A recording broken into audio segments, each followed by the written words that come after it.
Je déclare ouverte la 6e séance plénière de l'Assemblée Générale.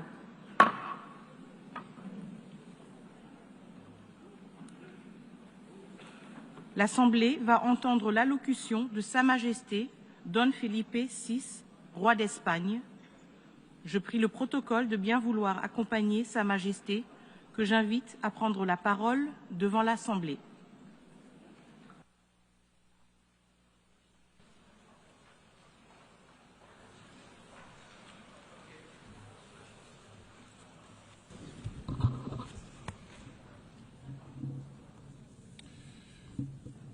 Señora Presidenta, Secretario General de las Naciones Unidas, jefes de Estado y de Gobierno, embajadores, autoridades, señoras y señores, muy buenos días.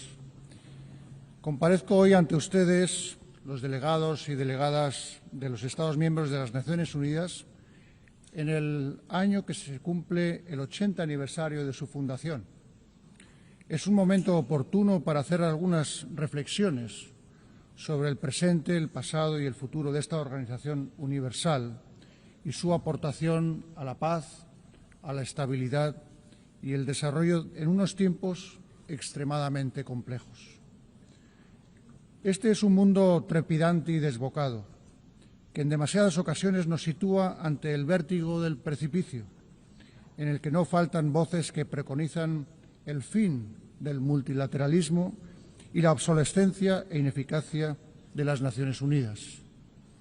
Es el efecto, se nos dice, de la sustitución de una lógica de diálogo y cooperación por una lógica de competencia, rivalidad y tensiones extremas. ¿No es ese el mundo al que estamos abocados? Oímos decir, sino el mundo en que ya estamos inmersos.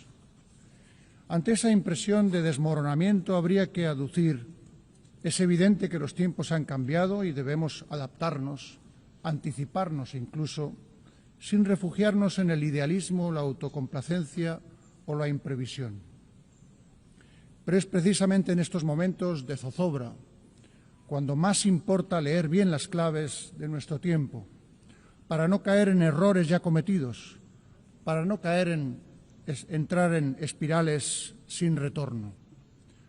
Contamos para ello con la memoria, que es la herramienta más útil para cualquier generación para afrontar sus desafíos. La memoria del siglo XX nos interpela cada vez que nos reunimos en esta Asamblea General, nos recuerda para qué se creó esta Casa de la Comunidad Internacional, en qué circunstancias nació, qué oscuros capítulos de la historia procuró cerrar definitivamente. Conviene dejar que resuenen de nuevo las palabras iniciales del preámbulo de la Carta de las Naciones Unidas, las que comienzan con: nosotros, los pueblos de las Naciones Unidas, resueltos a preservar a las generaciones venideras del flagelo de la guerra. ¿Cuál de las grandes palabras recogidas en este preámbulo, la paz, la dignidad, la justicia, el progreso, ha dejado de estar vigente, de suponer una exigencia ética inaplazable? ¿En cuál de esos caminos hemos avanzado lo bastante en estas 8 décadas para poder dar por concluida la senda del multilateralismo y la cooperación? En el silencio ante esas preguntas está la mayor prueba de que las Naciones Unidas no solo siguen siendo útiles, son imprescindibles, son insustituibles. Creer en las Naciones Unidas es creer con firmeza en la universalidad de los principios y valores recogidos en su Carta y en la Declaración Universal de los Derechos Humanos. Es eludir la tentación de modularlos con particularismos, con relativismos, con excepciones. Porque la dignidad del ser humano no es negociable. Creer en las Naciones Unidas es también creer en un mundo basado en normas. Las normas generan conductas a las que se ciñe la enorme mayoría de los actores internacionales. Incluso cuando se incumplen o se vulneran, hay base para reivindicarlas, para hacerlas valer. Las normas son la voz de la razón, aplicada a las relaciones internacionales, la mejor defensa que tenemos ante la ley del más fuerte. Un mundo sin normas es una terra incógnita. Un tiempo sin normas es una Edad Media. El camino que nos propone la Carta de las Naciones Unidas está llena de obstáculos y nunca acabaremos de recorrerlo del todo. Por eso es tan valioso el ejemplo de tantas personas comprometidas con sus valores y principios, personas que trabajan en condiciones extremas a riesgo de su libertad, su integridad física o incluso de su vida, en un mundo asolado por el conflicto en demasiadas regiones. Lo estamos viendo en el continente europeo, en Ucrania, con la guerra desencadenada por la agresión no provocada e injustificable de Rusia, en violación de la soberanía y la integridad territorial del país. La paz en Europa no será posible sin justicia, sin responsabilidad. España seguirá apoyando todos los esfuerzos encaminados a lograr una paz justa y duradera, basada en los principios de la legalidad internacional, el respeto a los derechos humanos y la rendición de cuentas. Lo vemos también en toda su crudeza en Oriente Próximo, en Palestina, en la Franja de Gaza. No podemos guardar silencio ni mirar hacia el otro lado ante la devastación, los bombardeos, incluso de hospitales, escuelas o lugares de refugio, ante tantas muertes entre la población civil o ante la hambruna y el desplazamiento forzoso de cientos de miles de personas. ¿Con qué destino? Son actos aberrantes que están en las antípodas de todo lo que este foro representa. Repugnan a la conciencia humana y avergüenzan al conjunto de la comunidad internacional. España es un pueblo profundamente orgulloso de sus raíces sefardíes. Cuando hablamos al pueblo de Israel, estamos hablando a un pueblo de hermanos, un pueblo que cuando regresa a España, a Córdoba, Toledo, Sevilla, Barcelona y tantos otros lugares, regresa a su casa. Ese fue el principio inspirador de la ley por la que en 2015, y con amplio consenso, se concedió la nacionalidad española a los descendientes de los judíos sefardíes originarios de España. Por eso nos duele tanto, nos cuesta tanto comprender lo que el gobierno israelí está haciendo en la Franja de Gaza. Por eso clamamos, imploramos, exigimos, detengan ya esta masacre. No más muertes en nombre de un pueblo tan sabio y tan antiguo que tanto ha sufrido a lo largo de su historia. Seamos claros, condenamos rotundamente el execrable terrorismo de Hamás y especialmente aquella matanza brutal del 7 de octubre de 2023 contra la población israelí y reconocemos el derecho de Israel a defenderse. Pero con la misma firmeza demandamos que el Gobierno de Israel aplique sin reservas el derecho internacional humanitario en toda Gaza y Cisjordania. Exigimos que la ayuda humanitaria llegue sin dilaciones, un alto el fuego con garantías y la liberación inmediata de todos los rehenes que aún retiene Hamás con tanta crueldad. La comunidad internacional debe asumir su responsabilidad para hacer realidad cuanto antes una solución viable que contemple la existencia de dos Estados. El reconocimiento del Estado de Palestina por parte de un número creciente de miembros de nuestra organización, al que España se sumó el pasado mes de mayo, debe ayudar a conseguir una paz regional justa y definitiva, basada en la aplicación de las resoluciones de Naciones Unidas y también en el reconocimiento universal del Estado de Israel. Señora Presidenta, señores y señores delegados, también son causa y consecuencia de tantos conflictos, como sabemos, la falta de recursos, la fragilidad de los Estados, las desigualdades. La distancia que nos separa del cumplimiento de los objetivos incluidos en la Agenda 2030 sigue siendo enorme y el déficit actual de financiación para el desarrollo sostenible supera los 4 billones de dólares anuales. El llamamiento a la eficacia, a la optimización de recursos logrado en la cuarta Conferencia Internacional sobre Financiación para el Desarrollo que celebramos hace poco en Sevilla debe tener continuidad. Por eso España, en línea con el compromiso allí alcanzado, adoptado por consenso, ha lanzado el Plan Sevilla de apoyo al multilateralismo. Hemos aumentado nuestra contribución a los fondos internacionales para el desarrollo y reafirmado nuestro compromiso con la defensa de los derechos humanos, la igualdad de género y la transición ecológica, que son elementos centrales y distintivos de nuestra política exterior. Me referiré con brevedad a cada uno de estos 3 ámbitos. En primer lugar, los derechos humanos. España es desde este año miembro del Consejo de Derechos Humanos, lo que nos permitirá seguir trabajando en causas tales como la lucha contra el racismo, la erradicación de la pena de muerte y la promoción de los derechos económicos, sociales y culturales, y persistir en el combate contra todo tipo de discriminación. Porque somos partidarios de las sociedades plurales, abiertas, donde todos los ciudadanos participan, y nos preocupa la erosión de las democracias, la desafección que advertimos hacia valores esenciales para la convivencia democrática.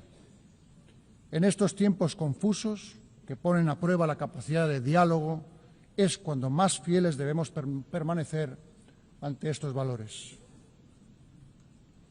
En sintonía con esos principios, creemos que la inmigración adecuadamente gestionada es un vector de desarrollo mutuo para las sociedades de origen, de tránsito y destino, y que los derechos humanos de los migrantes deben ser, en consecuencia, la referencia principal de nuestra acción.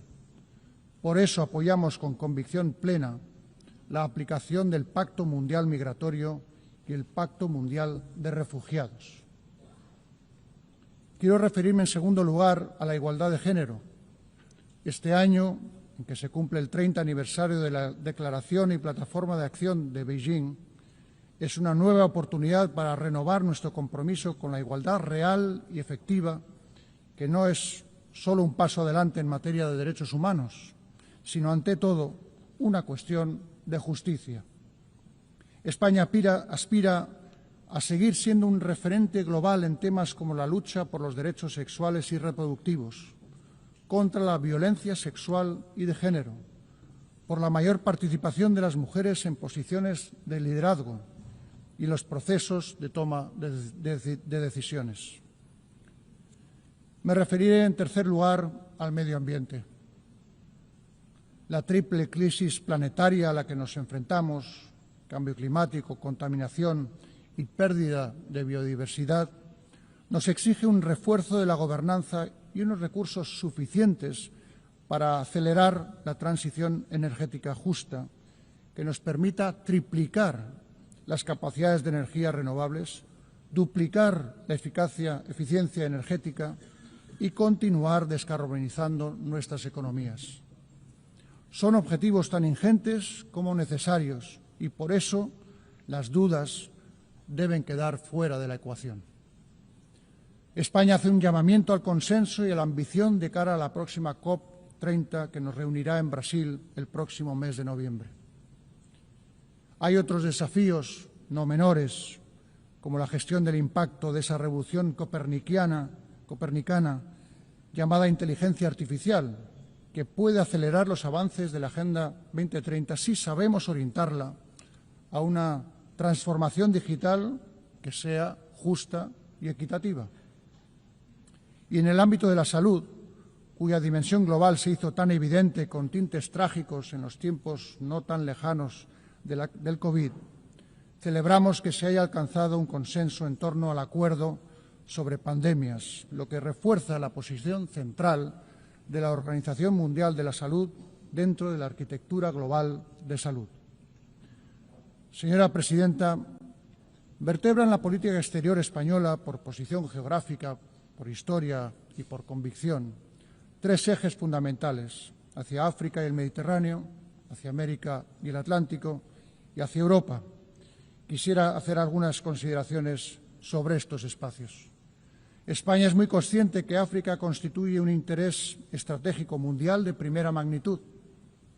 El presente está marcado en ciertos países por carencias estructurales y algunas guerras y conflictos atroces, con poca atención en comparación con otros ya mencionados. Pienso en las numerosas organizaciones o misiones de paz en la región a las que mi país contribuye de manera decidida. Es el caso del Sáhara Occidental, donde España seguirá apoyando al enviado personal del Secretario General de Naciones Unidas para alcanzar una solución aceptable y concorde con las normas y el marco de Naciones Unidas. El futuro de África seguirá el rumbo que marque una población joven, dinámica, con iniciativa, cada vez más presente en los asuntos globales. Ese es el futuro que debemos apoyar. Por eso mi país ha adoptado la Estrategia España-África 2025-2028. Queremos desarrollar un partenariado basado en acciones concretas e intereses compartidos y que sirva además para impulsar el vibrante multilateralismo africano que encarnan la Unión Africana y otros organismos subregionales. En clave estrictamente bilateral, no puedo olvidar la especial relación de vecindad y cooperación que nos une con el Reino de Marruecos, al que en los últimos años hemos dado un nuevo impulso en beneficio de nuestros pueblos.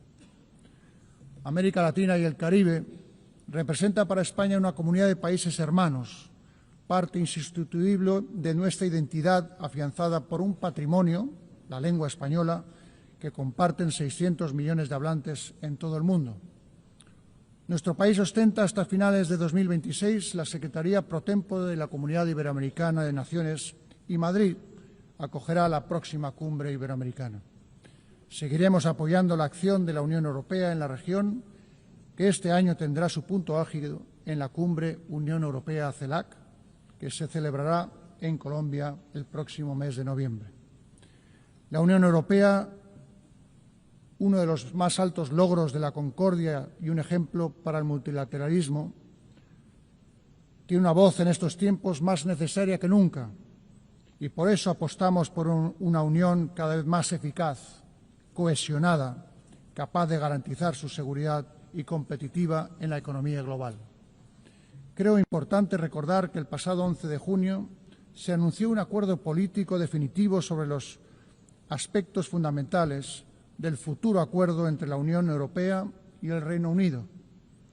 Un pacto histórico, respetuoso con la posición de mi país con respecto a la soberanía y jurisdicción sobre Gibraltar, que aportará confianza, seguridad jurídica y estabilidad a las vidas de la población del campo de Gibraltar y del propio Gibraltar. Señora Presidenta, he comenzado hablando del pasado y el presente de las Naciones Unidas y dedicaré mis últimas palabras a su futuro. Apelo en estos momentos de graves tensiones presupuestarias al compromiso de todos los Estados miembros de esta organización.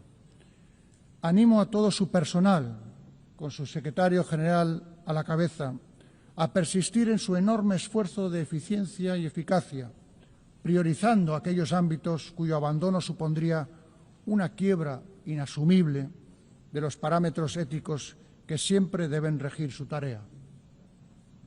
Seguimos creyendo en la necesidad de desarrollar las iniciativas de reforma y ponemos a disposición de ese ejercicio nuestra capacidad de diálogo y de creación de consensos, nuestra firme convicción multilateral.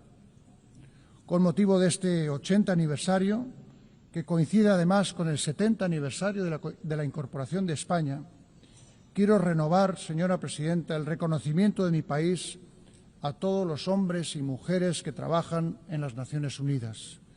Son ustedes los custodios de la memoria del siglo XX y los garantes de las esperanzas puestas en el siglo XXI. Y es ahora, cuando más preguntas surgen en torno al multilateralismo y la cooperación, cuando más les necesitamos. Muchas gracias.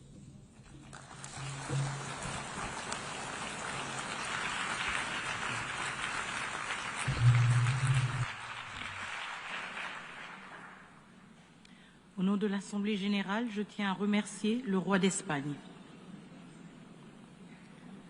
L'Assemblée va entendre l'allocution de Son Excellence, M. Volodymyr Zelensky, président de l'Ukraine.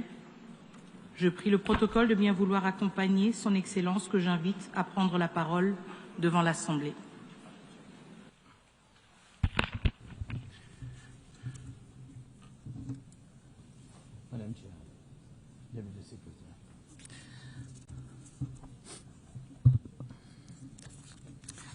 Dear leaders, dear friends, and all those who can become our friends, because you want safety and peace just as much as we do. Today, no one but ourselves can guarantee security. Only strong alliances, only strong partners, and only our own weapons. The 21st century isn't much different from the past. If a nation wants peace, it still has to work on weapons. It's sick. But that's the reality. Not international law, not cooperation. Weapons decide who survives. Excellencies, you know perfectly well international law doesn't work fully unless you have powerful friends who are truly willing to stand up for it. And even that doesn't work without weapons. It's terrible, but without it, things would be even worse. There are no security guarantees except friends and weapons. No Ukrainian choice this kind of reality.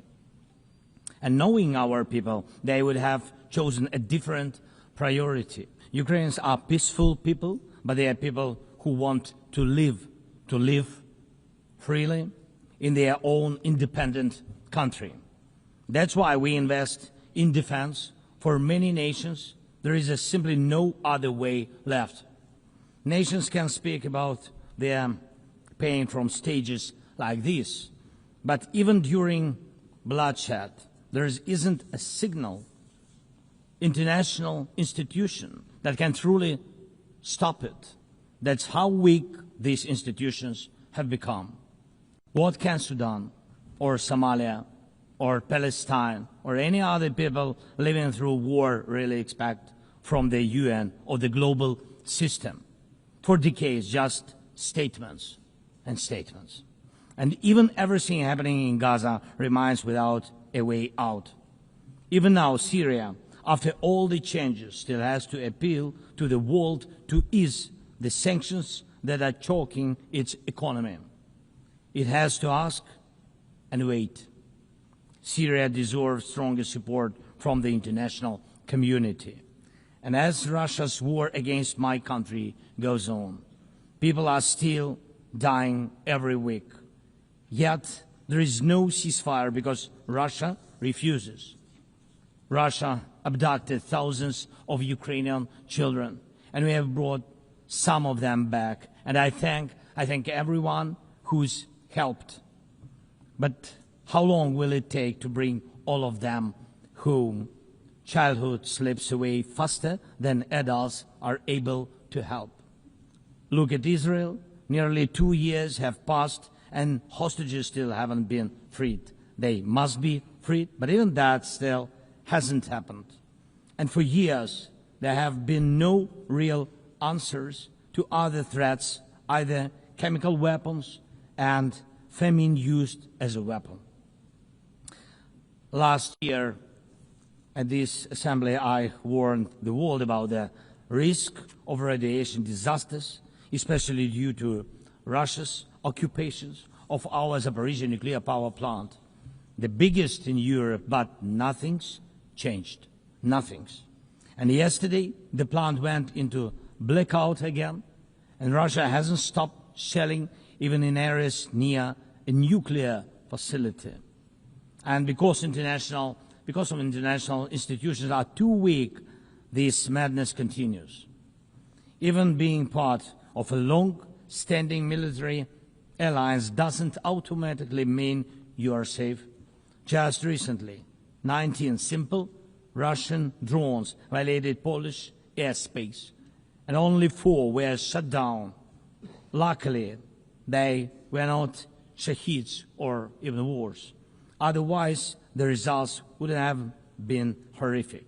Estonia had to call a UN Security Council meeting for the first time in history because Russian fighter jets deliberately entered its airspace. Moldova is defending itself again from Russia's interference. We are helping Moldova, and Russia's trying to do to Moldova what Iran once did to Lebanon. And the global response, again, not enough. We have already lost Georgia in Europe. Human rights and the European nature of the state system are only shrinking there. Georgia is dependent on Russia. And for many, many years, Belarus has also been moving toward dependence on Russia. Europe cannot afford to lose Moldova too. It's important to remember how the world once ignored the need to help Georgia after Russia's attack, and how the moment was missed with Belarus. How Moldova must not be lost.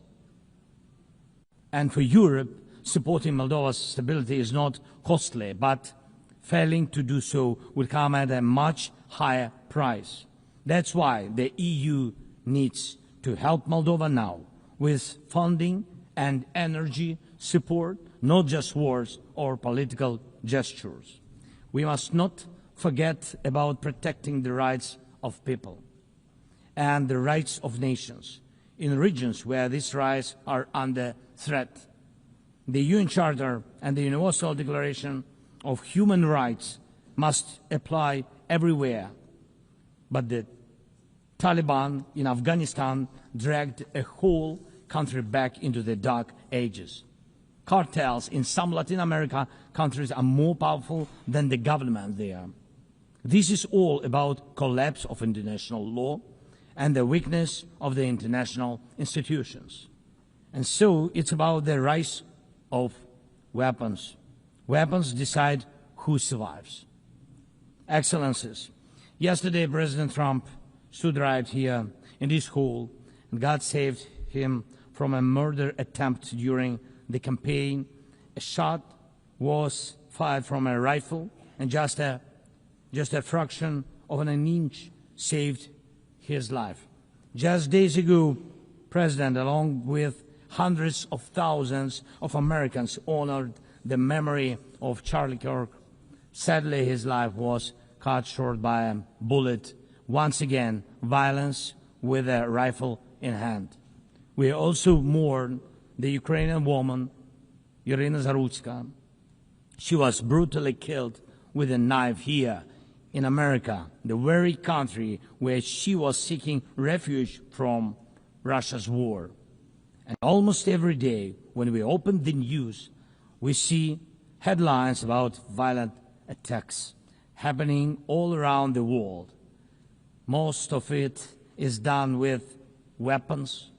People are already used to, but weapons are evolving faster than our ability to defend ourselves. Now, there are tens of thousands of people who know how to professionally kill using drones. Stopping that kind of attack is harder than stopping any gun, knife, or bomb. This is what Russia has brought with its war. It used to be that only the strongest countries could use drones because they were expensive and complex. Now even simple drones can fly thousands of kilometers. War tech doesn't care about geography anymore. It's now reshaping it. Just recently, airports in Europe had to shut down because of drones.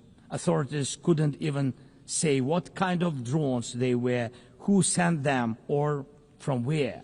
Last week, North Korea announced the test of a tactical strike drone. That means even countries with limited resources can now build weapons that are dangerous to their neighbors. Ukraine and nations like Saudi Arabia know all too well how dangerous Iranian attack drones are. But what happens when all the types of drones become available, even to small terrorist groups or cartels? The world moves too slowly to protect itself. And weapons move fast. Now companies are already working on drones that can shoot down other drones, and it's only a matter of time, not much, before drones are fighting drones, attacking critical infrastructure and targeting people all by themselves, fully autonomous and no human involved, except the few who control AI systems. Dear leaders, we are now living through the most destructive arms race in human history, because this time includes artificial intelligence. And if there are no real security guarantees except friends and weapons, and if the world can't respond even to old threats, and if there is no strong platform for international security, will there be any place left on Earth that's still safe for people?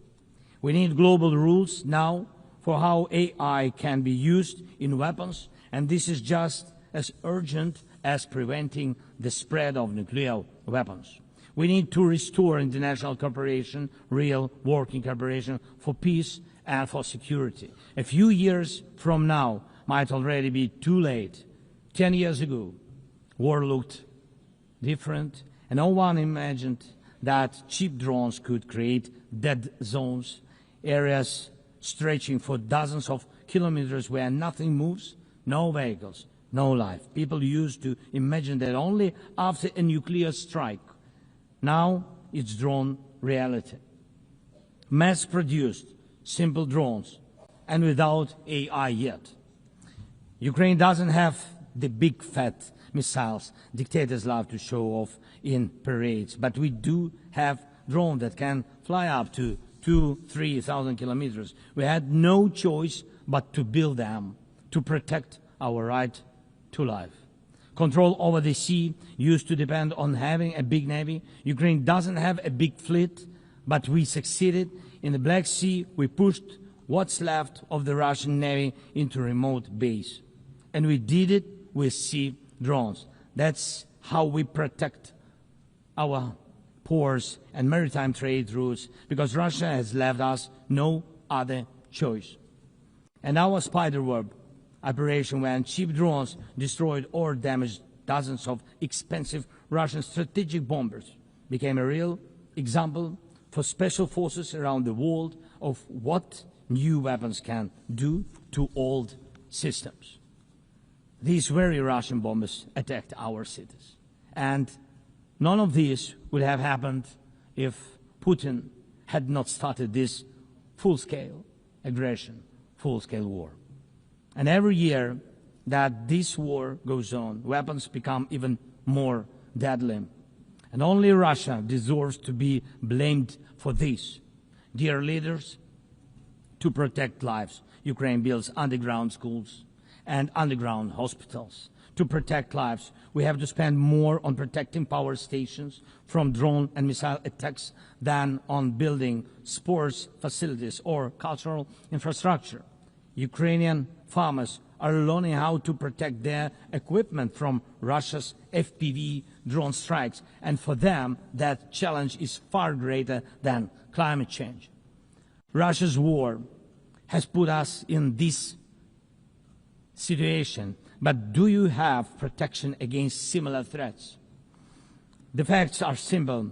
Stopping this war now, and with it, the global arms race, is cheaper than building underground kindergartens or massive bunkers for critical infrastructure later.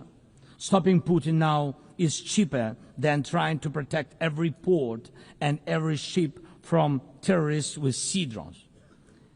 Stopping Russia now is cheaper than wondering who will be the first to create a simple drone carrying a nuclear warhead. So we must use everything we have together to force the aggressor to stop. And only then do we have a real chance that this arms race will not end in catastrophe for all of us. If it takes weapons to do it, if it takes pressure on Russia, then it must be done. And it must be done now. Otherwise, Putin will keep driving the war forward wider and deeper. And we told you before, Ukraine is only the first, and now Russian drones are already flying across Europe, and Russian operations are already spreading across countries, and Putin wants to continue this war by expanding it, and no one can feel safe right now. So first, we are now building a new security architecture for ourselves. More than 30 countries are already part of our coalition, and we are strengthening army, launching joint weapons production with partners, and defining financial commitments for defense in a way that could become a security model for any other nation. If security guarantees work for Ukraine, something more than just friends and weapons, it will mean that people were able to make national security not a privilege for a few nations, but a right for everyone. Second, we are ready to make our modern weapons become your modern security, your modern weapon. And we have decided to open up arms exports. And these are powerful systems tested in a real war when every international institution failed. And we are also ready to grow our defense production together with strong partners so that their protection is modern and reliable. You don't need to start this race from scratch. We are ready to share what has already proven itself in real defense. And third, many in the world are still relaxed. Still. But look at how many countries are here at this General Assembly. Countries that are at war, or just came out of war, or are trying to stop one, or openly getting ready for one. War has already reached too many people to pretend it has nothing to do with you. So it depends on you. Whether you help peace or continue trading with Russia and helping Russia to fund this war, it depends on you. Whether prisoners of war will be freed, whether abducted children will come home, whether hostages will be free, it depends on you. What will define existence? War like now, or our joint strong actions as it should be? Yesterday we had a good meeting with President Trump, and I also spoke with many other strong leaders, and together we can change a lot. Of course, we are doing everything to make sure Europe truly helps. And of course, we count on the United States. I appreciate the support we are receiving. Yes, much depends on the G7 and G20, but in the end, peace depends on all of us, on the United Nations. So don't stay silent while Russia keeps dragging this war on. Please speak out and condemn it. Please join us in defending life and international law and order. People are waiting for action. Thank you so much. Slava Ukraini.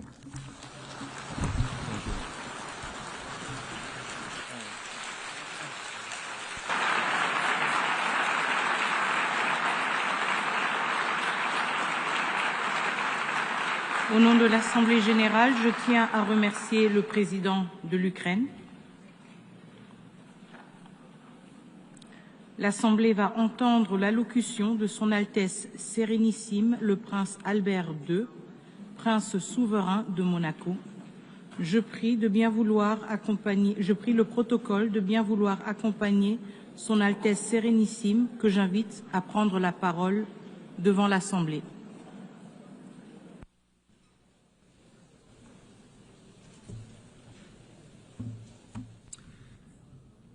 Madame la Présidente de l'Assemblée Générale, Monsieur le Secrétaire Général, Mesdames et Messieurs les chefs d'État et de gouvernement, Excellences, Mesdames et Messieurs.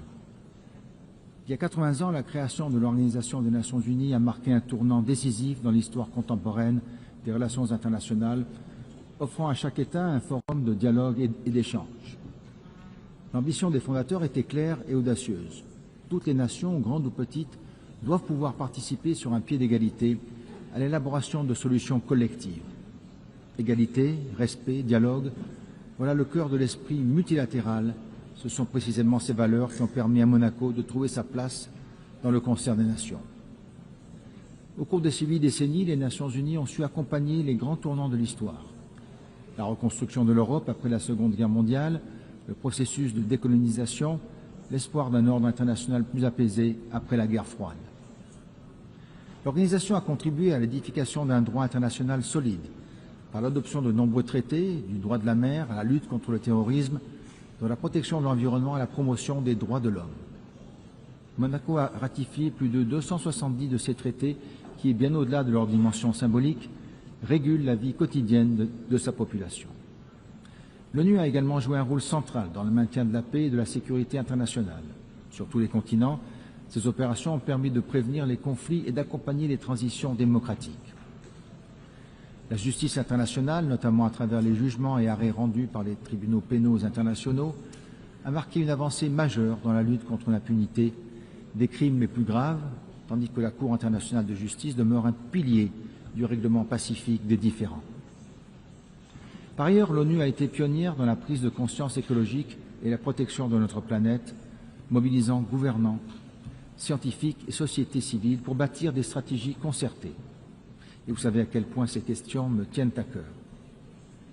Enfin, l'ONU a mis en lumière le rôle du sport comme vecteur de paix, d'inclusion et de développement. La principauté se réjouit que le sport prenne une place de plus en plus importante dans les travaux de l'organisation. Madame la Présidente, conscients du chemin parcouru depuis 80 ans, nous devons être encore davantage des défis à relever qui appellent une action résolue et collective.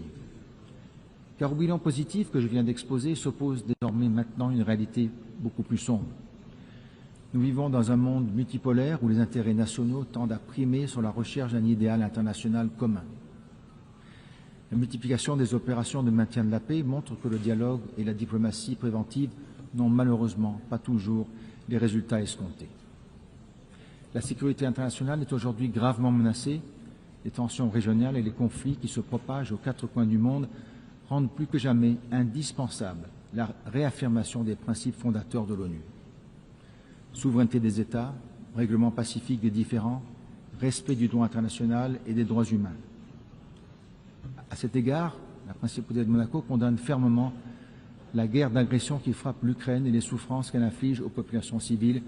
J'ai pu réitérer ce message il y a quelques instants au président Zelensky. Je forme le vœu qu'un accord de paix juste, durable et négocié puisse être trouvé dans les meilleurs délais, garantissant la sécurité et répondant aux aspirations du peuple ukrainien. Au Moyen-Orient, les violences ont entraîné des pertes humaines inacceptables. Le risque d'embrasement régional impose une désescalade immédiate, la protection des civils, l'acheminement sans entrave de l'aide humanitaire et une relance sincère du processus de paix sur la base de 2 États. La paix n'est pas une utopie, elle est une impérieuse nécessité. À ces défis sécuritaires viennent s'ajouter les enjeux environnementaux. La communauté internationale s'est récemment réunie à Nice pour la 3e conférence des Nations Unies sur les océans, rappelant avec force l'urgence d'agir pour la protection des mers et des océans. La principauté a organisé en amont de la dite conférence le Blue Economy and Finance Forum. Chefs d'État, dirigeants économiques, investisseurs, philanthropes, banques de développement, ONG, 1800 participants venus de près de 100 pays ont répondu à l'appel et mobilisé davantage de ressources financières pour investir dans une économie bleue, durable et régénérative. Et pourtant, en dépit des engagements pris, les actions concrètes tardent à suivre. L'entrée en vigueur de l'accord BBNJ, le 17 janvier de l'année prochaine, doit nous conduire à sa mise en œuvre sans délai pour assurer la conservation et l'utilisation durable de la biodiversité en haute mer. La lutte contre les changements climatiques est une responsabilité historique. L'accélération des phénomènes extrêmes exige des réponses immédiates, crédibles et financées. Bien qu'elle traverse une période difficile qui commande un soutien sans faille, la science est abondante, accessible et plus fiable que jamais. En outre, l'accord de Paris, dont nous célébrons cette année le 10e anniversaire, fournit un cadre structuré et transparent qui doit instaurer une confiance solide entre tous les acteurs. La publication cette année de nouvelles contributions déterminées au niveau national traduit cette nécessité de toujours faire preuve de plus d'ambition. Je tiens ici à rappeler que ces engagements revêtent une valeur morale, particulièrement envers la jeunesse et les générations futures, mais surtout légale, ainsi que l'a récemment rappelé la Cour internationale de justice dans son avis consultatif. À ce titre, et conformément au nouvel objectif collectif de financement adopté à Bakou l'année dernière, j'ai décidé que mon pays doublerait le financement international spécifique qu'il accorde au titre de l'action climatique, et ce d'ici 2028. Néanmoins, n'oublions pas qu'il serait vain d'investir dans la lutte contre les changements climatiques sans tenir compte de l'appauvrissement de la biodiversité dans le monde. La COP17 sur la Convention de diversité biologique en octobre 2026 à Yerevan est une échéance cruciale pour transformer le cadre mondial de Kunming-Montréal en résultats tangibles, notamment en matière de financement et de protection effective des écosystèmes. Madame la Présidente, nous ne pouvons passer sous silence le recul préoccupant des droits humains. Restriction des libertés, répression de la société civile et de l'opposition, usage excessif de la force. Ces dérives érodent les fondements mêmes de notre organisation et nourrissent la crise de confiance des citoyens envers les institutions. Les droits des femmes constituent un pilier fondamental de la paix, du développement et de la justice. 30 ans après la conférence de Beijing, l'égalité entre les femmes et les hommes n'est toujours pas pleinement universellement atteinte et nous devons réaffirmer qu'il s'agit d'une priorité absolue. Il est également urgent de susciter une mobilisation collective contre les violences faites aux femmes et aux filles et contre tous les types de persécutions qu'elles subissent, y compris dans les zones de conflit. Aucune société ne peut prospérer en laissant subsister de telles inégalités. De même, aucune société ne peut se développer sans prendre soin de sa jeunesse. Parce qu'elle n'est pas seulement l'avenir du monde, elle en est le présent. 30 ans après le programme d'action mondiale pour la jeunesse, il nous appartient de renforcer la place des jeunes dans les processus de décision de l'économie, dans la vie civique. L'accès à l'éducation, à l'emploi, à la formation numérique n'est pas un privilège, mais un droit. Madame la Présidente, la santé publique mondiale ne peut attendre. Aujourd'hui, les maladies non transmissibles sont la principale cause de mortalité prématurée et leur prévention exige une mobilisation intersectorielle. Je tiens à saluer le rôle moteur de l'OMS dans la coordination de l'action mondiale contre ces maladies, mais il faut aller plus loin en renforçant les synergies entre les parties prenantes pour améliorer l'efficacité de son action, surtout dans un contexte budgétaire contraint. La 4e réunion de haut niveau consacrée à cette problématique doit donner un nouvel élan pour intensifier la prévention et assurer un accès universel à des soins de qualité. Madame la Présidente, le 80e anniversaire de notre organisation offre l'opportunité de relancer le multilatéralisme, de réformer son fonctionnement et de répondre à la crise de liquidité. La réforme de notre organisation doit restaurer la confiance des peuples et les rassembler au sein d'une structure efficace et centrée sur ses valeurs fondatrices. L'ONU reste la seule institution universelle capable de défendre la souveraineté des États et d'incarner l'idéal de coopération entre les peuples. Mais elle ne se résume pas à son siège new-yorkais. Les institutions spécialisées, UNESCO, FAO, OMS, PNU, AIEA et tant d'autres jouent un rôle essentiel en soutenant concrètement les politiques sociales, éducatives et environnementales des États. Permettons-leur de s'acquitter pleinement de leurs responsabilités sans dupliquer leur mandat à New York et recentrons les travaux de notre organisation sur les priorités de la Charte. Nous devons renouer avec l'esprit de dialogue qui a inspiré la création de l'organisation. Le débat général doit redevenir ce moment unique où les dirigeants s'écoutent, confrontent leurs visions et aboutissent à une meilleure compréhension mutuelle. La principauté de Monaco fonde l'espoir qu'en se réformant, l'ONU redevienne ce centre où s'harmonisent les efforts des nations pour maintenir la paix et la sécurité conformément à l'article 1 de notre charte. Aucun État ne peut résoudre seul les crises de notre temps. C'est en partageant idées, ressources et volontés que nous pourrons bâtir ensemble un avenir de paix et de progrès durable, parce qu'ensemble, nous sommes meilleurs. Je vous remercie.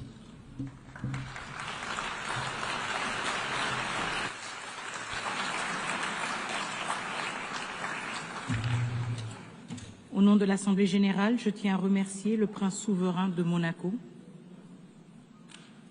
L'Assemblée va entendre l'allocution de son Excellence M. Massoud Pezeshkian, président de la République islamique d'Iran. Je prie le protocole de bien vouloir accompagner son Excellence, que j'invite à prendre la parole devant l'Assemblée.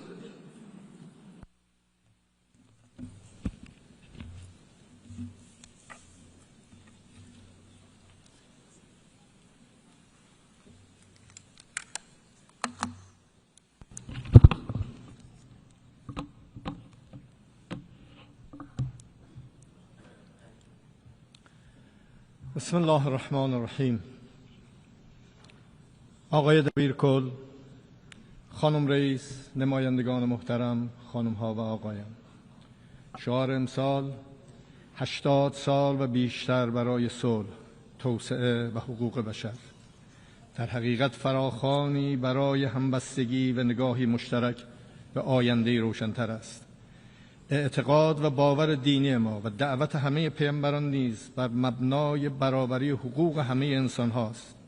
آنچه انسان را شایسته می سازد تقواست، یعنی راستی، خرد، پاکی و نودوستی. زیربنای همه ادیان الهی و وجدان بشری این قاعده طلایی است که هر آنچه بر خود نمیپسندی بر دیگران نیز نپسند. حضرت مسیح علیه السلام فرمود با دیگران چنان رفتار کنید که دوست دارید با شما رفتار شود. پیامبر اسلام صلی الله علیه و آله و سلم فرمود هیچ یک از شما مؤمن واقعی نیست مگر اینکه برای دیگران همان را بخواهد که برای خود میخواهد. حکیم هیلیل اساره تورات را چنین بیان کرد: آنچه بر تو ناپسند است بر دیگران نیز روا مدار. در سنت‌های مشرق زمین نیز آموزه مرکزی همین اصل است و مکاتب اخلاقی سکولار نیز با عقلانیت مبتنی بر وجدان به همین نتیجه رسیدند. عالی جنابان، آیا جهان ما چنین است؟ به 2 سال گذشته بنگریم.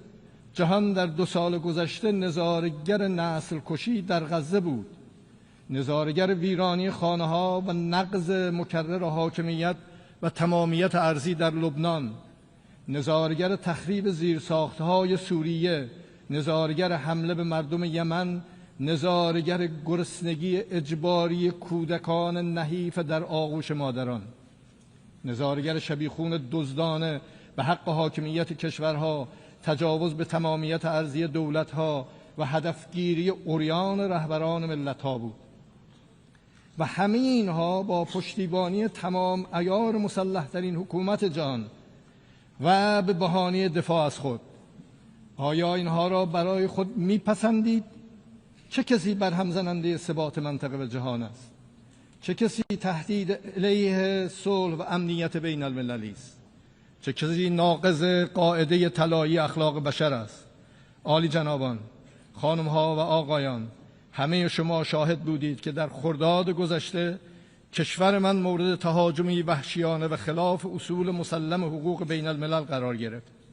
حملات هوایی رژیم صهیونیستی و ایالات متحده آمریکا به شهرها، خانه‌ها و زیرساخت‌های ایران، آن هم درست در زمانی که در مسیر مذاکرات دیپلماتیک گام برمی داشتیم، خیانتی بزرگ به دیپلماسی و تضعیف کننده تلاش برای استقرار ثبات و صلح بود. این تجاوز گستاخانه علاوه بر شهادت رساندن تعدادی از فرماندهان، شهروندان، کودکان، زنان، دانشمندان و نخبگان علمی کشور، ضربه‌ای سنگین به اعتماد بین المللی و چشمانداز صلح در منطقه وارد کرد. آنچه که از این قتل و جنایت شما میتونید کشتار بچه‌ها، کودکان، زنان و در حقیقت یک کتابی است از کشتاری که اسرائیل در کشور ما از همه انسان‌های زن و مرد و کودک و جوان در کشور ما ایجاد کرد. یعنی اینها به اسم آرامش و صلح در کشور و در منطقه ایجاد شده، ناآرامی رو در کشور اونا ایجاد کردن و با همین روند 35,000 انسانهای بیگناه را در غزه به خاک و خون کشیدن، خانه هاشون رو ویران کردند، بیمارستان‌ها رو، درمانگاه‌ها رو، مدارس رو و راه آب و غذا و نان و دارو رو بر مردم بستند. اگر در برابر این هنجار شکنی‌های خطرناک نایستیم، این بدعت‌ها دامن جهان را خواهد گرفت. حمله به تأسیسات هستی تحت پادمان و نظارت بین المللی، تلاش علنی برای کشتن رهبران و مقامات رسمی دولت‌های عضو سازمان ملل، هدف گرفتن سیستماتیک خبرنگاران و اهالی رسانه، کشتن انسان‌هایی که صرفاً به علت داشتن دانش و تخصصشان به اهداف نظامی تبدیل می‌شوند. آیا اینها رو بر خود می‌پسندید؟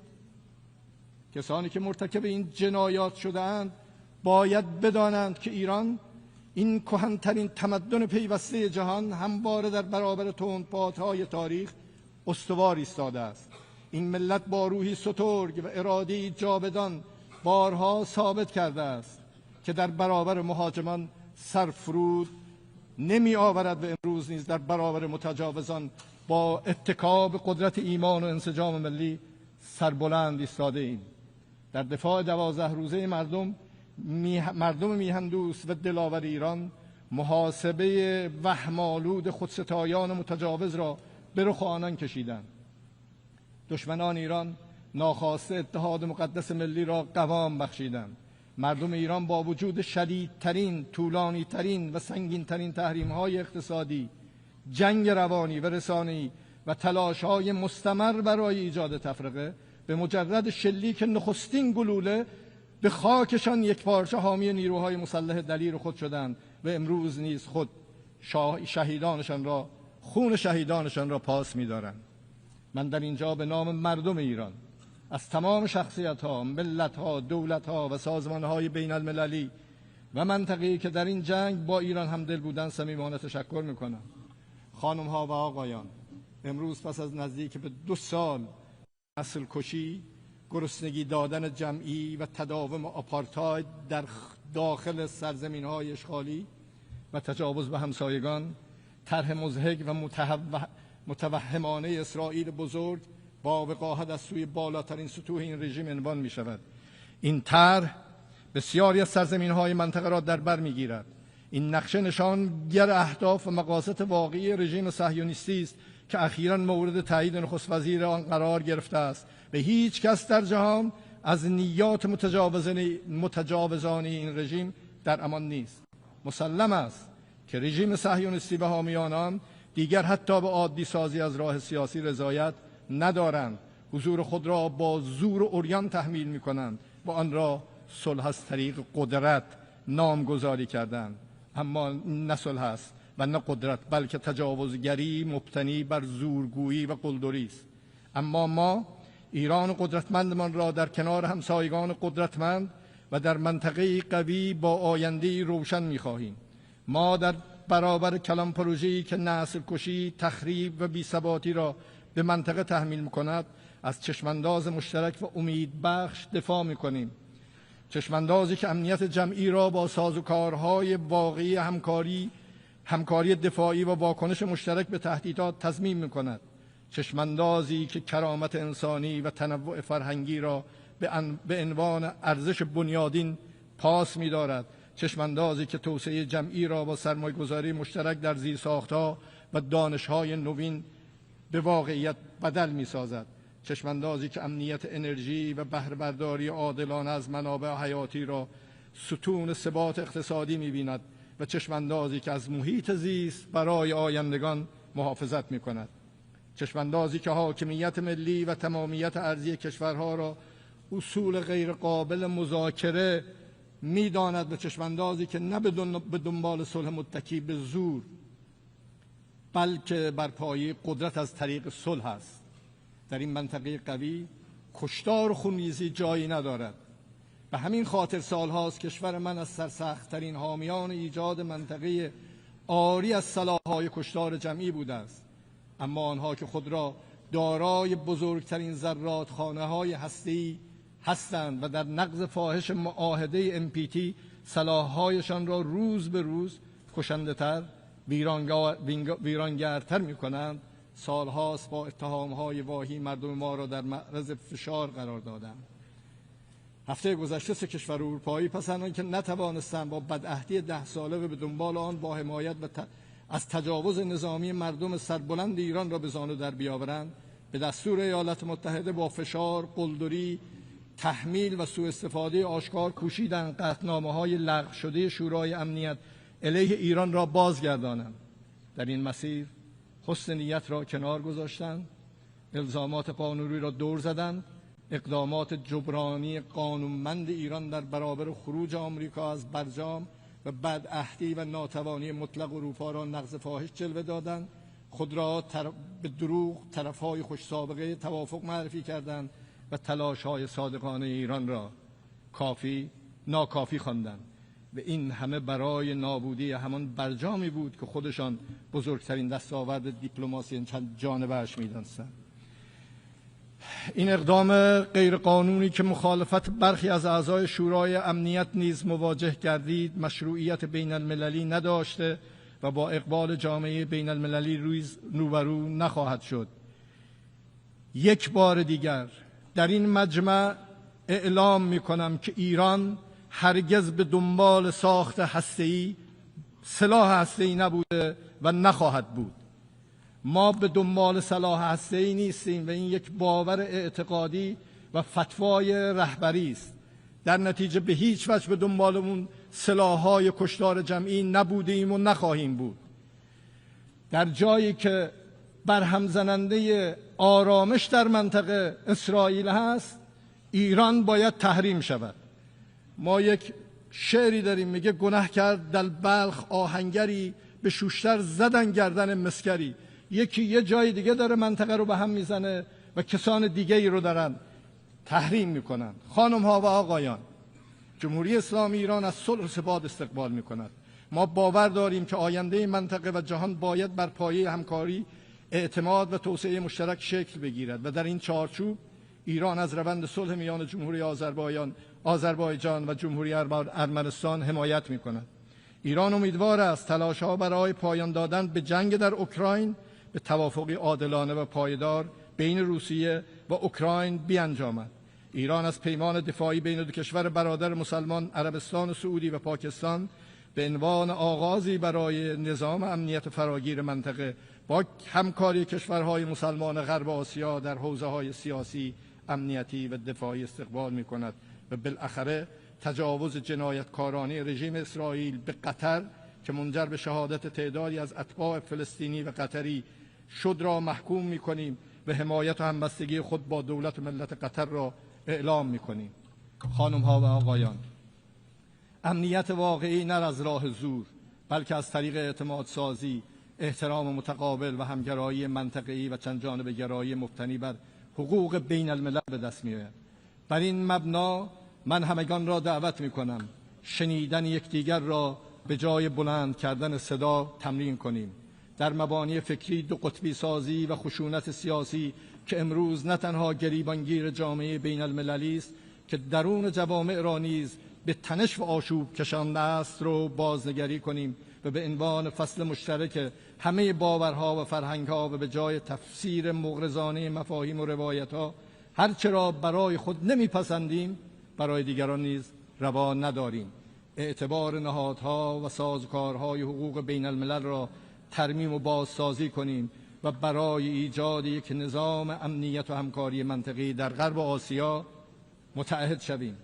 خانم‌ها و آقایان، ما ایرانیان قدرت خود را در جهان گسترده ایم، نه با تولید و استفاده از سلاح‌های هسته‌ای و کشتار صدها هزار انسان در قرن 20 و نسل کشی و تحمیل گرسنگی به کودکان غزه در قرن 21 و حتی نه در امپراتوری‌های تاریخی ایران، بلکه با فرهنگ هم‌نوع دوستی و پیام همدلی جهانگشایانی همچون مولوی و حافظ و اشعاری که سعدی در 800 سال پیش فرمود: بنی آدم اعضای یک پیکرند که در آفرینش ز یک گوهرند.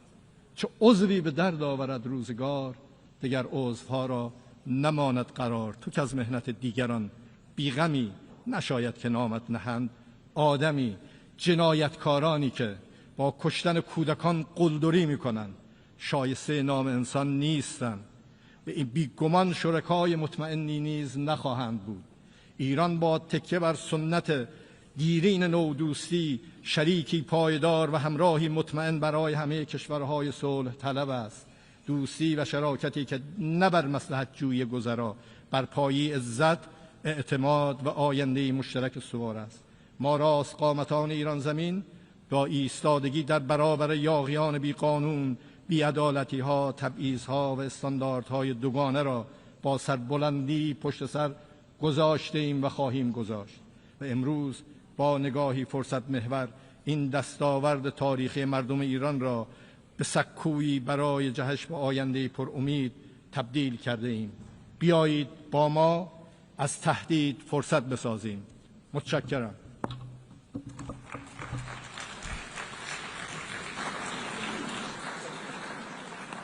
On behalf of the Assembly, I wish to thank the President of the Islamic Republic of Iran.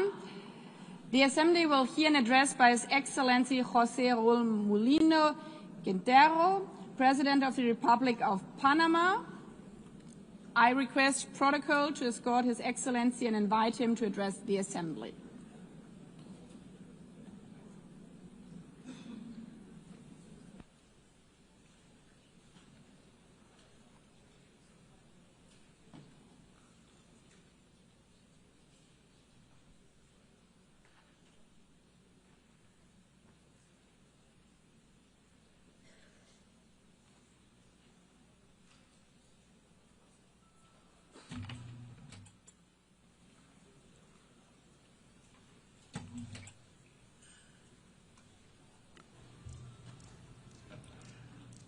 Muy buenos días, señora Presidenta,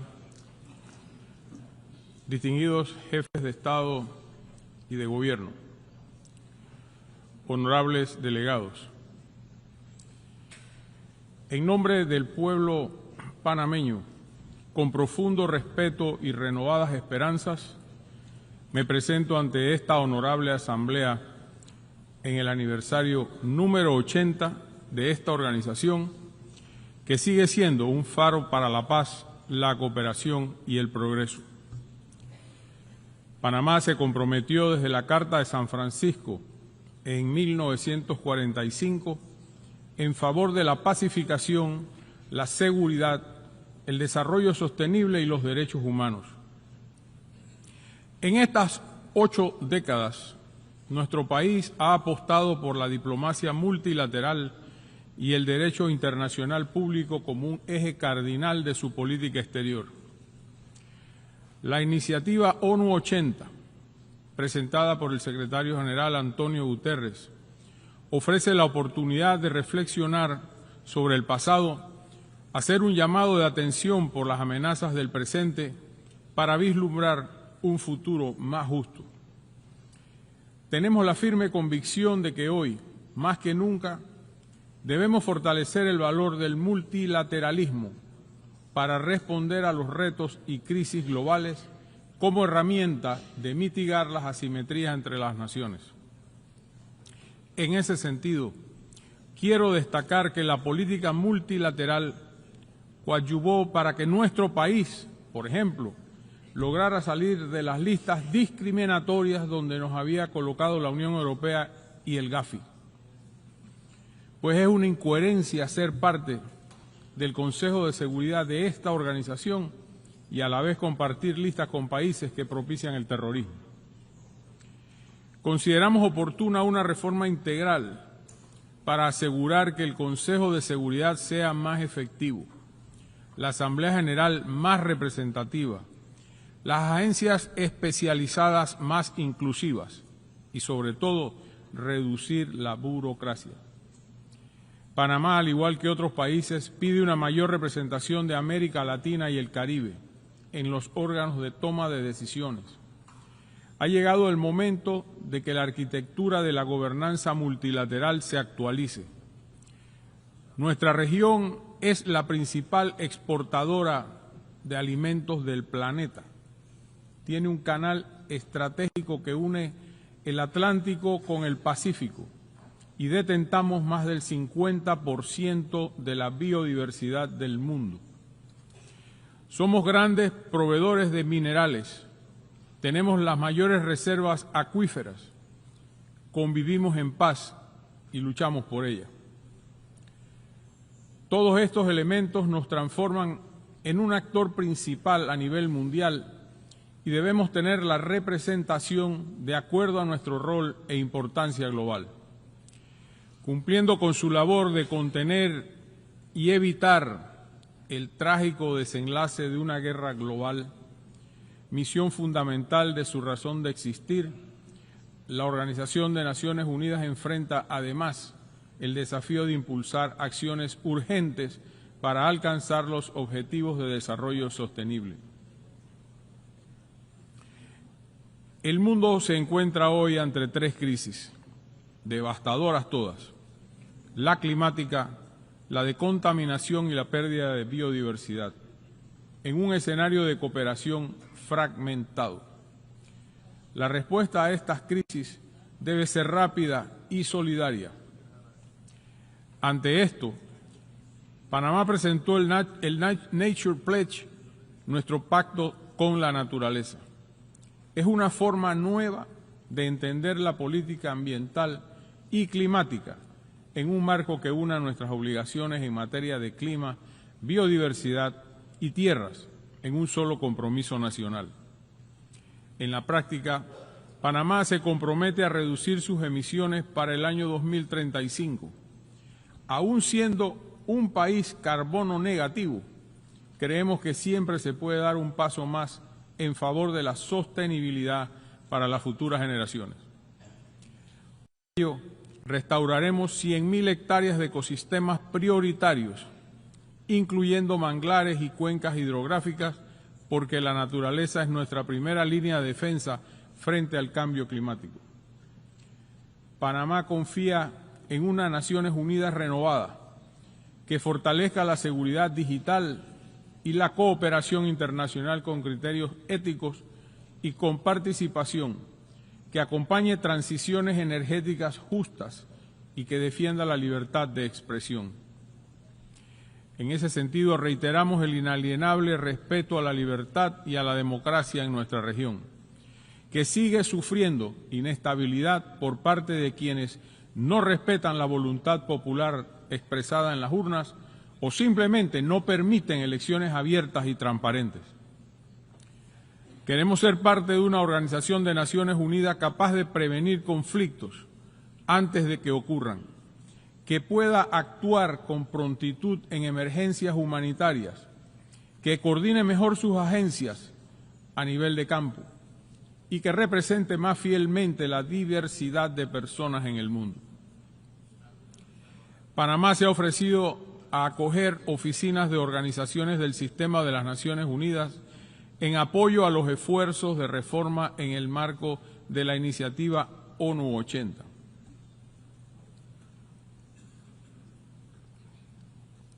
También quiero expresar hoy mi solidaridad con el pueblo japonés en ocasión de cumplirse 23 años de la admisión por parte de Corea del Norte del secuestro de al menos 17 ciudadanos japoneses. El mundo necesita saber la verdad para que estos hechos no se repitan. Y Japón merece justicia. Señores y señoras, no puedo dejar pasar esta oportunidad para destacar que hemos cumplido en un cuarto de siglo desde que nuestro canal pasó a manos panameñas. A partir del 31 de diciembre de 1999, la República de Panamá asumió las obras y la operación del canal con eficiencia, seguridad, sostenibilidad y neutralidad, de acuerdo con el Tratado del Canal de Panamá, Torrijos-Carter, y el de neutralidad permanente, ambos de 1977. Desde entonces hemos administrado de manera ejemplar la vía acuática, contribuido al desarrollo económico del país y operado el canal para beneficio de la navegación internacional. En este periodo, Panamá amplió la ruta interoceánica con recursos propios para atender la demanda de buques de grandes dimensiones. Ahora vamos a dar un paso más. Acompañamos a la Autoridad del Canal de Panamá en el desarrollo del reservorio de Río Indio, un ambicioso proyecto para garantizar el agua a la población y al canal. Así, el tráfico de buques no se verá amenazado a causa de las sequías que azotan de tiempo en tiempo nuestra región. Nuestra vía acuática sirve a más de 180 rutas marítimas y más de 140 naciones, y por ella transita aproximadamente 4% del comercio mundial. Tenemos el compromiso de garantizar la eficiencia en favor de la logística internacional. Ante esta Asamblea, Panamá reafirma una vez más su serio y sostenido compromiso hacia el régimen establecido en el tratado concerniente a la neutralidad permanente y a cuyo protocolo se han adherido numerosos estados. La neutralidad es la fórmula más adecuada para proteger la seguridad de nuestro canal, un bien de utilidad global. El Canal de Panamá neutral, abierto al mundo y facilitador de un comercio internacional más integrado, es y seguirá siendo panameño. Señoras y señores, Panamá, como es sabido, mantiene un asiento no permanente en el Consejo de Seguridad de Naciones Unidas para el periodo 2025 y 2026. El pasado mes de agosto hemos ejercido la presidencia rotativa del Consejo, entendiéndola como una responsabilidad para mantener una voz fuerte en favor de la paz, la igualdad soberana de los estados, la justicia, el derecho internacional y el respeto a los pactos entre países. También hemos enfatizado la importancia de la seguridad marítima como una prioridad de acción para nuestra participación en el Consejo. La identidad nacional de Panamá está estrechamente vinculada al transporte marítimo. A lo largo de los siglos hemos sabido consolidar nuestro papel como un actor clave en la navegación y el comercio internacional. La piratería, el tráfico de armas y narcóticos, así como la pesca ilegal, impactan al comercio y al sistema de transporte marítimo global. Como nación de tránsito y centro logístico del continente, Panamá sugiere fortalecer la cooperación entre agencias especializadas, incluyendo una red regional para promover la seguridad marítima que opere bajo el paraguas de la gobernanza oceánica atenida al derecho internacional. Quiero reiterar en esta Asamblea el trabajo que debe hacer este organismo para mitigar los efectos de la migración ilegal propiciada por organizaciones vinculadas directa o indirectamente al narcotráfico. Por nuestro Darién, frontera con Colombia, durante años pasaron millones de personas y en un solo año de mi gestión redujimos a cero el flujo de migrantes hacia el norte. Esta crisis se resolvió cumpliendo así la promesa de cerrar los pasos ilegales por el Darién.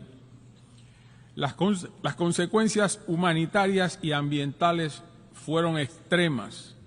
El sufrimiento de mujeres y niños víctimas de abusos y la contaminación de una de las áreas más diversas del mundo aún generan dolor en quienes hemos tenido contacto directo con esta situación. Hoy tenemos una migración norte-sur de mucho menor escala, pero que renueva el compromiso con el tránsito ordenado de personas para que puedan retornar a sus hogares. Debo decir que el drama migratorio fue solucionado, mas no las causas que originaron la masiva migración de personas. Que nuestro país haya resuelto este flagelo no significa que debamos cesar en el pedido de respuestas concretas, como en el caso de la frontera entre Haití y República Dominicana, que enfrenta una migración descontrolada que también impacta a toda la región. Es fundamental encontrar soluciones claras tanto para la crisis haitiana como para el control efectivo del flujo migratorio. Actualmente sufrimos el crecimiento de una actividad ilícita, el narcotráfico. Hoy constituye una amenaza para las vidas de las personas y un altísimo riesgo de inestabilidad en toda la región a través de los distintos carteles que operan. Para que tengan una idea, Solo en lo que va de este año, en Panamá se han incautado cerca de 150 toneladas métricas de cocaína y otras drogas, un hecho histórico y alarmante. Esto nos obliga a redoblar esfuerzos, contar con más cooperación y sumar recursos en una lucha que debe ser una causa común entre todas las naciones del mundo. Honorables miembros, el año entrante el Congreso Anfictiónico de Panamá, efectuado por el libertador Simón Bolívar, celebrará su bicentenario. Su propuesta es un sistema internacional basado en la igualdad soberana de los Estados, la justicia, el derecho y la cooperación internacional para alcanzar fines comunes a los pueblos. Esperamos que esta conmemoración sirva como un nuevo punto de partida en la cooperación internacional que respete y enaltezca los valores de soberanía, paz y coexistencia pacífica que deben guiar nuestro trabajo en este y los demás foros del mundo.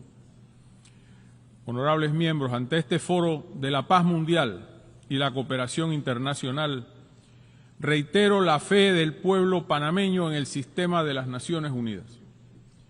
En tiempos de crisis, cuando soplan los vientos de unilateralismo, polarización y fragmentación, Panamá hará oír su voz en defensa del multilateralismo.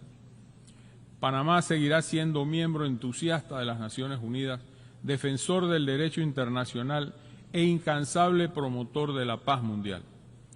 Porque, como dice el lema que nos convoca hoy, unidos somos más fuertes.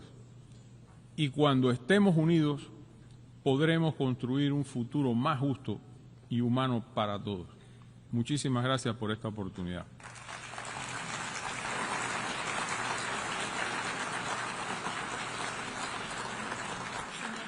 Muchas gracias. On behalf of the Assembly, I wish to thank the President of the Republic of Panama.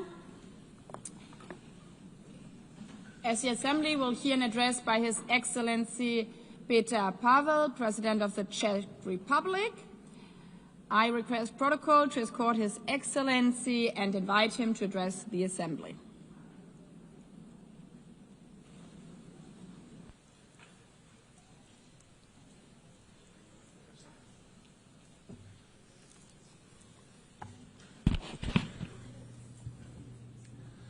Madam President, Excellencies, ladies and gentlemen, I am humbled to speak here in front of you again.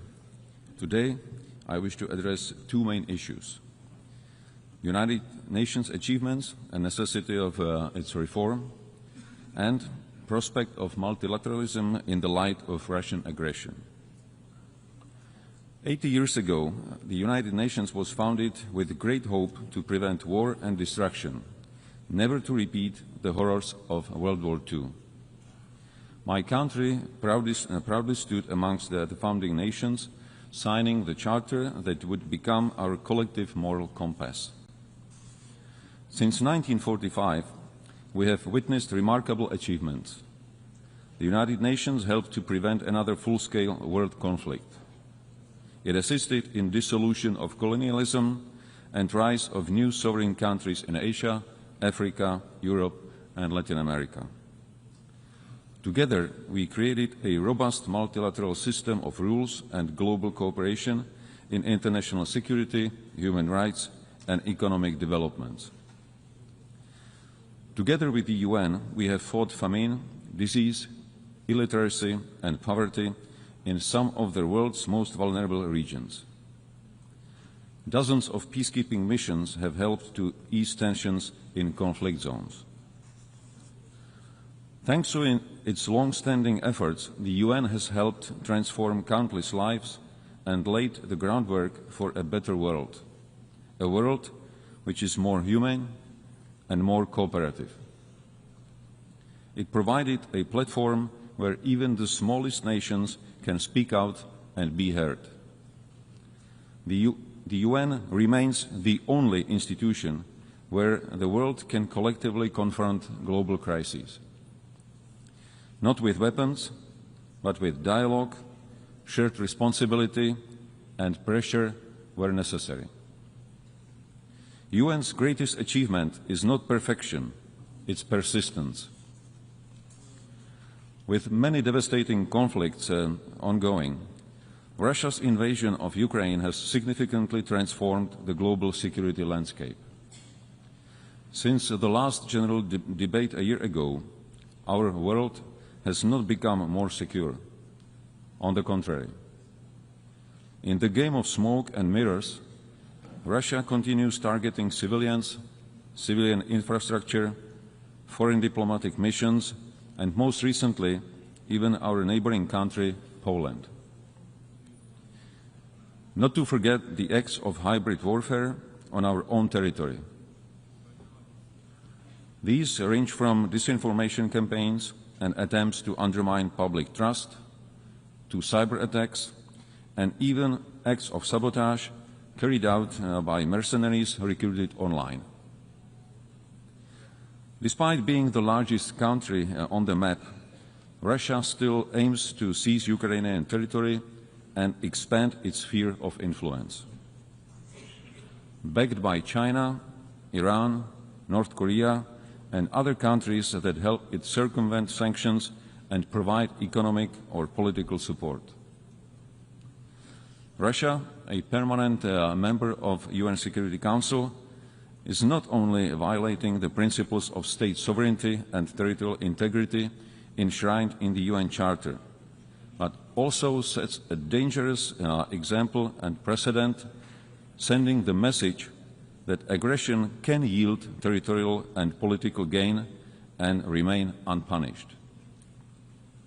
Ladies and gentlemen, our multilateral system was created on the premise that rules apply to all without exception. The consequences of this war go far beyond the news headlines. This war threatens to dismantle our system of governance based on mutual respect, equal partnership, and rules we all subscribe to. What is happening in Europe today could happen anywhere else tomorrow, under different circumstances, but under the exact same pretext.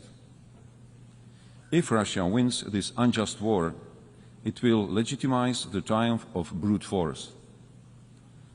Turning a blind eye to Ukraine today is a green light to any future aggressor anywhere in the world. Disruptions of the status quo in the Taiwan Strait or elsewhere in the Indo-Pacific would further destabilize global security and trade. Geographical distance offers no protection. Security in one part of the world is directly linked to security everywhere. Tolerating the principle of might makes right will lead to the end of multilateralism and the beginning of life under principles dictated by a powerful few. It would be a future with history deliberately rewritten, with lies promoted as facts, and with truth slowly disappearing from our discourse and memory. Just the opposite of what most of our nations fought for in the previous century. The heroism of Ukrainian people, their willingness to sacrifice for freedom, and global solidarity with Ukraine demonstrate that most of us still believe in universal values and in our responsibility to defend them. To achieve sustainable peace, we democratic allies from all over the world must act in unity and intensify our economic pressure on Russia. This is the only way to bring the aggressor to the negotiating table. Such peace, based on the existing international law, including territorial integrity and the right of self-determination, is in the interest of not only European countries, but of the whole international community. Any future peace agreement must send a clear message worldwide that aggressor must not be rewarded and borders cannot be changed by force. Ladies and gentlemen, the structure of the UN was based on the outcome of the World War II. Today, one of the UN Security Council permanent members, is waging a ruthless war while obstructing any constructive solutions put forward. It is in light of these new geopolitical realities that we need a strong and effective UN system capable of responding to today's global challenges, from security threats and climate change to rapid evolution of new technologies. Otherwise, we risk sliding into a world that is more fragmented, more dangerous, and far less predictable. Czechia welcomes the UN 80 initiative and the commitments in the Pact for Future. Yet these ambitions stand in stark contrast with today's reality. In the light of Russian aggression against Ukraine, the UN Security Council is currently failing its purpose and mission.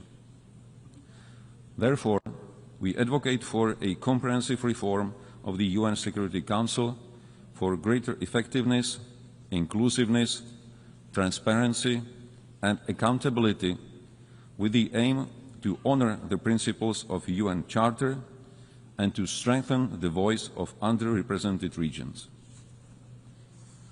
Freedom and human rights are not granted entitlements. They are hard-won principles that must be cherished and protected. Security Council membership should not be seen as a matter of prestige or privilege, but above all, a responsibility to defend global peace. That's why Czechia is seeking a non-permanent seat on the UN Security Council for the term 2032-33, with a clear commitment to uphold the rules-based international order. We cannot afford to have the UN paralyzed or blocked in its ability to respond to crises and challenges. Current urgent crises are already consuming too much of our attention and resources at the expense of other major, equally pressing issues. Madam President, ladies and gentlemen, as I mentioned in the beginning of my speech, the UN significantly improved the quality of life of billions, including through access to education, healthcare, and services. In this year's Sustainable Development Report, Czechia ranked 10th out of 167 countries. I am fortunate to be a citizen of a country which by global standards offers a secure and comfortable life. This doesn't mean that there are no challenges. Much work still lies ahead if we are to achieve the Sustainable Development Goals 2030, both at home and globally. After all, most of the challenges we are facing are global. No single nation is powerful enough to succeed alone. That is why we need more dialogue. That is why we need greater cooperation and collective action. And ultimately, that is why multilateralism must not only survive, it must thrive. Not only for us, but most importantly, for future generations. Thank you. On behalf of the Assembly, I wish to thank the President of the Czech Republic. The Assembly will hear an address by Her Excellency Karen Keller-Sutter, President of the Fifth Confederation. I request protocol to escort Her Excellency and invite her to address the Assembly.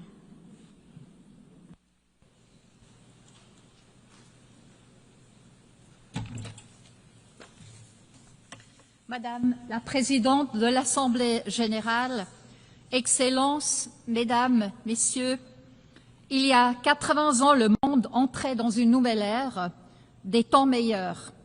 Le 27 janvier 1945, le camp de concentration d'Auschwitz était libéré. Le 8 mai, la guerre en Europe prenait fin. Et le 25 juin, 50 États adoptaient la Charte des Nations Unies à San Francisco. Ils étaient, je cite, résolus à préserver les générations futures du fléau de la guerre qui, 2 fois en l'espace d'une vie humaine, a infligé à l'humanité d'indicibles souffrances. Fin de citation.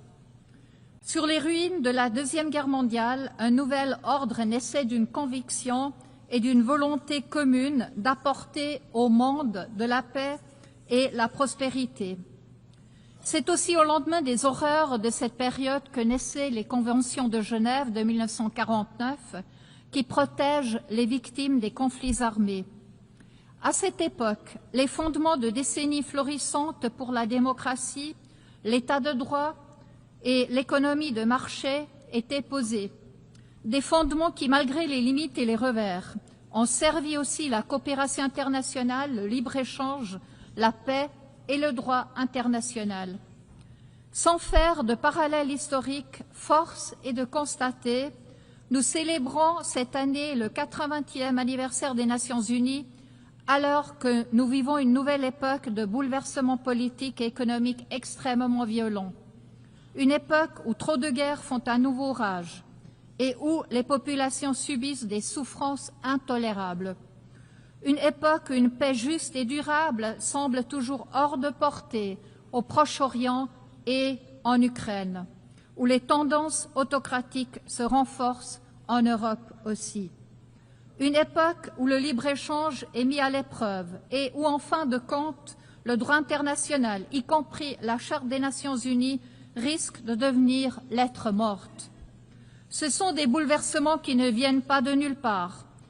Ils sont le résultat d'évolutions qui remontent parfois loin et que l'on a rétrospectivement trop longtemps pris trop peu au sérieux. Il faut être honnête, ce sont des évolutions pour lesquelles il n'y a pas de réponse facile, ni au niveau international, ni au niveau national, et il ne suffit pas non plus de rappeler ici, pour la énième fois et seulement par des discours, les mérites d'une certaine forme d'État, de l'État de droit, du droit international, du libre-échange et du multilatéralisme.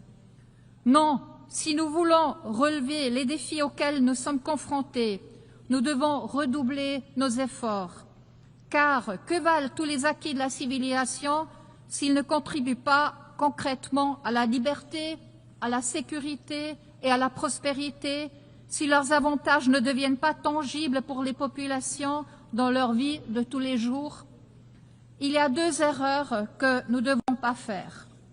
Premièrement, pointer du doigt uniquement les autres États. Deuxièmement, laisser les organisations internationales seules avec le travail et faire comme si elles étaient distinctes de nous. Mesdames, Messieurs, nous devrions commencer là où nous pouvons dès maintenant garantir la liberté et contribuer à la sécurité et à la prospérité. Et c'est en général chez nous, dans notre propre pays. Entendons-nous bien, il ne s'agit pas de faire l'éloge de l'égoïsme national, ni de condamner le multilatéralisme, bien au contraire.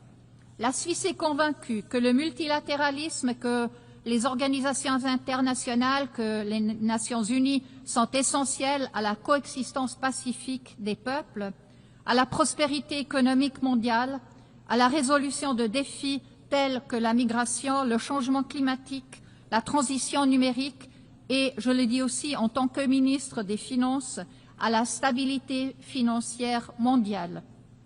L'année dernière, nous avons adopté ensemble le Pacte pour l'avenir, un engagement fort en faveur du multilatéralisme dans l'agenda 2030 pour le développement durable, constitue donc l'un des piliers. Nous devons mettre en œuvre ces feuilles de route sans délai. La Suisse est aussi convaincue que la Genève internationale peut apporter une contribution unique à la réalisation de ces objectifs. Genève, en tant que premier centre opérationnel onusien, dispose d'une forte expertise dans de nombreux domaines cruciaux pour notre avenir, liés notamment à l'humanité et à l'innovation. Il s'agit d'un écosystème sans égal pour réfléchir, discuter et agir ensemble. Mais toute organisation internationale forte a besoin de membres forts. Et quand je dis fort, je ne parle pas de force par la taille ou par la puissance militaire.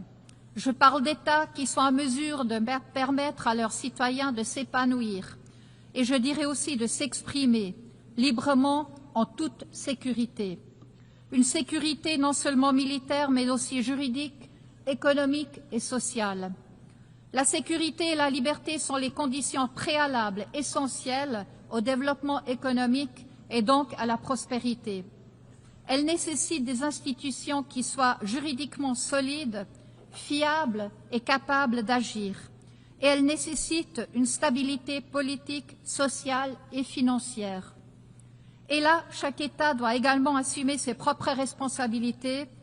Nous ne pouvons pas simplement les déléguer à une organisation internationale. Mesdames, Messieurs, la communauté internationale ne peut que profiter de la force intérieure, de la prospérité et de la stabilité de chaque État. Seuls les États solides sur le plan intérieur peuvent être véritablement solidaires et contribuer à une communauté internationale prospère.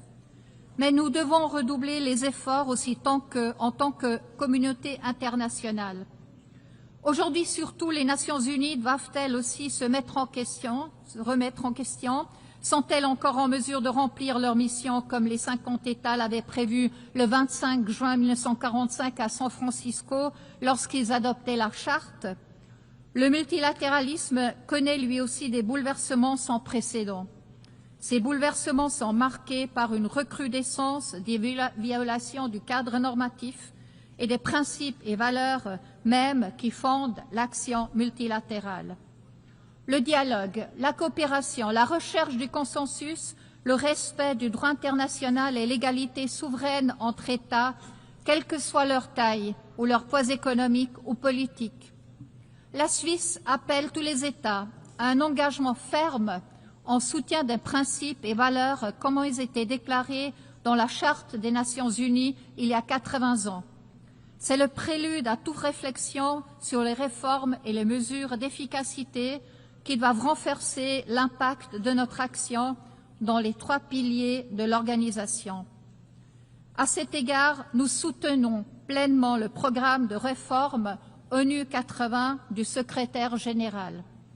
Le renforcement de l'efficacité, de la cohérence, de l'agilité et de l'impact de l'action multilatérale doit guider chacune de nos décisions. Une approche structurée et réfléchie visant à définir ensemble l'ONU de demain est essentielle. Je peux vous assurer que la Suisse continuera d'œuvrer en faveur des efforts de réforme d'une ONU plus efficace et d'un multilatéralisme pérenne, à la fois en tant qu'État d'hôte fiable et en tant qu'État membre engagé. Madame la Présidente, Excellences, Mesdames, Messieurs, nous ne sommes pas toujours dans la même situation qu'il y a 80 ans. Nous sommes en plein dans une phase critique et le prochain chapitre de l'histoire n'est pas encore écrit. Cela signifie que nous pouvons participer activement à son écriture. Je cite un survivant d'Auschwitz, l'écrivain italien Primo Levi. C'est arrivé, cela peut donc arriver de nouveau, tel est le noyau de ce que nous avons à dire. Fin de citation. Mais cela ne doit pas se reproduire. Et en fait, cela ne doit pas se reproduire. C'est pourquoi les Nations Unies ont été créées il y a 80 ans. C'est pour ça aussi que nous sommes là aujourd'hui. C'est à nous de faire en sorte que ce tournant de l'histoire, dont on parle si souvent aujourd'hui, comme aussi il y a 80 ans, ouvre une nouvelle ère pour de temps meilleurs. Gardons-nous de l'arrogance et de la facilité et mettons-nous au travail, chez nous, dans notre pays et ensemble aux Nations Unies. Je vous remercie.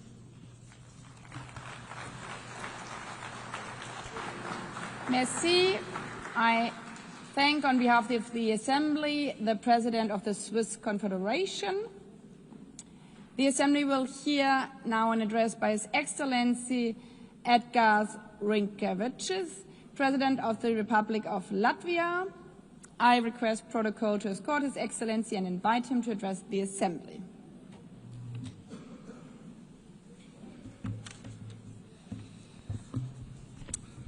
Madam President, Excellencies, distinguished delegates. First of all, allow me to congratulate Your Excellency, Madam Anna-Lena Baerbock, on assuming the presidency of the General Assembly. You will have Latvia's full cooperation. Latvia believes that we are stronger together, stronger in advancing peace, fostering development, upholding human rights. Standing here on this world stage, I would like to congratulate us on the 80th anniversary of the United Nations. 80 years working together to build a better, more just and peaceful world. This task has never been easy, but it is our duty to persist with determination and give our very best. I want to express Latvia's gratitude for the overwhelming support for our candidacy for the United Nations Security Council. We are beginning our term next year. This is our first term. Latvia will take on this responsibility with a strong sense of duty, a duty to serve with integrity, transparency, and with a clear commitment to the principles of the United Nations. Latvia is honored to serve on the Security Council for the good of people around the world, and we will stand together for peace and resilience. Latvia's three priorities in the Security Council are: first, protect our rules-based international order. Second, advocate for women, peace and security agenda. Also protect the most vulnerable people amongst us. Third, find solutions to emerging security threats. These include climate change, hybrid threats, the challenges related to the safety of artificial intelligence. Excellencies, the world is in disarray. Before our eyes, we see blatant attempts to weaken or even to destroy the rules-based international order, the order that is rooted in the United Nations Charter. In effect, a new world order is emerging, and it is not a better one. There is an attempt to recreate the world where the might makes right. The permanent members of the Security Council undertook to maintain international peace and security, to prevent wars, to prevent devastation and loss of life. But it seems that one permanent member, Russia, doesn't want this. Russia wants a world where brute force prevails over international law. Russia does not want peace. Russia wants to get what it wants. And Russia is willing to inflict destruction and misery on others. Unfortunately, Russia has partners in crime, notably Iran and North Korea. Ukraine is fighting back, bravely, with all it has. Ukraine is facing an existential threat to its people, to its land, to its freedom. Ukraine is fighting for all of us, for the rules-based international order, for independence and sovereignty, for territorial integrity, so that international borders are not changed by force. These actually are the very principles at heart of the United Nations. Latvia stands with Ukraine and will advocate for its sovereignty and territorial integrity at the United Nations Security Council. We are and we will be advocates for Ukrainian children abducted by Russia. They must be returned. We will be advocates for the Ukrainian civilians who have lost their homes and livelihoods. Latvia will use its position on the United Nations Security Council to help achieve a just and lasting peace in Ukraine. I want to express my appreciation to President Trump, President Zelensky, and my European colleagues for their efforts to achieve peace, for trying to stop the unnecessary destruction and the misery we are witnessing in Ukraine. It is our collective duty to uphold the principles of the United Nations Charter, especially when a permanent member of the United Nations Security Council openly violates them. We need no reminding that the United Nations was founded on the ruins of the World War II, to save future generations from the scourge of war, to maintain international peace and security, to protect human life. Distinguished delegates, in war, it is the most innocent that pay the highest price. It is our duty to strengthen international cooperation to tackle the escalating crisis in Gaza. The humanitarian catastrophe in Gaza continues to spiral. Urgent action is needed to end civilian suffering. Latvia condemns all terrorist attacks. Nothing can justify terrorism. We recognize Israel's legitimate right to self-defense, but it must be exercised in line with the international law, and particularly international humanitarian law. The law is there to protect every one of us. Latvia calls for an immediate ceasefire in Gaza. The terrorist organization Hamas must release all hostages. Hamas must be destroyed, as this organization is responsible for so much human suffering in the region. We need to ensure that the access to humanitarian aid in Gaza is safe and unconditional. The ongoing escalation confirms the need for a sustainable political solution, the need for a two-state solution in accordance with international parameters, the need to break the cycle of violence, to reach a just and lasting peace, a peace that addresses the security concerns and the legitimate aspirations of both the Israelis and Palestinians. Latvia is keenly aware of the ongoing conflicts around the world. We must work together to resolve the dire humanitarian situation in Sudan and Democratic Republic of the Congo. We will not look on helplessly as crises unfold. As a member of the Security Council, we will call on the international community to take collective action and to facilitate humanitarian aid, to try to end unnecessary human suffering. Distinguished delegates, we must do everything in our power to protect the most vulnerable people, especially women and children. Women and girls suffer disproportionately in times of war. We, the global community, have a responsibility to protect the rights of women and girls, to empower them, to ensure their voices are heard in peace processes. The first deportation of Ukrainian children to Russia is beyond disturbing. We call on the United Nations to do more, do much more. We will do all we can to help bring these children home. Madam President, it is not only conventional warfare that threatens peace, security, and stability. Emerging threats like climate change, cyber attacks, hybrid attacks, and the misuse of artificial intelligence are testing us on a daily basis. Our modern world is connected in ways that most of us can't imagine. Today, many countries are experiencing a growing wave of hybrid attacks, also Latvia. We have to deal with damage to undersea cables, GPS jamming, arson attacks, the Russian shadow fleets.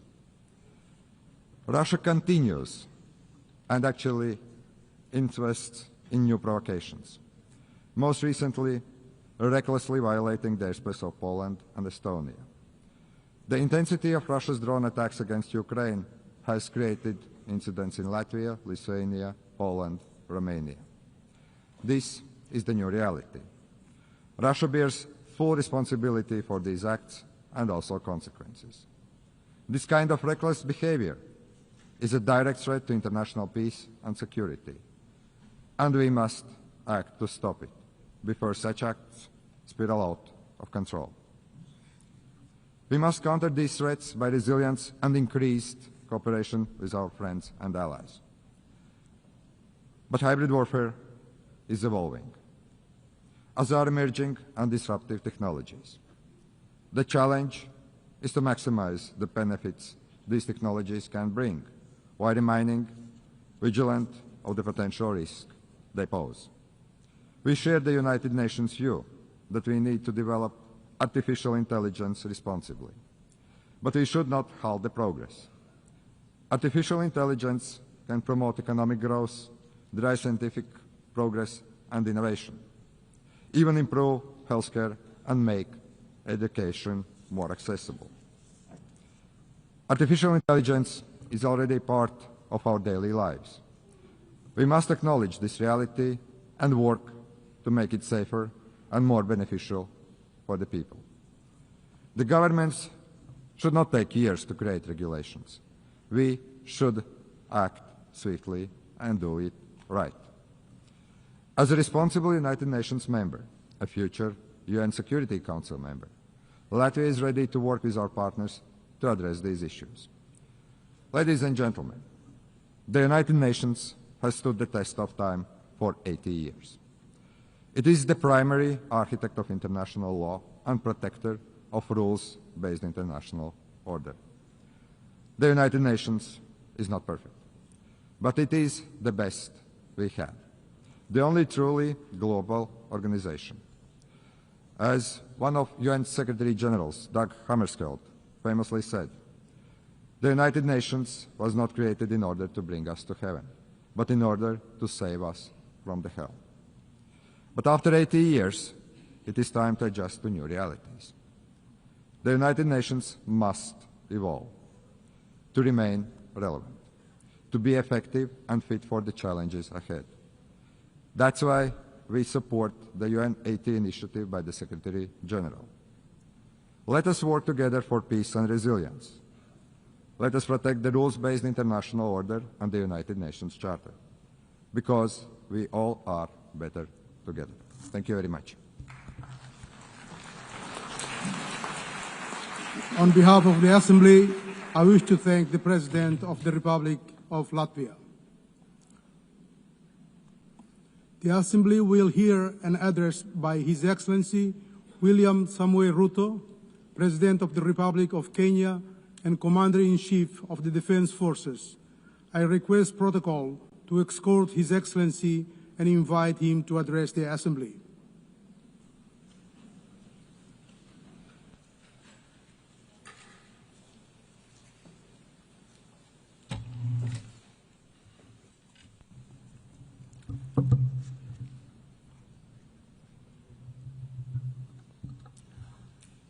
Madam President, the President of the 88th session of the UN General Assembly, Madam Annalena Baerbock, Secretary General of the United Nations, Antonio Guterres, Excellencies, Heads of State and Government, distinguished delegates, ladies and gentlemen. I congratulate you, Madam President, on your election to preside over the 80th session of the UN General Assembly. Madam President, you can count on Kenya's full support throughout your tenure as you steer the Assembly into the future. Ladies and gentlemen, 80 years ago, in the aftermath of the unprecedented global destruction and devastating war, the international community came together in hope.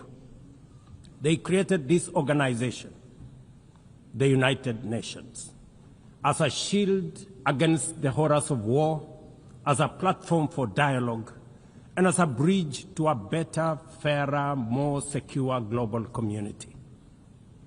What is often forgotten or not mentioned today is that the United Nations grew out of the failure of the League of Nations that existed between 1919 and 1945.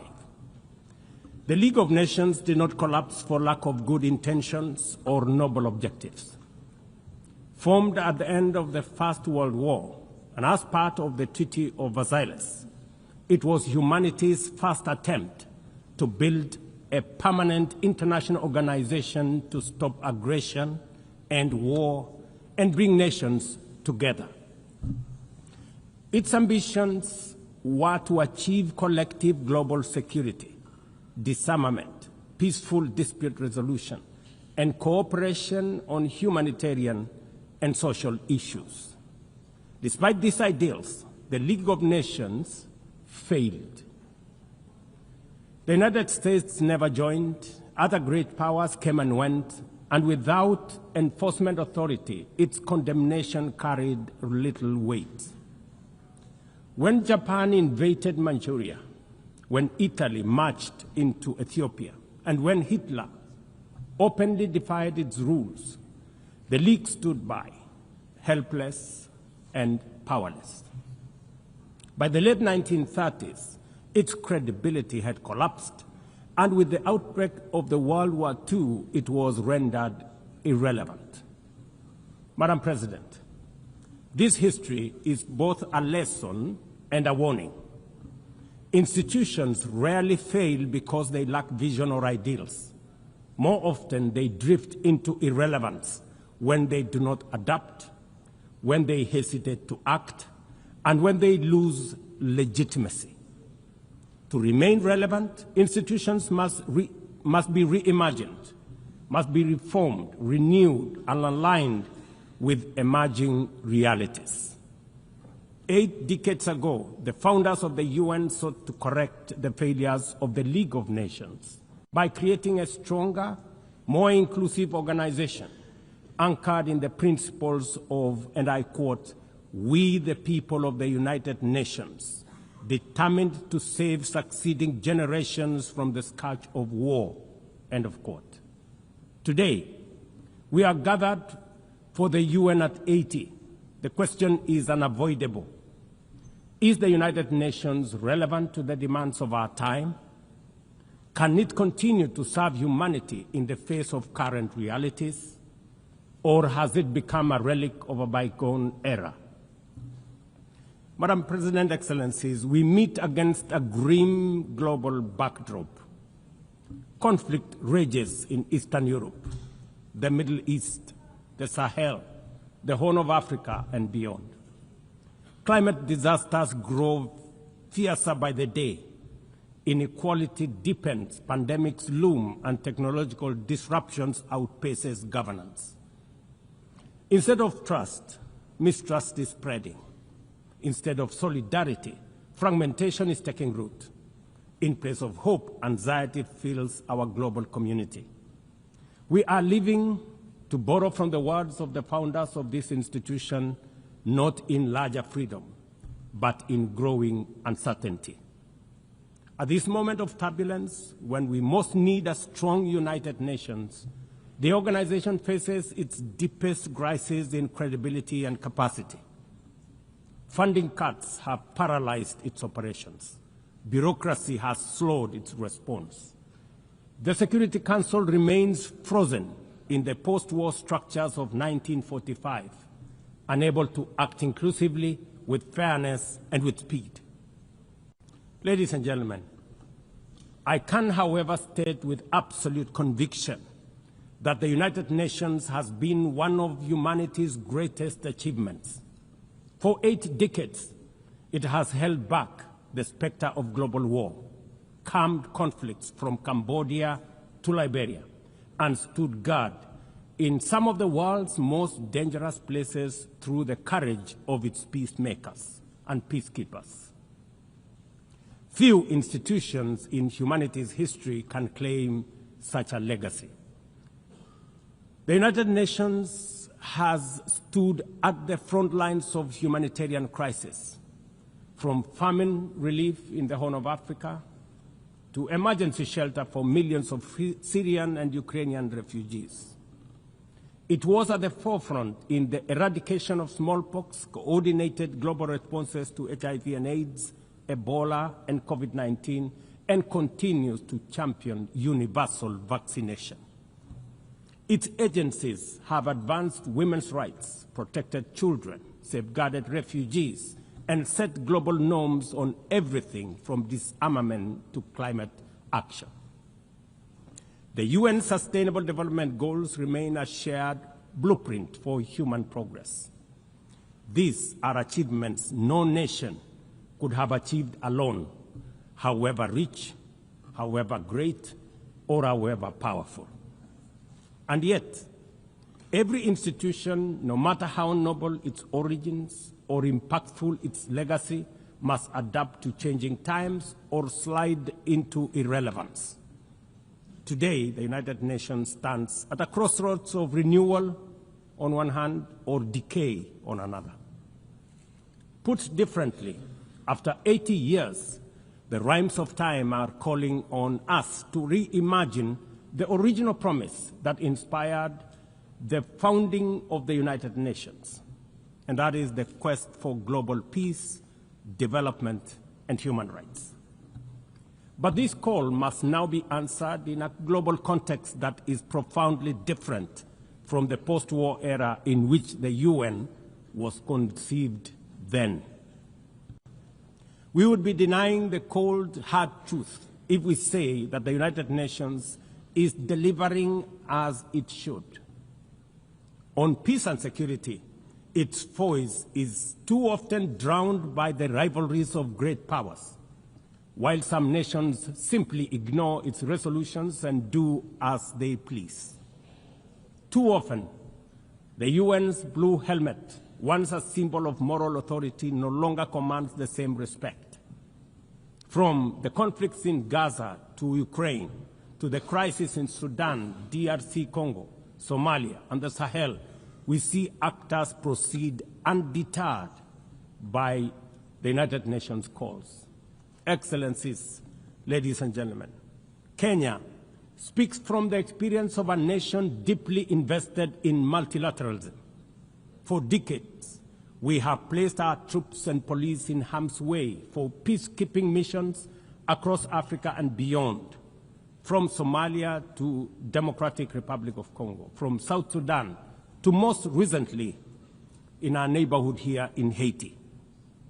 Over the past 15 months, we are proud to have led the multinational security support mission in Haiti, not because it has been easy, but because solidarity is the essence of the United Nations.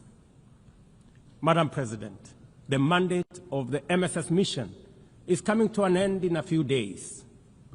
As the lead nation, allow me to briefly share our experiences, the successes and the challenges, as both a cautionary tale and a living lesson about the strengths and weaknesses of the current global security governance architecture. For far too long, the people of Haiti called out to the world. Too often, their pleas were met with silence, hesitation, or half measures. Haiti became a tragic reminder of what happens when the international community looks away, prevaricates, or offers half-hearted support. When Kenya responded to the quest for the Haitian authorities, it was in the belief that we were joining a genuinely multinational effort. We welcomed and fully embraced Resolution 2699, by which the United Nations Security Council authorized the MSS with Kenya as the lead nation. Drawing on our decades of peace support operations, we stepped forward, stepped up, and deployed our officers to confront the rampant menace of gang violence in Port-au-Prince and its environs. Madam President, ladies and gentlemen, the mission has operated in a volatile environment under enormous constraints. It has been underfunded, under-equipped, and operated below 40% of its authorized personnel strength. Our police officers have valiantly shouldered responsibilities without the full logistical support that would accompany any mission sanctioned by the United Nations. Despite these challenges, and against all odds, the MSS has delivered results many thought were impossible. The presidential palace, once under siege from gangs, is today restored as the seat of government. The police headquarters and the police training center, once overrun by gangs, are now secure, with the academy resuming the training of new police officers, over 700 of whom graduated a few months ago. Schools that have been shattered by violence have reopened, with children back in class, learning and progressing. Roads once manned or blocked by gangs have now free-flowing traffic. cases of kidnapping and extortion have reduced sharply. The airport and the seaport, once surrounded by gangs, are now abuzz with normal operations. Which begs the question, if so much could be achieved with limited resources and stretched personnel within just 15 months, what more could have been accomplished if the United Nations fraternity had truly acted together in solidarity with the people of Haiti? From this podium, I wish to assure all partners and actors that with the right personnel, adequate resources, appropriate equipment, and necessary logistics, Haiti's security can be restored. Gangs can be neutralized and the safety of streets, schools, hospitals, and homes secured. The continued harassment, abductions, and criminal acts undermining the lives of Haitians are unacceptable, unjustifiable, and must be stopped by this organization, the United Nations. Madam President, as the UN Security Council deliberates on the next steps, we must not lose sight of the fact that the situation in Haiti demands sustained, coordinated, and undivided international attention. A careful and orderly transition from MSS is essential to consolidate the hard-won gains so far achieved. I urge the Security Council and all partners to remain steadfast in ensuring that Haiti moves forward on a path of peace, stability, and renewal. Ladies and gentlemen, on human rights, our principle is clear and unwavering. The protection of civilians and respect for humanitarian law cannot be applied selectively. We cannot condemn suffering in one place and turn a blind eye in another. Kenya is gravely concerned by the humanitarian catastrophe in Gaza and by the immense suffering of civilians caught in the devastation of disproportionate military operations. At the same time, we call for the unconditional release of Israeli hostages. In line with the African Union and United Nations resolutions, we also call for a permanent ceasefire, for strict adherence to international humanitarian law, and for the launch of a credible political process.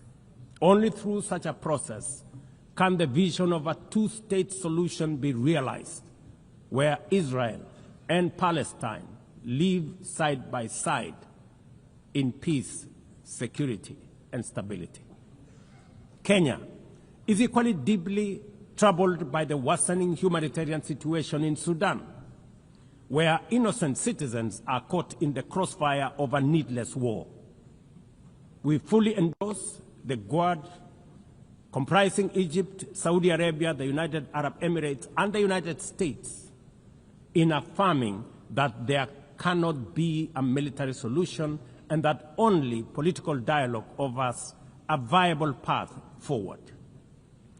We join the Quad in urging all parties, including SAF, RSF, and the external actors, to respect Sudan's sovereignty, unity, and territorial integrity, and firmly reject any attempts to divide the country, reaffirming our unwavering support for a unified Sudan for the benefit of all its people. Excellencies, distinguished delegates, those who look to the future with a clear vision know that climate change is not only the single greatest threat of our age, but also one of the greatest transformation opportunities of our time. The global stocktake has made it plain that the world is off track. Current national determined contributions are steering us towards temperature rises far beyond any safe threshold. This is the difference between survival on one hand and devastation for millions across the world on the other. Kenya and Africa are not passive victims of this crisis. We are taking bold steps showing that climate action is not only possible, but can also be the foundation for inclusive growth. We are building a climate-resilient society by embedding adaptation into every sector, from agriculture and energy to infrastructure and livelihoods, to sustainable mining and artificial intelligence. This ambition is visible on the ground. Today, 93% of Kenya's electricity comes from renewable sources: geothermal, wind, solar, and hydro. We are expanding investments in e-mobility, climate-smart agriculture, clean cooking solutions, and green manufacturing. We are also pioneering nature-compatible solutions such as sustainable waste management and circular economy interventions.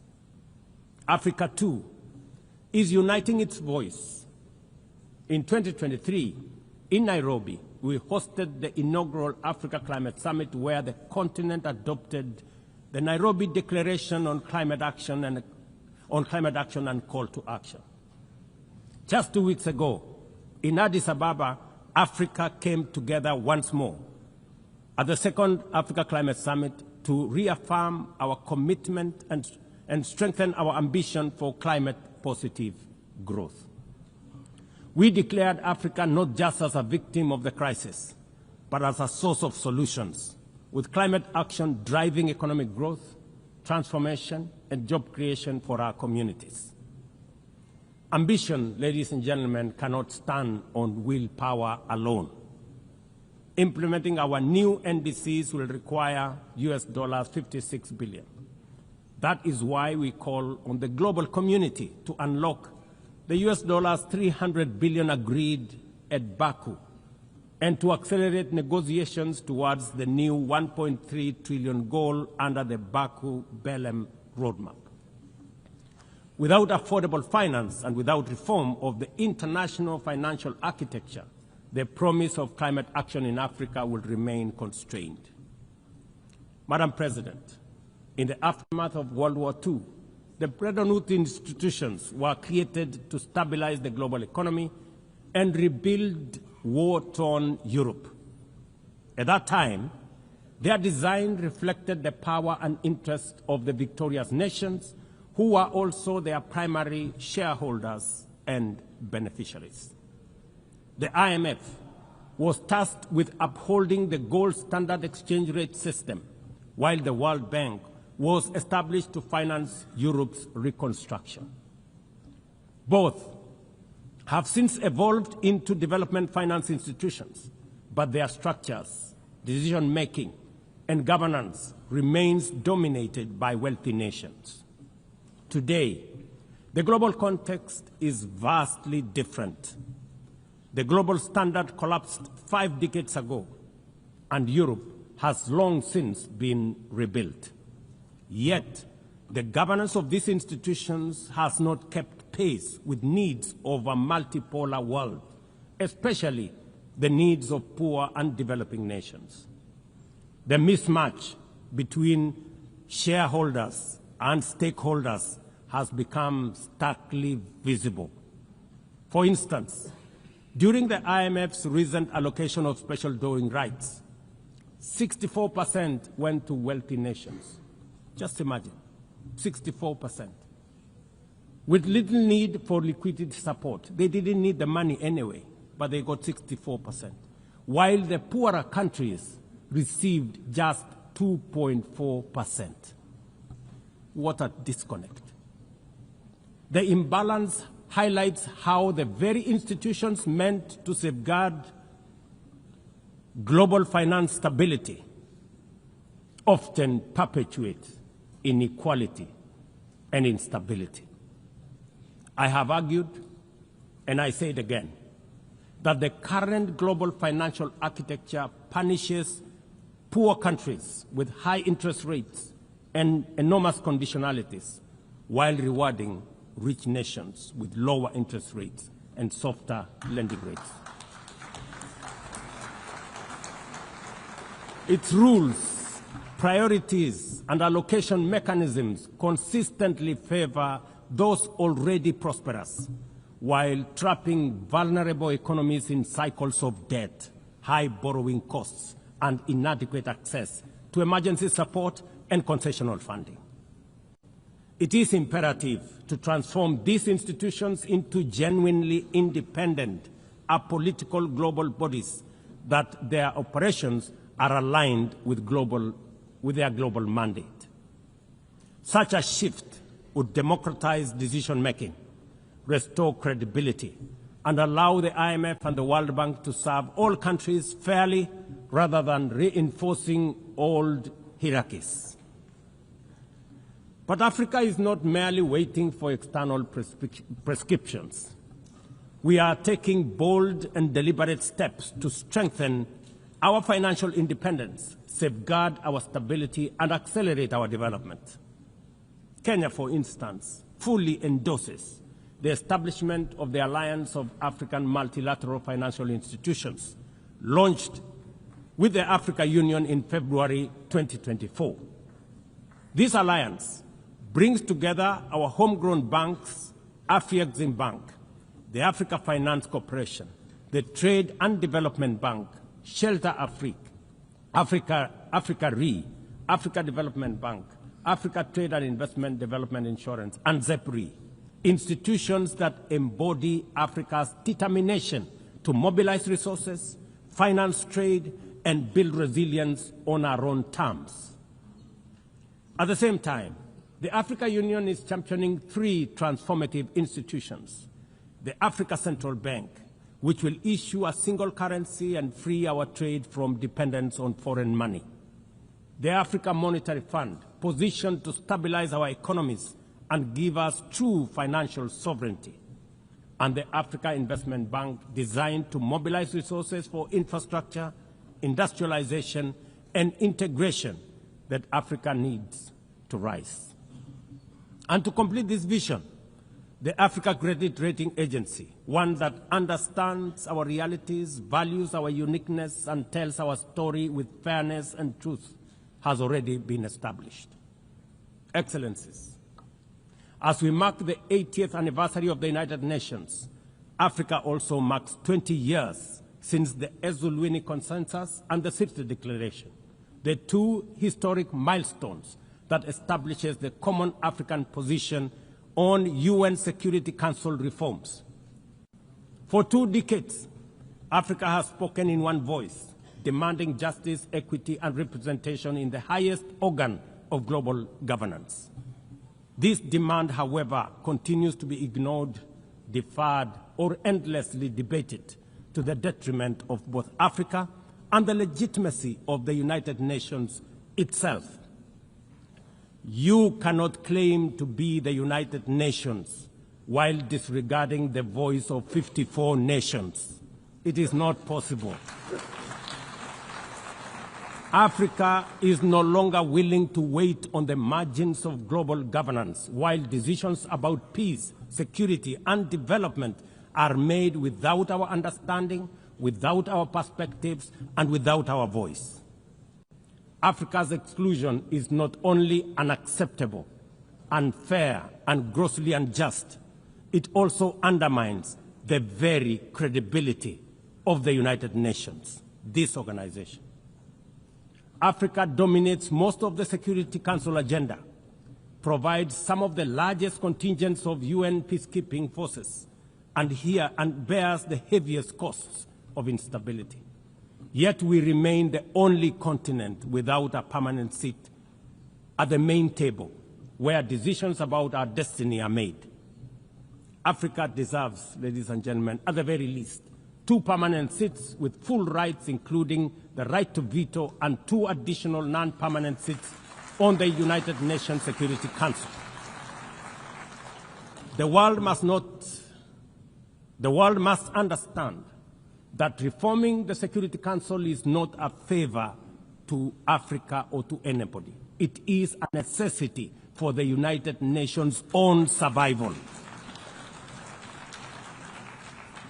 If the United Nations is to remain relevant in this century, it must reflect today's realities, not the post-war power arrangements of 1945. Madam President, despite the stated and evident weaknesses of the United Nations, it still remains humanity's best chance at global solidarity. No other institution has the universal legitimacy or convening power of the UN. From coordinating humanitarian relief in times of war and disaster, to mobilizing the global response to COVID-19, to driving consensus on climate change, through the Paris Agreement, the UN has consistently shown that the world can achieve together what no nation can accomplish on its own, however mighty or great or powerful.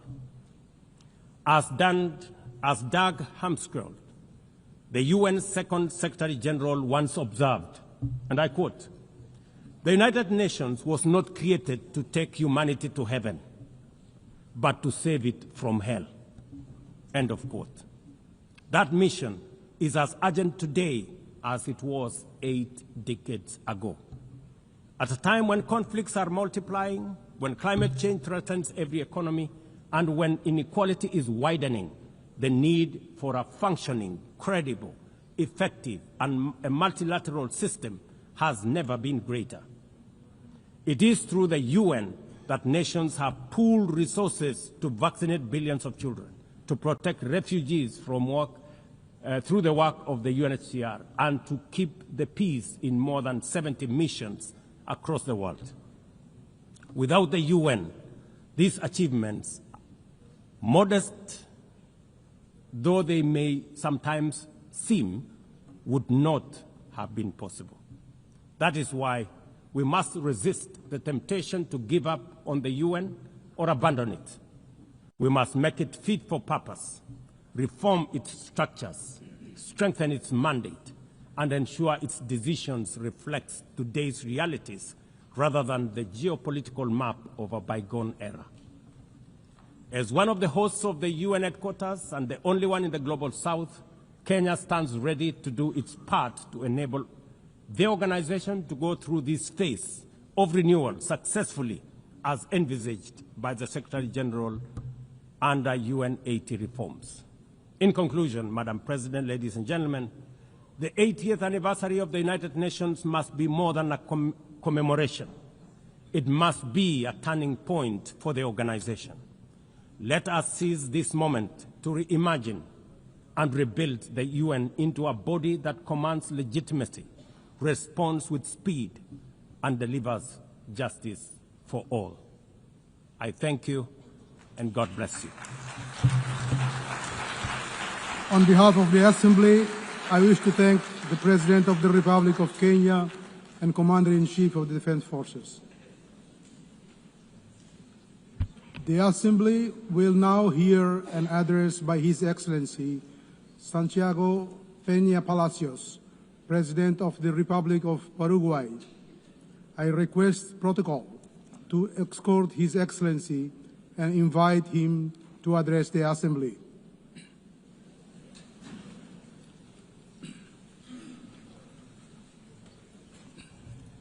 Señora Presidenta de la Asamblea General, distinguidos jefes de Estado y de Gobierno, estimados ministros de Relaciones Exteriores, damas y caballeros. Esta es mi tercera intervención en la Asamblea General de las Naciones Unidas.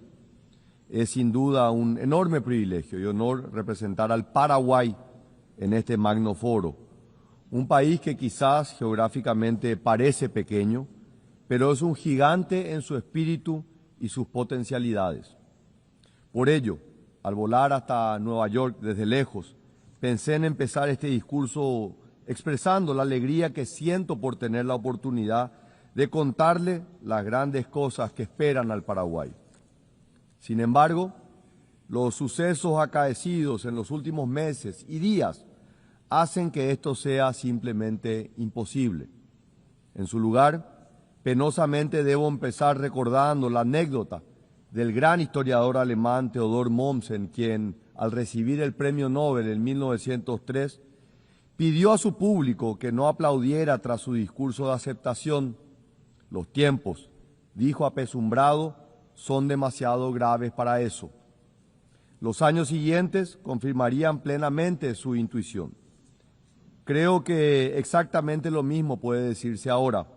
En efecto, en estos días hemos visto que el mal, la ideologización radical, la intolerancia, son desafortunadamente reales y están enraizados en ciertos sectores de nuestras sociedades. Todavía estoy conmocionado y también triste y afligido por las imágenes chocantes de dos cobardes e incomprensibles atentados políticos.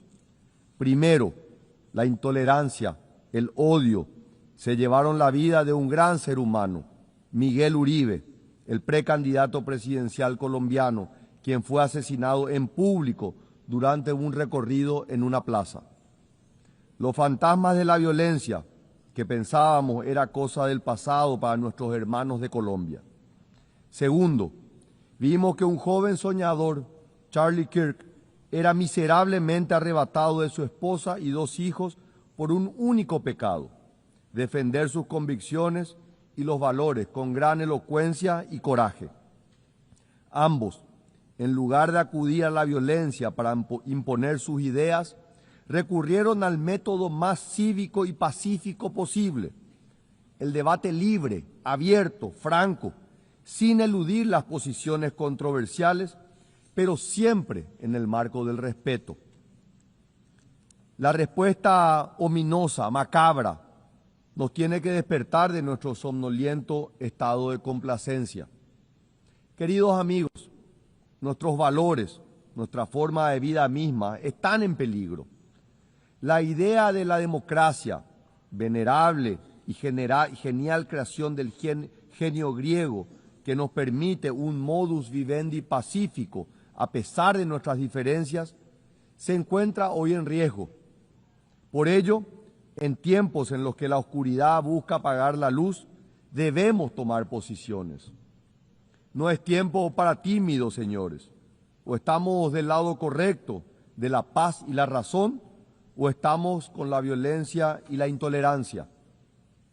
Nuestros hijos y nietos no olvidarán qué actitud hemos tomado ante el enorme desafío que enfrentamos. Por eso quiero ser muy claro con ustedes. La violencia política es inmoral, intolerable y profundamente dañina. Debemos rechazarla sin matices. Por eso les pido que digamos alto y fuerte: no al odio, no a la violencia, no al autoritarismo. No debemos subestimar la gravedad de lo que está ocurriendo. Estos no son casos aislados, son patrones. Y la situación se ha venido agravando ante la mirada impasible de los gobiernos y de los movimientos políticos. La polarización y el extremismo, antes revelados sutilmente en textos y discursos, hoy se están materializando en actos de violencia reales. Hay una crisis de creencia en las instituciones. Los ciudadanos simplemente ya no confían.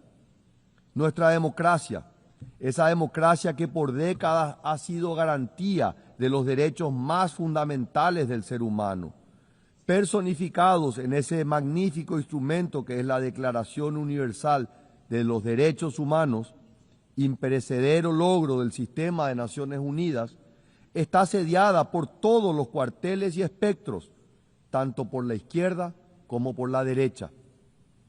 Y esto, señores, puede ser un camino sin retorno. Esta situación de crisis es el caldo de cultivo perfecto para el autoritarismo, donde los valores democráticos se erosionan. El autoritarismo o su perverso hermano gemelo, el populismo, toman su lugar. Paraguay ve con enorme preocupación las restricciones al ejercicio de derechos fundamentales, como el acceso a la libre información y la libertad de expresión en algunos países hermanos, que ya son demostraciones palpables que la crisis es real y es profunda. Así, lamentablemente, la situación en Venezuela se ha vuelto verdaderamente alarmante. A las violaciones sistemáticas de los derechos humanos y las libertades fundamentales se suman acciones contrarias al derecho internacional y la persecución a líderes políticos. El proceso electoral de julio del 2024 pisoteó la voluntad del pueblo venezolano. 7 millones de venezolanos han abandonado su patria, la mayor crisis migratoria en la historia del hemisferio occidental. En Nicaragua, por otro lado, la persecución a opositores políticos persiste y se expande agresivamente. La situación de los derechos humanos y las garantías fundamentales es demasiado grave. Han expulsado a órdenes religiosas completas, han despojado de la nacionalidad a cientos de nicaragüenses cuyo único crimen fue disentir. Incluso la Iglesia Católica es perseguida, algo impensable en América Latina. Paraguay conoce mejor que nadie la calamidad del autoritarismo y la dictadura, pues vivimos el régimen militar más largo en el continente del siglo XX, cuyas cicatrices aún no cerraron del todo. Por eso no podemos ni debemos permanecer en silencio mientras nuestros hermanos latinoamericanos sufren la misma opresión que ha marcado a fuego nuestro pasado. La crisis de la democracia, amigos, no se resuelve con mano dura ni censura, ni autoritarismo, ni mucho menos con violencia. Debemos resistir a estos impostores atrayentes. La crisis de la democracia, como decía el filósofo italiano Norberto Bobbio, se resuelve de una sola manera, con más democracia. No con fantoches autoritarios, ni con odio o intolerancia. Debemos responder con más democracia, más república, más tolerancia, más diálogo, más derechos, más libertad. La razón de ser, la esencia de las Naciones Unidas es ser el mantenimiento de la paz. Sin embargo, mientras nos reunimos aquí, más de 120 conflictos armados nos demuestran lo grave que puede ser el fracaso de nuestras instituciones. El Paraguay extiende su solidaridad con todas las víctimas de los conflictos armados y aboga, una vez más, por la resolución pacífica de las controversias. Resalto hoy, particularmente, la dolorosa situación en Haití. El momento de una acción decidida y coordinada por parte de las Naciones Unidas y en especial del Consejo de Seguridad es ahora. El Paraguay lo sabe y está listo para ayudar al pueblo haitiano que ya no puede esperar. Por otro lado, quiero poner de relieve una situación que va más allá de los conflictos armados, pero que reviste la misma gravedad. Enfrentamos una crisis silenciosa pero devastadora, el colapso de las cadenas de suministros globales. La pandemia nos mostró cuán frágiles eran. La guerra en Ucrania las tensó aún más. Y ahora la fragmentación geopolítica amenaza con romperlas definitivamente. El mundo necesita urgentemente cadenas de suministro más confiables, más diversificadas, más resilientes. No podemos seguir dependiendo de sistemas que colocan la eficiencia por encima de la seguridad, el costo por encima de la confiabilidad. Quiero ser claro.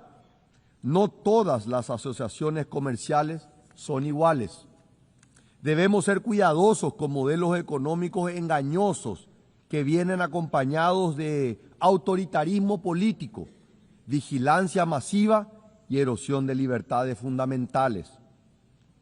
Cuando aceptamos inversiones que comprometen nuestra soberanía, cuando permitimos que nuestra infraestructura crítica dependa de regímenes autoritarios, estamos simplemente hipotecando no solo nuestra economía, sino nuestra democracia.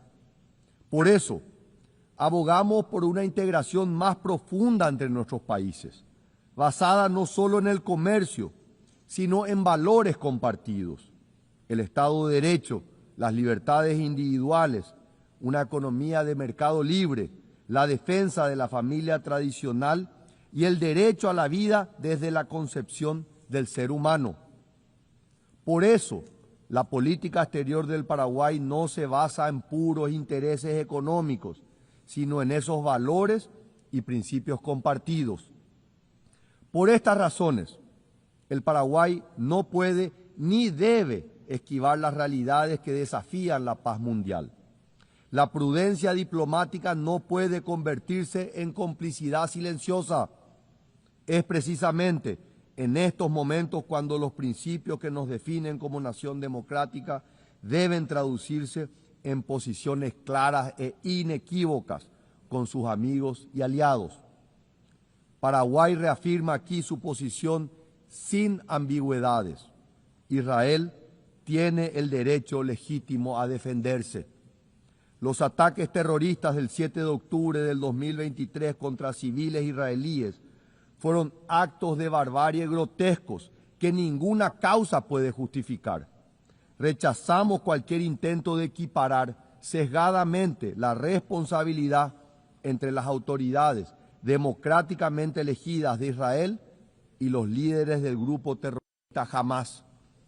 El antisemitismo, señores, como los hechos diarios lo demuestran, no es un accidente del siglo XX. Está vivo y está fuerte. Forma parte de ese ciclo de violencia irracional y de odio del que hablaba al inicio de mis palabras. Debo confesar aquí que nunca he entendido cómo tanta gente ha adoptado esta horrible visión del mundo, dado que el pueblo judío ha dado tanto material, cultural y espiritualmente al mundo. Y sin embargo, lamentablemente esa perversión sigue entre nosotros. La única respuesta es estar alertos, no al odio. Shoah nunca más.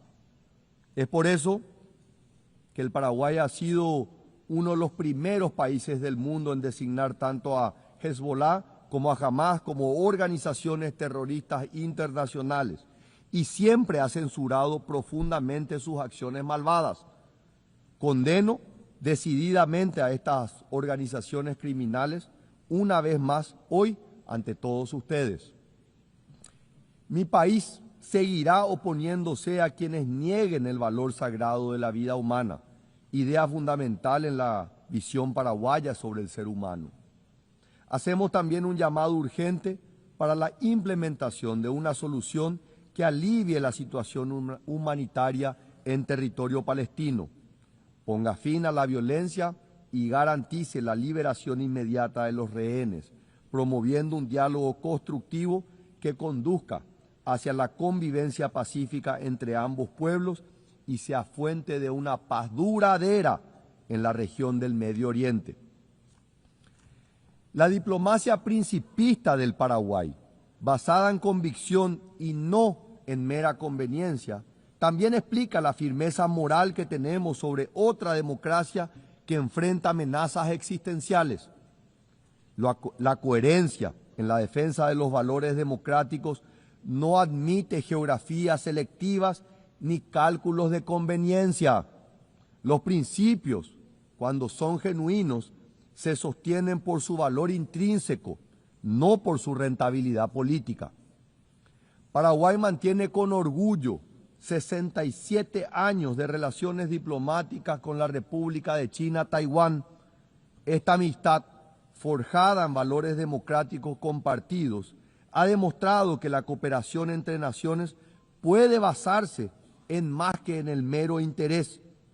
Seguramente esta decisión nos cuesta mucho económicamente, pero créanme, el valor de hacer lo correcto no tiene precio. Las crecientes tensiones en el estrecho de Taiwán nos preocupan profundamente. Los ejercicios militares cada vez más agresivos, las incursiones aéreas constantes, la retórica belicista, todo apunta hacia una escalada peligrosa que podría desestabilizar no solo Asia, sino el orden global entero.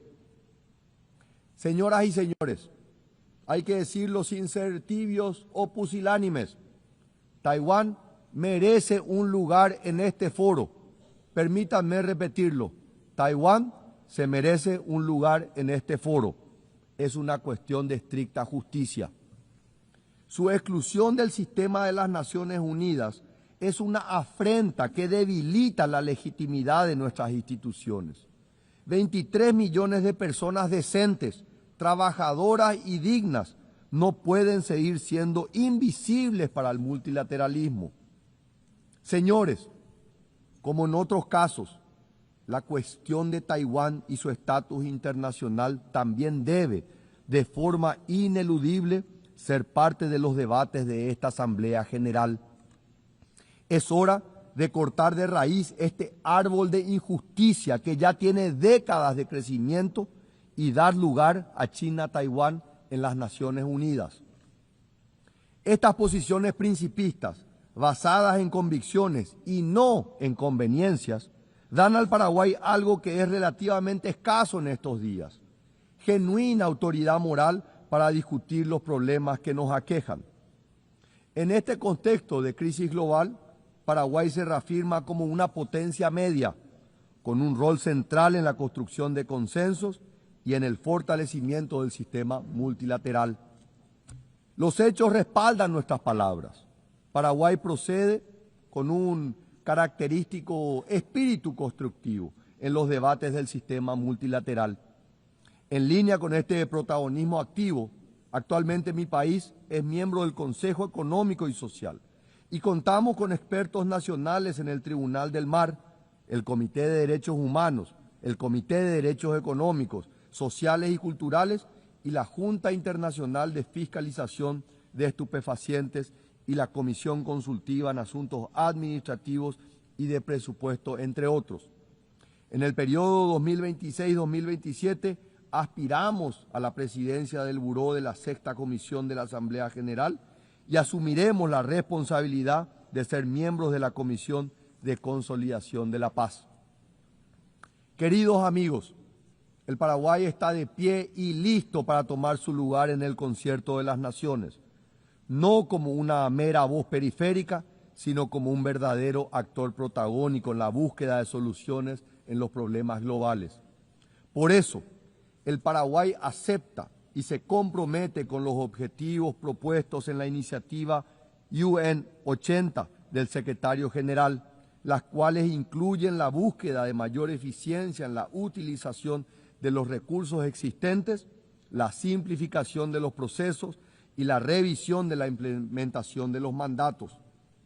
Por eso, el Paraguay exige la implementación del balance geográfico en la designación del próximo secretario general para fortalecer la legitimidad y la representatividad de esta organización. En dicho proceso, estamos convencidos debe mirarse a nuestra región, que cuenta con candidaturas que cumplen con los más altos estándares de experiencia, integridad, visión y, sobre todo, liderazgo para generar puentes que nos ayuden a superar los desafíos con impacto global y riesgo sistémico. Por eso, Paraguay exige la reforma profunda del Consejo de Seguridad, para evitar que se vuelva prescindible dentro de un multilateralismo que precisa dar soluciones a los numerosos conflictos actuales, tanto aquellos entre estados como los causados por actores no estatales. Por eso, pedimos aquí posiciones más flexibles para que el Consejo de Seguridad vuelva a ser verdaderamente representativo en su membresía y recupere la eficacia en el cumplimiento de su misión. Reclamamos la eliminación del veto, lo que dará más legitimidad al organismo y permitirá que la ONU, como organización universal, vuelva a ser protagonista en la determinación de las soluciones a los grandes desafíos que enfrenta nuestro mundo.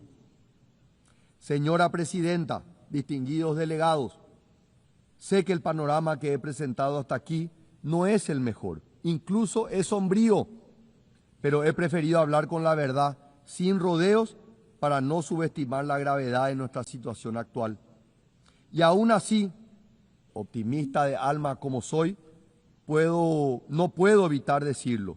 Miro al futuro con una gran esperanza. Como dijo el gran escritor William Faulkner, yo creo que la humanidad no solo perdurará, sino prevalecerá. Con todos nuestros defectos, cuando trabajamos en conjunto, cuando anteponemos la solidaridad sobre los separatismos, el diálogo sobre la violencia, la tolerancia sobre el odio, la humanidad es capaz de grandes cosas. La construcción del futuro no es posible solo formulando un deseo. La construcción del futuro requiere intención, persistencia, constancia y disciplina. Siempre digo, y hoy lo repito, no hay atajos para el desarrollo, solo existe el trabajo duro. Pero las palabras ya no bastan. Nuestros pueblos están hartos de las promesas vacías, de declaraciones grandilocuentes que no se traducen en pan sobre la mesa, en seguridad en las calles, en educación para sus hijos. Como cualquier relación cuya confianza ha sido rota, la clave para recobrarla es mostrar resultados. La democracia debe demostrar que puede cumplir, que puede generar prosperidad, que puede asegurar la justicia, que puede ofrecer esperanza, que puede ser una democracia con rostro humano, con contenido social, como la que han defendido los grandes ideólogos de mi propia nucleación política, como Ignacio Apane, Fulgencio R. Moreno o Juan León Mallorquín. Todo esto lo ha venido demostrando mi partido en función de gobierno del Paraguay en las últimas décadas, de que es posible crecer económicamente con justicia, con democracia y con derechos humanos. No lo digo con arrogancia, sino con la humildad que nos caracteriza a todos los paraguayos, humildad que nace de una historia de grandeza, pero también de una historia de sufrimiento. Los paraguayos conocemos el eterno ciclo del renacimiento, el surgimiento, la crisis, la tragedia. Hemos tenido que reinventarnos y resurgir de las cenizas. Y en ese noble proceso construimos el Paraguay de hoy. Finalmente está siendo reconocido por lo que es, un gigante que resurge. Mientras el mundo se tambalea, nosotros estamos construyendo algo diferente, un modelo que funciona, un modelo que genera confianza porque genera resultados. Los números hablan por sí solos. Tuvimos un crecimiento económico del 5.2% en el primer semestre del 2025, mientras que la región crecía apenas al 2%. Nuestra inflación se encuentra controlada en menos del 5%, por debajo del promedio regional. Avanzamos firmemente hacia la convergencia fiscal post-pandemia. Nuestro déficit fiscal vuelve al 1,5% para el próximo año. Nuestro desempleo se encuentra hoy en los mínimos históricos. Pero el crecimiento sin justicia social es vacío. Por eso implementamos programas ambiciosos que están transformando la vida de las personas más vulnerables. Nuestro programa de hambre cero en las escuelas alimenta diariamente a más de 1 millón de niños en 7.000 escuelas. Cero Gaporá está convirtiendo a miles de familias trabajadoras en propietarias de su propia vivienda. Por primera vez, el Estado ofrece créditos hipotecarios con cuotas equivalentes a lo que sería un alquiler. Transformamos un gasto mensual en patrimonio familiar. Resalto que 120.000 personas salieron de la pobreza en solo un año. La pobreza extrema cayó al 4.1, el nivel más bajo de nuestra historia. Pero nada de esto sería posible sin instituciones sólidas. Por eso emprendimos un proceso de reformas audaces. Impulsamos la ley del servicio civil para profesionalizar la función pública, terminando con décadas de clientelismo. Con la ley de integridad y transparencia, creamos mecanismos reales de control y rendición de cuentas, fortaleciendo a la Contraloría General de la República. Aprobamos la ley del Registro Nacional Unificado, una ley que propone una transformación estructural y ordena, luego de más de 100 años, la propiedad inmobiliaria en Paraguay. El resultado: en julio del año pasado, el Paraguay alcanzó el grado de inversión por primera vez en su historia. Distinguidos delegados, el modelo de Paraguay no es perfecto, desde luego. Tenemos enormes desafíos y falta mucho todavía, pero estamos cambiando la realidad. Estamos demostrando hoy Paraguay no es solo un país.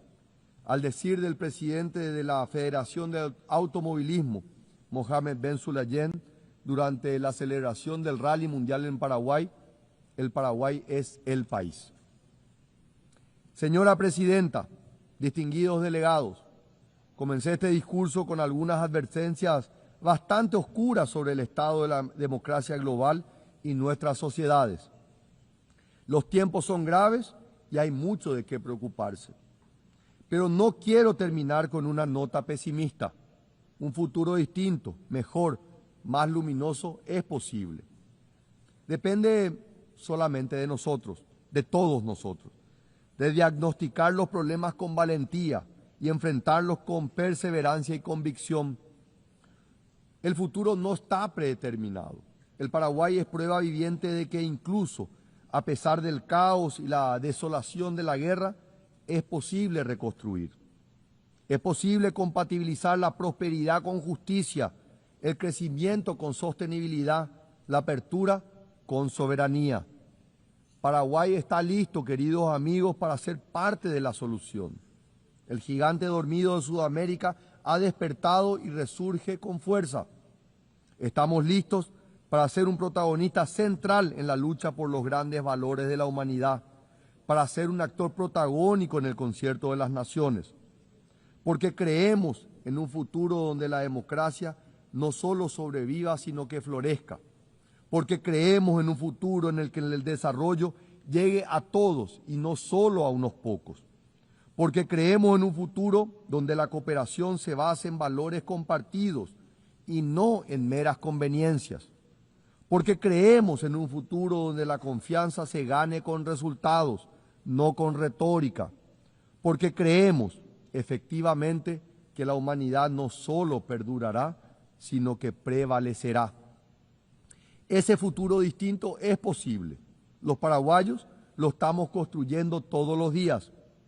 Los invito a construirlo con nosotros, todos juntos, para dejar un futuro mejor a nuestros hijos y nietos.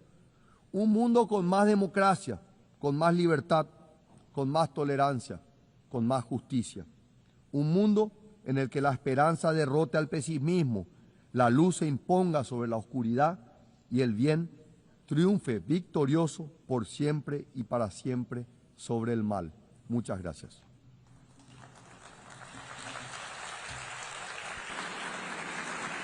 On behalf of the Assembly, I wish to thank the President of the Republic of Paraguay. The Assembly now will hear an address by His Excellency Al-Karis, President of the Republic of Estonia.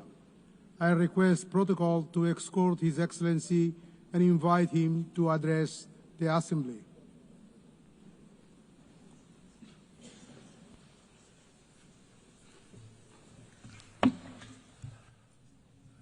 President, Excellencies, ladies and gentlemen. The United Nations is an idea of a better world. It is an idea that is not an abstract construction nor an empty declaration, but carefully crafted agreement. The grand agreement that is the basis of a current multilateral world order. An agreement designed to protect international peace and foster prosperity. An agreement to ensure a free and dignified life for everybody. An agreement that is based on the understanding that destruction and horrors of war must not be repeated. Unfortunately, the international law-based multilateral system with the UN and its charter at the core that is supposed to keep us all safe is increasingly under strain. Its fundamental principles are violated in numerous conflicts across the world. Brutality prevails. We simply cannot let this go on. We all should be asking, what kind of future do we want? Will it be a world dominated by barbaric use of force and violence, where might is always right? Or do we want a peaceful and prosperous world, where law and order, justice and universally agreed rules and principles prevail? This question is relevant for everyone in this room, despite the distance of our own homes from front lines in Ukraine, Gaza, Sudan, or DRC. Multilateral world order based on international law and the principles of the UN Charter must be maintained and strengthened. What our peoples are expecting from us as world leaders today is to bring back the San Francisco spirit, to preserve peace and to enforce the principles of the UN Charter. Ladies and gentlemen, Russia's war of aggression against Ukraine constitutes one of the gravest breaches in international law and the UN Charter since its adoption 80 years ago. Despite repeated calls by the General Assembly to stop the aggression and set the course towards peace, Russia continues its savage assault on the Ukrainian state and nation. Russia's war and its war crimes undermining the reputation and credibility both of the Security Council and the entire United Nations. This blatant assault on the principles of Charter is undermining the multilateralism, global peace and security. Regrettably, as we speak, Russia is targeting Ukrainian kindergartens, schools, hospitals, nurseries with missiles, drones, gliding bombs, mines, shells and bullets. The same permanent member has been systematically abducting and deporting Ukrainian children, erasing their identity and forcing them into integration. A human suffering in Ukraine has reached unprecedented levels. Only the Human Rights Monitoring Mission in Ukraine has documented the death of at least 40,000 civilians, including almost 1,000 children, and for about 35,000 civilians injured, including more than 2,000 children. The death toll increases with every year, month, week and day. In total disregard of President Zelensky agreeing to ceasefire in March and the recent peace efforts by the United States, Russia has significantly intensified its campaign of terror with a barrage of drone and missile strikes on civilian targets. It is evident that Russia has no intention of agreeing to a ceasefire, let alone a lasting peace. Russia's objectives have not changed. They remain of the subjugation of all the Ukraine and the reshaping of Europe's security order to satisfy Russia's own neo-colonial and imperial ambitions. The increasing violations of neighboring countries' airspace by Russian drones and missiles are yet another escalation and a stark reminder of Russia's aggression threatens not only Ukraine but the security of the entire region. Hereby, I have to regrettably tell you that just weekdays ago, the Russian fighter planes violated Estonian airspace, a hostile act that is part of a pattern of similar recent incidents happening on the European Union's eastern border. Therefore, the only viable way forward towards a ceasefire and just and lasting peace is to increase collective international pressure on Russia to force them to peace in Ukraine and to act in a way that is expected from the permanent member of the Security Council. Let me assure that my own country, Estonia, will continue to do everything possible to reinforce Ukraine's ability to defend itself in full conformity with Article 51 of the United Charter. Doing so, we are defending the sovereign equality of all member states, large and small, one of the core principles of which the United Nations was founded. We are also advocating for making Russia accountable for its crimes in Ukraine, including for the crime of aggression, as we know too well that impunity only leads to new crimes, new suffering, and even greater injustice. Ladies and gentlemen, the international law-based multilateral system has also failed to protect Palestinians and Israelis. Having visited both Israel and Palestine this year, I witnessed firsthand the devastating impact of a long-lasting conflict. Hamas's brutal terrorist attacks on October 7 have been condemned by the whole world. Hamas cannot have any role in the future governance of Gaza and Palestine. It has to be guaranteed that the horrors of a terrorist would never be repeated. However, ordinary people and children in Gaza must not be the ones to pay the price. I am devastated that so many innocent lives, including children's lives, have been lost due to the military action, starvation, and the spread of disease. The promise of international humanitarian law was to ensure that people do not suffer during their armed conflicts. And yet, what has unfolded in Gaza has crossed all red lines. Estonia has supported all efforts for a ceasefire that would end the killing, destruction of lives, and bring all the hostages home. In order to alleviate the unbearable humanitarian situation, Israel must fully respect international humanitarian law and implement its commitments regarding access and delivery of humanitarian aid and security of all workers. In order to truly end the cycle of violence, we need a comprehensive political process with the end goal 2 states, Israel and Palestine, living side by side in peace and security.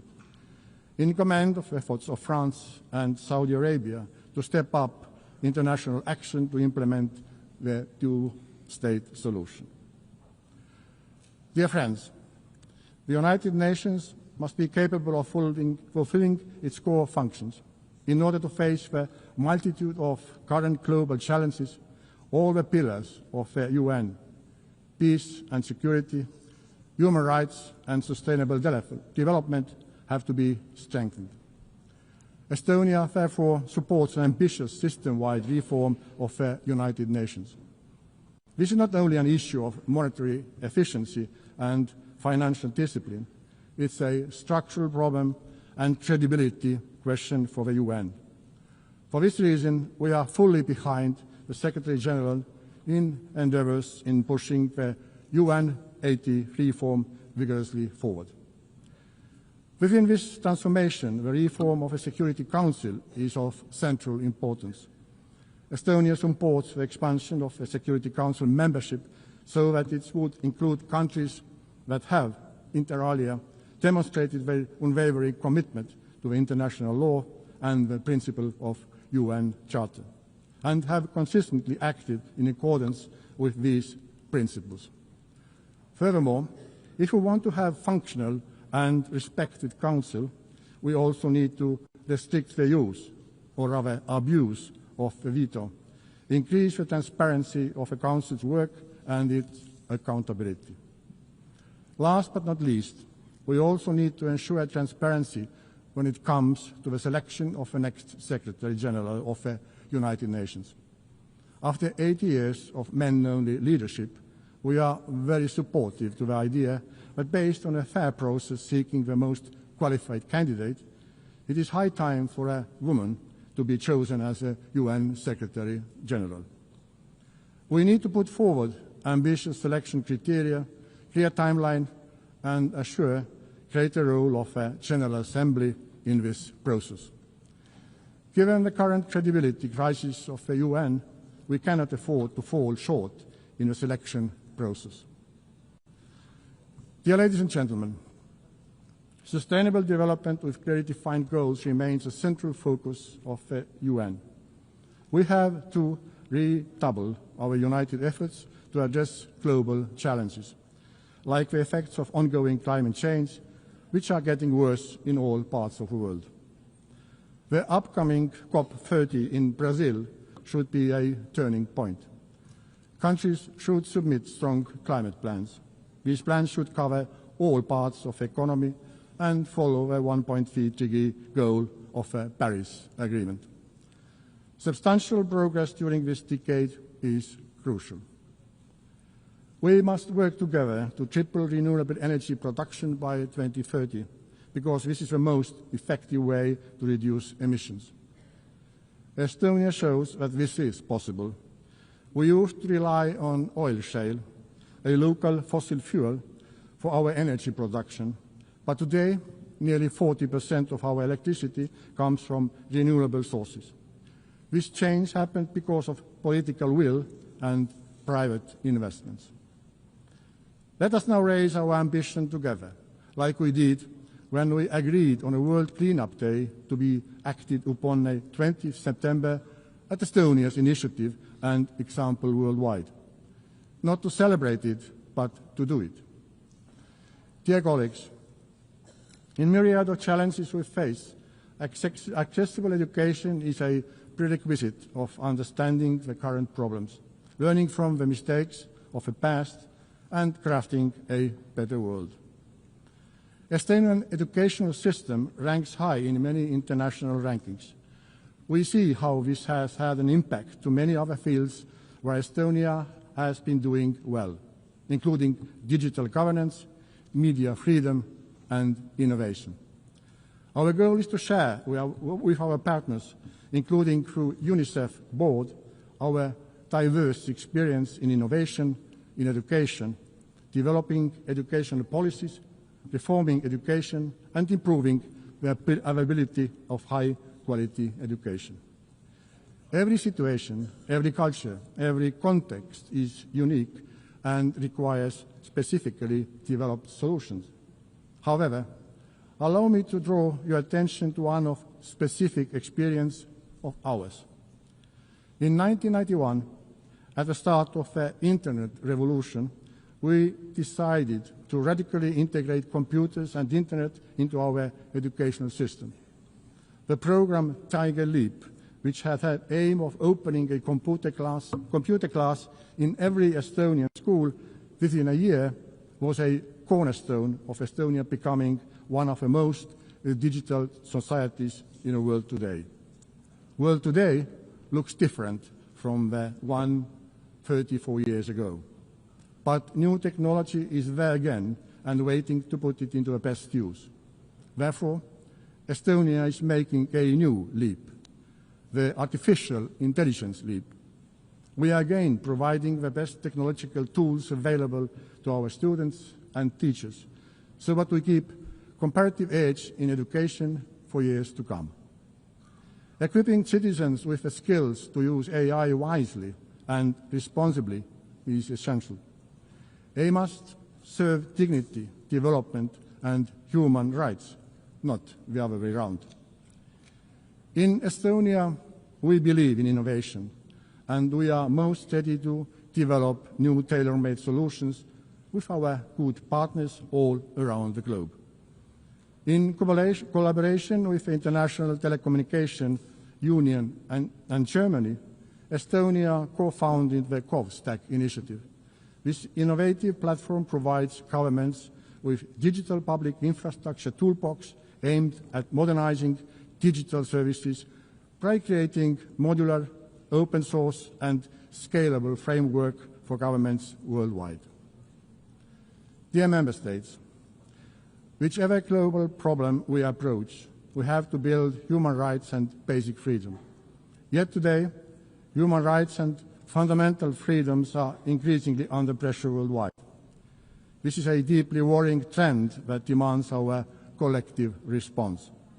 This is the idea that guides us also on the way to becoming a member of a Human Rights Council for a period of 2026-2028. And I would ask your support at the election next month. Our priorities during our membership are the promotion and protection of children's rights, safeguarding digital rights and reducing the digital divide, and advancing media reform.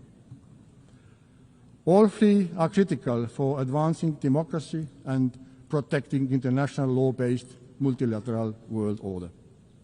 We are capable of learning as human beings and as a mankind. We learn from mistakes. We get up and will do better. Let us do it. Thank you for your attention.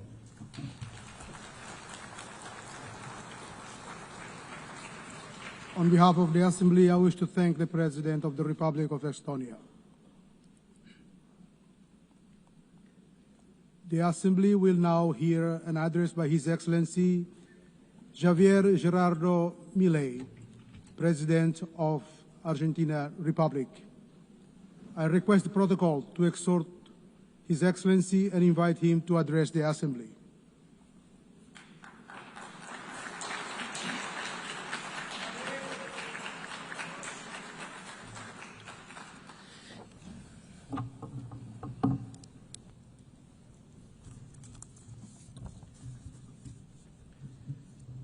A las autoridades de las Naciones Unidas, a los representantes de los países miembros y a todos los ciudadanos del mundo que sigan atentamente esta cumbre, buenos días.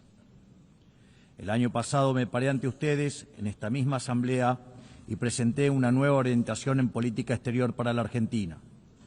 Sostuvimos que era imperativo un retorno a las ideas de la libertad, a los principios inmortales que sostienen la dignidad de la vida, la libertad y la propiedad de todos los individuos bajo la ley, y la necesidad de que la cooperación internacional tenga como fin precisamente asegurarlas. Sin embargo, advertí que la ONU se había alejado de su norte en las últimas décadas.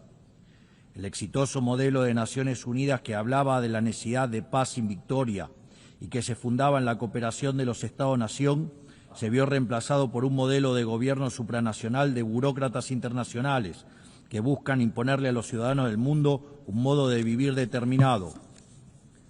Así es como pasamos de una organización que pretendía mediar la paz entre pares a una organización que pretende decidir no solo qué debe hacer cada Estado-nación, sino también cada uno de los individuos en las distintas latitudes del planeta. Nosotros creemos en el fin original de este organismo. Creemos que existen problemas globales que requieren del diálogo y la cooperación internacional para ser resueltos. Pero para eso debemos rechazar estas extralimitaciones que a menudo acompañan a las agendas nobles. Como sostuvimos el año pasado, no acompañaremos nunca el cercenamiento de libertades individuales, comerciales, ni la violación de los derechos naturales de los ciudadanos de los Estados miembros. Y durante el último año y medio hemos votado en consecuencia. Esto lo digo a sabiendas de que muchos no comparten mis palabras, porque como siempre dije, es preferible decir una verdad incómoda que una mentira confortable. En esta línea, hoy quiero hablarles acerca de un problema específico que enfrentan todos los países modernos. Actualmente, en todo el mundo se está planteando una contradicción entre el presente y el futuro, un problema de índole política, económica y filosófica, en cuya respuesta se juega el destino de la humanidad toda. Si lo llevamos a los términos de comodidad e incomodidad que he planteado, el mundo entero parece estar estancado en el confort del presente, haciendo caso omiso a las consecuencias que esto pueda traer en el futuro. Como la incomodidad le resta voto y poder a quien lo asume, los dirigentes prefieren hacer todo lo que está a su alcance para mantener el statu quo heredado, aunque sea a costa de las consecuencias futuras. Incendian el futuro para mantener caliente el presente.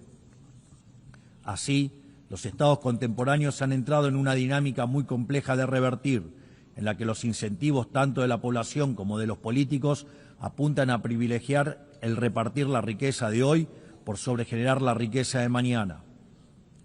En todo momento, los tomadores de decisiones tienen frente a sí la decisión de o bien preservar el legado que les fue encomendado o bien destruirlo.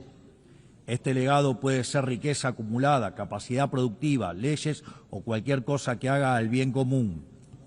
Por lo general, si incineran su legado, si optan por la comodidad, tendrán grandes beneficios presentes, pero sufriendo costos futuros aún mayores. Si yo dispongo de un ahorro hoy, lo pierdo para mañana. Si lo mantienen por el otro lado, preservan el crecimiento y la prosperidad tanto de sí mismos como de las generaciones futuras. Es decir, es necesario encontrar un equilibrio para que el pan de hoy no signifique hambre para mañana y así poder garantizar un incremento sostenido del bienestar, algo que los economistas llamamos crecimiento económico. Dicho crecimiento a veces se podrá sentir lento y a veces podrá verse frenado momentáneamente porque el progreso nunca es lineal, pero es precisamente con su consistencia a largo plazo lo que ha revolucionado sistemáticamente el mundo y ha sacado a miles de millones de la pobreza. La diferencia entre crecer 0 y crecer 2% a largo plazo es la diferencia entre el estancamiento y la prosperidad. Los argentinos sabemos mucho del tema, siendo el único país de la región que no creció en los últimos 15 años.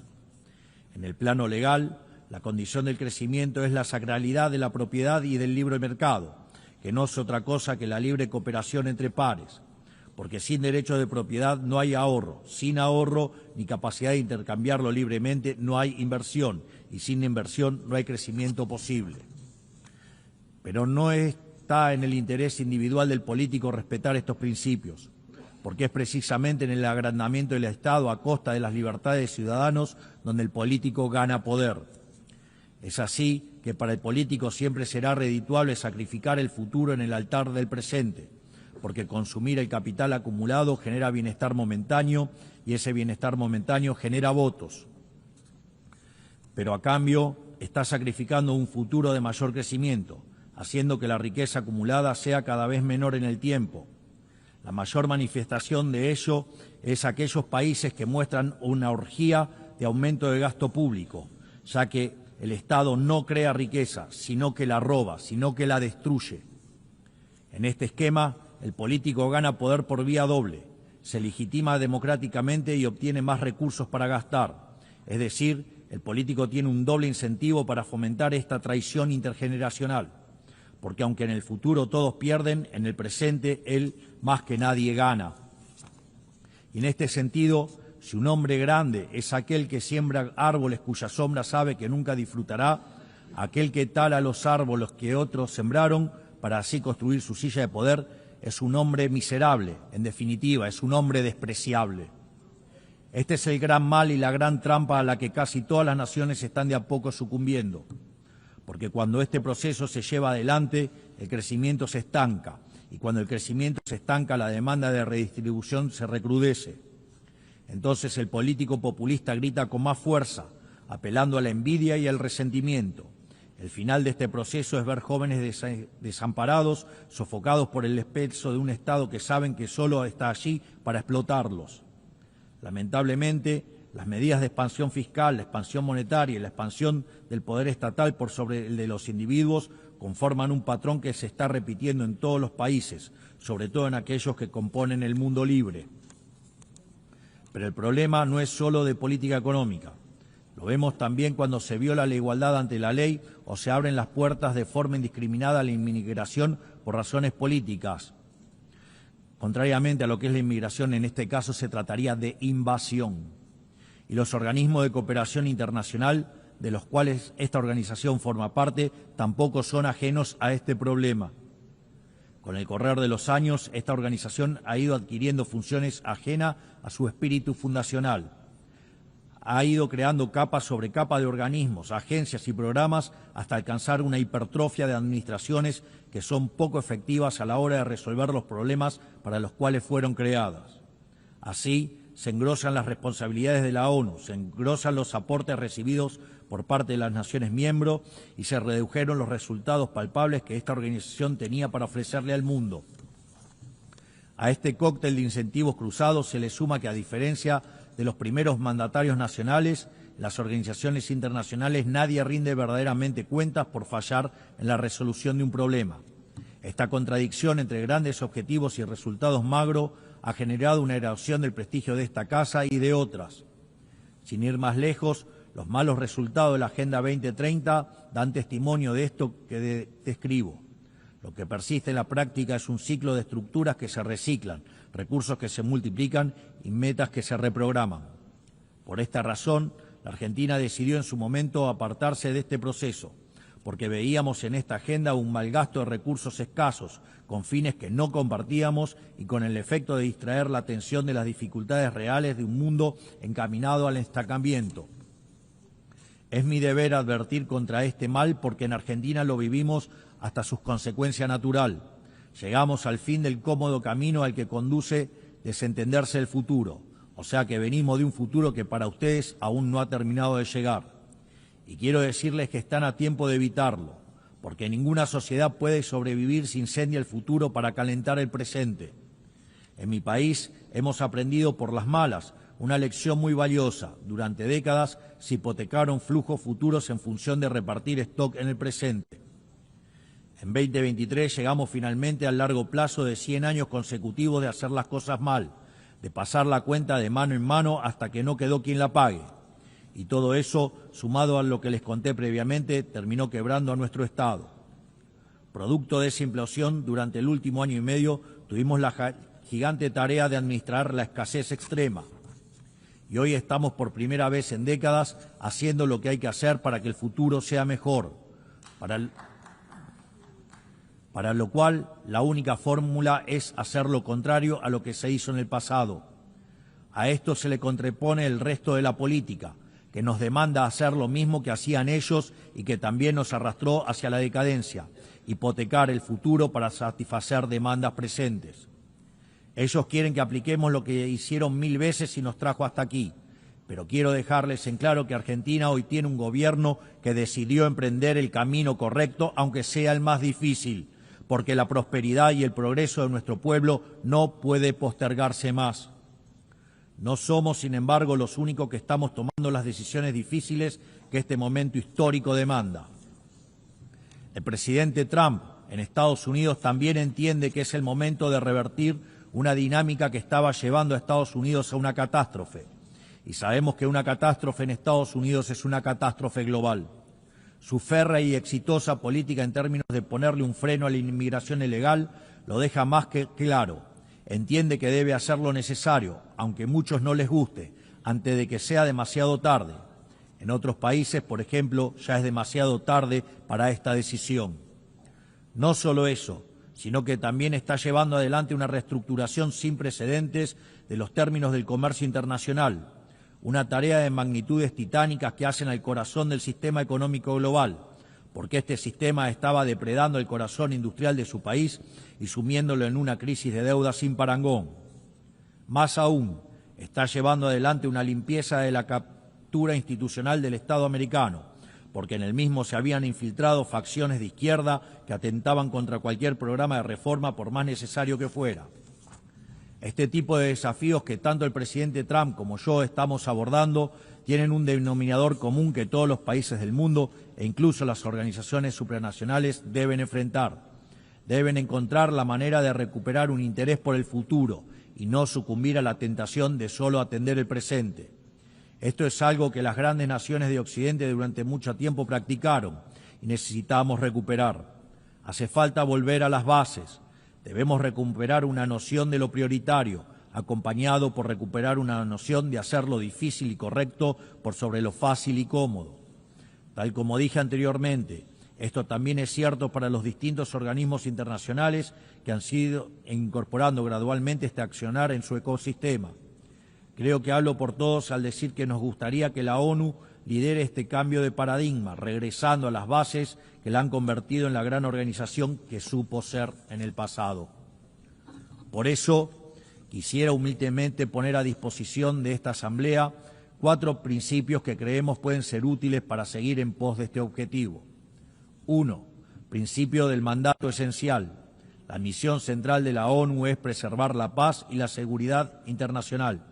Todo lo demás debe concebirse como complementario a ese fin.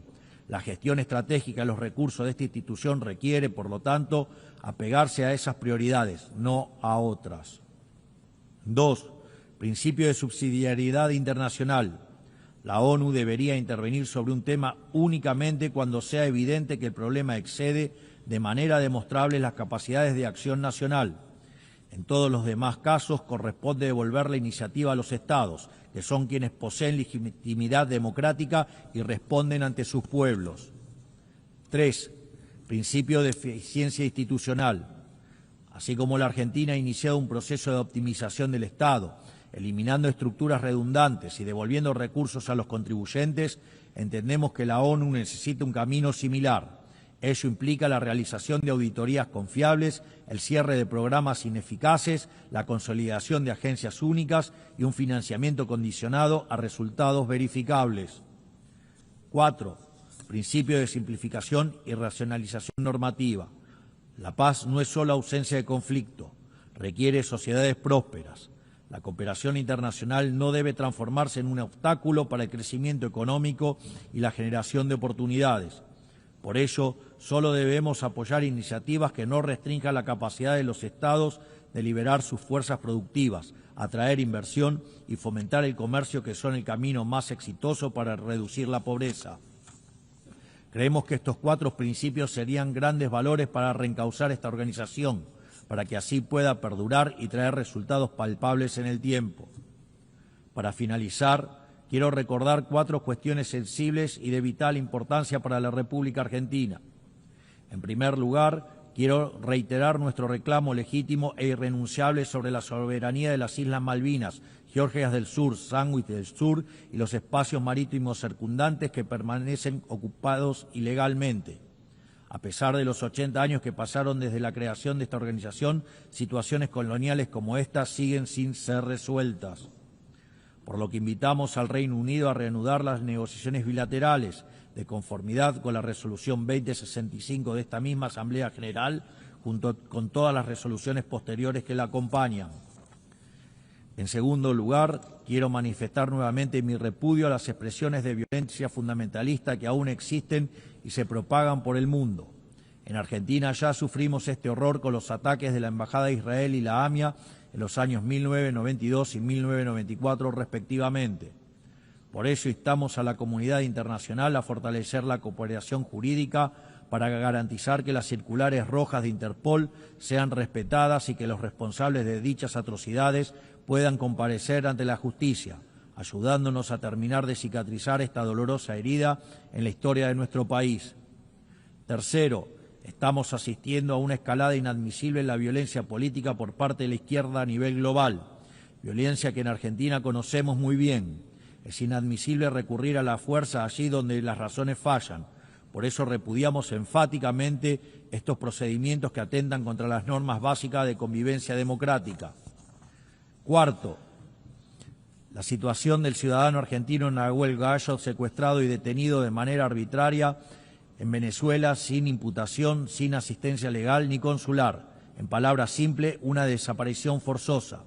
Exigimos al gobierno de Venezuela su inmediata liberación y hacemos un llamado a la comunidad internacional para que acompañe este reclamo legítimo en defensa de los principios más básicos del derecho internacional y de la dignidad humana. Finalmente, reiteramos nuestra exigencia de liberación inmediata de los rehenes que aún permanecen cautivos en Gaza. Finalmente, que Dios bendiga al mundo libre, que las fuerzas del cielo nos acompañen. Muchas gracias a todos. Thank you very much on behalf of the Assembly, His Excellency, the President of Argentina Republic.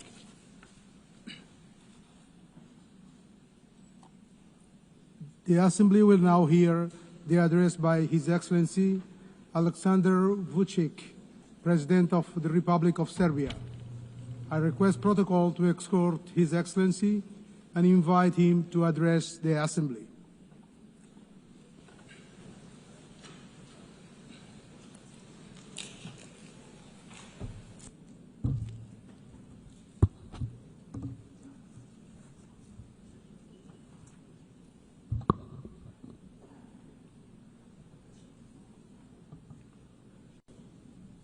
Excellencies, ladies and gentlemen, I'm very honored to address this 80th anniversary session of the General Assembly of the United Nations on behalf of the Republic of Serbia, a founding member of the United Nations and a freedom and peace-loving country proud of its history. This year, we mark 8 decades of the existence of the World Organization, and during that period, the UN has provided a framework for dialogue, cooperation, and solidarity among the nations, short of which it would not be possible to respond to the challenges of our day. Only by joint efforts we can create a future featured by security and dignity. This brings me, ladies and gentlemen, to the 5 essential principles that guide Serbia and its foreign policy vision and constitute pillars in its international actions. Number 1, the United Nations is not a relic of the past. It is a compass for the future. 80 years on, this is a moment for reflection, but also for candor. The UN should not be a stage where giants wrestle while smaller countries hold their breath. It should be a round table where every seat counts. Countries like ours, countries that belong to Global South, are too often treated as chess pieces. It's time to show that we can be conveners, innovators, and guarantors of cooperation.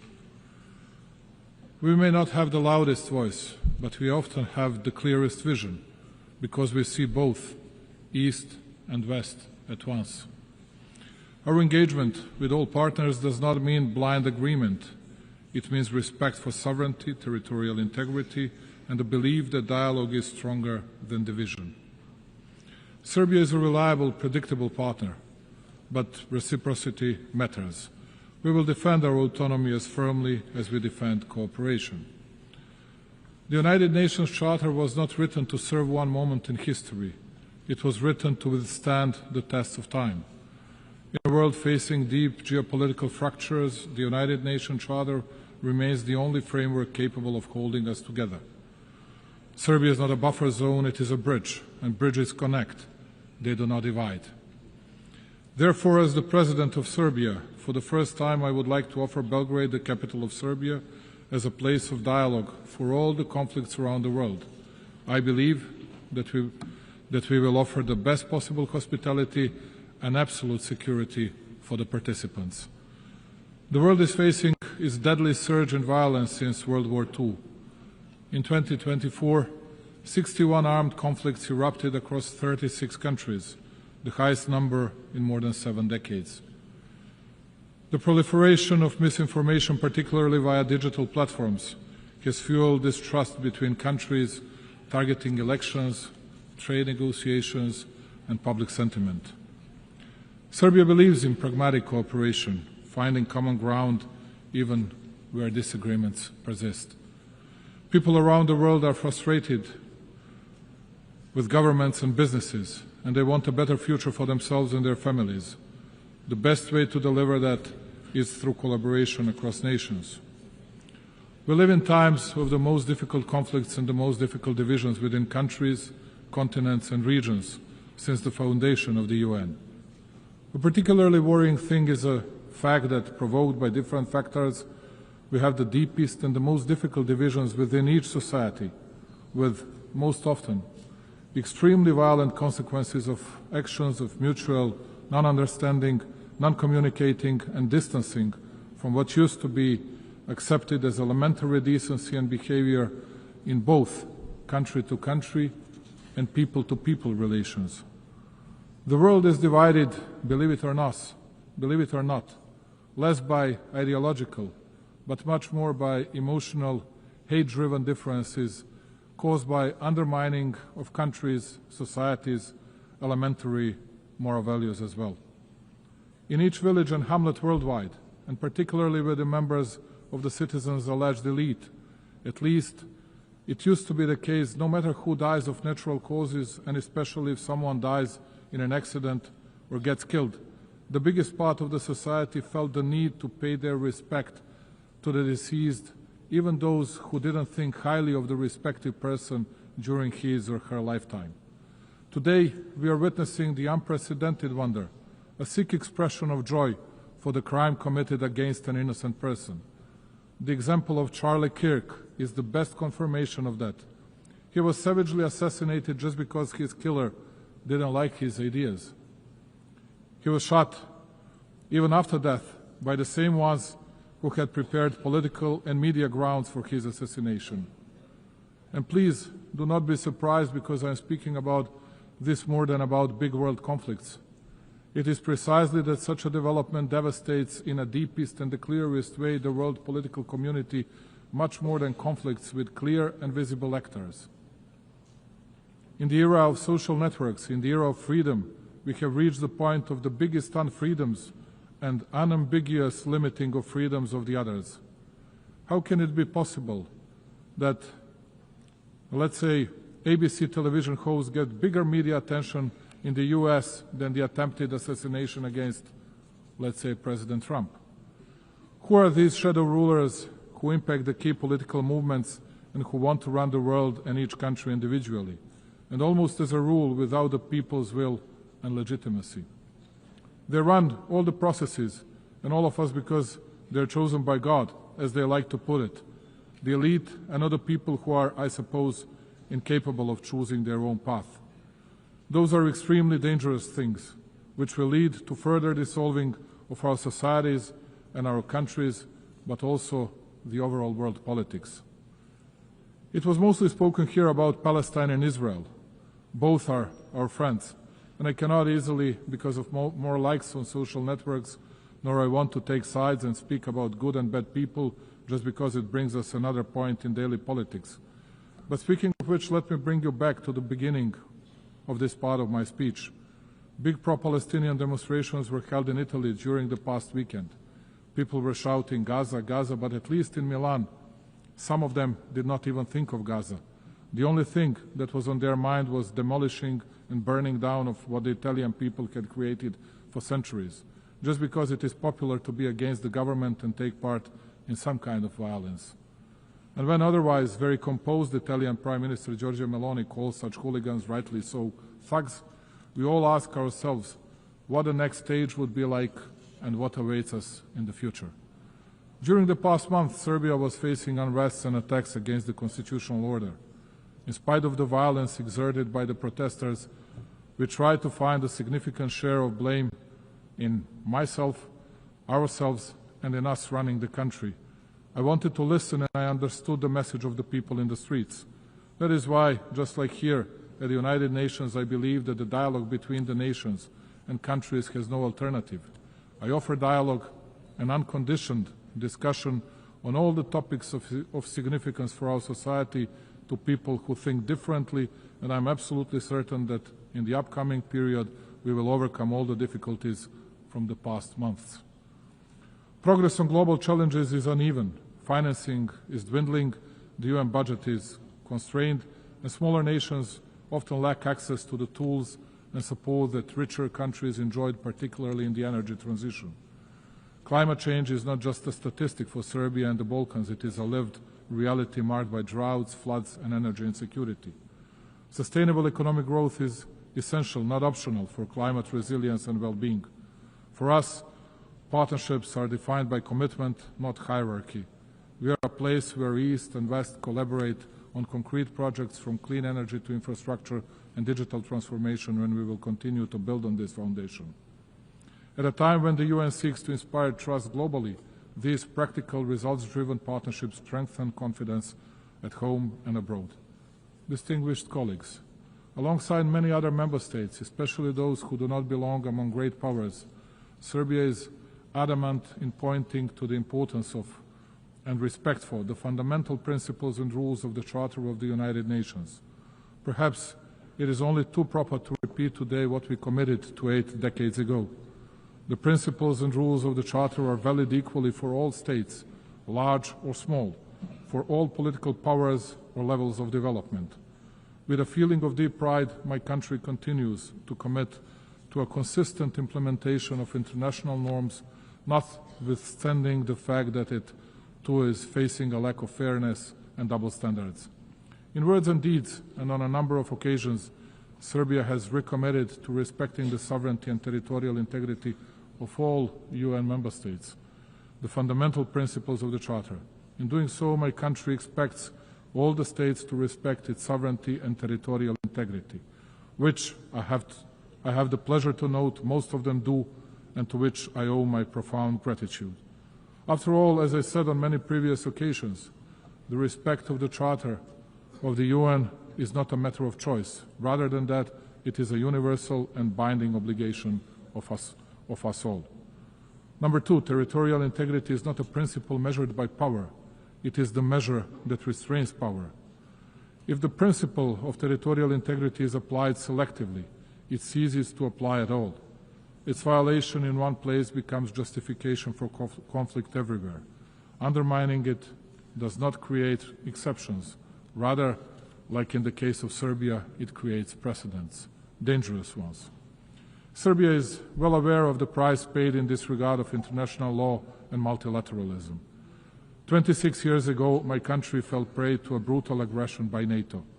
It opened a Pandora box of sorts, whereby the very postulates of international law were unscrupulously undermined and the principle of territorial integrity brought into question. The consequences of such actions of those who consider themselves untouchable at the time are felt today as well.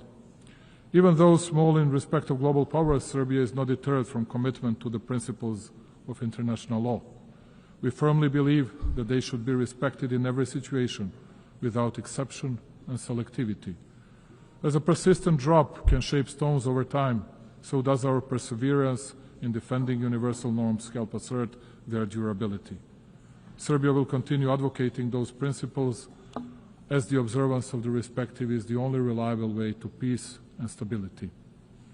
This rostrum and this occasion are the best opportunity to reiterate that my country will never forget its history, its people, its sanctities. Kosovo and Metohija is an inseparable part of Serbia, the main pillar of its identity, culture, and spiritual heritage. For us Serbs, it is not only a piece of land, it is the cradle of our spirituality and our existence on that land over centuries. Our concern is not only moral and historical, it is humane too. It is with a heavy heart that I advise of the dramatic circumstances in which the Serbs of Kosovo live today. Day in, day out, they are denied basic human rights, the right to life, freedom of movement, the right to education and health protection, access to workplace and property. They live in isolation, basic foods and medicines are in short supply, while children grow up in a fear and uncertainty. Their situation is not only local by nature, it touches upon the conscience of the entire international community and is a test of its readiness to fend for the innocent and helpless. We witness ethnic violence suffered by the Serbs almost every day. It is frightening in size and scope. The Serbs are physically attacked, intimidated, arrested unlawfully, their property is confiscated, and their rights to language, education, and cultural expression limited. The Serbs are often discriminated against, too. The practice sets the stage to make life in Serbian communities more difficult, as they are denied basic services, taxed exorbitantly, and erected hurdles and obstacles too. This is aimed at creating fear and pressure, and by extension change the demographic picture and force the Serbs to flee Kosovo and Metohija. Serbia, therefore, calls on the international community to take concrete and resolute measures to stop the violence in order to ensure security and rights of all peoples in Kosovo and Metohija. Compassion is not good enough. We need deeds and protection mechanisms. Notwithstanding the continuous, open and obvious violations of UN Security Council Resolution 1244, Serbia continues to believe in dialogue under the European Union auspices. It has no alternative, and if true and committed, it is the only way to a just and sustainable solution in line with international law and with full respect for mutual obligations. Just as in the past, my country will continue to fight for peace, patiently, emphatically, and in good faith. Number 3, the Balkans must not be a stage for the ambitions of others, but a space for shared responsibility. 30 years after the conflict, stability has become our highest value. The nations of the Balkans deserve the right to shape their future free from external patronage through cooperation, mutual respect, and regional ownership. Distinguished colleagues, cooperation, dialogue, and mutual confidence are perceived as main levers of international relations also on the regional level. We consider that our region should look to the future while we continue to work to the benefit of all citizens and economic interlinkage. To paraphrase Indira Gandhi, who once said that one cannot shake hands with a clenched fist, let me say that Serbia will keep its hand extended, the hand reaching over divisions and borders, devoted to stability and prosperity for all those who strive for a positive agenda and a vision of common European future. The stability of our region is of paramount importance for us. As a guarantor of the Dayton Peace Agreement that we signed 30 years ago, we shall always work toward its full implementation and respect for the rights of all 3 constituent peoples in Bosnia and Herzegovina, Serbs, Bosniaks, and Croats. Unilateral acts and the abuse of authority contrary to the letter of the agreement are not conducive to peace and bring about new tensions. Only by the agreement of Bosnia and Herzegovina's people and entities can the stability and functioning of that country be guaranteed. Absence of dialogue and unilateral initiatives without agreement by all interested sides, in particular the initiatives that take advantage of international organizations, are but a step back to a painful past and create new divisions. Serbia will use all diplomatic means to prevent these activities from taking place, as they undermine regional dialogue, the process of reconciliation and understanding. We shall not hesitate in our resolve to promote regional stability in an effort to contribute to global security.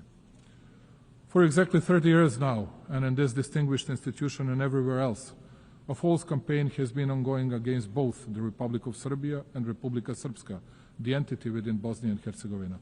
All over the world, everywhere, countless times, you could hear how, as they used to say, from well-informed sources, they heard that it was only a matter of days before Serbia would attack someone in the region, and that Republika Srpska and its leadership would violate the territorial integrity of Bosnia and Herzegovina. And all this time, it has been a lie, a real smokescreen intended to enable international representatives who are not elected by the people to deal with legitimate representatives of the Serbian people, one of the three constituent peoples in Bosnia, imposing sanctions against them, believe it or not, replacing them from the positions the people elected them to, and conducting criminal proceedings and issuing convictions for words spoken for verbal offenses. Thus, all of you are witnesses to a fact that for 3.5 years since the beginning of the conflict in Ukraine, we have been hearing stories that we, as an alleged Russian puppet, will attack someone in the region, which of course did not happen and will not happen. The only thing we have never heard is an apology from those who spread such falsehoods, and it is quite certain that we will never hear one. Let me reiterate, Serbia is a free, independent and sovereign country that makes its own decisions independently. We are committed to our European path. We do not plan to attack anyone, but equally, we will not allow anyone else to threaten our freedom and our country. Number 4, the world is changing and the United Nations must evolve to remain a pillar of global stability. Reforming the United Nations is not simply an institutional task. It is a moral duty to safeguard the future of global peace and justice. We are well aware of the need to reform the UN and revitalize its system in order to increase its credibility and shore up multilateralism so as to make our organization more effective, just and close to the needs of its member states. Also, the ESC should become more effective in and better adapted to the pursuit of its primary goal of safeguarding international peace in order to reflect more accurately the reality of the present-day world. Africa in particular, the youngest continent, which comprises 54 states, must be better represented. Many countries rely on the UN for technical expertise, development funding, and guidance to achieve the Sustainable Development Goals. Cuts to funding or reduced access to UN programs risk widening the gap between wealthy and developing nations. As the UN looks for ways to reduce costs, we are happy to offer to host any of UN bodies, institutions, agencies in Serbia with the best possibility to continue being a bridge between developed and developing regions. Serbia is situated at the crossroads of Europe, easily accessible to both East and West. And speaking about cost effectiveness, we are able to offer lower operational costs compared to Geneva, New York, or other big hubs. Belgrade offers modern facilities, reliable connectivity, and proven capacity to host large international events, for example, Expo 2027. Hosting an agency in Belgrade strengthens the UN's presence in southeastern Europe, a region with transitional and developmental experience relevant to global priorities.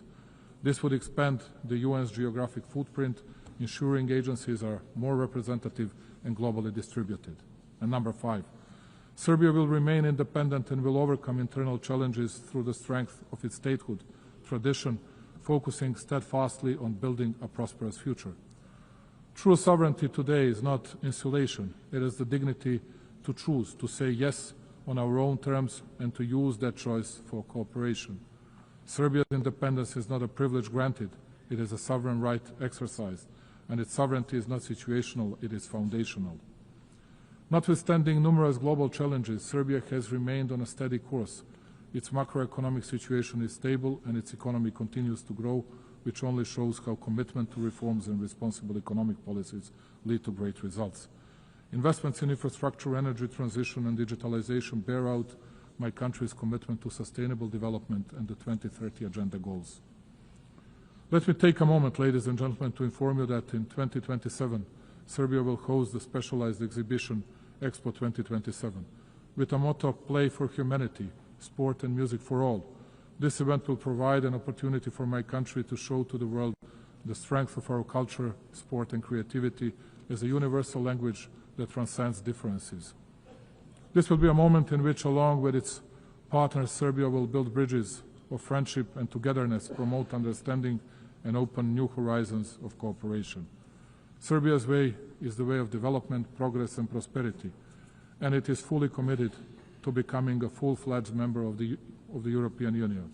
This commitment, though, makes us no less devoted to promoting and deepening cooperation with countries from other parts of the world, maintaining and cherishing all along our traditional friendships and relations of trust in the East.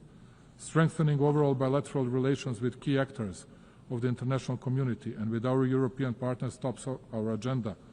Also, Serbia has raised in the past several years the level of cooperation with numerous countries in Africa, Asia and Latin America, and played in that way a respectable role on the global stage.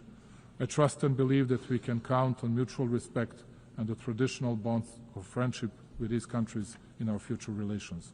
Ladies and gentlemen, closing it and looking to the future and committed to dialogue and understanding, we in Serbia believe that peace is the highest value and the most solid foundation of development.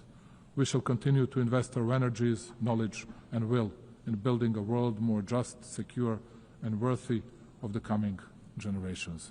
I thank you very much. On behalf of the Assembly, I wish to thank the President of the Republic of Serbia. The Assembly will now hear an address by His Excellency Hamad al-Shara, President of the Syrian Arab Republic. I request protocol to escort His Excellency and invite him to address the Assembly.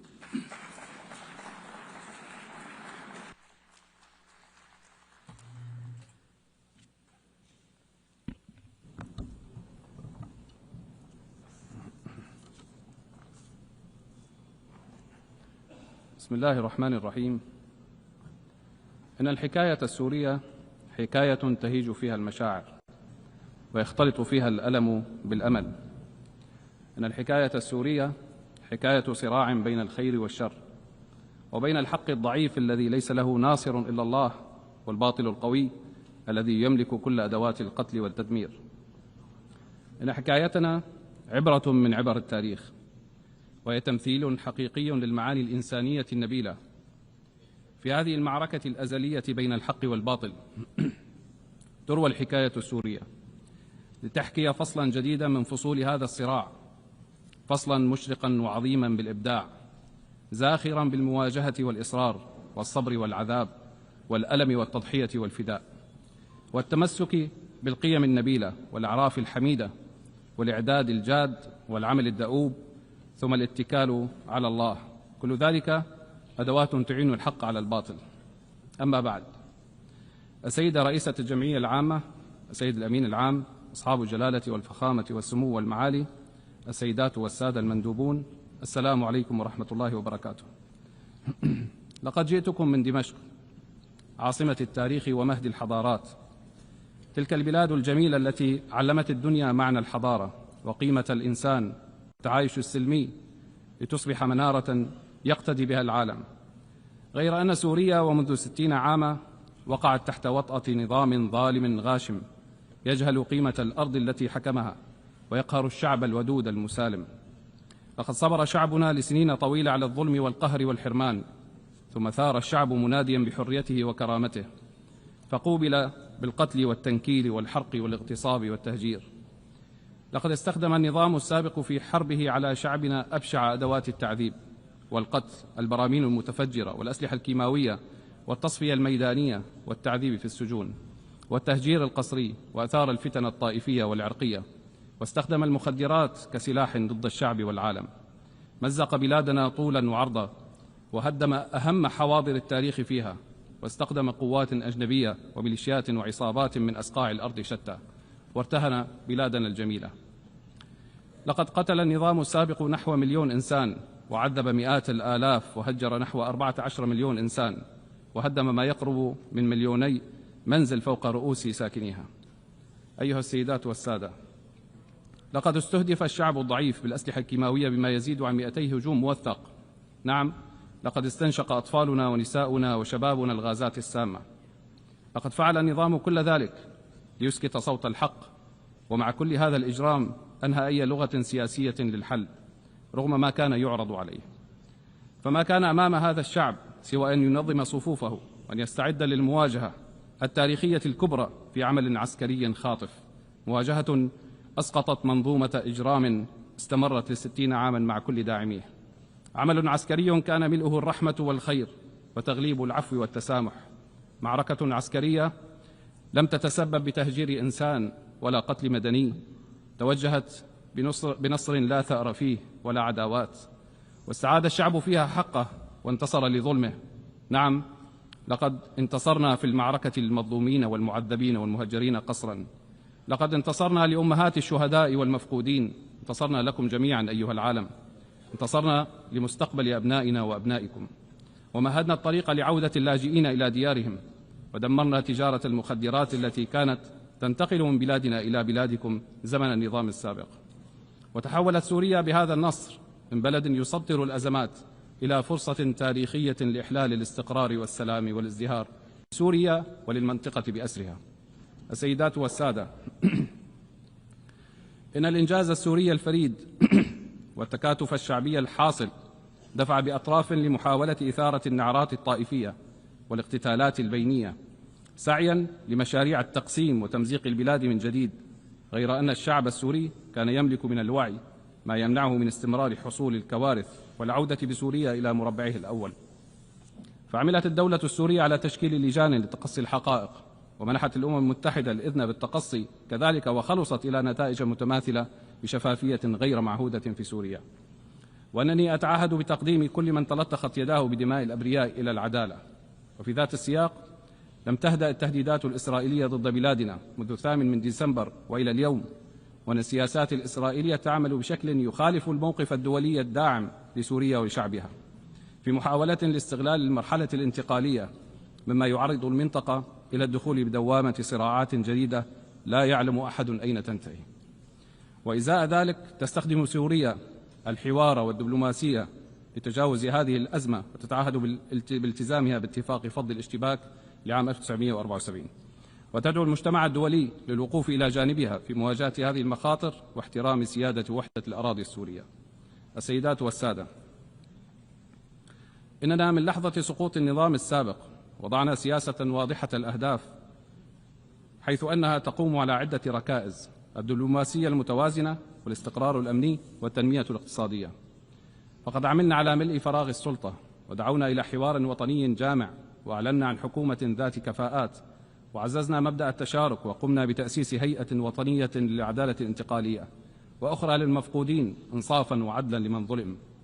وها نحن ماضون في انتخابات ممثلي الشعب في المجلس التشريعي، وعدنا هيكلة المؤسسات المدنية والعسكرية عبر حل جميع التشكيلات السابقة تحت مبدأ حصر السلاح بيد الدولة. وبنشاط دبلوماسي مكثف استعادت سوريا علاقاتها الدولية، وأنشأت شراكات إقليمية وعالمية، وتوجهت برفع معظم العقوبات تدريجيا عن سوريا، ونطالب برفعها بشكل كامل حتى لا تكون أداة لتكبيل الشعب السوري ومصادرة حريته من جديد. لقد عدلت قوانين الاستثمار، وبدأت كبرى الشركات الإقليمية والدولية بالدخول إلى السوق السورية والمساهمة من خلال الاستثمار إلى إعادة الإعمار. إن سوريا اليوم تعيد بناء نفسها من خلال التأسيس لدولة جديدة عبر بناء المؤسسات والقوانين الناظمة التي تكفل حقوق الجميع دون استثناء. فإن سوريا بلد صاحب حضارة وثقافة تاريخية يليق بها أن تكون دولة القانون الذي يحمي الجميع ويصون الحقوق ويضمن الحريات، وتزدهر في ظله الحياة، وتطوى فيه صفحة الماضي البائس لنعيد مجد سوريا وعزتها وكرامتها. واستكمالا للحكاية السورية، أعلن اليوم أمامكم انتصار الحق على الباطل، وقل جاء الحق وزهق الباطل إن الباطل كان زهوقا. وها هي سوريا اليوم تعود إلى موقعها التي تستحق بين أمم العالم. إن هذا الإعلان يمثل صدى لإرادة شعب عظيم صاغ المجد على مر العصور، ولطالما نهض من تحت الركام ليستعيد حقوقه وحريته وكرامته. ونيابة عن الشعب السوري أتوجه بالشكر والعرفان إلى كل من وقف مع قضية الشعب السوري وأعانه في مأساته واستقبله في بلده، وإلى كل دول العالم وشعوبها التي فرحت بانتصار إرادة الشعب السوري وتقف اليوم إلى جانبه في مسيرة السلام والازدهار. وأخص بالشكر كل من تركيا وقطر والمملكة العربية السعودية وكافة الدول العربية والإسلامية والولايات المتحدة الأمريكية والاتحاد الأوروبي. وقبل الختام فإني أود التأكيد بأن الألم الذي عاشته سوريا لا تتمناه لأحد، فنحن من أكثر الشعوب التي تشعر بحجم معاناة الحرب والدمار، ولذا فإننا ندعم أهل غزة ولذا فإننا ندعم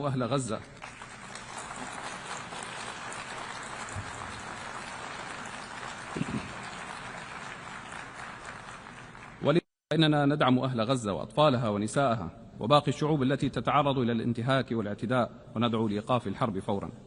وفي الختام إن الحكاية السورية لم تنتهي بعد، فهي مستمرة في بناء فصل جديد من فصولها عنوانه السلام والازدهار والتنمية. والسلام عليكم ورحمة الله وبركاته.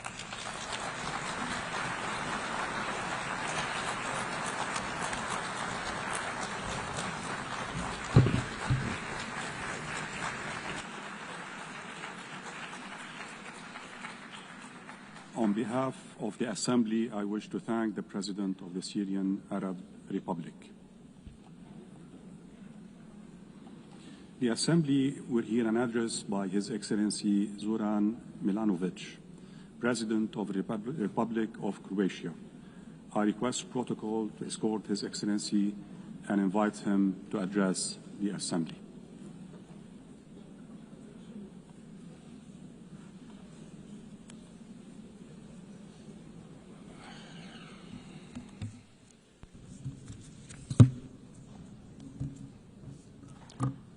Mr. Vice President, Excellencies, ladies and gentlemen, for Croatia, the United Nations has always been a core, essential global institution. During our own struggle for independence, sovereignty, recognition, and territorial integrity, the UN played a decisive role. Our path to admission and early years of membership were about braving the stormy seas rather than smooth sailing, and it was this organization and what it represents, the principles of the Charter of the UN, that served as our safe harbor. I believe this experience proved productive for both Croatia and the UN and has provided many lessons for the future, including on how to successfully end a complex war and conduct peaceful territorial integration and reintegration. Today, the international community faces daunting challenges. Armed conflicts are more numerous than at any time since the Second World War. They are multiplying and intensifying, overwhelming humanitarian systems and eroding trust in our capacity to prevent or resolve crises. In Ukraine, we hope the senseless loss of human lives will end as soon as possible. We welcome recent diplomatic efforts and encourage inclusive dialogue that can restore peace. Beyond Europe, other regions faced devastating crises. In Gaza, tens of thousands of women and children, human beings after all, or before all, have been killed and are being killed. Millions live without safety, food, medicine, and basic human dignity. This is worse than a mere war. It's a carnage, and we urgently call for it to end, for safe delivery of aid, especially to children, and for the release of all hostages. Lasting peace can only come through the universal recognition of the legitimate political aspirations of the Palestinian people, long denied. Time to close the chapter. The suffering is in less visible crisis is no less real. In Sudan, one of the gravest humanitarian catastrophes of the 21st century is unfolding before our eyes. UN peacekeeping must adapt to today's conflicts. Missions must be flexible, realistic, and sequenced towards achievable goals, reasonable goals. This requires the Security Council to focus on political solutions and remain committed to sustaining peace long after missions withdraw. Peace is more than silencing the guns. It requires preventing new wars and breaking the cycles of violence from the past. Lasting peace rests on democracy, legitimate governance, and full respect for the right of each people to freely choose their leaders and representatives. Excellencies, in our region of Southeast Europe, Croatia continues to champion and promote legitimate political processes as the foundation of progress. The EU membership is not a cure-all, but it remains a strong driver of prosperity, as can be witnessed in my country, Croatia. We promote good neighborly relations and urge all countries to refrain from actions that undermine stability in the region. In Bosnia and Herzegovina, we call for full respect of the constitutional order, sovereignty and equality of three constituent peoples. All parties and the international community must uphold the Dayton-Paris Peace Accord. Respecting the right of constituent peoples to choose their legitimate political representatives at all levels of government is fundamental prerequisite of lasting stability and progress in European Bosnia and Herzegovina. Lasting peace cannot be imposed. It must be built. And if it's to be sustainable, it must include respect for human rights and development that is inclusive and fair, basic building blocks of any just and prosperous society. The humanitarian system must be reformed to respond with speed, innovation, and stronger partnerships with local actors. Croatia supports the UN's humanitarian reset in order to make responses more agile, effective, and grounded in resilience. Above all, strict respect for international humanitarian law must remain the moral core of multilateralism. In Croatia, decades after the Homeland War, 3 decades, 3.5 decades, families still search for 1,744 missing loved ones. Not bodies, not just numbers, but human souls, fathers, sons, grandchildren still missing, unaccounted for. As co-chair of the Global Alliance for the Missing, Croatia draws on its painful experience to raise global visibility of this issue, share good practices, and strengthen cooperation, survivor-centered justice enshrined in our laws in Croatia, and we encourage the others to follow this path. We also share the Croatian model for searching for the missing. It rests on an effective interdepartmental cooperation and a comprehensive, transparent approach without discrimination, consistent with the highest international standards, of whom some are set by us. With this in mind, Croatia is proud to host later today a high-level side event on missing persons in armed conflict, dedicated to advancing the search for answers. Another legacy of the Homeland War is the issue of landmines. Croatia has been active in promoting the Human Rights Council's first resolution on landmines, adopted by consensus on April 4th, International Mine Action Day. The resolution reaffirms the treaty banning anti-personnel mines and sends a clear message. The needless cruelty of these weapons violates basic human rights, violates the sense of humanity, the notion of humanity. The togetherness which is promoted throughout this debate especially means inclusion of the most vulnerable. Therefore, Croatia is proud to have led the initiative resulting in consensus adoption of an impressive 99 member states co-sponsoring the General Assembly resolution declaring the June 27th as the International Day of Deaf Blindness. Peace and security are inseparable from development and human rights. The founders of the United Nations acknowledged this when they placed these 3 pillars at the heart of the organization. As we marked the 10th anniversary of the General Assembly's resolution on the 2030 agenda, Croatia reaffirms its commitment to the SDGs and to ensuring that no one is left behind. We are grateful to Member States for their support in electing Croatia to the UN Economic and Social Council for the 2026-2028 term. Our priorities will include accelerating the 2030 agenda, preparing momentum for the 2027 SDG Summit and the agenda beyond 2030, and strengthening links between humanitarian, development, and peace efforts. At home, in Croatia, sustainable development is fully embedded in our national planning.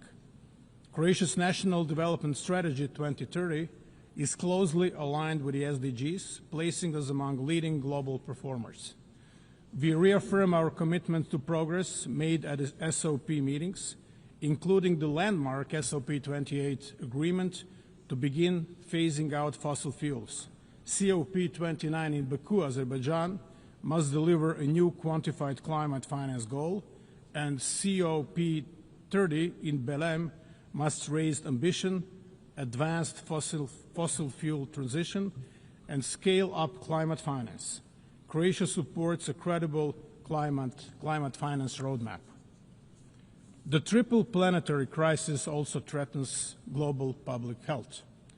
Croatia endorses the One Health approach, recognizing the interdependence of human, animal, and the environmental health. We welcome adoption of the pandemic agreement at the 78th World Health Assembly earlier this year. As a Mediterranean nation, Croatia knows that healthy seas are both a national imperative and a global responsibility. We remain committed to multilateral ocean protection under the United Nations Convention on the Law of the Seas. We welcome the outcome of the third UN Ocean Conference in Nice, France, have ratified the BBNG agreement, and urge others to do so without unnecessary delay. Croatia's contribution to development cooperation and humanitarian aid continue to grow. Since 2011, we have steadily increased our support, reaching record levels in 2023. We share lessons from our own recovery, from democratic transition to mine action and veteran reintegration. In Ukraine, our expertise in humanitarian demining is particularly valued, making us one of the leading contributors relative to GDP. Our support extends far beyond our neighborhood, reaching whole Southeast Europe, the eastern and southern neighborhoods, and Africa. Excellencies, fundamental changes we are witnessing in our world are not mere historical echo, but an all-encompassing global transformation. We are at the defining moment of an era to come. Emerging technologies are reshaping every aspect of society: how we live, how we trade, and how we defend ourselves. Drones are a clear example. They did not only increase the lethality of war, they changed its economics. They showed us that assumptions we held only a decade ago about defense and deterrence are already outdated, total bygones. This disruption brings danger, but also opportunity. New tools can be misused by hostile actors, spreading instability and lowering the threshold for conflict. But the same tools, used responsibly, can strengthen our defenses, improve disaster response, and drive economic growth.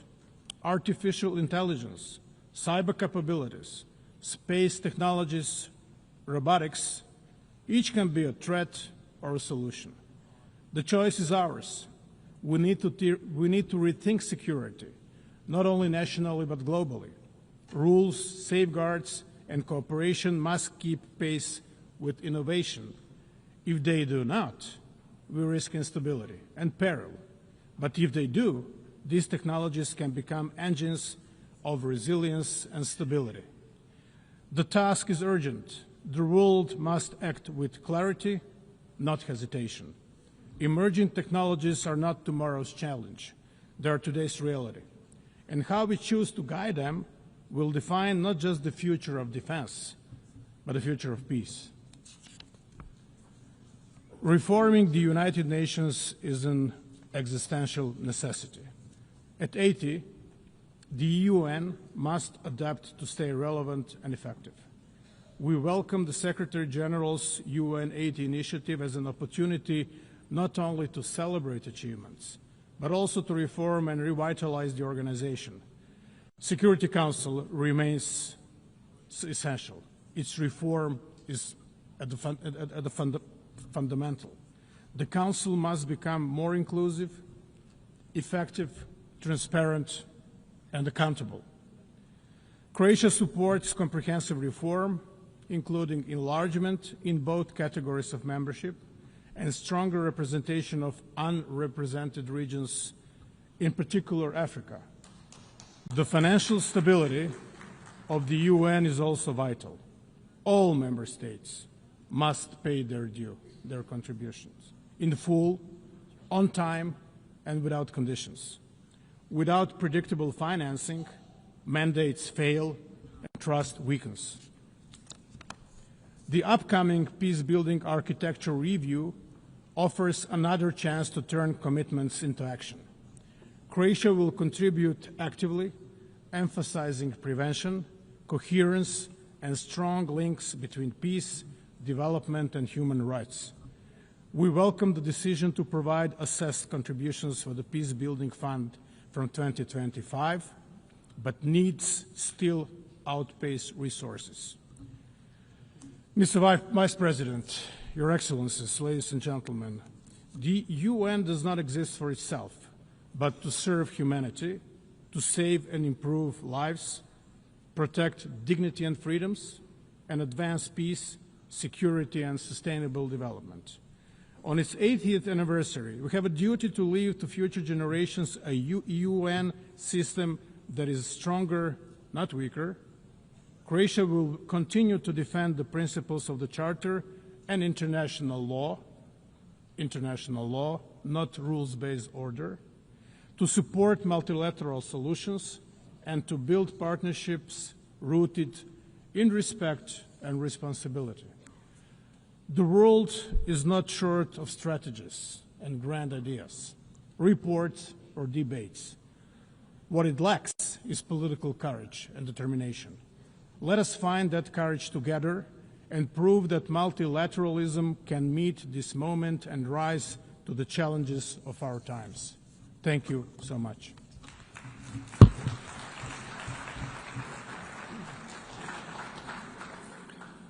On behalf of the Assembly, I wish to thank the President of the Republic of Croatia. The Assembly will hear an address by His Excellency Nikos Christodoulidis, President of the Republic of Cyprus. I request protocol to escort His Excellency and invite him to address the Assembly.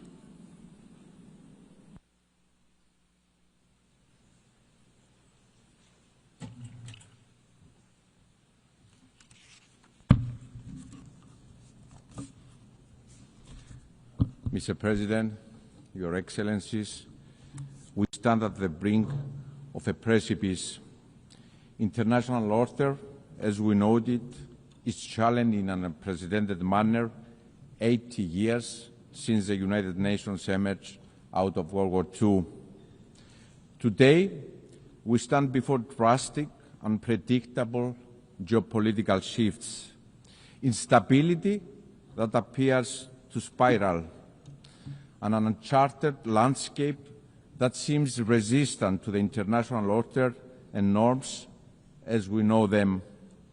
We are witnessing devastating wars, an unimaginable humanitarian catastrophe, and human suffering. Blatant violations of international law and international humanitarian law that bring our system to its knees. We stand before the rise of use of force against sovereign states that constantly escalate and expand, threatening regional security and stability.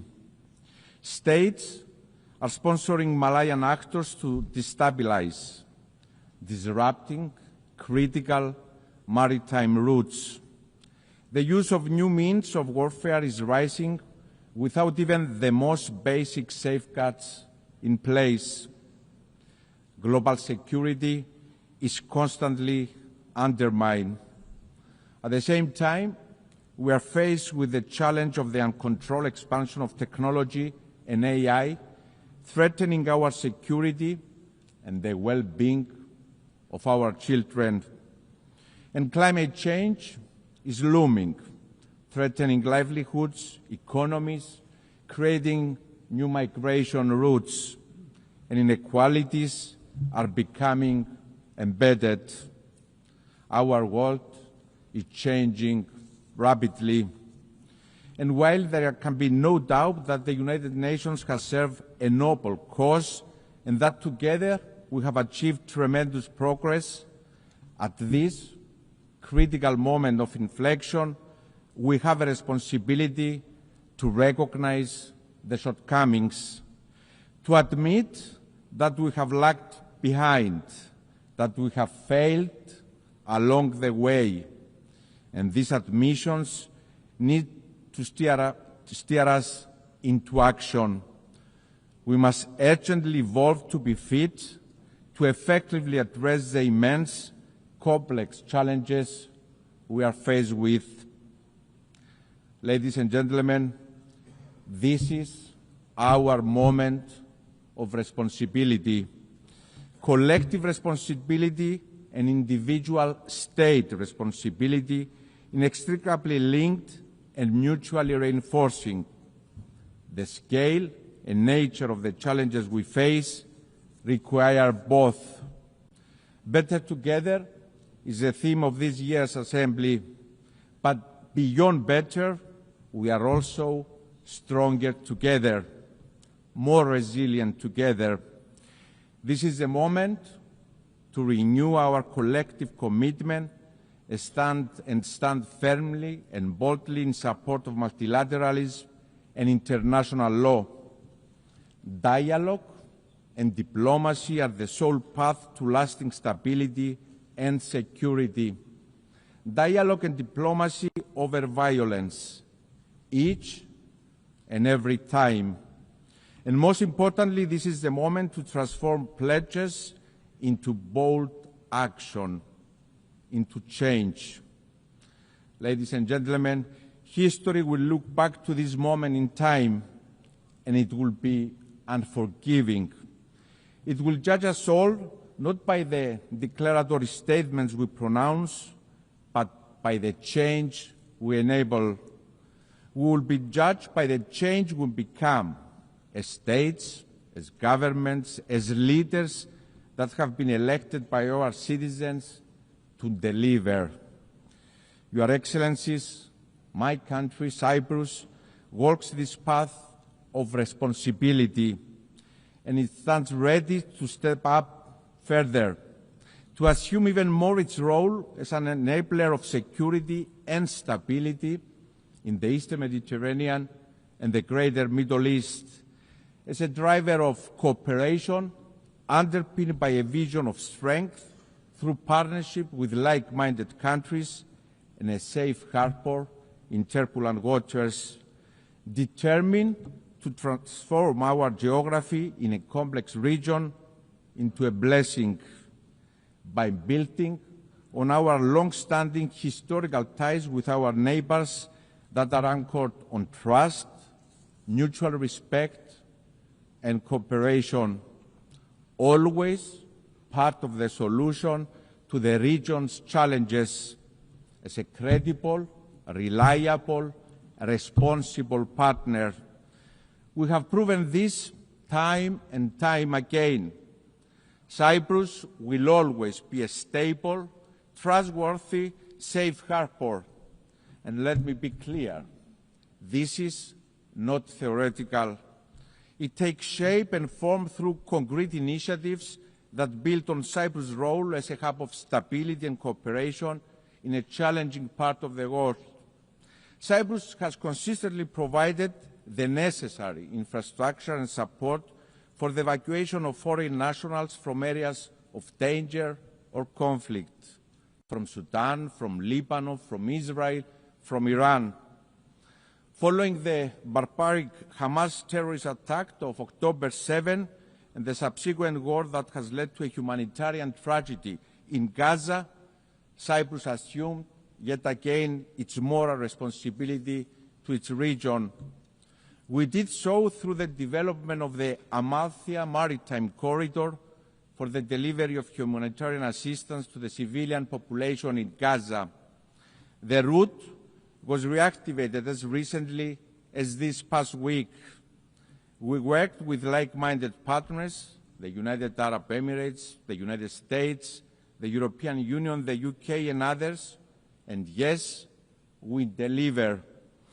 Furthermore, in the face of persecutions in the region towards religious and other minorities, Cyprus couldn't remain idle, proving our long-standing commitment to upholding fundamental rights and freedoms, demonstrating once again responsibility. We appointed a special envoy on the protection of religious freedom and the protection of minorities in the Middle East. At the same time, my country has responded to the calls of our neighbors for assistance in the face of fires, sending our brave firefighters as reinforcement, and our neighbors have reciprocated. Also, as a part of our regional responsibility in addressing climate change, Cyprus and Jordan's proposed initiative for a European firefighting hub in Cyprus, covering our region, is now in the path of implementation by the European Union. And the aforementioned example, dear friends, are only a snapshot of Cyprus's active, tangible responsibility.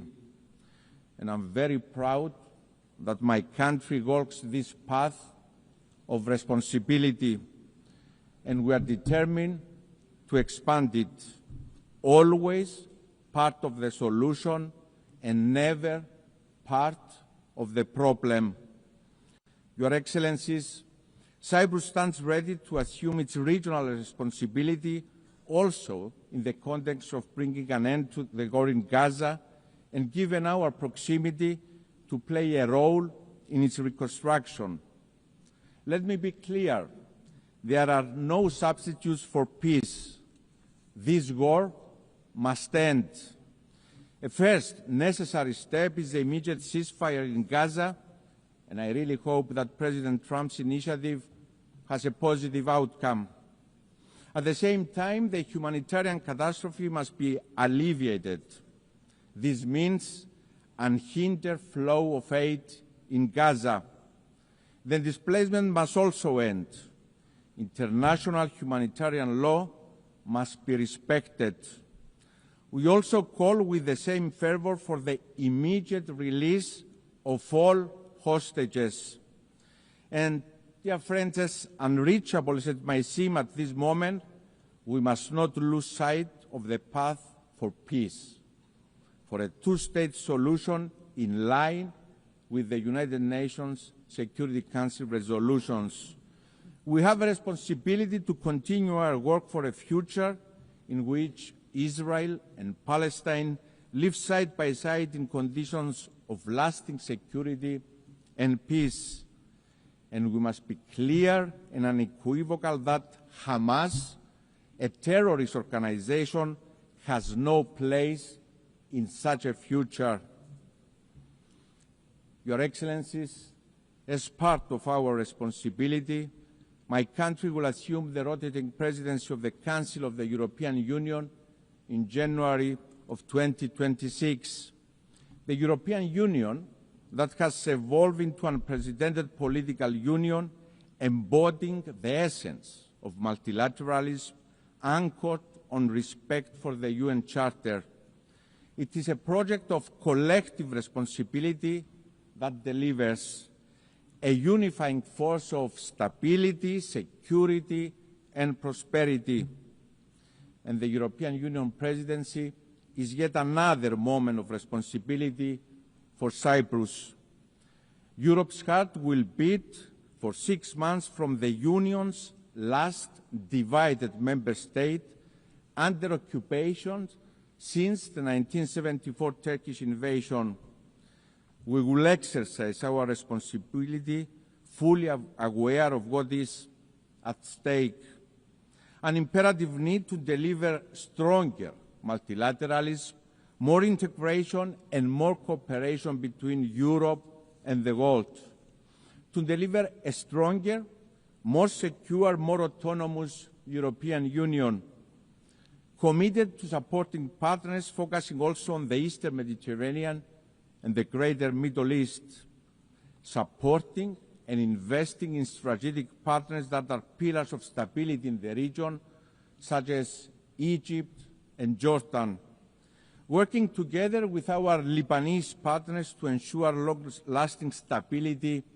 in the country, working to ensure stability in Syria, inclusivity, respect to religious freedoms, and of course protection of minorities, assuming more responsibility as a union for our security, but also for our neighborhood. Ladies and gentlemen, Cyprus will assume another role of responsibility for the first time in its history as a member of the Human Rights Council for the period 2025-27. It is in the same spirit that we also proudly presented our candidature for the presidency of the 81st session of the UN General Assembly. As a member state that embodies and embraces the principles of multilateralism, inclusivity, bridge building, and of course responsibility. Mr. President, Your Excellencies, the Russian aggression against Ukraine in violation of the UN Charter must serve as a wake-up call. As we condemn the use of force against a sovereign nation, the killing of civilians, the forced disappearance of children, the destruction and displacement, we have an obligation to remember. We must collectively act against aggressor, no matter who they are. Appeasing the aggressor never yields results, and history demonstrates this very clearly. Each time we turn a blind eye to violation of territorial integrity and sovereignty of states anywhere in the world, we create space and opportunity for the next aggressor.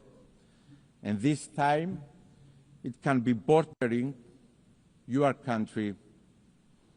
In 2022, Russia invaded a sovereign nation, Ukraine, violating the UN Charter. In 1974, Turkey invaded a sovereign nation, Cyprus, violating the UN Charter. The violation is equal: the suffering, the invasion, and the occupation. My country, Cyprus, is under Turkish occupation for 51 years.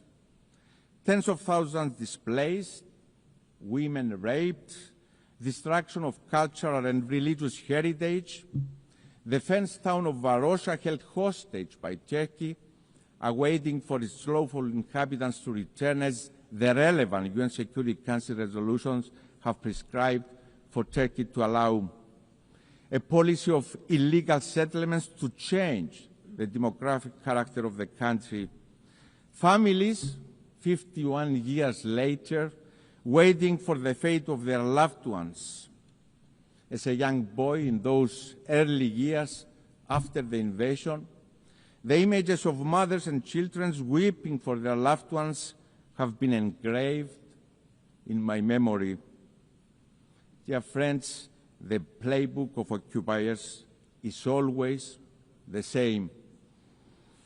Your Excellencies, from this very podium yesterday, Mr. Erdogan preached the word on peace and accountability. He pointed the finger to others for crimes Turkey itself commits every single day. That is selective sensitivity and hypocrisy of the highest form. Illegality cannot yield legality. Illegality stemming from use of force cannot be recognized, no matter who is the perpetrator is, no matter who the victim is. Ladies and gentlemen, politicians are judged not by their words, but by their actions. It is what distinguishes politicians from leaders. Cyprus has proven time and again that it is a reliable, responsible actor.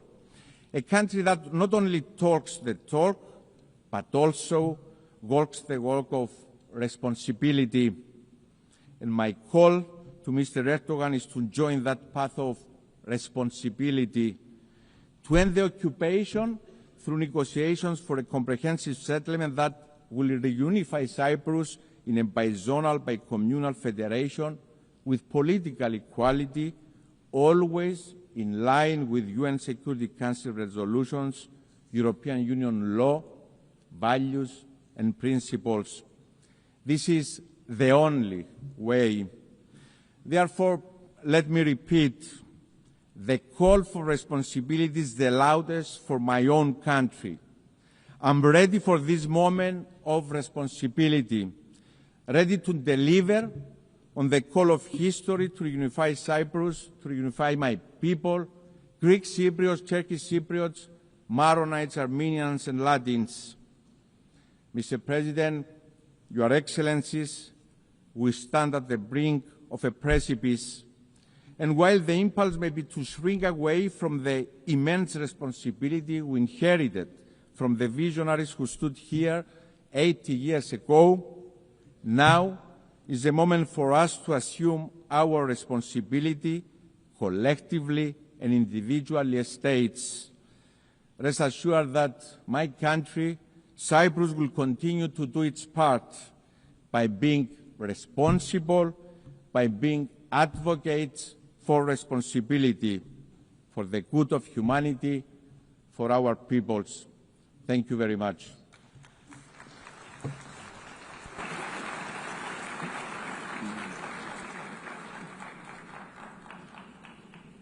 On behalf of the Assembly, I wish to thank the President of the Republic of Cyprus. The Assembly will hear an address by His Excellency Alexander Stubb, President of the Republic of Finland. I request protocol to escort His Excellency and invite him to address the Assembly.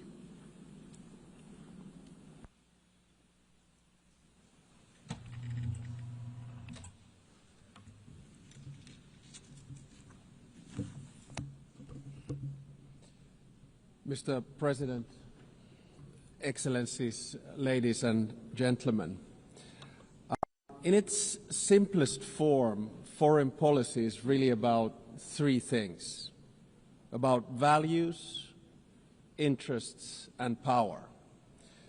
I come from a relatively small country, Finland, and our toolkit is mainly about two of those three things. It's about values and interests. Power, hard or soft, is usually the luxury of bigger players. The power of smaller country arises from its capacity to cooperate with others. Smart diplomacy gives smaller player at least relative influence. The UN is, of course, case in point. Big players have power through their permanent membership in the UN Security Council. But we, the smaller players, can influence the ebb and flow of international relations by being active in the corridors of diplomacy. Now, most of the speeches that we've heard here today have highlighted the fact that the world order, balance, and dynamics are changing, much like they did after World War II when the UN was founded. I actually think that the post-Cold War order is over, but we don't know what the new order is going to look like. It will take at least 5 to 10 years for things to settle. And my message to this Assembly today is that regardless of the size, each and every member state of the United Nations has agency, a say in how the new world order will look like. It is important that we all use this power wisely and responsibly. Now, I fully appreciate that our interests differ, depending on our geographical location, history, state of development, or culture. But fundamental values are something we should all share. We have commonly defined some of the most essential of them in the UN Charter. Today, I want to do two things.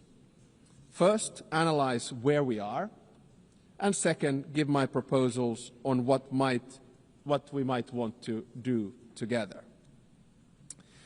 To understand what's currently happening in the world, I'd like to raise three different but yet related developments.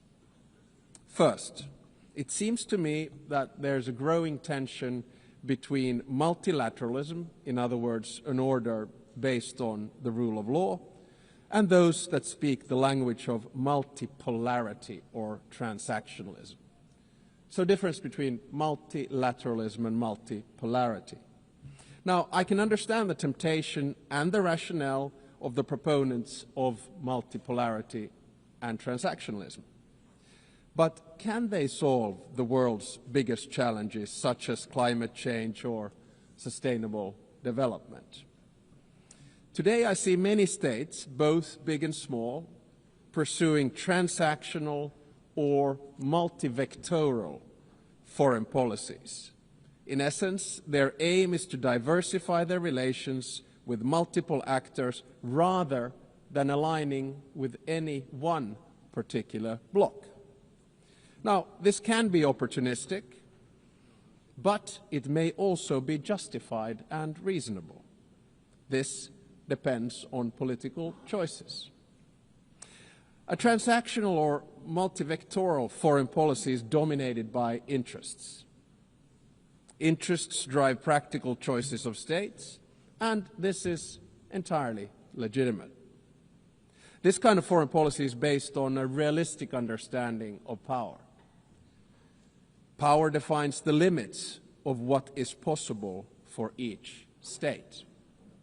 However, values should actually underpin everything we do. Even transactional or multivectoral foreign policy should rest on a score of fundamental values. Without them, foreign policy will ultimately run into a war. If you set aside values for unhindered pursuit of power and interests, you will eventually find before you the very same problems you wanted to overlook. Second, the balance of power in the New World Order is shifting towards the South and the East.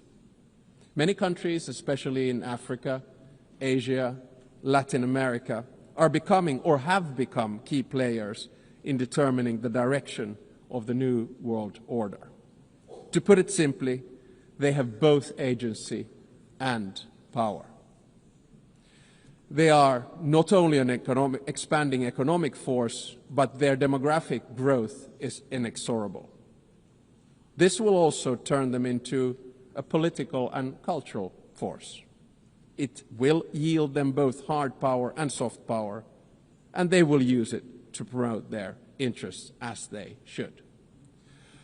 The 193 members of the United Nations do not have to agree on every minute detail of values, but we have to have a common understanding of fundamentals. They include the sovereignty and territorial integrity of states. They include the prohibition of the use of force and the respect for human rights and fundamental freedoms. These values are the building blocks of who we are and what we stand for as the United Nations. The broad international community has overwhelmingly an interest to uphold them. Let me be clear. Russia has no right to continue its aggression on Ukraine. Israel has no right to violate international law in Palestine. States have no right to use Sudanese or Congolese territories to fight proxy wars for their economic or strategic self-interests. I urge us all to heed this message of the international community and act accordingly. War is always a failure of humanity. It is a collective failure of our fundamental values. It is a failure of us as human beings. Thirdly, I would like to say a few words about the state of the United Nations, the institution where we are. The UN was created to maintain and promote peace, stability, development, and friendly relations among nations. In order to achieve this, the balance between the three elements was required. The power at the highest level was represented by the UN Security Council. The interests of the wider membership were reconciled here in the General Assembly, and the values were enshrined in the Charter and consolidated as rules of international law. Now, unfortunately today, the UN is struggling to fulfill its central promise of delivering peace and stability. We can always blame each other, but at the end of the day, it's a collective decision. Countries have increasingly taken the liberty to break the rules of international law and to use force against other people's territories and suppress other nations.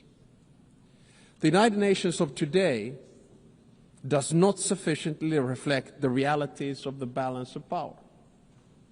All too often it fails to serve as a forum for the coordination of interests, and the values at its core are too often not respected in good faith. We all want to have the freedom to make choices and a possibility to influence the world around us. Today, many countries are seeking answers in multipolarity or transactionalism. If the UN fails to deliver, this trend will accelerate. So, let me sum up in the terms of the three pillars: values, interests, and power. Our values can divide us. Fundamentally, however, they should unite us around the basic principles of humanity, the rule of law, and the prohibition of aggression. Our interests differ, and it's only right that we promote them. However, our choices have consequences. Opportunism will eventually be forced to confront the problems it tried to ignore. Power will constantly seek a new balance. We must adapt to change. Nevertheless, we should not allow the rise of hard power to blind us. The power of legitimacy, integrity, and rules will remain strong. So let me get to my second part, from the situation to possible solutions or things that we could do together. Never before in history has humankind had such means of innovations at its disposal to solve the world's most pressing problems. However, the current direction is wrong in so many ways. There are more wars than at any time since World War II. The world is becoming increasingly divided. And so are our societies, and the measures to deal with climate change and sustainable development are lagging behind. In different parts of the world, we're witnessing immense civilian suffering and blatant disrespect for humanitarian principles. For me as a Finn, Russia's war of aggression in Ukraine not only reminds me of our past, but is directly linked to the security of the part of the world where I live. On the other hand, there is aggression and total disregard for civilian life, and an attempt to undermine the fundamental principles on which the international order is based. On the other hand, there's a bastion of freedom that is defending its right to exist and to make its own choices. The battle for what consequences we will draw from this aggression is not yet over. Recently, there's been serious attempts at diplomatic solutions of the war on the initiative of the United States. There are no perfect solutions to wars. At the same time, we know that any decision made in these matters will have far-reaching consequences in Ukraine and beyond. There can hardly be a stronger unifying interest among the UN's broad membership than our opposition to the wars of conquest. Aggression must not be rewarded. Accountability for the most serious international crimes must be pursued. In the Middle East, civilians in Gaza are experiencing immense suffering. The deepening humanitarian crisis has reached unbearable levels and represents a failure of the international system. At the same time, Hamas continues to hold the hostages it has taken, and many have already lost their lives. An immediate ceasefire is needed in Gaza.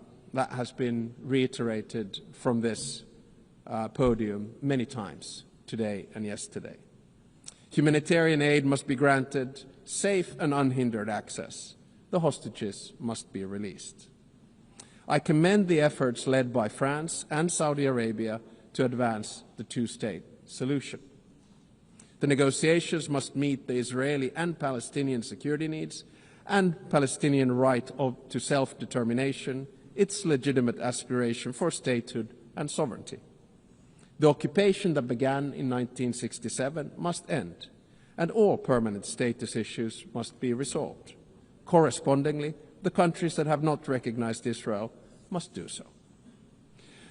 At the same time, the international community must support and strengthen the Palestinian Authority for it to govern the entire Palestinian territory effectively. This is the only viable option for achieving a two-state solution. A stable Palestine will also significantly benefit the security of Israel. In many parts of the world, conflicts are raging, causing immense suffering locally, instability regionally, and reverberations globally. We've witnessed particularly brutal violence in Sudan, in the Democratic Republic of Congo, in Haiti, Myanmar, and Mali, among others.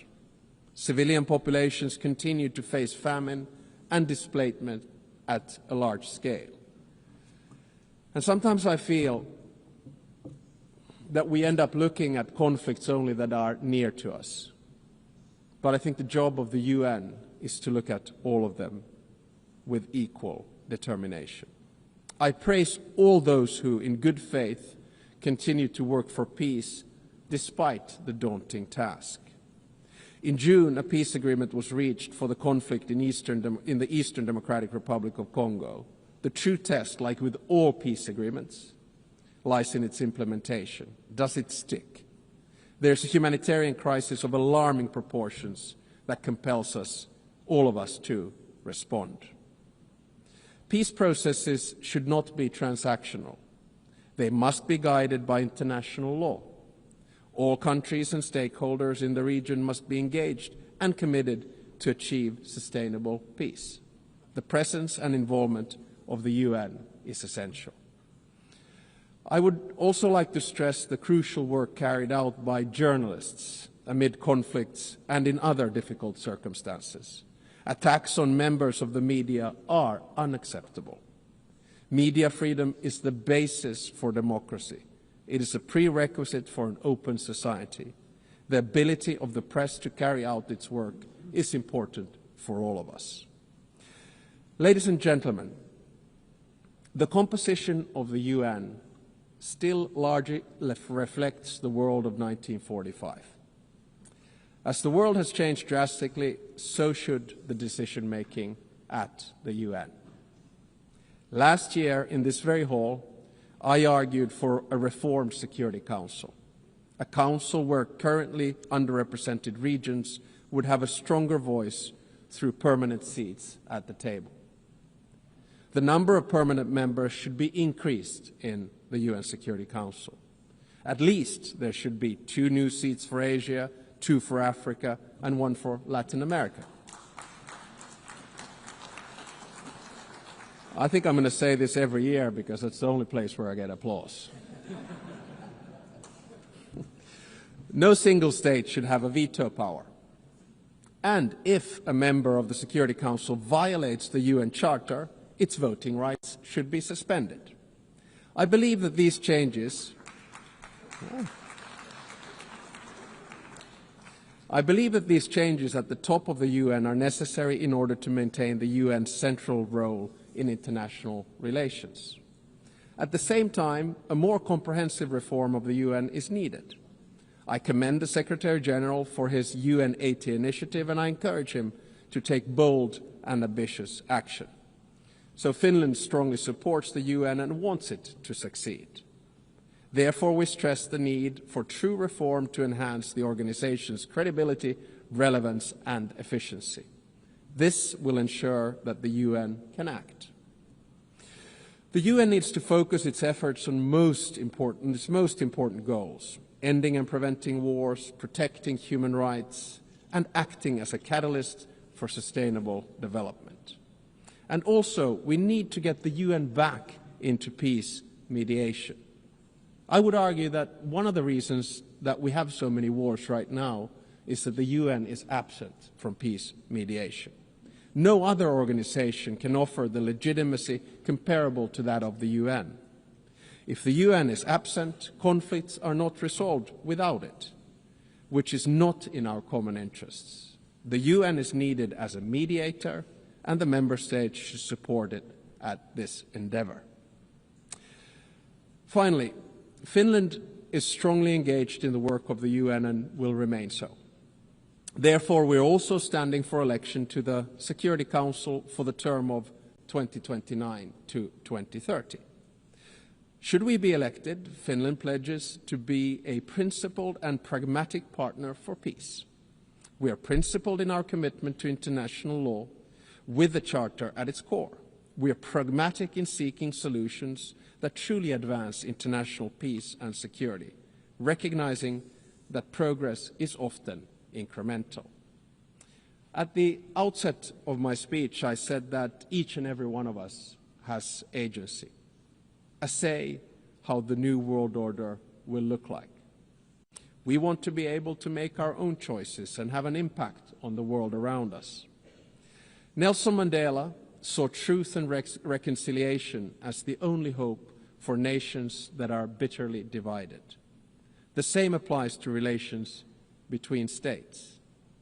We should learn from history, but always look to the future, bearing in mind that our decisions will shape it. Thank you very much.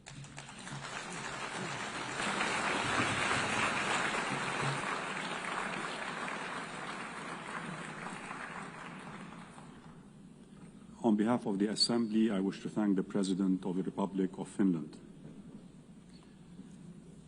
The Assembly will hear an address by His Excellency Julius Maada Bio, President of the Republic of Sierra Leone. I request protocol to escort His Excellency and invite him to address the Assembly.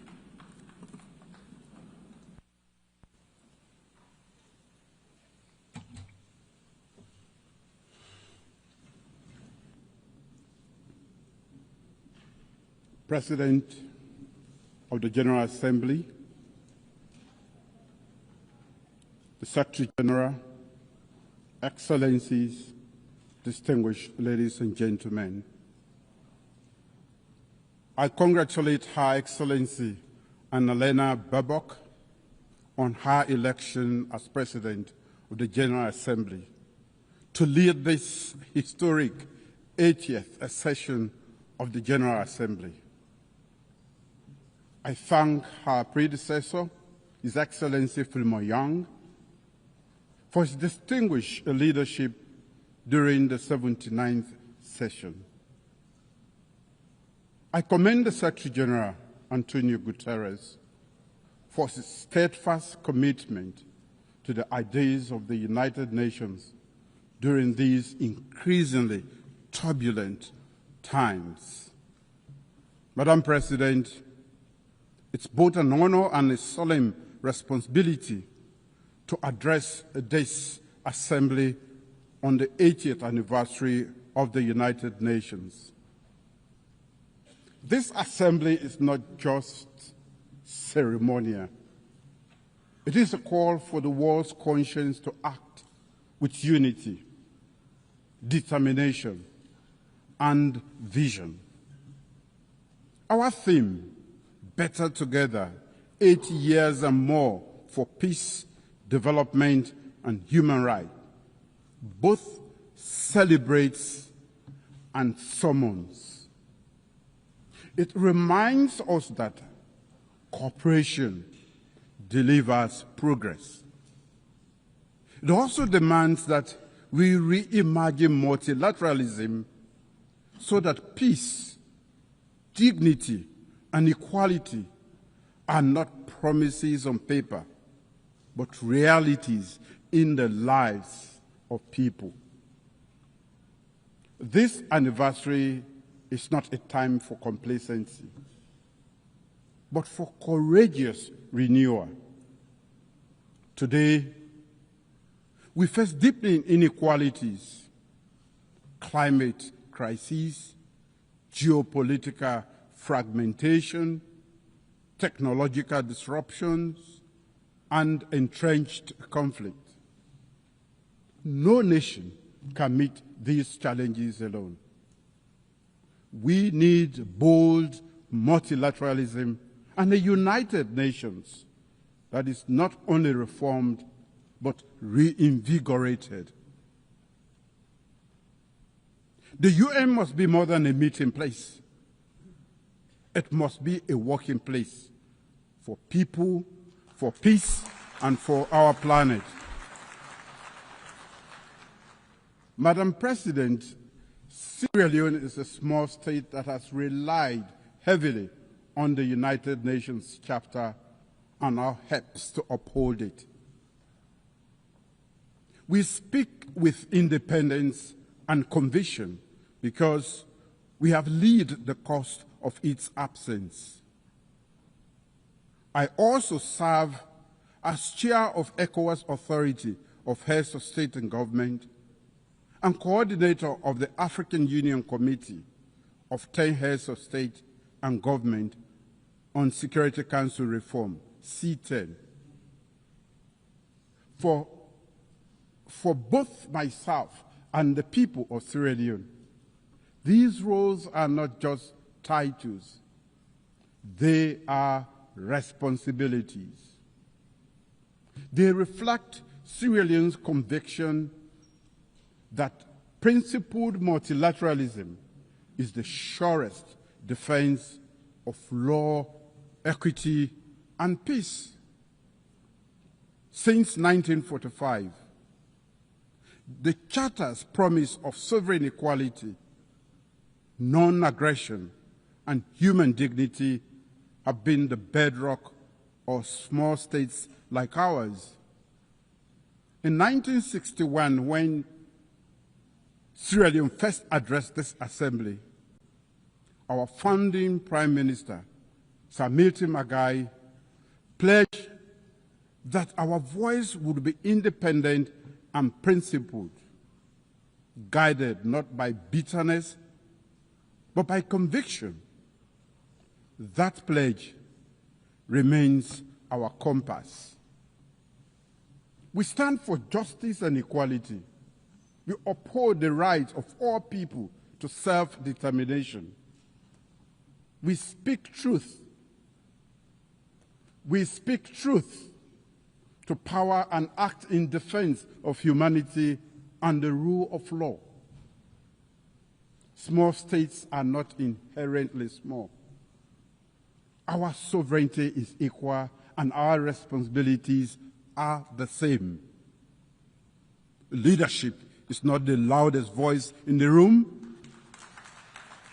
It is the clearest voice for justice. Madam President,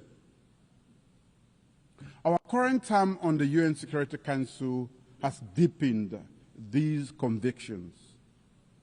Guided by the Charter, we have championed peace through dialogue, upheld international law, and promoted prevention as the first duty of collective security. We have supported efforts to stabilize Eastern Democratic Republic of Congo, de-escalated tensions in the Middle East, and supported political transition in Lebanon and Syria for peace and stability. We have also seen the Security Council's limits, its paralysis in the face of grave human suffering.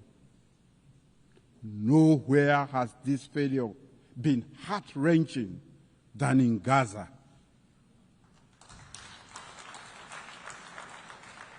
A preventable genocide was not prevented. Mass starvation that could have been avoided was not avoided. A broadly supported two-state solution has been obstructed by division and inaction.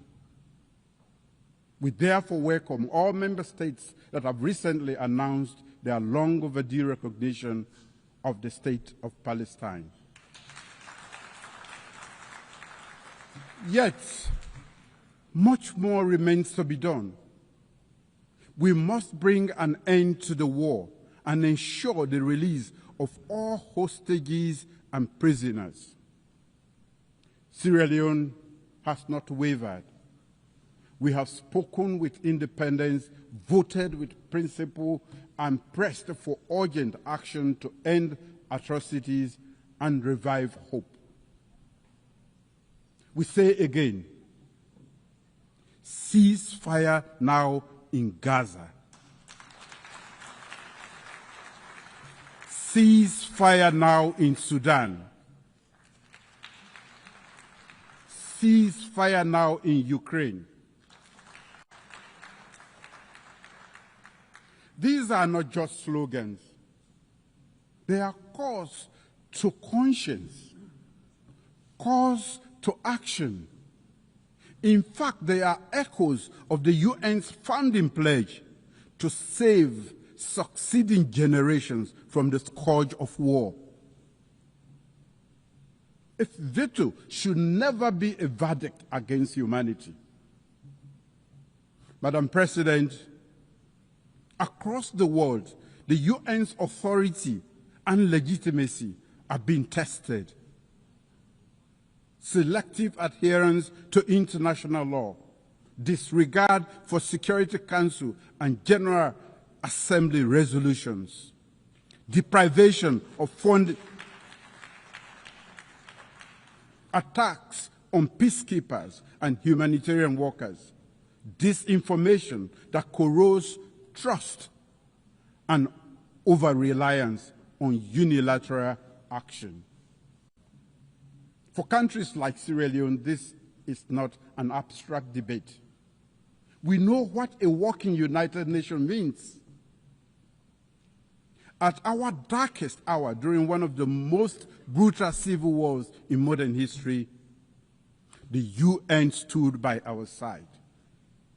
The United Nations missions in Sierra Leone, UNAMSI, one of the largest peacekeeping operations of its time, helped disarm over 75,000 combatants, restore civilian governance, support democratic elections.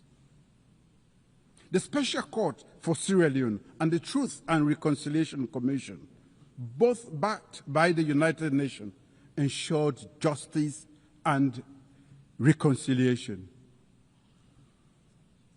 When the United Nations Integrated Peacebuilding Office in Sierra Leone closed in 2014, it signaled something rare in our world: a successful transition from war to peace.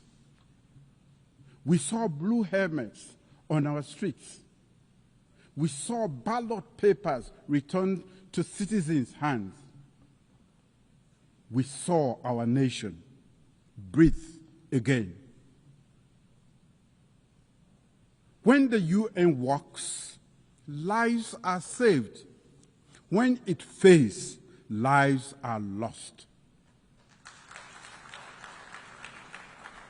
We must ensure the UN delivers for all And to do so, we must respect and implement UN decisions, protect those who serve under the United Nations flag, invest in prevention and peace building, and reform the Security Council so its authority and legitimacy match today's world. The United Nations cannot protect vulnerable people if it cannot protect its own authority. As a nation, Sierra Leone does its part and contributes troops to peacekeeping missions. We serve as elected Security Council member and offer our experience in peace building to the world. Sierra Leone's story is proof that multilateral solidarity works when it is grounded in trust, mutual respect, and genuine investment in national ownership. Madam President, peace is inseparable from development. In Sierra Leone, our medium-term national development aligned with the SDGs and the African Union's Agenda 2063 prioritizes people-centered growth.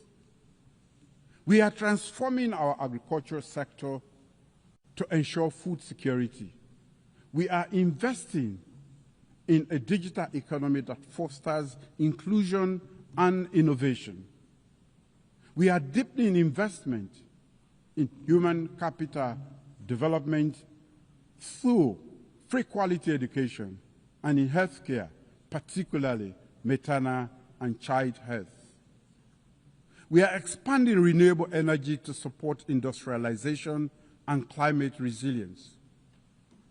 Climate change is an existential threat to Sierra Leone.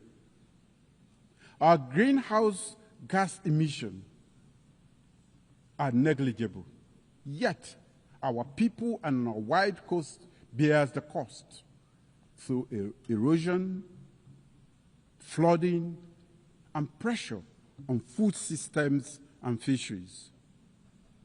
We have mainstreamed climate adaptation and strengthened disaster preparedness.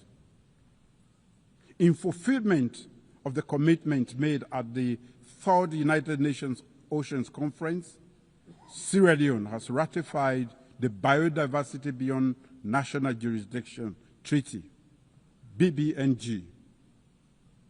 As the 60th state to deposit its instrument of ratification, Sierra Leone is proud of the collective endeavor to trigger the entry into force of the BBNG Treaty, a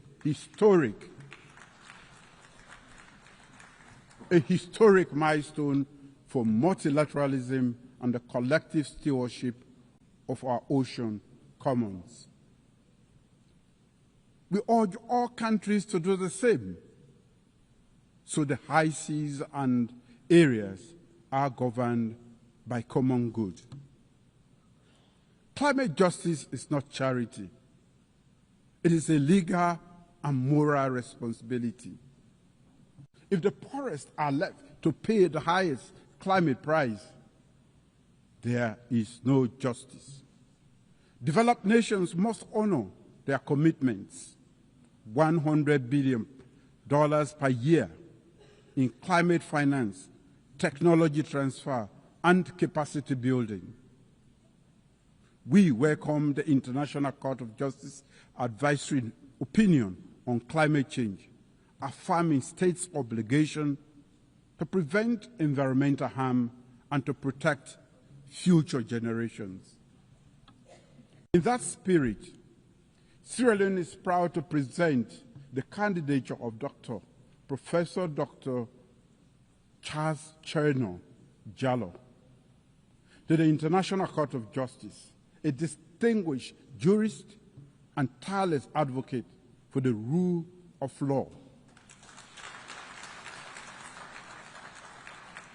We respectfully solicit the support of all member states in the November 12 elections this year. Madam President, as chair of the ECOWAS Authority of Heads of State and Government, I proudly note our community's 50th anniversary. For 5 decades, ECOWAS has embodied regional integration and collective security, often acting decisively when others hesitated. ECOWAS moved early in Sierra Leone's peace process before and alongside the UN to end our civil war. It has done so in Liberia, the Gambia, and elsewhere to defend democracy and stabilize the region. These are African solutions to African challenges, open to global partnerships anchored in regional legitimacy and trust. Partnership with Africa must move from promise to practice. As chair of the ECOWAS Authority, I recently embarked on a regional tour, including a second visit to Burkina Faso in 2 years. This was to demonstrate solidarity and build trust between ECOWAS member states and the Alliance of Sahelian States. I commend the leadership of Burkina Faso for its willingness to engage and I look forward to continued dialogue with the leadership of both Mali and Niger. In my role as chair of the ECOWAS Authority, I have placed emphasis on advancing and safeguarding democratic governance with a strong commitment to upholding constitutional order and reflecting the people's will. Countering terrorism and strengthening our regional security architecture, including operationalizing the ECOWAS standby force and implementing counterterrorism strategies. Enhancing economic integration by promoting trade, liberalization, developing cross-border infrastructure, and advancing towards a common ECOWAS currency. Strengthening the credibility of institutions through reforms that promote transparency, efficiency, and service focused on citizens. We urge the United Nations to deepen its partnership with ECOWAS and other African regional mechanisms in the spirit of Chapter 8 of the United Nations Charter. Africa is not a problem to be solved. Africa is a partner to be empowered. Madam President, during Sierra Leone's tenure as elected member of the Security Council 2024-2025, we have highlighted the urgent security challenges in West Africa and the Sahel, where terrorism and violent extremism transcends borders and destabilize the entire region. However, Africa's lack of permanent representation continues to hinder the Council's ability to act decisively and contextually. We have advocated for a comprehensive approach to counterterrorism in the Sahel, linking security with development, governance reforms and regional cooperation, and strengthening the UN-AU-ECOWAS partnership. Too often, however, the Council's response has been hindered by narrow geopolitical interests, delaying action that could have saved lives. Our experience confirms a clear truth. Lasting peace requires inclusivity, ownership, and legitimacy. The Council's structural imbalance undermines its credibility and must be addressed to ensure the safeguarding of collective security. Madam President, In my capacity as coordinator of the African Union Committee of 10 on Security Council reforms, I speak on behalf of a continent still excluded from the permanent representation on the Council.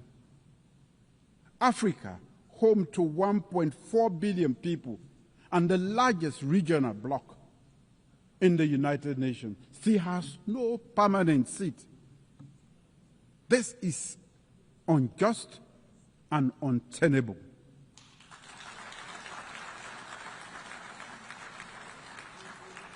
It undermines the credibility of the Council and the legitimacy of its decisions.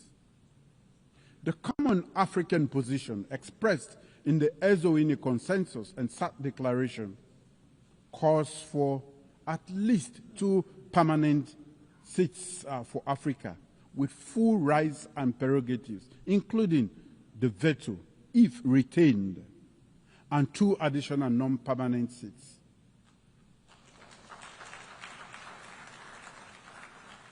This is not a request. It is a demand for equity.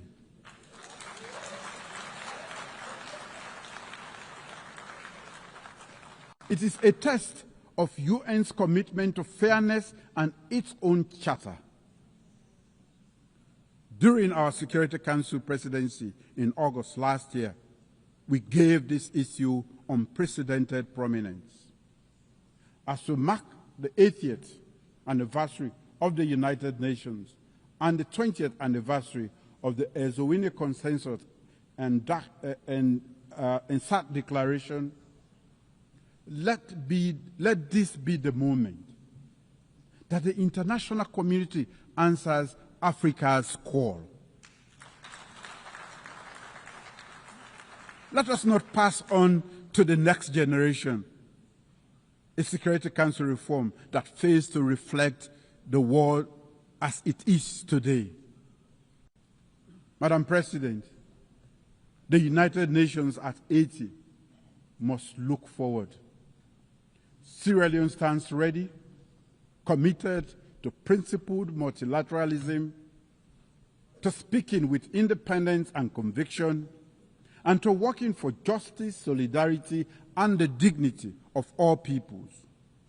Let this anniversary be a turning point, measured not in the many speeches we make here, but service, not in declarations, but in delivery. Let us build a United Nations more representative, more responsive, and more resilient. The world does not need a louder United Nations. It requires a braver United Nations. Now is the time to make the United Nations work for all. Together, let us forge a future of peace, shared prosperity, and human dignity. For in unity, we are not only better, we are stronger. Thank you.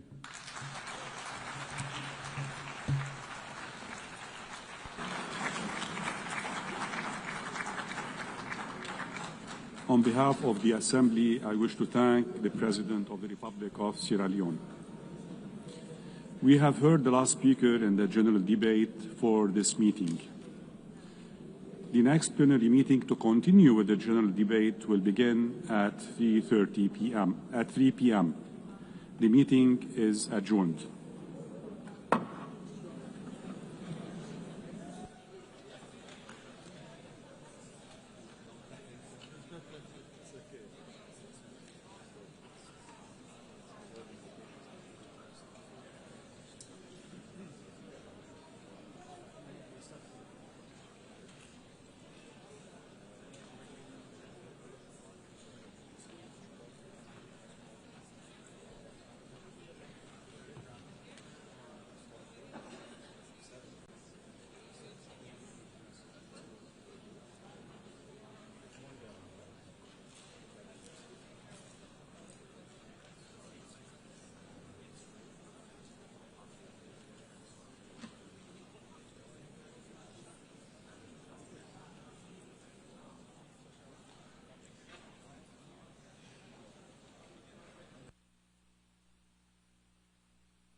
The 7th plenary meeting of the General Assembly is called to order.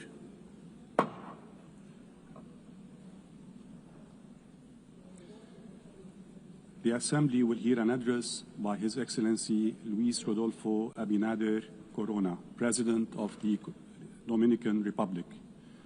I request protocol to escort His Excellency and invite him to address the Assembly.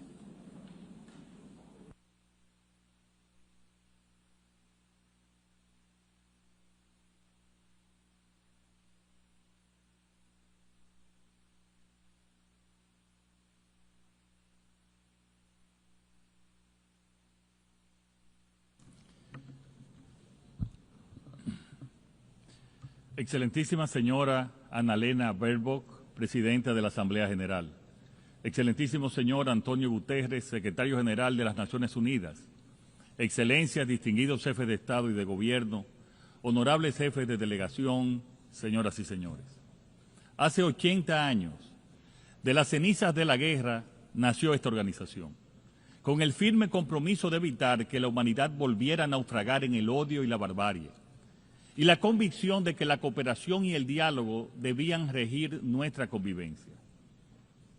En República Dominicana tenemos plena conciencia de nuestra responsabilidad como nación miembro de la comunidad internacional y del impacto que las decisiones globales tienen sobre nuestras sociedades.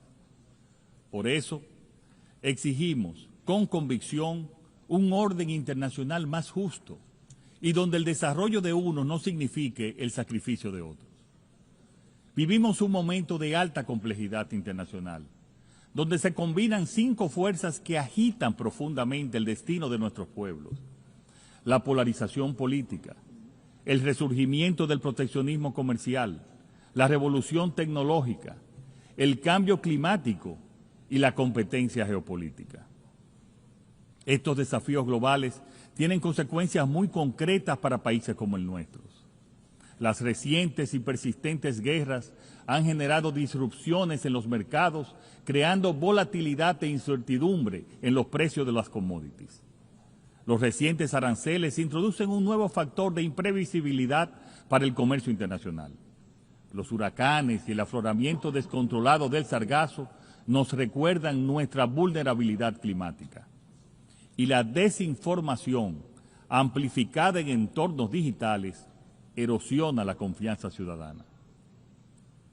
Estos son desafíos que convergen y ponen a prueba los principios de la Carta de San Francisco. La clave para asumirlos fue enunciada por Franklin Delano Roosevelt. La verdadera salvaguardia de la paz solo puede encontrarse en la cooperación basada en la justicia económica y social.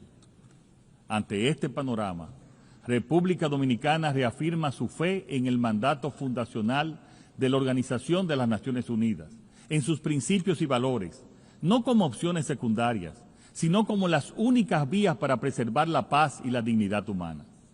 Celebramos el lema que hoy nos convoca: mejor juntos, 80 años y más por la paz, el desarrollo y los derechos humanos. Lo asumimos como mandato histórico y como clamor legítimo de nuestros pueblos. Señora Presidenta, el multilateralismo atraviesa desafíos profundos, agravados por la crisis financiera que afecta a esta organización y por la creciente dificultad para alcanzar consensos que detengan los conflictos. En este contexto, necesitamos con urgencia espacios de diálogo más francos, más eficaces y orientados a resultados en todos los niveles. Debemos escucharnos con mayor apertura y disposición genuina al entendimiento mutuo. Si no transformamos las Naciones Unidas, corremos el riesgo de que caiga en la irrelevancia, y esto sería una catástrofe que no debemos permitir. La iniciativa ONU 80 nos ofrece una oportunidad histórica para revitalizar mandatos, renovar estructuras y devolver eficacia y credibilidad a este techo común de las naciones. República Dominicana respalda firmemente este proceso. En los próximos meses debe elegirse un nuevo secretario general.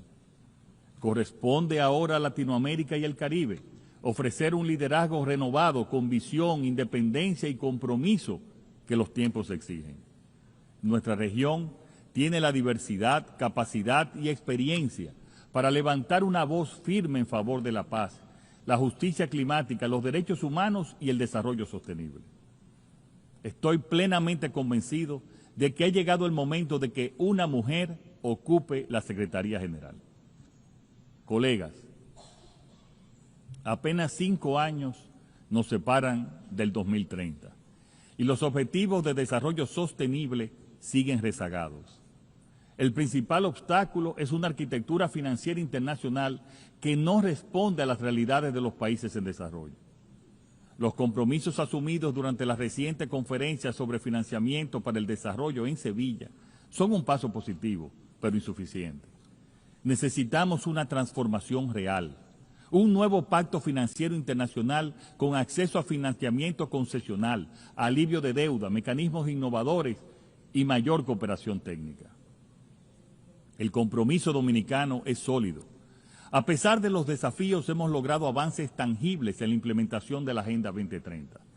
Destacamos en particular el progreso sostenido en los 2 primeros ODS, reducción de la pobreza y hambre cero. Como resultado de nuestras políticas de protección social, del impulso a la producción agropecuaria y del incremento del salario mínimo, logramos reducir la pobreza moderada de 25.8 en 2019 a 18.05 en el primer trimestre del 2025. Y la subalimentación descendió de 8.6 en 2018 a 3.6 en el 2025.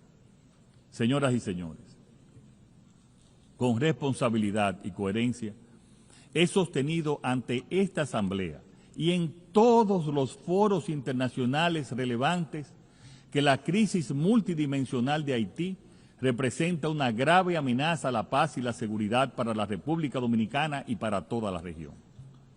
Desde el 2021 hemos sostenido con claridad la única salida para Haití es una acción internacional coherente y sostenida que garantice condiciones mínimas de seguridad y abra paso al más amplio acuerdo democrático y soberano entre los propios haitianos.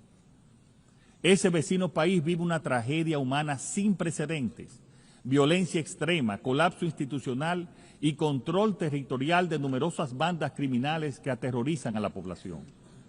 Grupos que los gobiernos dominicano y estadounidense han clasificado como organizaciones terroristas y con los cuales no puede haber negociación alguna. Frente a esta realidad, República Dominicana ha desplegado una continua ofensiva diplomática con el objetivo de lograr una respuesta internacional efectiva.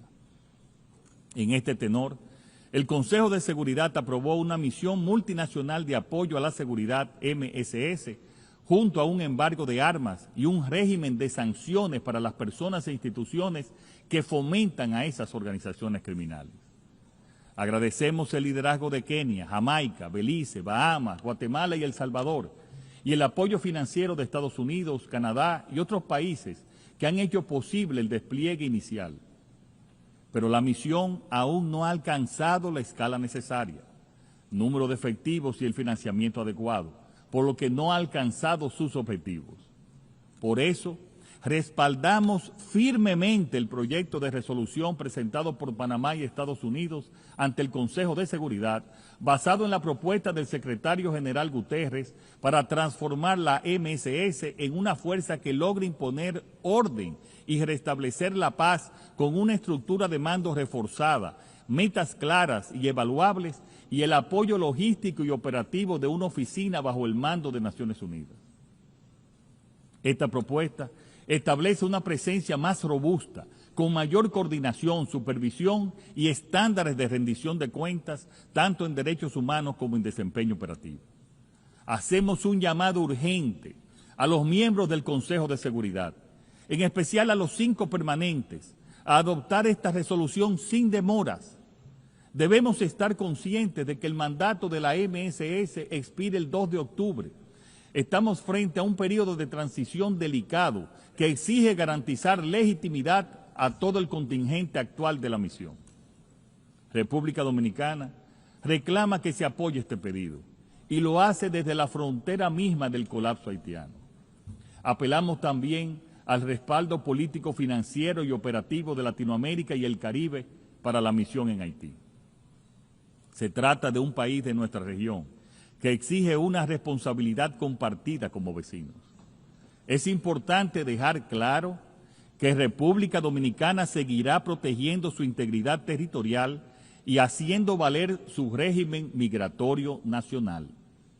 Ningún Estado puede ser reprochado por defender sus fronteras ni por garantizar la seguridad de sus ciudadanos.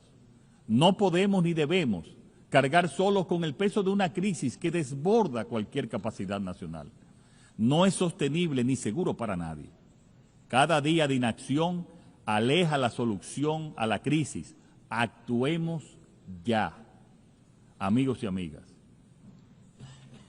Para los pequeños estados insulares en desarrollo, la triple crisis planetaria, el cambio climático, la pérdida de biodiversidad y la contaminación ambiental es una amenaza existencial. Esta crisis en el Caribe tiene un rostro concreto, el sargazo, un fenómeno devastador que afecta nuestras costas, nuestra salud pública y los medios de vida. Exigimos solidaridad y justicia climática, que se traduzca en financiamiento accesible, transferencia tecnológica y acciones urgentes para proteger nuestros océanos. República Dominicana avanza hacia la ratificación del Tratado BBNJ, convencida de que la protección de la biodiversidad marina es un deber compartido.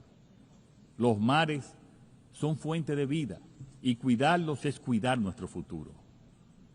Distinguidos delegados, este 80º aniversario no debe ser un ritual de nostalgia, sino un llamado vibrante a renovar la alianza de la humanidad consigo mismo. Aunque no enfrentamos una guerra mundial, el mundo sangra por múltiples frentes y la incertidumbre se extiende como sombra. No es este el porvenir que soñaron nuestros antecesores, ni el presente que merecen nuestros pueblos. La ONU no debe limitarse a registrar crisis, debe ser brújula en la tormenta y un faro en la noche. Esperamos que no se apague la fe en el diálogo y en el consenso, en el poder del multilateralismo, en la dignidad humana y en un progreso que no excluya a nadie. El poder sin justicia y el progreso sin equidad son espejismo. El mundo no puede seguir siendo un plano trazado por un puñado de arquitectos habitados por millones de inquilinos. Un mundo diseñado para unos pocos sería un castigo. Uno diseñado por y para todos sería un horizonte de prosperidad compartida. República Dominicana alza su voz para encender la esperanza y convocar a la acción. Que la paz no sea un anhelo, sino una decisión de todos. Ese es nuestro clamor, ese es nuestro sueño, ese debe ser nuestro pacto común. Muchas gracias.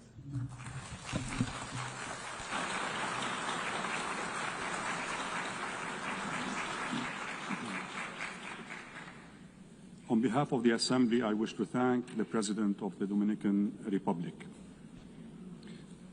The Assembly will hear an address by His Excellency Anura Kumara Desanayake, Head of State and President of the Democratic Socialist Republic of Sri Lanka.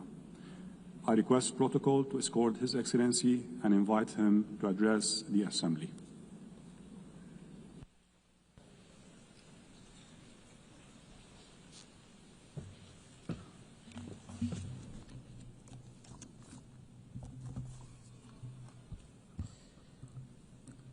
සභාපතිතුමියනි ගෞරවනීය ආරාධිතයනි සම්භාවනීය නියෝජිතයනි ලෝකේ ජාතීන් අතර සාධාරණ හා කල්පවතින සාමයක් ස්ථාපිත කිරීම සහ පවත්වාගෙන යාමේ උදාර අරමුණු පෙරදරි කරගෙන බිහි කළ මේ සුවිශේෂී සංවිධානයේ 80 වෙනි සැසිවාරයේ සභාපතිනියන් ලෙස තේරීපත් වූ යුරෝපයේ හදවතේ පිහිටි අපූර්ව ජර්මනියේ අතිගරු අන්නලේනා බෙවබක් මැතිණියට මා උණුසුම් සුභාශිංසන පිරිනමනවා.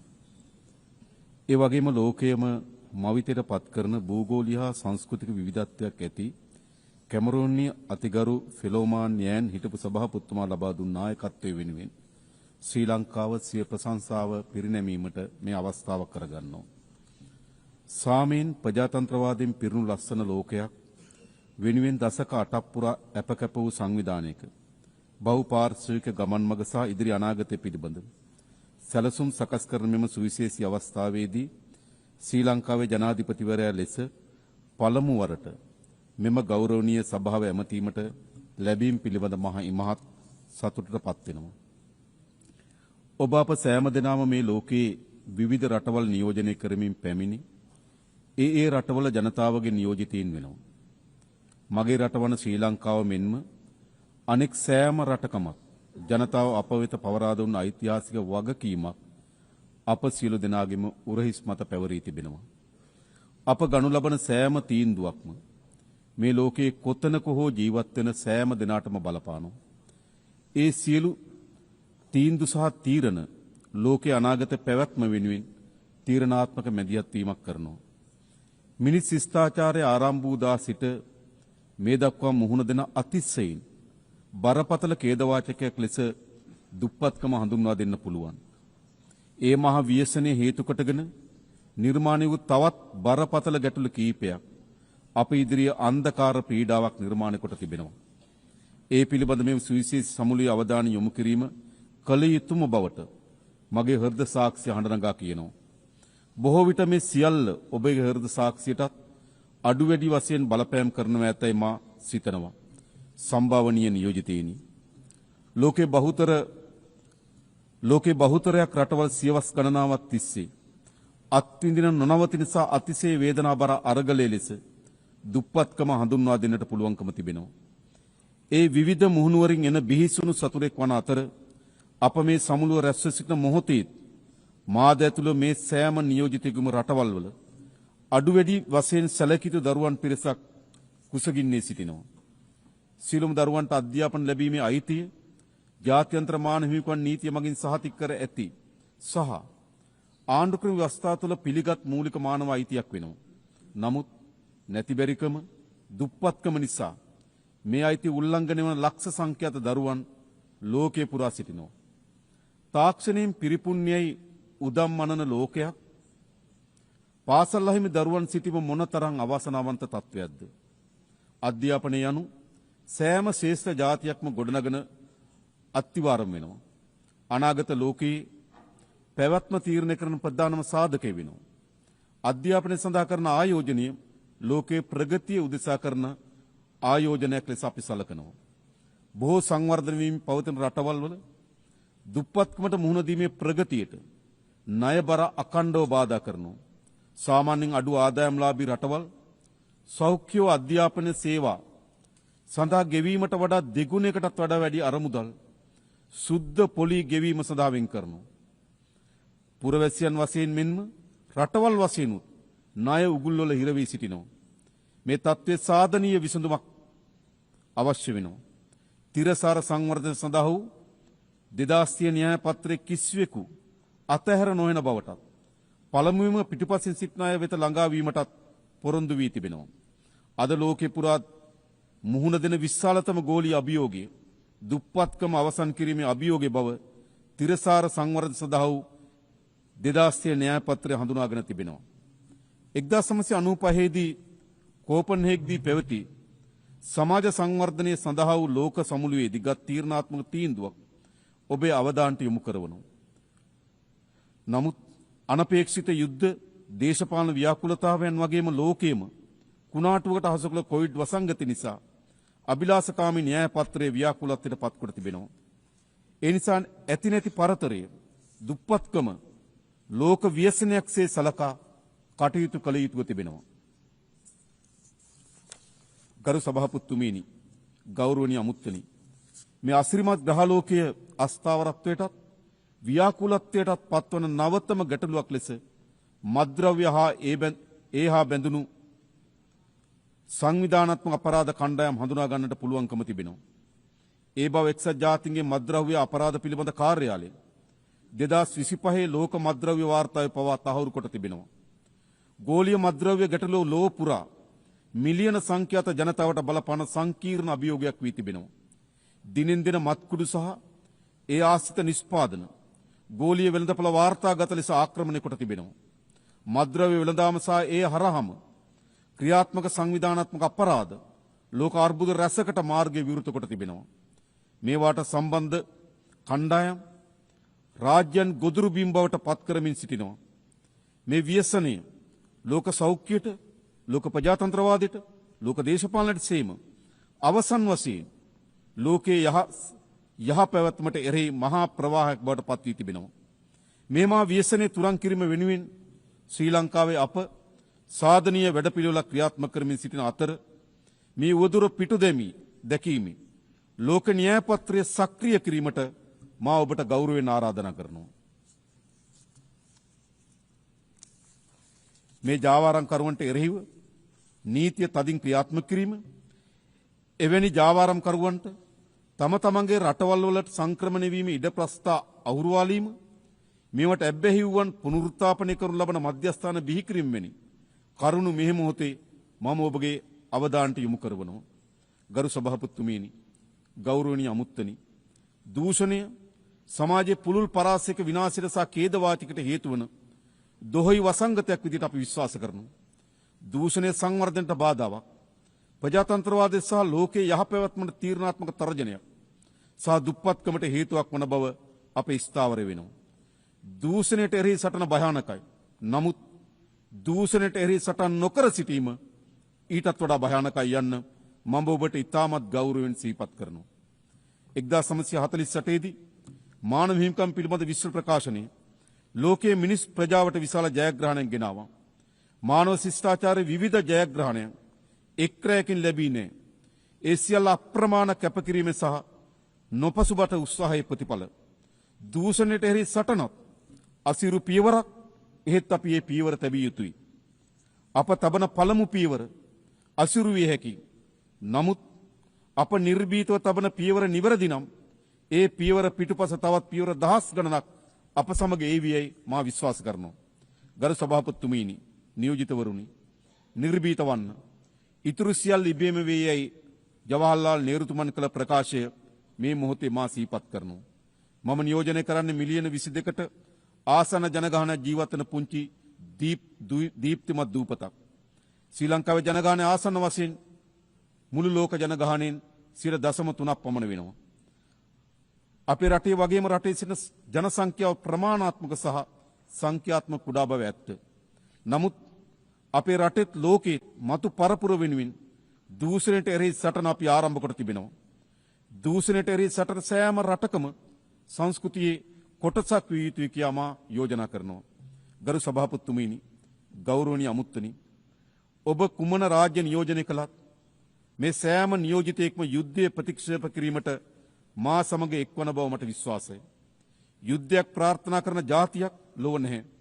කොතන හෝ කෙසේ යුද්ධයක් වූ ගැටුමක් ඇති වුණත් ඒ හරහා සිදුවන්නේ ඛේදවාචකයක් බව අපි දන්නවා. මේ මොහොතේ පවා ඒ ඛේදවාචකයේ වේදනාව ලෝකේ බොහෝ තැන්වල අත්විඳිමින් ඉන්නවා. දශක 3කට වඩා වැඩි කාලයක් යුද්ධයේ කටුක අත්දැකීම් ලැබූ රටක් ලෙස එහි විනාශකාරී බව ගැන අපි ඉතා හොඳින් දන්නවා.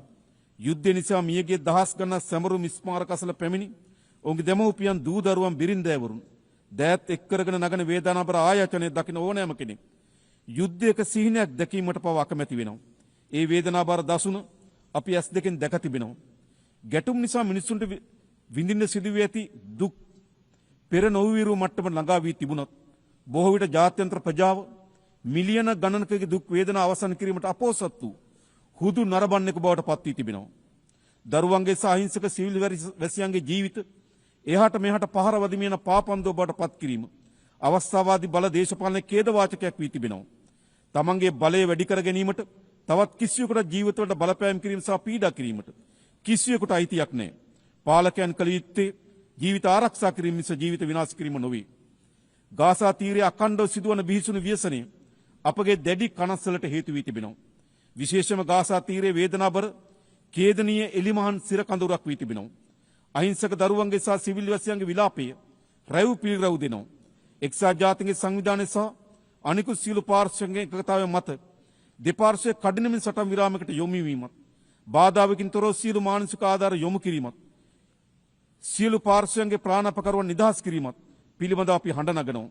මෙහි බීසුණු ඝාතන අවසන් කිරීම උදෙසා අපි දැඩිව බලපෑම් කළ යුතුව තිබෙනවා. පලස්තීන ජනතාවට රාජ්‍ය සඳහා ඇති අහිමි කළ නොහැකි අයිතිය අපි පිළිගන්නවා. ඒ වගේම ඊශ්‍රායල සහ පලස්තීන ජනතාව යන දෙපිරිසෙගේම නීත්‍යානුකූල ආරක්ෂක මානව ගැටලු හඳුනා ගත යුතු තිබෙනවා. 1967 දේශ සීමා මත පදනම්ව රාජ්‍යන් දෙකක් එකිනෙකට යාබදු පැවතීම පදනම සපේන එක්සත් ජාතීන්ගේ යෝජනාවලට අනුකූලව සාධාරණ ස්ථීර විසඳුමක් වෙනුවෙන් එක්විය යුතුව තිබෙනවා.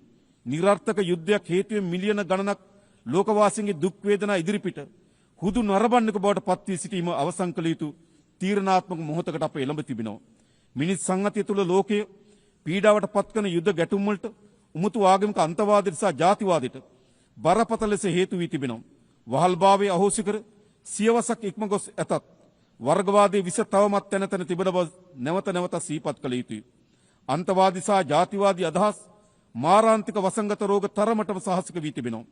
හාස්‍යයට සහ විමතියට කරුණ වන්නේ මෙතරම් ඉදිරිගාමී ලෝකයක් තුළ පවා මේ ජාතිවාදී වර්ගවාදී ගෝසාවන් තව දුරටත් අලුයට ගිනි පුපුරුමෙන් ඉතිරිව තිබීමයි.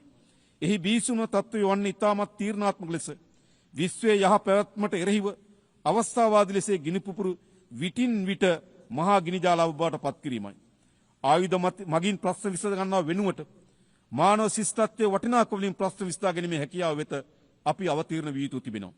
මිලියන ගණනක් දරුවන් කුසගෙන්නේ මේ යන ලෝකයක අපි බිලියන ගණනින් ආයුධ වෙනුවෙන් වීදම් කරනවා. නිසි සෞඛ්‍ය පාසුකම් නොමැති කෝටි ගණන් ජනතාව මරණය මවත තෝරා ගන්නා විට නිරන්තක යුද්ධය වෙනුවෙන් ප්‍රකෝටි ගණන් වියදම් කරනවා. අධ්‍යාපන නැමැති පියාපත් ලබන්නට බැරිව ලක්ෂ ගණන් දරුවන් සුසුමෙල්ල විට භූමියන් ආක්‍රමණය කරන්නට මිලියන ගණන් වියදම් කරනවා. ඇත්ත වශයෙන්ම මේ ලෝකයේ සෑම බිම් මඟලක්ම සාමයේ ජනාවාස බවට පත් කළ හැකි නම් ඒ ලෝකයේ ආශ්චර්යමත් ලෝකයක් බවට පත් වෙන බව ඒකාන්තයෙන්ම අපි විශ්වාස කරනවා. මේ සමුළුවට එක්ව අපි සියලු දෙනා ලෝක සාම ජනාවාස බිහි කරන උදාර සාම වන්දනා කරුවන් බවට පත් වීම කියා මා යෝජනා කරනවා. ගෞරවනීය ආරාධන අමුත්තනි, ඓතිහාසික මැතිවරණ ශ්‍රී ලාංකික ජනතාව සියවස් ගණනක් දුටු සිහිනයක් වෙනුවෙන් තීන්දුවක් ගත් බව මම ඔබට සිහිපත් කරනවා. එයින් බිහි ව්‍යවස්ථාදායක විවිධත්වයකින් සහ විචිත්‍රත්වයකින් යුක්ත වුණා. එක් අතකින් රටේ සමස්ත ජනතාව ආණ්ඩුව පිළිබඳ දැවැන්ත විශ්වාසයක් තිබුවා. තව අතකින් දුස්්‍යාබාධ පාර්ලිමේන්තු මන්ත්‍රීවරු ඇතුළු කාන්තා සහ සෙසු ජාතීන්ගේ නියෝජන ඓතිහාසික ලියාමක් නිර්මාණය කළා. පාර්ලිමේන්තුව තුළ පෙන්눔 කරන මෙම විවිධත්වය ශ්‍රී ලංකාවේ පාලන තන්ත්‍රය තුළ ජනමාර්ගික විවිධත්වය සහතික කරනවා වගේම සියලු පුරවැසියන්ට සමාන අයිතිවාසිකම් සහ අවස්ථාවන් ලබා දීම සඳහා අප තුළ ඇති කැපවීම නැවත බලගන්නු ලබනවා. ඒ වගේම මහජන නියෝජනයන් යනු මහජනතාව වෙනුවෙන් සේවය කරන්නන් මිස අනිසි වරප්‍රසාද ලබන්න නොවන බව අපි ආදර්ශයක් ලබා දී තිබෙනවා. ජනතා නියෝජිතයන්ගේ වගකීම් වීත්තේ රට හා ජනතාව සංවර්ධනය කිරීම මිස පෞද්ගලිකව තමන් සංවර්ධනය වීම නොවන බව අප විශ්වාස කරනවා. සභාපතිතුමීනි, සම්භාවිනී අමුත්තනි, අන්ධකාරය වෙනුවට ආලෝකයේ මාවත තෝරාගත් අපේ රටේ ජනතාව පොහොසත් රටක් ලස්සන ජීවිතයක් සඳහා වූ ප්‍රායෝගික දැක්මට ජනතා ආශිර්වාද ලබා දී තිබෙනවා. මෙම ඓතිහාසික ජයග්‍රහණය මල්පල ගැන්වීම සඳහා දූෂණයෙන් තොර සදාචාරාත්මක පාලනය, දුප්පත්කම තුරන් කිරීම, ඩිජිටල් කරණය සහ පිරිසුදු රටක් යන ප්‍රධාන අංශකරේ අපේ අවධානය යොමු කර තිබෙනවා. ඊට සමගාමීව අධ්‍යාපනය සහ සෞඛ්‍ය කරේ අපි දැඩි අවධානය යොමු කර තිබෙනවා. ඒ සියල්ල පියවරෙන් පියවර අප ජය ගනිමින් සිටිනවා.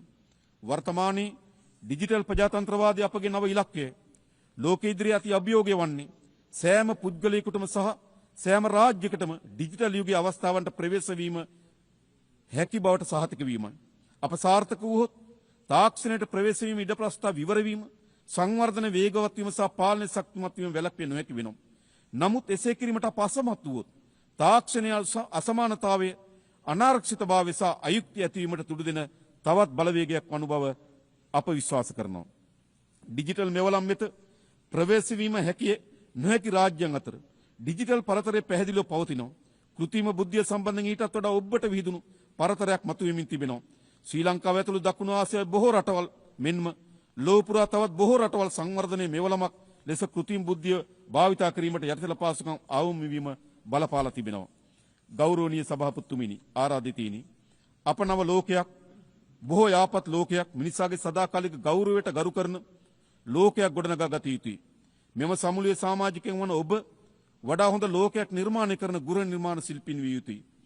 අපගේ අනාගතය ඔබේ අතේ යනුවෙන් 1945 එක්සත් ජාතීන්ගේ සංවිධාන පිහිටීමේ ප්‍රඥප්ති අත්සන් කිරීමට සමගාමීව ඇමරිකන් ජනපති හැරි ට්‍රූමන් කළ ප්‍රකාශය සිහිපත් වෙනවා. අප ක්‍රියා කළ යුත්තේ බියෙන් හෝ බැඳීමකට යටත් නොව බලාපොරොත්තු පෙරදැරිවයි. වඩා යහපත් ලෝකයක් උදා කරගත හැකි මෙන්ම ඒ වඩා සමීපයේ යන අපේක්ෂාව පෙරදැරි කරගෙනයි. ව්‍යසනයට ලෝකයේ රැගෙන යනවා වෙනුවට මතු පරපුරට සුරක්ෂිත ලෝකයක් බිහි කිරීමට හදවතට එකඟව අප අපකැප වූ පරපුරක් ලෙස මෙම සමුළුවේදී අධිෂ්ඨාන කරගනිමු. අවසාන වශයෙන් මට මගේ රට ගැන අපේක්ෂාවේ සීනියක් තිබෙනවා. ඔබට ඔබේ රටවල් ගැන අපේක්ෂාවේ සීනියක් තිබෙනවා. මගේ රටේ ජනතාව සතුටින් පිරුණු පොහොසත් ජීවිතයක් උරුම කර දීම මගේ ඒකායන සීන වෙනවා. ඔබේ රටවල ජනතාවටත් එවැනි ජීවිතයක් උරුම කර දීම ඔබේ සීනේ බව මා විශ්වාස කරනවා. ඒ සියලු සීන වෙනුවෙන් අප යා යුත්තේ එකිනෙකා පරාය යන ගමනක් වෙනුවට එකිනෙකා අත්වල බැඳගත් ගමනක් බව අප විශ්වාස කරනවා. නිරෝගී ධර්මතලයක සාමය, ගෞරවය හා සමානත්වතාව වෙනුවෙන් කැපවීම යනුවෙන් එක්සත් ජාතීන්ගේ සංවිධානයේ ආදර්ශ පාඨය සඳහන්ව තිබෙනවා. ඒ ලෝකයේ සැබෑවට පිළිසකර කරන්නන් වෙමු කියා මා ඔබට ගෞරවයෙන් ආරාධනා කරනවා. බෙයින් ස්තුතියි.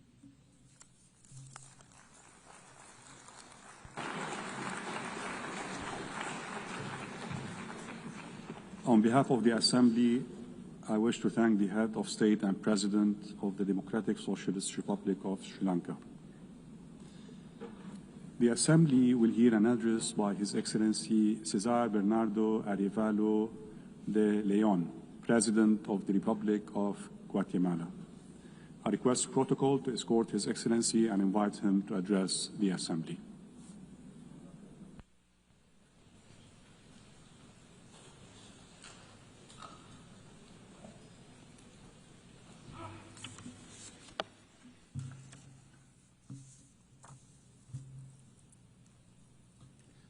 Señora Presidenta de la Asamblea General, Annalena Baerbock, señor Secretario General de la Organización de Estados Unidos, Antonio Guterres, jefes de Estado, distinguidos delegados y delegadas, damas y caballeros, muy buenas tardes. Ninkam chakhun resilal, tuktuk ilal, ut sail cholejil, Chokreheb litenamit, Sarau chichoch, Sa ishkabaeb, Likaib chi tenamit re Guatemala. Traigo un mensaje de paz y armonía a los pueblos del mundo en nombre de los 4 pueblos de Guatemala.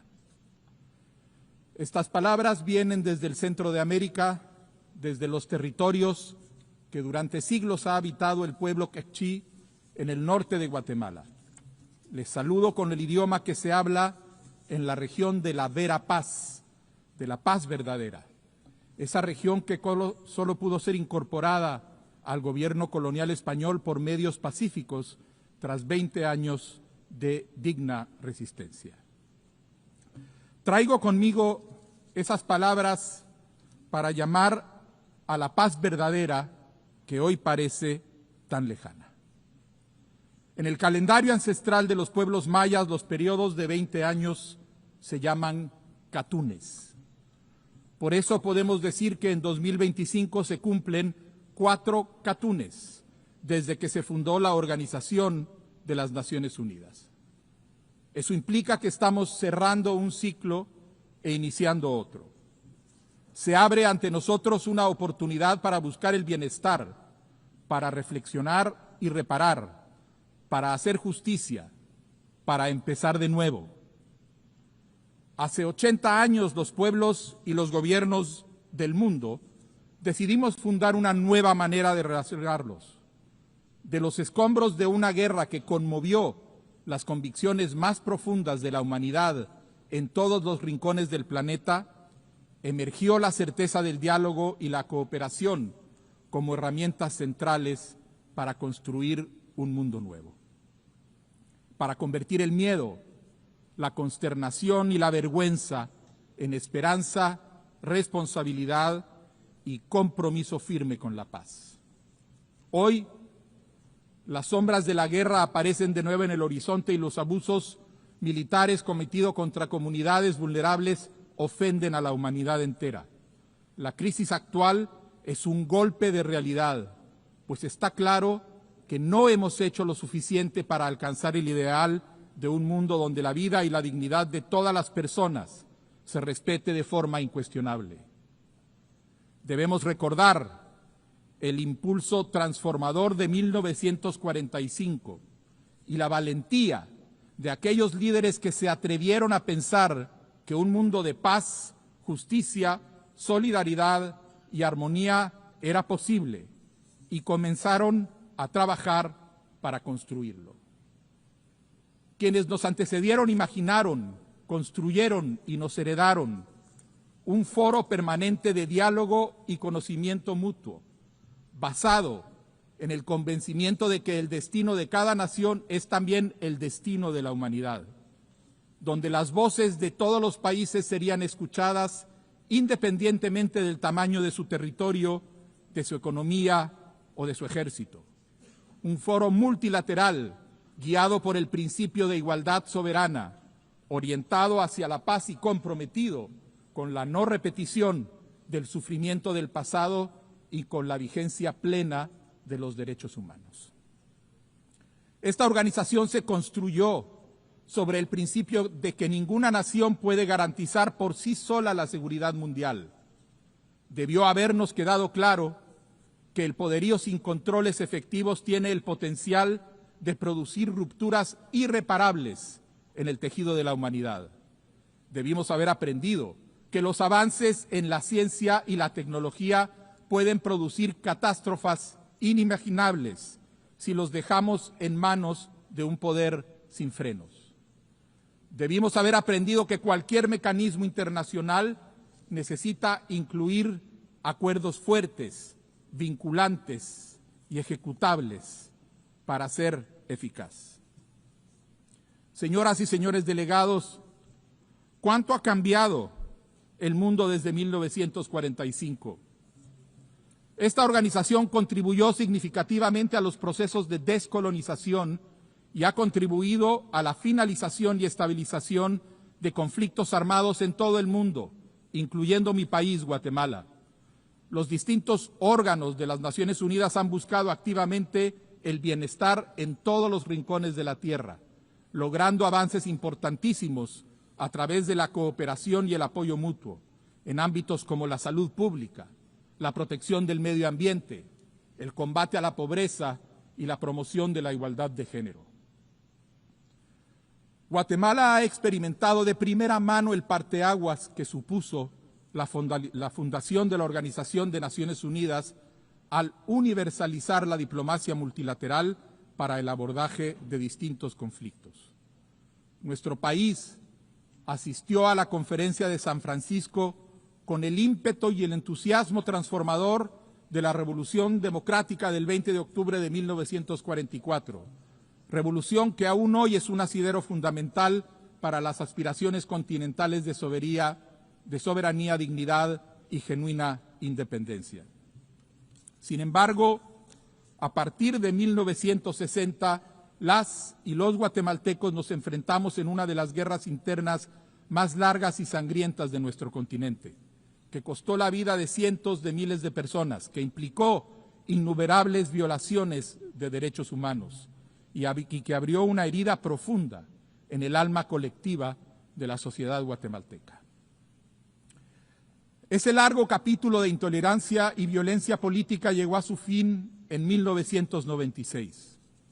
Desde entonces, nuestros gobiernos adoptaron los acuerdos de paz como marco para asegurar la vigencia de los derechos humanos y la no repetición del horror que dejamos atrás. El respaldo de la misión de verificación de Naciones Unidas para Guatemala, MINUGUA, fue determinante para que los diversos sectores del país tuvieran la certeza de que la paz era posible. Pero esta es una lucha que no cesa y continúa planteando retos importantes para nuestra sociedad. La democracia guatemalteca ha sido respaldada por las Naciones Unidas y por otros órganos multilaterales como la Organización de Estados Americanos. En décadas recientes hemos recibido apoyo para fortalecer nuestras instituciones de justicia y para combatir la corrupción y la impunidad. Esto ha contribuido a que el pueblo de Guatemala fortalezca su lucha por garantizarse un gobierno efectivo, un sistema de justicia independiente, elecciones limpias y transparentes y un futuro de progreso y bienestar. Después de un largo siglo de desmantelamiento institucional en que la corrupción era la forma convencional para que el sistema funcionara, Guatemala está retomando el camino de la recuperación democrática. Estamos convencidos de que sanear las instituciones es una vía indispensable para consolidar la democracia, a pesar de las dificultades que implica el acoso constante que recibimos por parte de actores antidemocráticos atrincherados en nuestro sistema de justicia. En un contexto hostil, hemos tomado acciones para luchar contra la corrupción y la impunidad y para favorecer la transparencia y la rendición de cuentas. Mi administración defiende, promueve y protege los derechos humanos con firmeza y mantiene su compromiso de resguardar las libertades consagradas en la Declaración Universal de los Derechos Humanos. Abrimos las puertas nuevamente, después de más de 7 años, a los mecanismos de control del Sistema Universal de Protección de Derechos Humanos. Hemos recibido 7 visitas oficiales, entre ellas la del Alto Comisionado de las Naciones Unidas para los Derechos Humanos, la de la Relatora Especial sobre la Independencia de Magistrados y Abogados y la del Relator Especial sobre una vivienda adecuada. Sin embargo, los resultados que hemos alcanzado hasta hoy no nos bastan. El proceso de cambio que actualmente atravesamos exige mejorar la forma en que tomamos decisiones colectivas. En un país donde la exclusión y la discriminación era algo cotidiano en la administración pública, mi gobierno está rompiendo barreras históricas y trabajo de la mano con las autoridades ancestrales de los pueblos indígenas, con la sociedad civil y con diversos sectores empresariales, para que juntos podamos propiciar el desarrollo en todos los rincones del país. Sabemos que no hay democracia sin justicia social, ni justicia social sin democracia.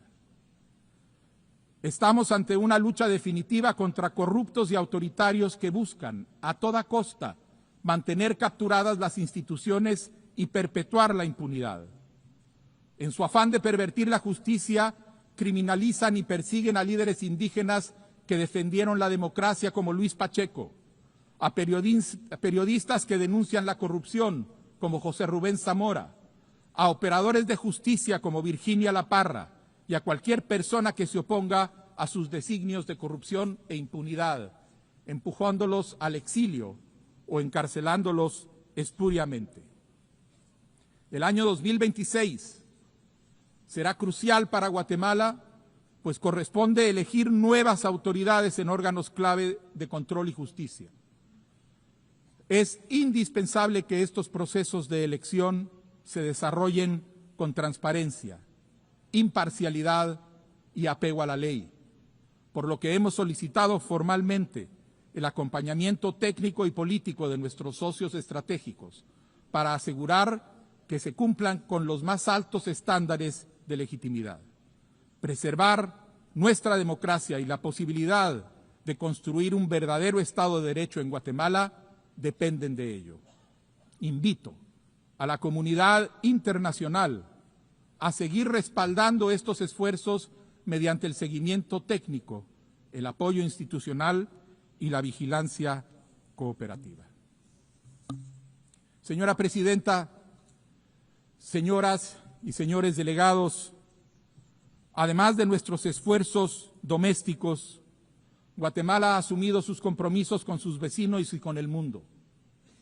Estamos fortaleciendo nuestra capacidad para atender a los miles de migrantes que transitan por nuestro territorio, asegurando para ellos el trato digno que exigimos para las y los guatemaltecos que se encuentran fuera de nuestro territorio.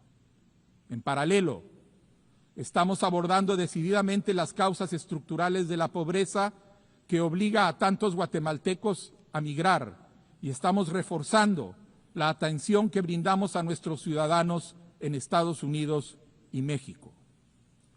junto a nuestros vecinos estamos impulsando iniciativas importantes para combatir el crimen organizado transnacional y el narcotráfico. Participamos activamente en 7 misiones de mantenimiento de la paz y contribuimos también con 150 efectivos a la misión multinacional de apoyo a la seguridad en Haití. Apoyamos la propuesta del secretario general para que dicha misión se transforme en una misión híbrida, respaldada por la organización y financiada con fondos de las contribuciones permanentes para el mantenimiento de la paz. Reafirmamos nuestro apoyo a Haití y sus esfuerzos por alcanzar la estabilidad con el respaldo de la comunidad internacional. Señoras y señores delegados, el cambio climático es la mayor amenaza existencial que enfrenta la humanidad y solamente podremos abordarla a través de la acción conjunta de los pueblos y de los gobiernos del mundo. Una muestra de ello es la colaboración que hemos establecido con nuestros vecinos de México y Belice para asegurar la protección del corredor biocultural de la Gran Selva Maya, que es uno de los principales pulmones del continente. Pese a que Guatemala es responsable de una mínima fracción de las emisiones globales, somos uno de los países más vulnerables a sus efectos. Por eso, hemos reactivado y fortalecido el Consejo Nacional de Cambio Climático, encargado de revisar planes, estrategias y metas nacionales que aportan a la búsqueda de soluciones comunes. Guatemala reconoce que muchos países necesitamos acceso efectivo a financiamiento climático, transferencia de tecnología y fortalecimiento de capacidades, por lo que instamos a todos los países a cumplir sus compromisos de financiación climática y acelerar la implementación del Acuerdo de París. Cooperando con nuestros vecinos para proteger a las personas que migran, tomando las medidas necesarias para recuperar nuestro medio ambiente, participando activamente en las operaciones de mantenimiento de la paz, ofreciendo nuestra experiencia y nuestro conocimiento en donde se necesite, así es como Guatemala hace su parte en este gran mosaico de las Naciones Unidas. Señora Presidenta, la futura resolución de la Corte Internacional de Justicia pondrá fin al diferendo territorial, insular y marítimo con nuestro vecino Belice. Concluida ya la fase escrita y a la espera de las audiencias orales para el próximo año y de una eventual sentencia, estamos ante una oportunidad histórica para abrir una nueva etapa en la relación entre ambos países. Resolver esta controversia por la vía pacífica es un ejemplo de cómo incluso los diferendos más complejos pueden conducir a la paz y la cooperación. Guatemala reitera su compromiso con fortalecer nuestras relaciones bilaterales con Belice sobre la base del respeto mutuo, la cooperación pacífica y la observancia del derecho internacional. Distinguidos delegados y delegadas, nos encontramos ante una encrucijada. En tiempos donde el diálogo y la búsqueda de consenso son vistos como signos de debilidad, en tiempos donde la sombra del autoritarismo crece en muchos lugares del planeta, en tiempos donde la desinformación lleva a muchas personas a desear soluciones rápidas, aunque eso signifique sacrificar las libertades, tenemos la obligación de reafirmar los valores y principios solidarios que durante 80 años han guiado el espíritu de esta organización. Mi país hace un llamado urgente a recordar que el multilateralismo es un asunto de humanidad entendida como el conjunto de seres humanos que habitamos este planeta y que aspiramos a la igualdad, la felicidad y el bienestar, pero también de humanidad entendida como la cualidad que tenemos los seres humanos de sentir empatía, de sentir compasión, de sentirnos profundamente ofendidos por cualquier tipo de injusticia cometido contra uno de nuestros semejantes. Para Guatemala es muy claro que la injusticia en cualquier parte del mundo es inaceptable. Nuestra principal tarea como Naciones Unidas es recuperar una certeza, que podemos y debemos convivir en paz. La aspiración universal de un mundo sin guerra y el anhelo de una paz sostenible pasa necesariamente por asegurar procesos legítimos, abiertos y plurales para que la toma de decisiones sea más eficaz. Esta búsqueda de legitimidad no debe ser un freno ni una excusa para retrasar las acciones necesarias. Las Naciones Unidas no hemos cumplido con nuestro mandato de actuar cuando un aparato militar arrasa con individuos, familias, comunidades y poblaciones en nombre de la seguridad y la soberanía, como sucede ahorita mismo en Ucrania, en Sudán y en Gaza. Debemos detener inmediatamente los ataques y garantizar el ingreso de ayuda humanitaria a todos los territorios en guerra. Debemos poner un alto a la invasión de Ucrania, un alto a la guerra en Sudán, un alto total al sufrimiento y a la muerte de población civil en Gaza. Y llamamos también a la liberación inmediata y sin condiciones de los rehenes. Guatemala, de manera consistente con la posición que mantiene desde 1947, hace un llamado a retomar la búsqueda de una solución pacífica al conflicto entre Israel y Palestina que garantice la existencia de un Estado para el pueblo palestino y que le permita coexistir pacíficamente con el Estado de Israel. Nunca debimos haber llegado a este punto. Nos corresponde aprender de este doloroso momento y actuar en consecuencia, como lo hicieron otros durante los últimos 80 años en este mismo lugar. Por ello, es necesario discutir e impulsar reformas al sistema de Naciones Unidas que hagan de nuestro trabajo algo más eficiente y cercano a los pueblos del mundo. Debemos fortalecer el impacto de las Naciones Unidas en sus tres pilares fundamentales: la paz y seguridad internacionales, el desarrollo sostenible y los derechos humanos. Reiteramos la necesidad urgente de reformar el Consejo de Seguridad de las Naciones Unidas. Este órgano, llamado a velar por la paz y la seguridad internacionales, debe reflejar las realidades del siglo XXI y no las estructuras geopolíticas del pasado. Por eso, respaldamos una estructura más representativa y democrática que elimine las complicaciones que implica el poder de veto y refleje la realidad geopolítica actual. En este sentido, quiero hacer propia la frase de un anterior secretario general de las Naciones Unidas, Dag Hammarskjöld, que dijo: esta organización no fue creada para llevar a la humanidad al cielo, sino para salvar a la humanidad del infierno. Pueblos del mundo, hoy el multilateralismo está en crisis. Su supervivencia como acción conjunta de naciones libres que da sentido, orientación y vida a esta organización depende de que tengamos la capacidad de reformarlo profundamente. No podemos perder más tiempo. Debemos luchar porque las Naciones Unidas sean una comunidad de seres humanos unidos que cuidan la vida en todas sus formas y en todo lugar. Solo esto nos garantizará la paz verdadera, la verapaz. Bantiosh, muchas gracias.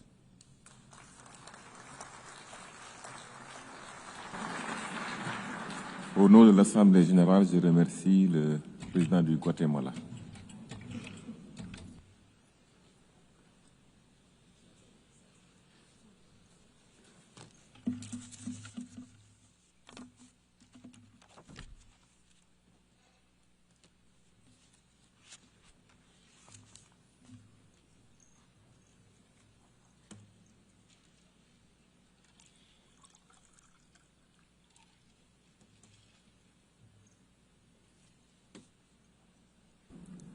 L'Assemblée va maintenant entendre l'allocution de son Excellence M. Azali Assoumani, président de l'Union des Comores. Je prie le protocole de bien vouloir accompagner son Excellence, que j'invite à prendre la parole devant l'Assemblée.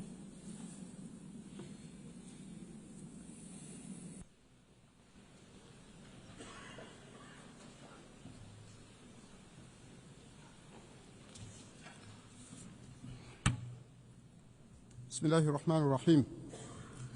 Excellence, Madame la Présidente de l'Assemblée Générale, Excellences, Monsieur le Secrétaire général de l'Organisation des Nations Unies, Majesté, Altesse, Excellences, Monsieur le chef d'État et de gouvernement, chef de délégation, honorable assistance, Assalamu alaikum wa rahmatullahi wa barakatuh. Permettez-moi tout d'abord d'adresser aux autorités américaines, au nom de la délégation comorienne, nos sincères remerciements pour l'accueil chaleureux et les excellentes dispositions prises à l'occasion de cette 80e session de notre Assemblée. Et je voudrais ensuite féliciter Son Excellence, Madame Alena Berkouk, pour son élection à la présidence de cette Assemblée et lui souhaiter bonne réussite dans sa noble mission. Et par la même occasion, rendre un hommage à Son Excellence M. Philom Yang pour la sagesse et la rigueur avec lesquelles il a conduit les travaux précédents. Je salue enfin le leadership éclairé de Son Excellence M. Antonio Guterres, secrétaire général des Nations Unies, dont l'engagement sans faille en faveur de la paix et du développement incarne fidèlement les idéaux de notre charte, alors que l'ordre international traverse malheureusement de profondes turbulences. Madame la Présidente, le thème de cette 80e session, Mieux ensemble, plus de 80 ans au service de la paix, du développement et des droits humains, prend toute sa pertinence et son urgence dans le contexte mondial actuel. Il y a 10 ans, ici même, nous avons fixé l'ambition d'un monde meilleur à l'horizon 2030. Les objectifs de développement durable devaient éradiquer la pauvreté, protéger la planète et offrir à tous la prospérité et la paix. Or, à 5 ans de cette échéance, force est de constater que le monde n'est ni plus juste, ni plus apaisé, ni plus équitable. Au contraire, les inégalités s'accentuent, les conflits se multiplient et l'humanité s'éloigne de la vision qui nous animait. C'est le cas en Europe avec le conflit ukrainien, et en Afrique avec la situation au Sahel et la crise des Grands Lacs. La tragédie palestinienne en est le témoignage le plus accablant. Depuis plus de 70 ans, et aujourd'hui encore plus qu'hier, le peuple palestinien endure la spoliation de sa terre, l'exil, la torture et l'humiliation. Son histoire récente n'est qu'une succession de pages écrites dans le sang, l'indifférence et le mépris. Face à ce drame, qualifié à juste titre de génocide par nombre d'experts, la communauté internationale se limite trop souvent à des condamnations verbales sans action concrète. Nous avons condamné à juste titre les actes barbares commis le 7 octobre 2023 en Israël. Mais la riposte disproportionnée qui se déroule à Gaza depuis relève bien d'un génocide dont les victimes sont à 80% des enfants, des personnes âgées, des malades, tués par des bombardements qui n'épargnent ni les hôpitaux, ni les écoles, ni les centres de distribution d'aide, ni les personnes de l'ONU, ni les journalistes. Les crimes perpétrés contre la Palestine révèlent une contradiction insoutenable. En effet, comment un gouvernement issu d'un peuple qui a été victime de l'Holocauste peut-il commettre un génocide au vu aussi du monde entier et imposer aujourd'hui à d'autres les traumatismes semblables de la guerre, de l'exil et de l'oppression? Comment Israël peut-il de surcroît s'en prendre à tous et être en conflit meurtrier avec tous ses voisins? Comme le rappelle un vieil adage, on ne choisit pas son voisin, mais on doit vivre en paix, en sécurité avec lui.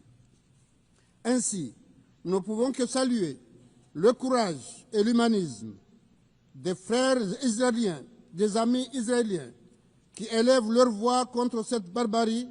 Bravo et merci à vous, chers amis. Et comme l'histoire nous le rappelle, devant la tragédie de l'Holocauste, les pays arabes, africains et musulmans n'ont jamais été du côté des génocidaires. Au contraire, nos aïeux et nos ancêtres ont, au péril de leur vie, combattu aux côtés des alliés pour défendre le peuple juif et les accueillir et les rescaper dans leur pays. Madame la Présidente, l'Union des Comores, fidèle à ses principes, au respect du droit international, réaffirme son soutien indéfectible à la solution à deux États vivant côte à côte, avec Jérusalem-Est comme capitale de l'État de Palestine, seule solution pour la paix et la sécurité pour Israël et pour toute la région du Proche et du Moyen-Orient. Contrairement à l'argumentaire selon lequel reconnaître l'État de Palestine, c'est faire un cadeau à Hamas, avoir un État palestinien reconnu permettra aux Palestiniens de se conformer, d'accomplir leurs devoirs aux obligations et au droit international. Cela constitue un meilleur gage de paix plutôt que d'avoir des groupes comme interlocuteurs. Nous saluons ainsi la décision historique de la France et nous rendons hommage au président Macron et aux dirigeants de nombreux pays qui ont reconnu lundi 23 septembre dernier l'État de Palestine depuis cette tribune de l'ONU.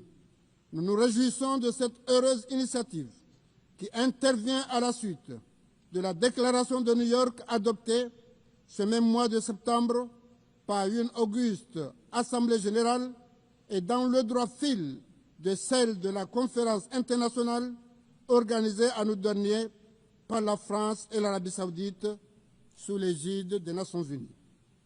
Nous appelons cette Assemblée à inscrire de façon irréversible l'avenir de l'État palestinien au cœur de notre agenda commun. Il est de notre responsabilité morale et physique d'agir, car chaque jour qui passe sans action entraîne la mort de milliers innocents, femmes et enfants. Personne ne pourra plus dire « je ne savais pas ». L'histoire est un juge implacable, incorruptible, qui ne pardonnera ni le silence, ni l'action, ni l'inaction. Pensons aux futures générations pour que demain, ils soient fiers de nos actions. Madame la Présidente, la paix et le développement ne sauraient se construire sans justice et sans inclusion. Et c'est pourquoi, 65 ans après les indépendances, l'Afrique, continent de près de 2 milliards d'habitants, doit obtenir sa place légitime au sein du Conseil de sécurité des Nations Unies. La vision de l'Union africaine, une Afrique unie, prospère, pacifique et actrice de son destin, rejoint pleinement l'esprit de cette session. Durant ma présidence de l'Union africaine, j'ai fait de la résolution des conflits et de la médiation une priorité afin de concrétiser l'ambition de faire taire les armes. Projet phare de l'Union africaine dans le cadre de l'agenda 2063, l'Afrique que nous voulons est conformément aux normes et principes du protocole de l'Union africaine relatif à la réaction du Conseil de paix et de sécurité de l'Union africaine.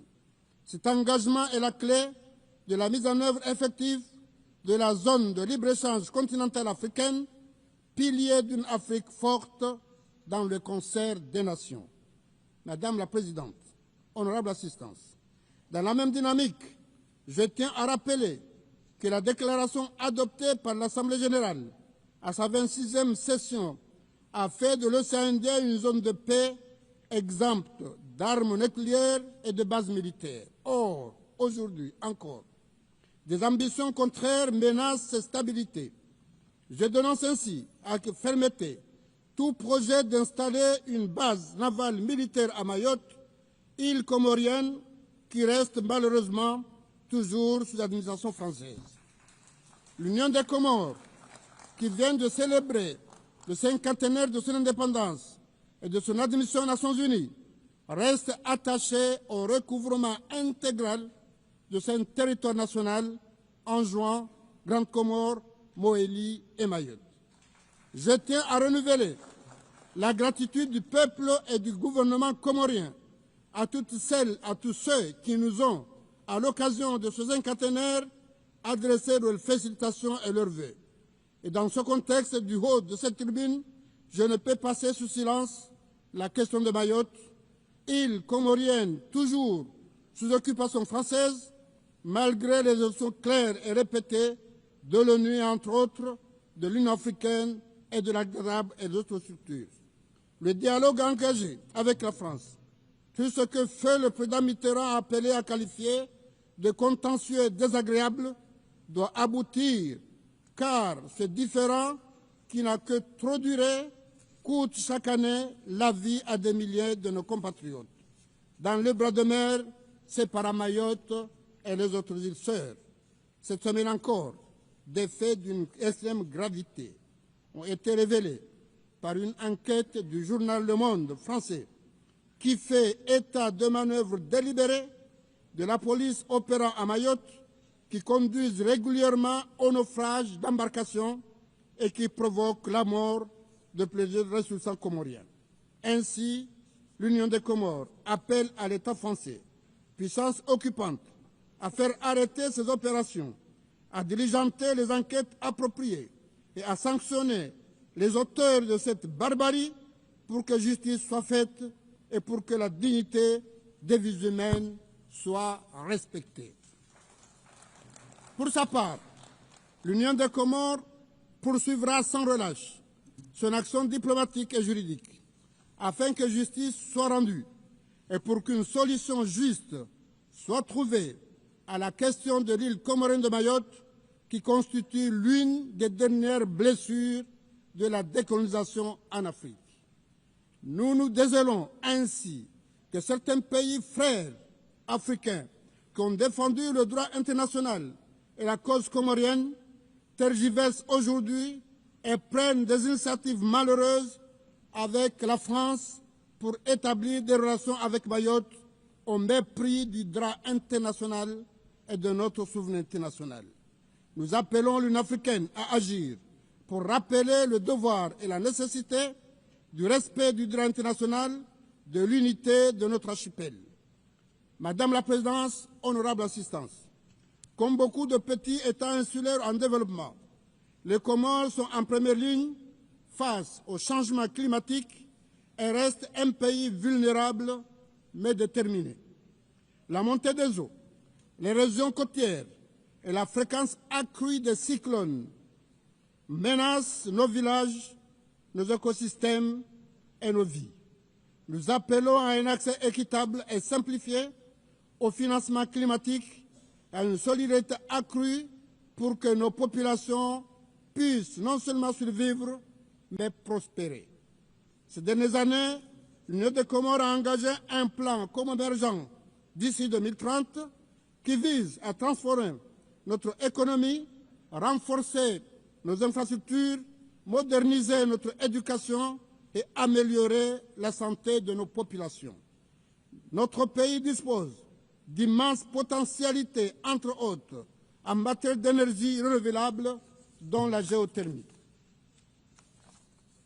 Nous invitons nos partenaires, bi- et multilatéraux, et le secteur privé, de se joindre à nos projets de développement moteur d'avenir fondés sur 3 axes: la croissance inclusive, la transition énergétique et numérique, l'économie bleue, qui constitue une des richesses de l'océan Indien. La sécurité dans cette région dépend de la stabilité de chacun de ces États. Et nous condamnons ainsi avec rigueur toutes les formes de terrorisme et de criminalité transnationale. Nous plaidons pour un multilatéralisme fort, juste et solidaire, fondé sur la Charte des Nations Unies et le respect de l'égalité souveraine des États. Nous devons réaffirmer notre engagement en faveur d'un ordre mondial plus équitable, où les petits États ont voix au chapitre et participent pleinement à la gouvernance mondiale. Et pour enrayer les dérives du protectionnisme et du repli sur soi, nous sommes partisans des réformes de l'architecture financière internationale. Après la pandémie de Covid-19, la crise climatique et l'endettement croissant des pays en développement, il est impératif d'adapter le système financier mondial aux réalités économiques, géopolitiques et sociales. 50 ans après la proclamation de son indépendance, la nation comore est encore jeune, mais forte de son expérience et de ses rêves. Le peuple comorien, fier de son histoire et confiant en son avenir, reste attaché à cette Assemblée qui incarne nos aspirations communes à la paix, à la justice, au développement, qui doivent sans cesse être consolidées.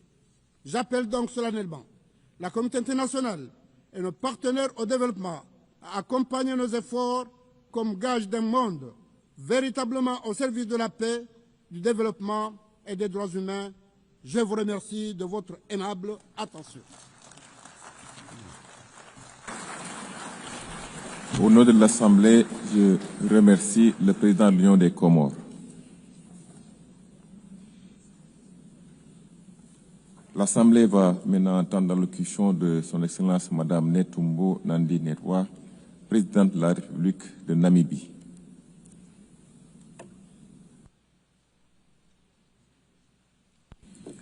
Je prie le protocole de bien vouloir accompagner son Excellence et je l'invite à prendre la parole devant l'Assemblée générale.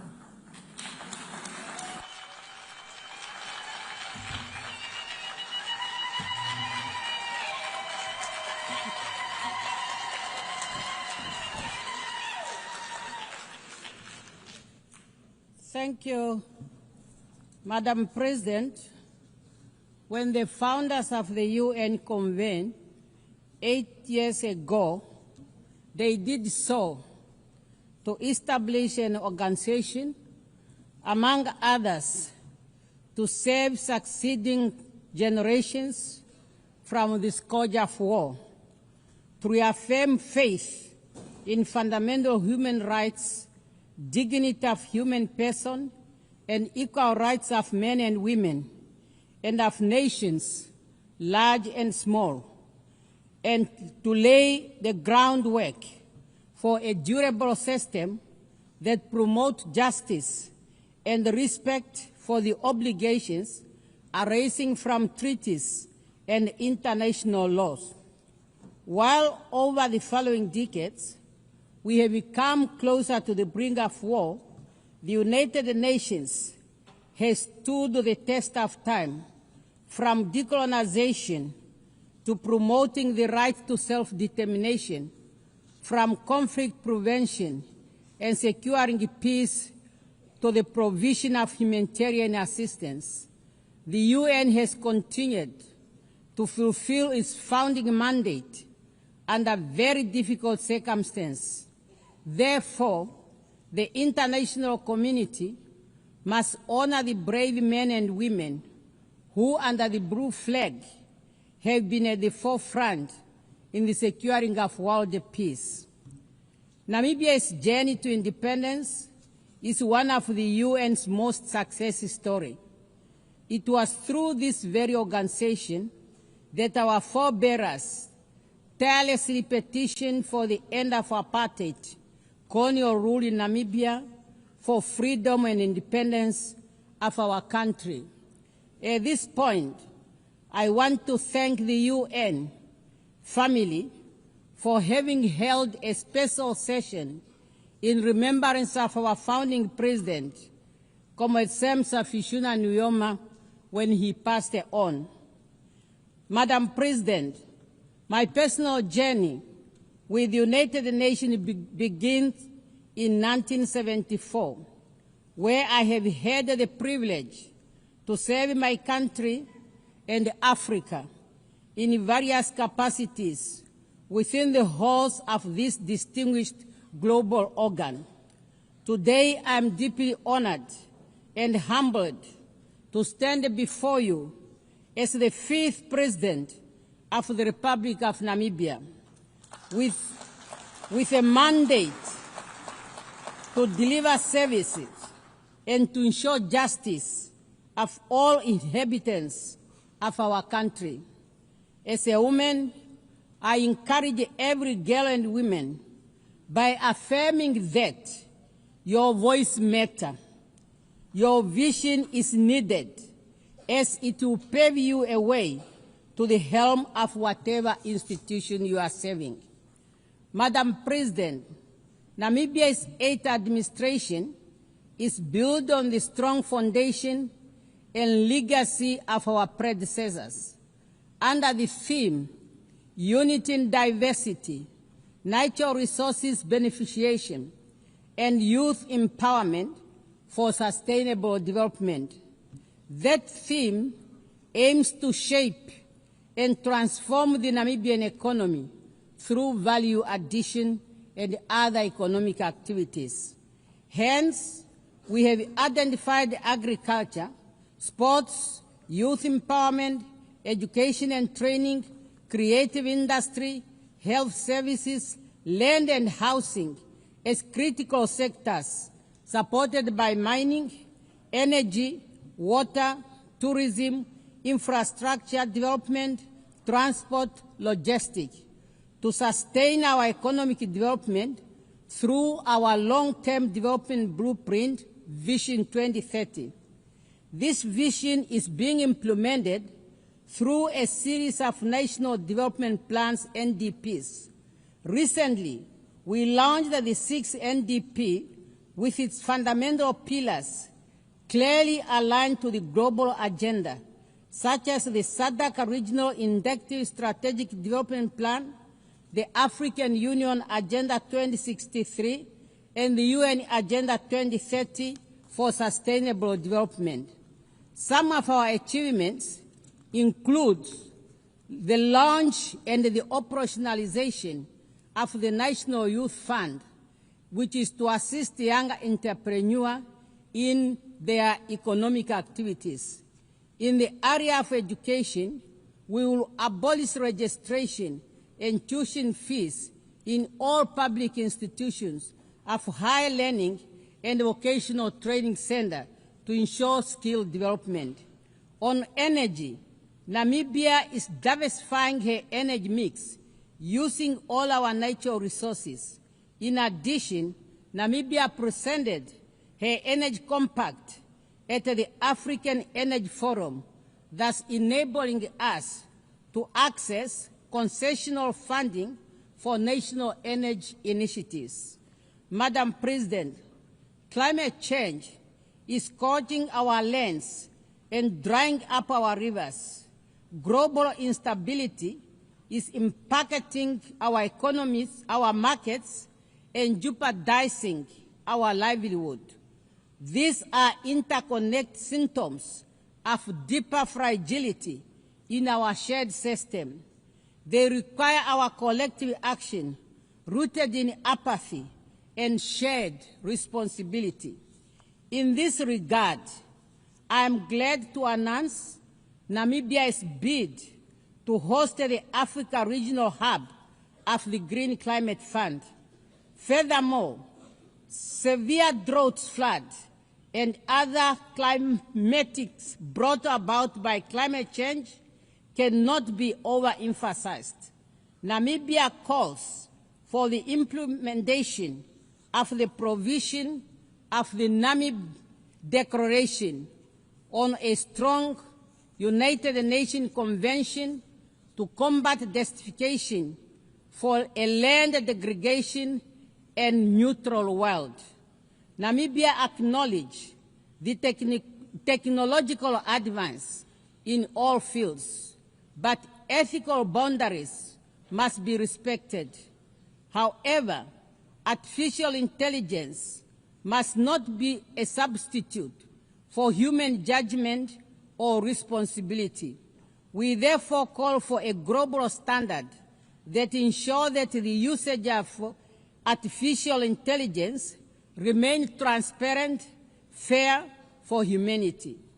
Youth unemployment, increased economic inequality, lack of adequate housing, quality education and health care water, energy, and debt distress are among the common challenges that no one country can address alone.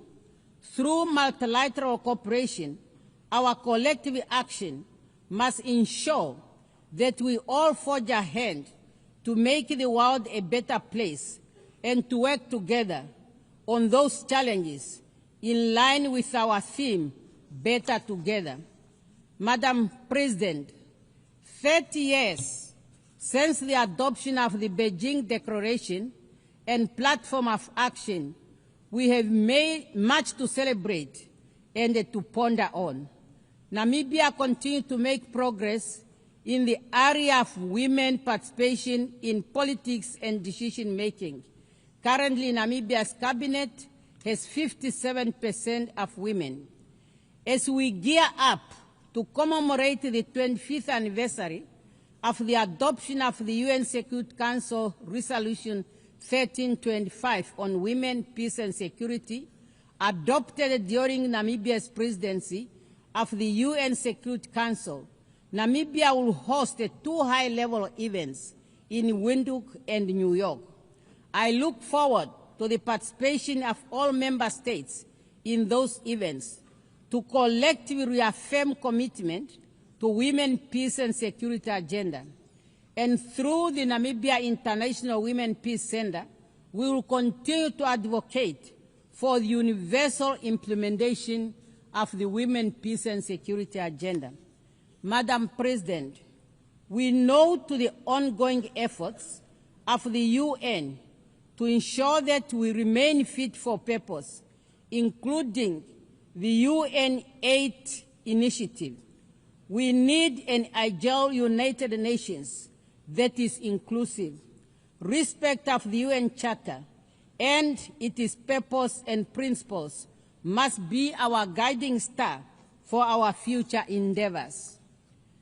Madam President, we are meeting against a backdrop of profound global tension.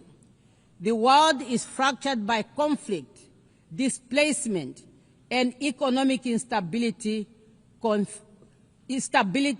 straining multilateral cooperation and a serious issue for us to reach consensus. A global liquidity crisis threatens to plunge millions of people into poverty and insecurity. For Namibia, those crises are real. They impact our communities, test the resilience of our ecosystem, thus need urgent attention. In this context, the Southern Africa Development Community is committed to promoting peace, security, and stability in the Eastern DRC. Namibia welcomes the ongoing efforts by the AU, SADC, and AC to align the Rwanda and Nairobi peace process and encourage the continued strengthening of political and security aspects of the challenges faced in our region. We further call upon UN Security Council and good office of the UN Secretary General to strengthen negotiation and peacekeeping initiatives towards resolutions of all conflict, including those in different parts of Africa. The impasse in the UN security over the question of Western Sahara is an injustice. More than 34 years after the adoption of the Resolution 690 of 1991, the time for the holding of the UN referendum on the right to self-determination for the people of Western Sahara is now. This year marks the 20th anniversary of the Ezuwine Consensus and the Third Declaration, which jointly constitute the common African position on the reform of the UN Security Council. We acknowledge the support from all interested groups for the common African position, which culminated in the recognition of Africa as a priority and a special case in the reform process, as reflected in the outcome document of relevant United Nations process, including the pact for the future. We can no longer delay the urgent call to redress the historical injustice to Africa and address our call for equitable and balanced representation on the Security Council. Madam President, the Charter of the United Nations has laid the foundation for conditions necessary for peaceful coexistence and harmony among nations. Therefore, unilateral cohesive measures should not be used as a tool to undermine sovereign state, for this violates the Charter and the principle of the United Nations. In this regard, we call for an end to the continued illegal economic, financial, and commercial embargo imposed on the friendly people of Cuba and removing her from the list of states sponsoring terrorism. We call for an end to the illegal sanctions on Zimbabwe. We are also gravely concerned about the emerging threats against Venezuela and call for the removal of sanctions and the threats against that country.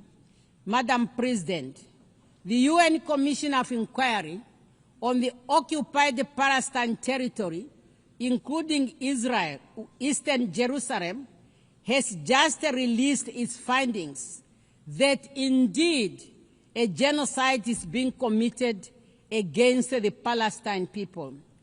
Despite the clear provision of the Security Council and General Assembly resolutions and advisory opinion rendered by the international community of justice, the humanitarian situation in Gaza is worsening, and access to humanitarian aid is severely limited. A failure to address the crisis in Gaza could become the moral failure that defines this era. We call on the UN Security Council to find consensus and help put an end to the lasting conflict between Israel and Palestine. Madam President, I call for a meaningful reform of the United Nations as a call for the meaningful reform of the United Nations has never been more urgent. This reform necessitated democratizing global governance, amplifying marginalized voices, and ensuring international law is not a tool for convenience, but a shield for most vulnerable. As I conclude, I wish to reaffirm Namibia's commitment to the international obligation and the multilateral order. Respect for international law is not just a legal duty, it's a moral imperative. We must reaffirm our commitment to the principle that unite us, mutual respect, and peaceful resolution of dispute, and solidarity in the face of common challenge. Let us remember that even the smallest nation have a voice. When those voices are heard and heeded, durable peace and justice will prevail. We have an obligation to make this our moment, not to despair, but renewal. We have the opportunity to restore hope, to build a future defined not only by division, but by unity and preservation of human dignity. I thank you for your kind attention. Au nom de l'Assemblée Générale, je tiens à remercier la présidente de la République de Namibie. L'Assemblée va maintenant entendre l'allocution de son Excellence M. Mohamed Irfan Ali, président de la République coopérative du Guyana. J'ai pris le protocole de bien vouloir accompagner son Excellence, que j'invite maintenant à prendre la parole.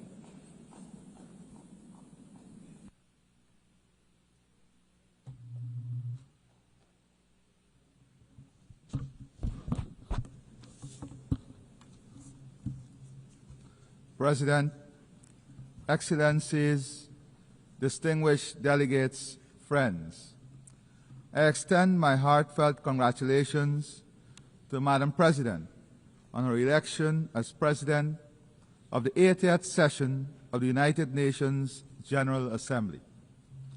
I also record my profound appreciation for His Excellency Philmon Yang of Cameroon, whose distinguished stewardship and steady hand guided the 79th session.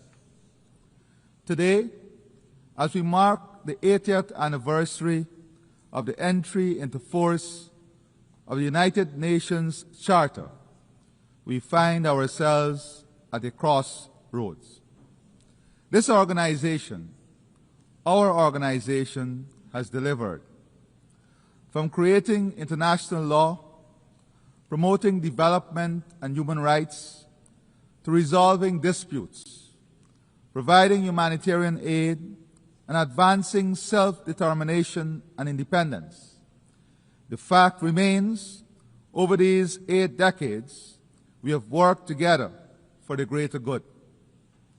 From 51 member states in 1945 to 193 today, the UN has established itself as the premier organization for multilateralism.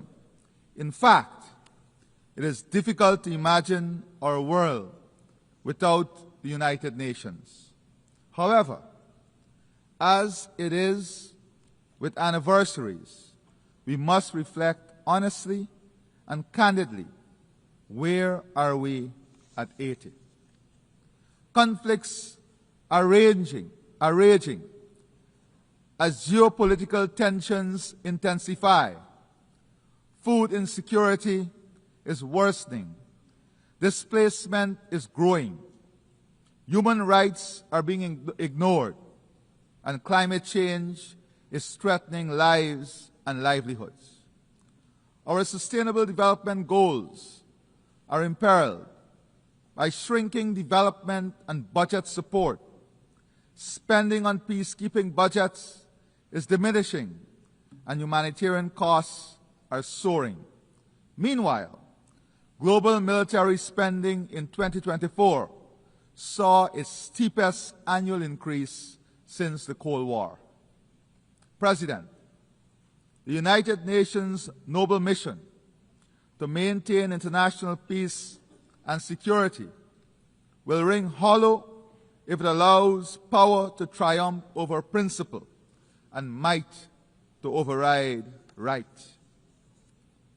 In remaining faithful to its charter, the United Nations must ensure that the survival and progress of humanity are not mortgaged to the ambitions of the powerful.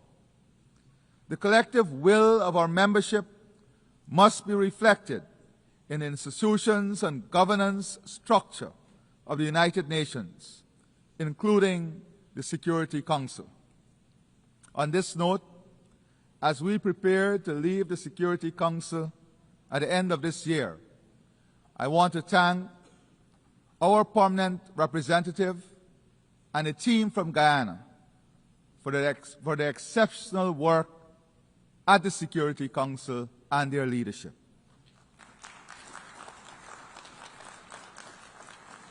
It is precisely when the ideals of the United Nations are tested by horrific realities that the collective must act in defense of the UN Charter and international law. At present, a dark shadow looms over the 80th session of the General Assembly. Genocide in Palestine, annexation of Ukrainian territory, persecution of women in Afghanistan, humanitarian catastrophe in Sudan, brutal gang violence in Haiti, increased transnational organized crime, trafficking, and illegal immigration. All this as new challenges are emerging: cybercrime, cyberterrorism, and the pandemic of misinformation and disinformation, alongside the abuse of social media. President, whilst we reiterate our condemnation of the attacks by Hamas on Israel on October 7, 2023, and again call for the immediate and unconditional release of all hostages, Israel's actions have long shattered any pretense of legitimate self-defense.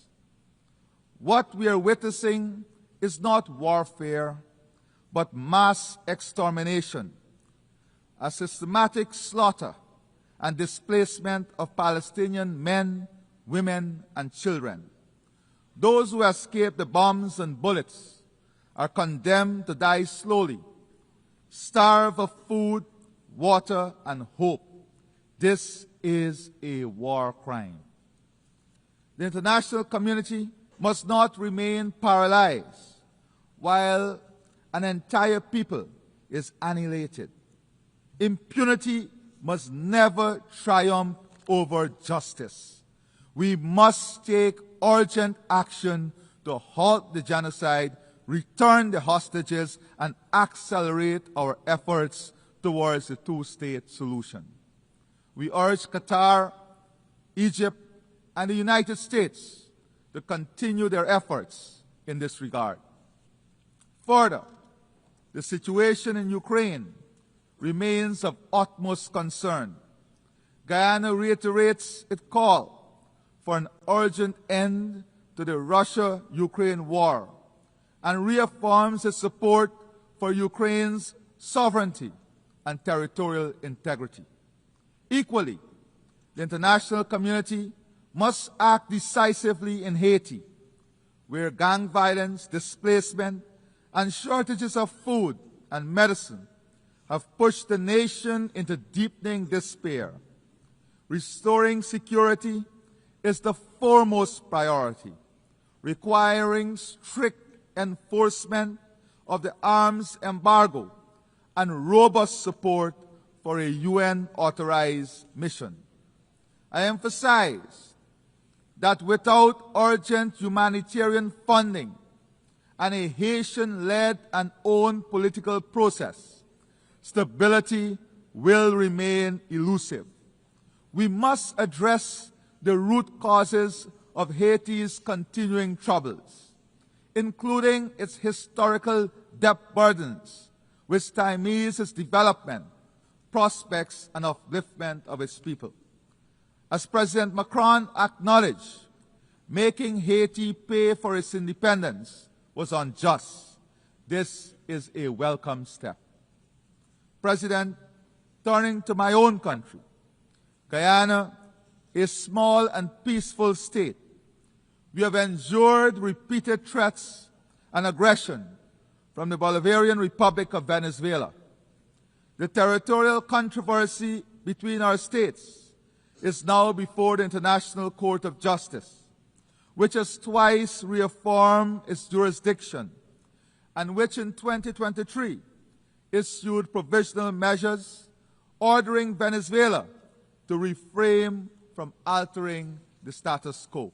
Yet, Venezuela persists with unilateral laws and threats of annexation, flagrantly violating international law, the UN Charter, and the very principles that sustain global order. If the rights of a small state can be trampled upon and legally binding orders ignored, what protection remains for any nation under international law? Yet, Guyana continues to repose confidence in international law. For us, the principles of sovereignty, territorial integrity, and non-interference are non-negotiable. We will not cower to coercion, intimidation, or unilateral action. We thank our international partners and allies for their solidarity. President, at 80, the time has come for a frank conversation on Cuba, one that would lead to the prosperity of its people, optimizing the full potential Cuba offers to its people and the rest of the world. Central to this dialogue is the lifting of the embargo on Cuba and its removal from the list as a state sponsor of terrorism. Also important to our region is our collective effort against drug trafficking, human trafficking, and illegal migration. We support efforts by the international community to addressing these crimes that are destroying the lives of our people, especially young people. The region must continue to champion efforts to enhance democracy, promote good governance, and respect the will of the people in determining governments of their choice through free and fair elections. President, this year marks the 30th anniversary of the Beijing Declaration and Platform for Action. The Declaration remains a blueprint for achieving gender equality, which, despite transformative strides, remains significantly unrealized in most parts of the world. In Guyana, the dividends of strategic investments in leadership and capacity building for women and girls are evident. More women have assumed leadership roles in government, in parliament, and in public and private sectors. We have achieved gender parity in education at all levels and advanced the socio-economic empowerment of women through land and home ownership and diverse job opportunities in traditional and emerging sectors. To enable women to participate equally and competitively in the workforce, government is offering child care support, which will include day and night care centers for children. President, survival of our people, our economies, and our planet depends on accelerating action on the Sustainable Development Goals. It requires a people-centered approach that prioritizes ending poverty and hunger, ensuring protection of children, support for persons with disabilities, and empowerment of young people. Peace, stability, and sustainable development cannot exist in isolation from the urgent need to address climate change, which poses an existential threat to the most vulnerable and to our shared future. Guyana repeats the call for accelerated, unified global action to limit global warming. We continue to match our words with actions, protecting our forests, investing in sea and river defenses, improving drainage and irrigation, and restoring mangrove ecosystems to protect our people, our land, our livelihoods, and our planet. Our low-carbon development strategy 2030 demonstrates that economic growth and environmental stewardship can advance hand in hand. As the first country certified under the REDD+ Environmental Excellence Standard and a successful seller of carbon credits, we are demonstrating that nature has tangible value and that innovation and responsibility can and must be rewarded. We call on the international community to deliver predictable, accessible climate finance, to support adaptation and resilience, and to embrace nature-based solutions. We once again commend Prime Minister Motley and the Bridgetown Initiative as the path towards sustainable financing for climate action.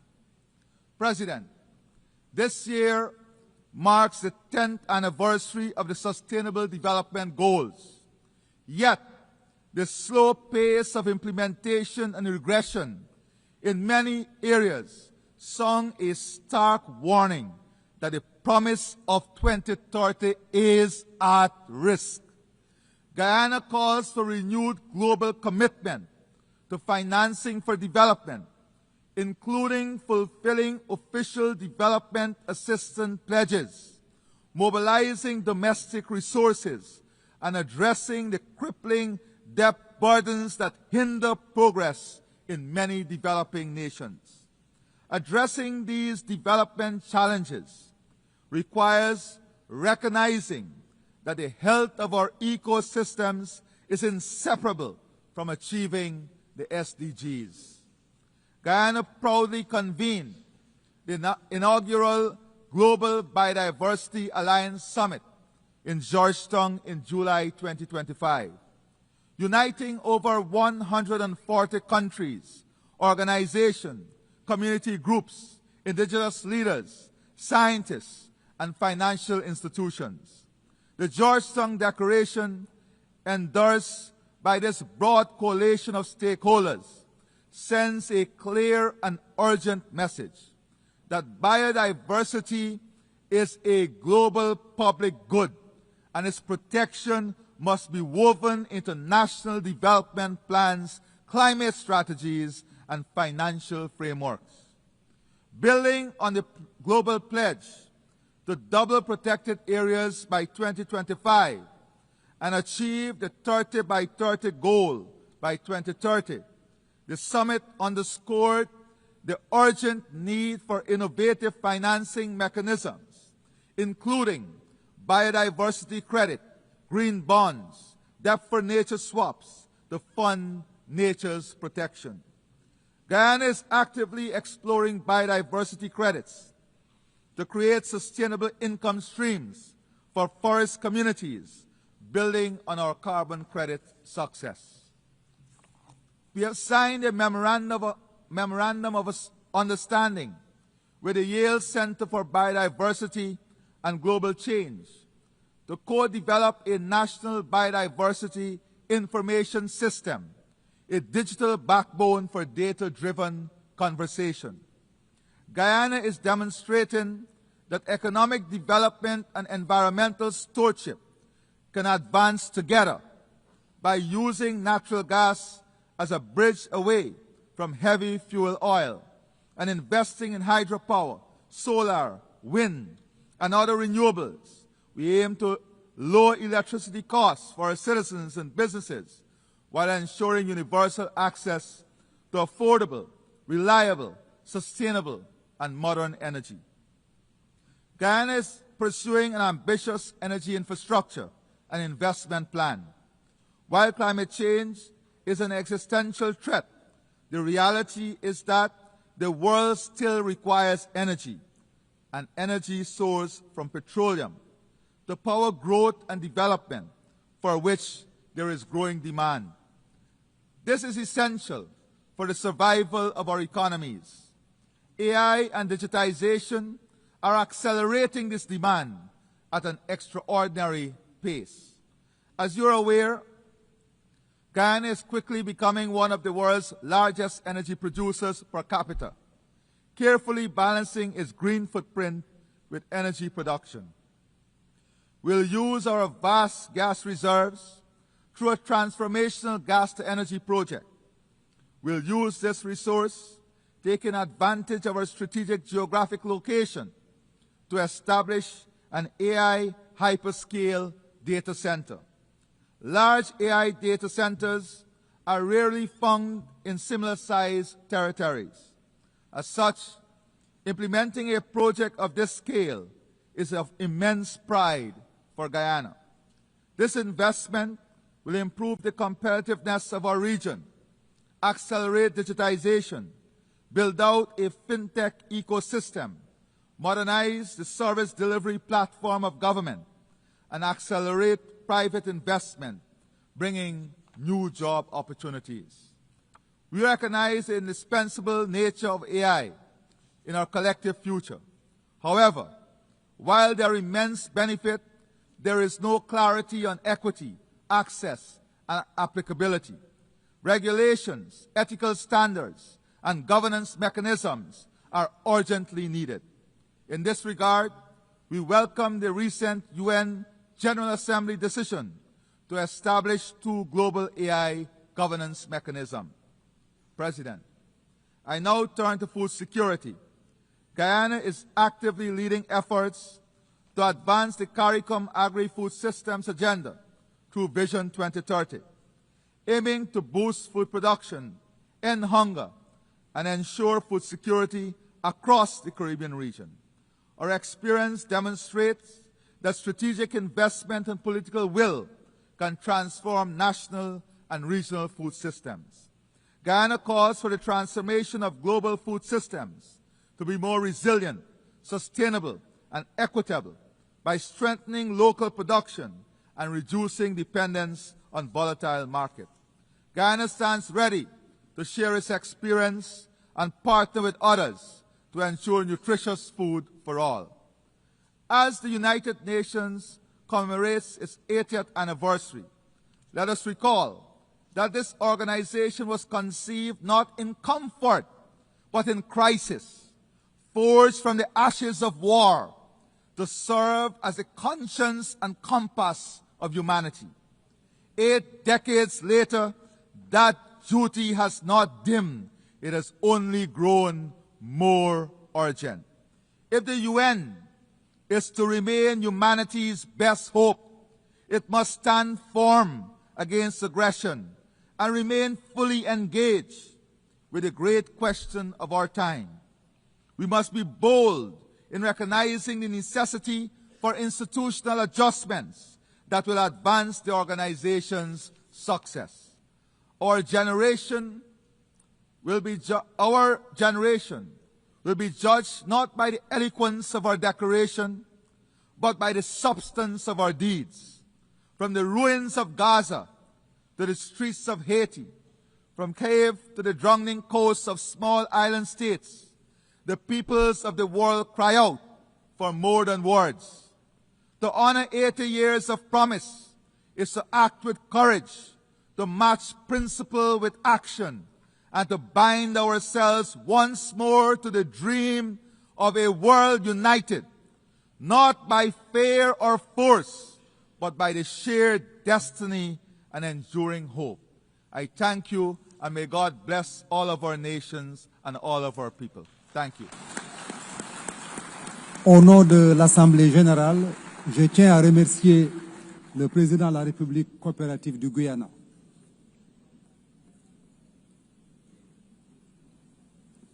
L'Assemblée va maintenant entendre une allocution de son Excellence M. Taneti Mamao, président et ministre des Affaires étrangères et de l'immigration de la République de Kiribati. Je prie le protocole de bien vouloir accompagner son Excellence, que j'invite à prendre la parole devant l'Assemblée.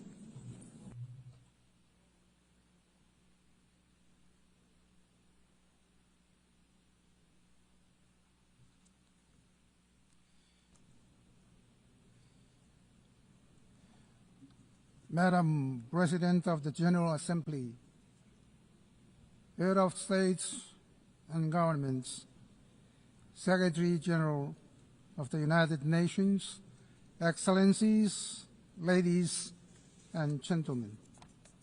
In His holy name and on behalf of the government and the people of Kiribati, I extend our warm greetings to you all. I am honored to warmly congratulate you, Madam President, on your election to preside over this historic 80th session of the United Nations General Assembly, and I wish you every success as you guide these important deliberations.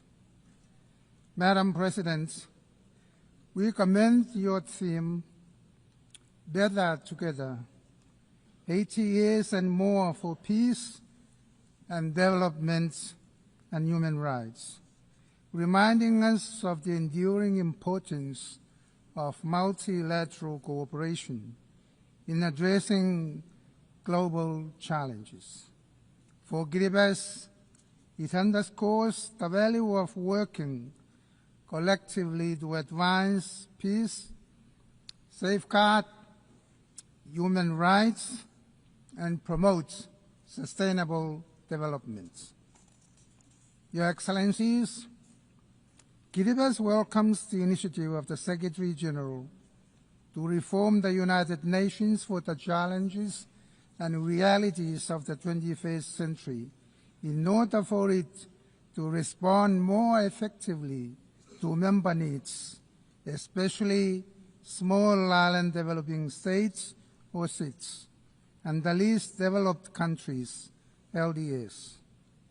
These countries are faced with unique and special circumstances that require targeted assistance and support from the UN. The Secretary General's UN 80 initiative is a crucial step toward a more effective UN. In this context, we encourage reforms that remove duplication, improve efficiency, and ensure that mandates most vital to vulnerable nations, such as climate action, sustainable development, and resilience, are protected and enhanced. Kiribati is proud. Since joining the UN, we have been contributing in our way to its mandates and its initiatives. On the international level, especially peace and security, Kiribati has actively supported the Treaty on the Prohibition of Nuclear Weapons, particularly in the implementation of Articles 6 and 7, efforts which we jointly coordinate with Kazakhstan. We fully support the United Nations push for a world free of nuclear weapons and are committed to addressing man-made disasters like dumping of nuclear waste, radioactivity wastewater discharges, and traversing of nuclear-powered submarines, and testing that pose grave risk to our oceans' fragile health. Advocating for a nuclear-free ocean and the world should be backed by our commitment to peace and security. Kiribati has strengthened governance in the capital and is now working with the outer highlands to improve accountability, develop relevant initiatives, manage assets, and enhance customer service. These efforts are very essential for peace and security. Aligned with our KV20 roadmap to transform Kiribati into a healthy, wealthy, and peaceful nation, we sent our police officers to support the UN peacekeeping missions.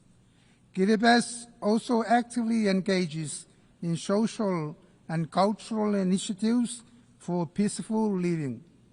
Gospel Day, now celebrated across Kiribati, unites all faith-based organizations to worship together, fostering respect, unity, and peace. We hope this approach promotes religious tolerance worldwide, making it a better place to live. Peace, security, and respect for the UN Charter are essential for sustainable development.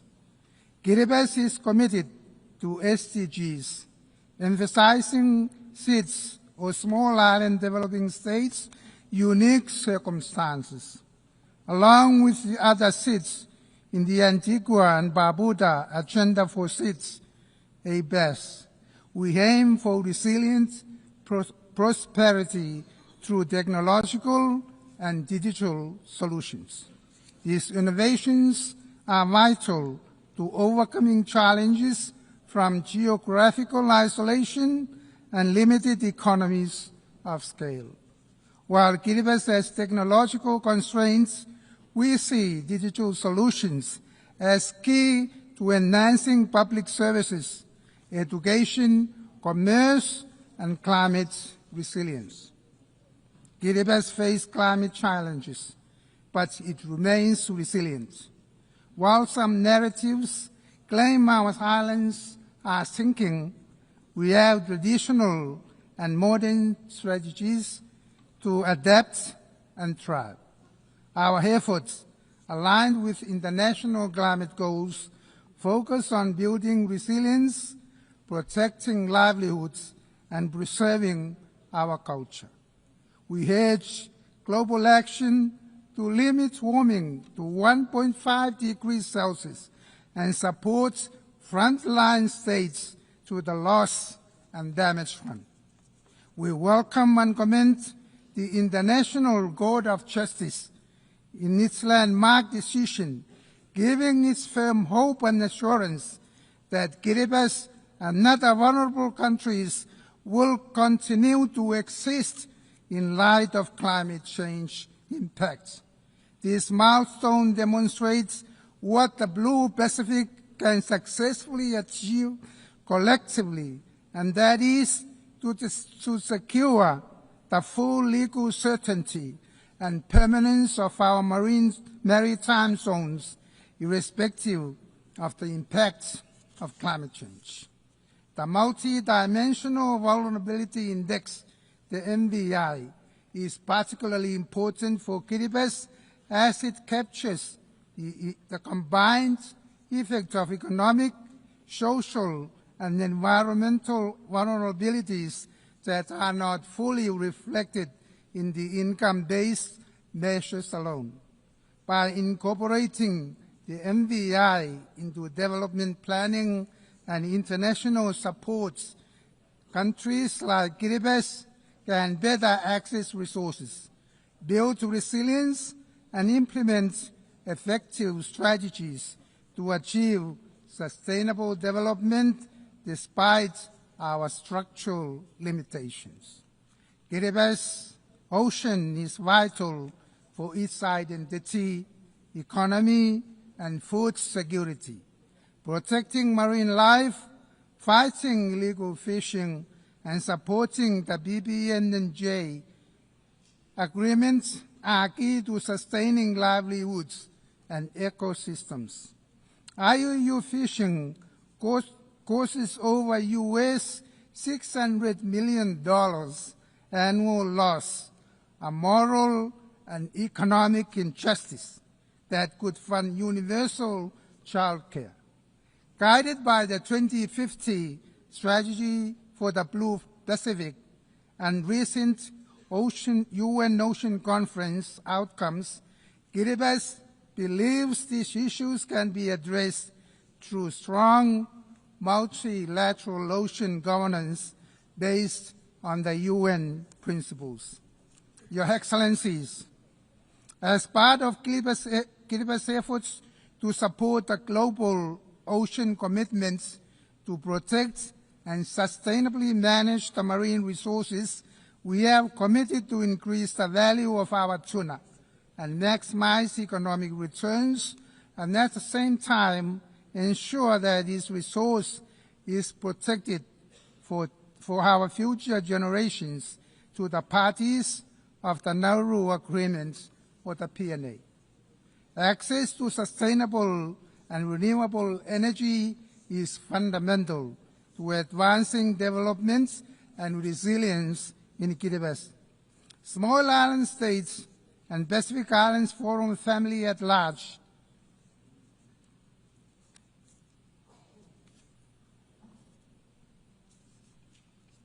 access to sustainable development and renewable energy is fundamental to advancing development and resilience in Kiribati, as well as small island states and Pacific Islands Forum family at large.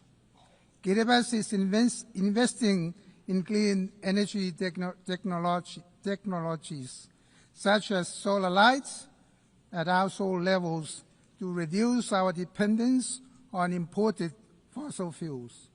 We call for the enhanced international cooperation and financing to accelerate the transition to sustainable energy systems that are accessible, affordable, and climate resilient. Your Excellencies, the role of education, youth, and women in building resilient communities is vital.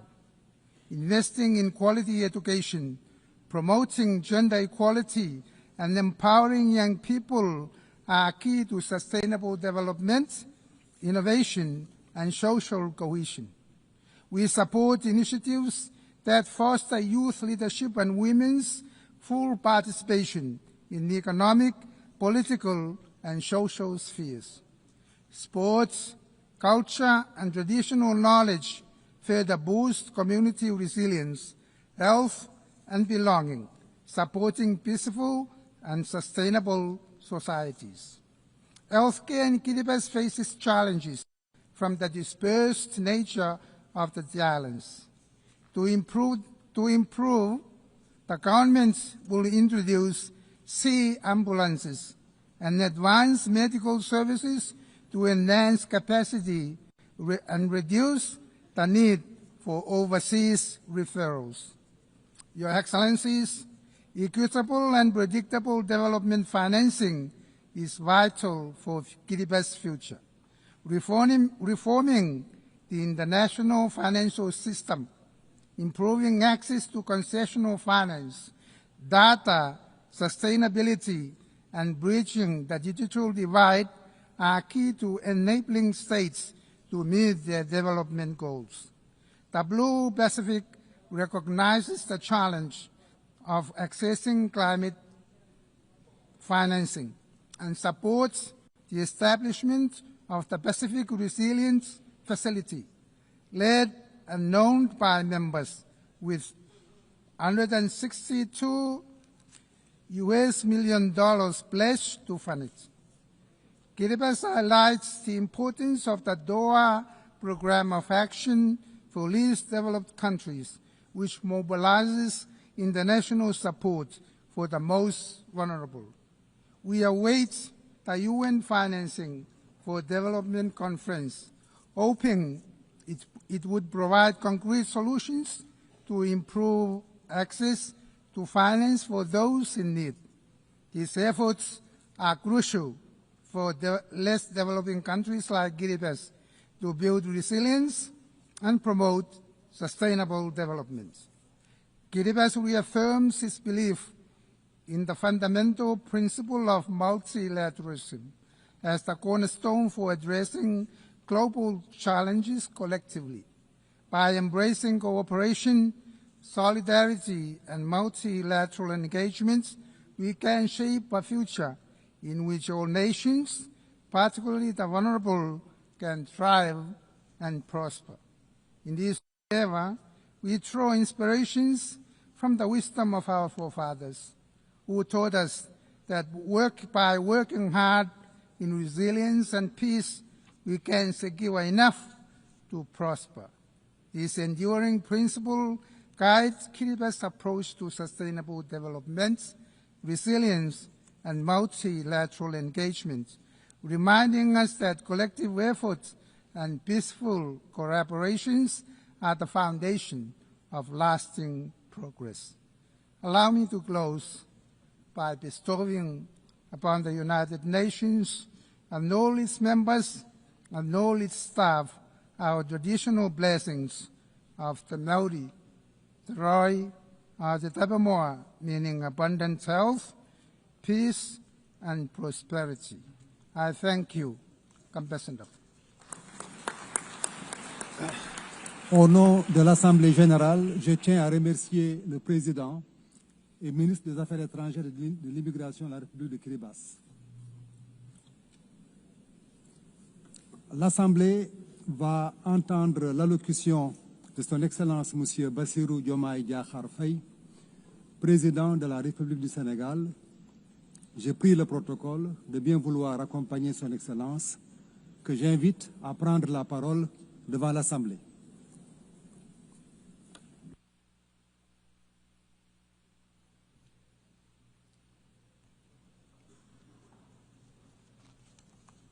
Madame la Présidente de l'Assemblée Générale, chers collègues, Monsieur le Secrétaire Général, Mesdames, Messieurs, distingués délégués. Madame la Présidente, au nom du Sénégal, je remercie votre prédécesseur et vous adresse tous nos vœux de succès à la présidence de cette 80e session de l'Assemblée Générale des Nations Unies. Je renouvelle au Secrétaire Général, M. Antonio Guterres, notre soutien constant dans l'exercice de sa haute charge au service des États membres. Nous nous réunissons aujourd'hui en ces lieux symboliques du dialogue universel, comme porteurs du poids de l'histoire et de l'urgence du présent. Le thème de cette session, Mieux ensemble, 80 ans et plus pour la paix, le développement, les droits de l'homme, nous rappelle en effet le pacte fondateur des Nations Unies, un pacte de coexistence pacifique, de sécurité collective et d'un ordre international fondé sur le droit. Sur cette base, les Nations Unies ont accompli des progrès indéniables dans la coopération solidaire pour la prévention des conflits, la promotion de la paix et de la sécurité internationale et le règlement des différends.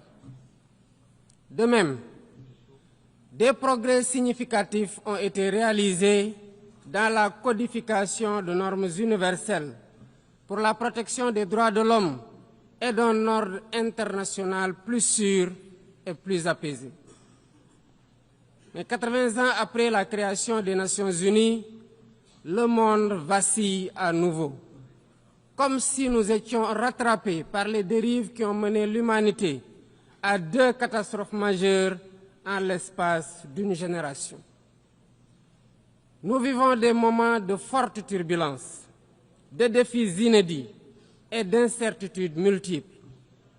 Expansion du terrorisme, persistance de conflits anciens et nouveaux, dérèglement climatique, crise économique profonde, recul de la solidarité internationale et risque élevé de désintégration du multilatéralisme. Je n'oublie pas la course aux armements, y compris dans le cyberespace. Le plus préoccupant, c'est la déshumanisation désolante d'un monde d'émotions sélectives selon les intérêts et les enjeux géopolitiques. Il ne peut y avoir de justice fondée sur le droit quand ce qui tient lieu d'ordre international est régi par la logique du 2 poids 2 mesures, par la loi du plus fort et l'esprit partisan. Dans ce contexte préoccupant, l'Afrique reste confrontée à des conflits armés, au terrorisme, en particulier au Sahel, à la criminalité transfrontalière et à l'instabilité politique. Face à tant de défis, notre approche devrait être intégrée, combinant prévention, résilience et réponse ciblée. La paix et la sécurité ont un prix. Donnons-nous les moyens de l'assumer par un financement prévisible et pérenne des opérations de soutien à la paix en Afrique, avec des équipements adéquats et des mandats et règles d'engagement robustes. C'est la seule façon de faire face au fléau du terrorisme et de rétablir un minimum de sécurité et de stabilité dans les zones affectées. Je renouvelle ici la solidarité du Sénégal envers les pays frères engagés au quotidien dans la lutte contre le terrorisme. Au Moyen-Orient, le peuple palestinien continue de vivre la pire des calamités que les mots ne peuvent plus exprimer. Sous le fracas des quotidiens des bombes, toutes les limites ont été dépassées. Nous ne pouvons ni nous taire, ni détourner notre regard, car Gaza ne vit plus. Gaza, terre de larmes, de sang et de sueur, est devenu un enfer pour des millions d'âmes de tous âges, piégées dans une prison à ciel ouvert. Hommes, femmes et enfants agonisent tous les jours, privés de nourriture, d'eau et de soins de santé. Le Sénégal réitère sa ferme condamnation de cette tragédie que rien ne saurait justifier. En sa qualité de président du comité pour l'exercice des droits inaliénables du peuple palestinien, le Sénégal considère que seule la création d'un État palestinien indépendant et viable apportera une paix durable pour toutes les parties, chacune à l'intérieur de frontières sûres et internationalement reconnues. Mesdames, Messieurs, il y a 80 ans, les pères fondateurs s'engageaient à travers la création de l'ONU à préserver les générations futures du fléau de la guerre, qui par 2 fois, en l'espace d'un quart de siècle, avait causé des millions de morts et d'indicibles souffrances. Au nom du Sénégal, je rends hommage aux pionniers et à tous ceux qui ont incarné les valeurs universelles de l'organisation, parfois au péril de leur vie. Dans ce monde en crise, les principes et les actes doivent rester les mêmes. La paix plutôt que les conflits, la justice plutôt que l'indifférence, le partenariat plutôt que les rapports de force. Mais cela n'est possible que par un multilatéralisme fort et revitalisé, pour en faire un cadre unique d'action, pour la paix, la stabilité, par le dialogue, la concertation et la résolution pacifique des différends. La survie du multilatéralisme exige qu'il retrouve ses principes fondamentaux, la responsabilité partagée et une solidarité active, le respect du droit international et une justice universelle conformément au statut de la Cour internationale de justice et de la Cour pénale internationale. En outre, nous ne pouvons occulter l'impératif de réforme de la gouvernance politique, économique et financière mondiale. L'ONU, par sa vocation universelle, doit agir en pionnière. Des délibérations et des décisions plus démocratiques, plus légitimes et plus représentatives de ses États membres, qui sont passés de 51 à 1945 à 193 aujourd'hui. Je renouvelle le soutien du Sénégal au consensus des Oulouini pour une représentation plus juste et plus équitable de l'Afrique au Conseil de sécurité. Il est temps d'instaurer une gouvernance économique et financière mondiale plus juste et plus inclusive pour répondre aux besoins de financement du développement durable. Nous savons tous que l'aide publique n'est pas la solution. D'autres leviers existent, notamment un cadre fiscal mondial équitable, afin que l'impôt soit payé là où la richesse est produite. L'accès au crédit dans des conditions soutenables, afin que la gestion du fardeau de la dette n'entrave pas les efforts de développement de nos pays. Enfin, la mise en œuvre effective de l'engagement de Séville, du pacte pour l'avenir et des objectifs de développement durable, pour un accès élargi à la santé, à l'eau, à la nourriture, à l'éducation, à l'énergie et au numérique. Le réchauffement climatique mérite aussi notre attention. Il n'est pas seulement une menace, mais une question existentielle, une réalité qui frappe plus durement ceux qui y contribuent le moins, comme l'Afrique, avec moins de 4% des émissions mondiales. Et pourtant, sécheresse, inondations, érosion côtière et insécurité alimentaire rythment désormais la vie de nos populations. C'est une double peine devenue insoutenable. Le Sénégal renouvelle son attachement à l'accord de Paris sur le climat et appelle à une transition climatique juste et équitable par l'exploitation de nos ressources disponibles pour l'accès universel à l'électricité et l'amorce d'une industrialisation compétitive. La lutte contre le réchauffement climatique se fera indubitablement avec des financements conséquents pour l'adaptation, la simplification est l'accès aux fonds climatiques ainsi que la garantie de transfert de technologies. Le Sénégal salue la création du fonds pour répondre aux pertes et dommages et appelle à la mobilisation de la solidarité internationale pour la constitution de ces ressources afin de financer les opérations sur le terrain. Excellences, Mesdames et Messieurs, face aux urgences et aux défis nombreux et complexes, nous ne sommes pas démunis. Le monde dispose des moyens nécessaires pour nourrir ceux qui ont faim, éduquer nos enfants, soigner les malades et faire taire les armes. Le véritable obstacle n'est ni financier, ni technique, ni matériel.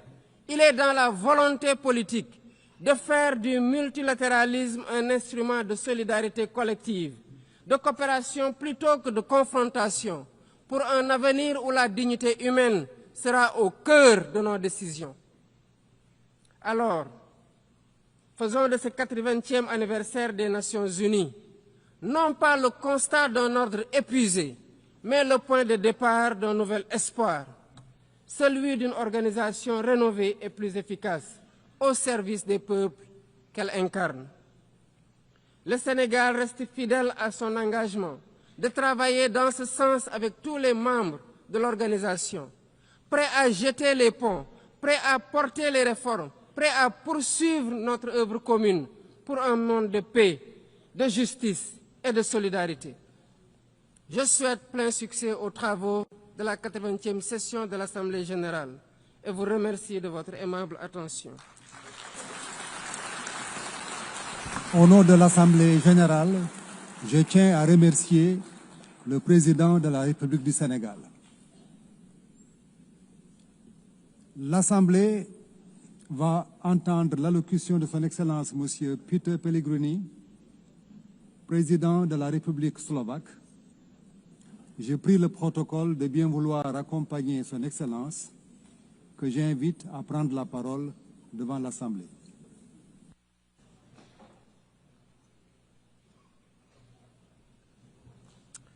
Excellencies, ladies and gentlemen, it is an honor to address this Assembly to mark the 80th anniversary of the United Nations on behalf of Slovakia.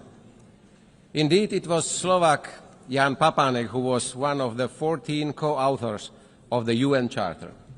It proves that also small nations can be part of big things and to contribute to international peace order. This milestone invites us to reflect on the reality of the world that deeply concern all of us, including my country. 80 years ago, humanity emerged from the darkest conflict in history.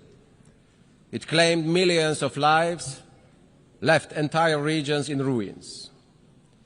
My country witnessed the Holocaust, but also the courage to stand up to evil. A few days ago, I visited the Hiroshima Memorial, and it was a deeply moving experience and a painful reminder of the destruction in a single brief moment. All this teaches us important lessons of the past. Hiroshima and Nagasaki must be the last places where nuclear bombs were used. It obliges us to denounce any threats of nuclear destruction. It obliges us to work each day on keeping the world safe and peace. Peace has become the UN's defining mission, alongside the protection of human rights, sustainable development, and international law. To quote Slovak diplomat Jan Papanek, "The success of the UN was my life's goal because peace means progress for my nation and security for my homeland." This is the ambition that we, humanity, agreed to accomplish.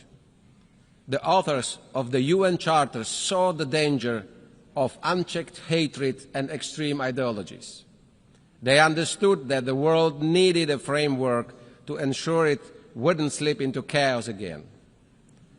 The rules protected sovereignty, independence, and territorial integrity, as well as the resolution of conflicts by peaceful means. and the prohibition of the use of force. Those were the foundations of a stable and just world.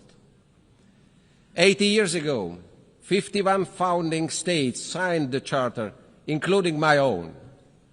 Roughly 80% of the world's population and others followed. I take now the liberty to ask esteemed leaders, how many would have the courage to sign the same Charter today?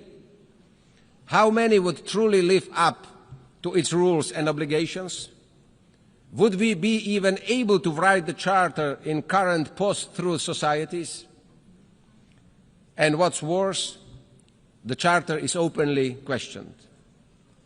The rule of the powerful and the use of the military force are returning as tools of policy. International law is being dismantled piece by piece, norm by norm.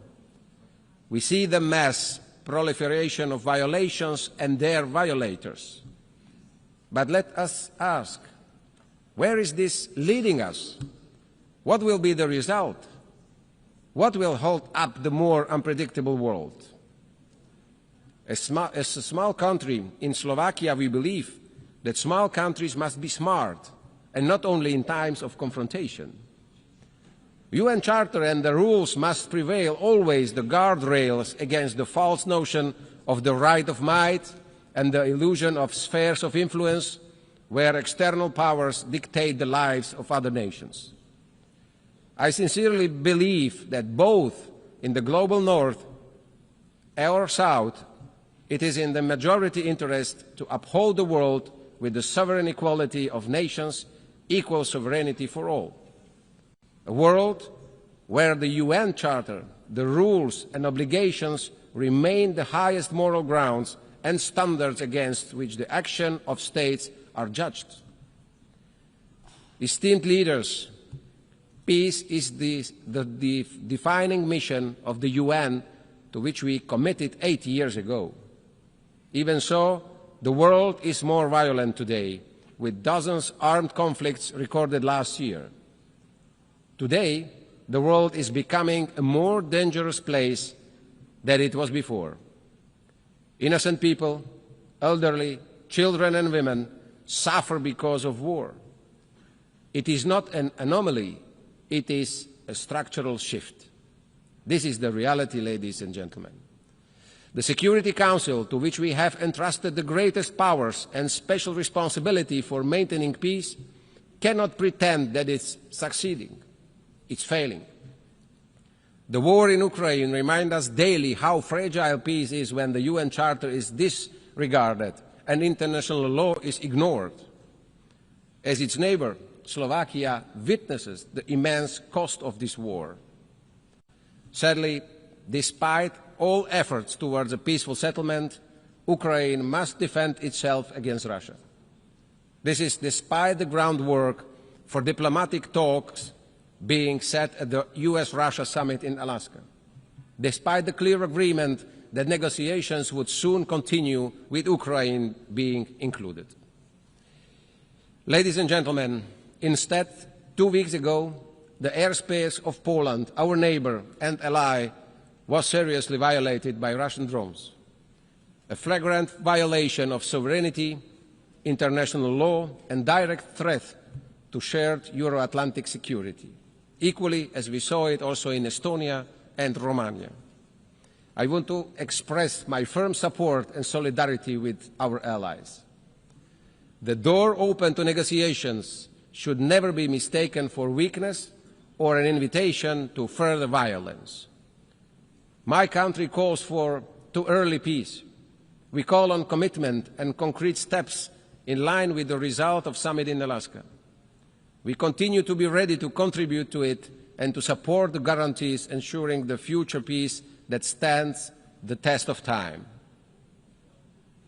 In the Middle East, after the horrific act of terrorism, Israel has the right to defend itself.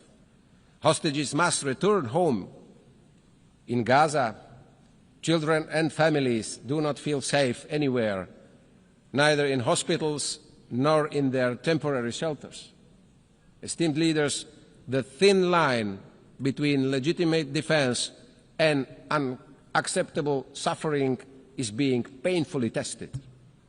We must allow access to humanitarian aid for those who need it. We hear the quest by Palestinians to have their own state. And I am proud that Slovakia does not need to make big gestures today, because for more than 3 decades, or 3 decades ago, we have recognized the right of Palestinian people to decide upon their fate. In Bratislava, we already have the embassy of the Palestine, and we believe in two-state solution. But this is achievable only at the table by diplomatic means, based on the will to live side by side as Palestine and Israel. Ladies and gentlemen, the world is changing at unprecedented speed. The triple planetary crisis and quick progress in artificial intelligence are moving far faster than we are able to react. Slovakia has been an active voice in both global climate debates and discussions on the artificial intelligence. I don't want to sound doom and gloom. In fact, we must get ready for the new era, the unstoppable revolution. We need a responsible approach from all international institutions, the private sector, and also the governments. My country wants to contribute and to steer the debates and find solutions by hosting all the actors at the Summit on Education and AI in Bratislava, in our capital, in November this year. Finally, at the UN's 80, I want to return to the matter of how to make it fit for the next decades. To be diplomatic yet frank, in recent years, it has not always been in the best condition to meet its tasks. Its credibility has been reducing. Yet it would be unfair and incorrect to say it is irrelevant or incapable.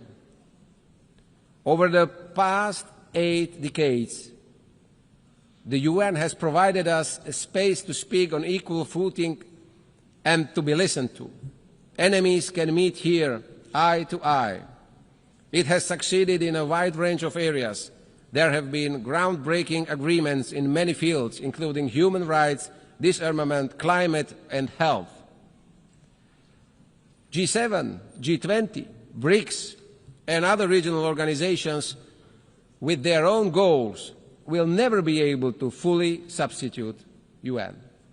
However, the UN's health cannot be a justification for disengagement.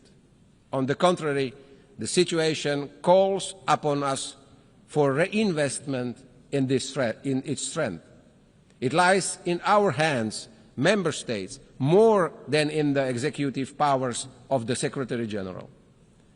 UN reforms is desirable and, in light of the current financial situation, also indispensable. Reform of the Security Council is long overdue, with representation of nations that better reflects the reality of the changed world. Slovakia welcomes the UN 80 initiative. It will be a difficult task, but we have a common goal. The UN must emerge from this as efficient and capable of having impact where it matters most, in the field. Ladies and gentlemen, we have been called upon by our citizens to fulfill our duties in very difficult times. We can no longer sweep issues under the rug or pass the buck. We must respond. Our steps will be measured and we will be judged against it. Slovakia is ready to do its share, also as a candidate for non-permanent seat in the Security Council. Slovakia, a peaceful nation in Central Europe with multilateralism deeply in its DNA, we will always support international cooperation, a world based on rules with a strong UN in its heart. No child should be punished for being born in the wrong part of the world. Each child has the right to live in peace. Each child has the right for a decent life. It is our duty to make this real. Slovakia will do its part together with the nations that believe in peace and cooperation. We give this promise to the United Nations, and we give this promise to the future generations. Thank you very much. Au nom de l'Assemblée Générale, je tiens à remercier le président de la République slovaque.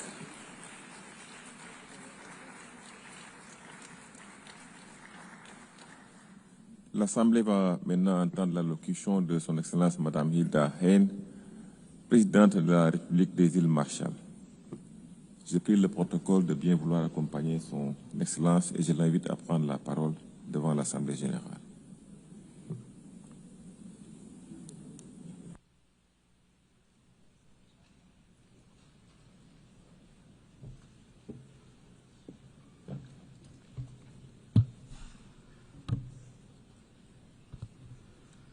Madam President, Mr. Secretary General, Excellencies, the Republic of the Marshall Islands has a unique legacy with the United Nations, which reaches back to the creation of this organization 80 years ago.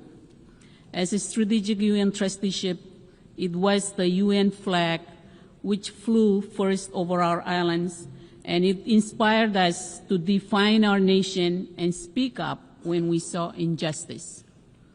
The UN was founded on a commitment to never again tolerate aggression, to avoid the very kind of geopolitical tension or even future open conflict between superpowers now openly foretold today in my own Pacific Islands region and far beyond.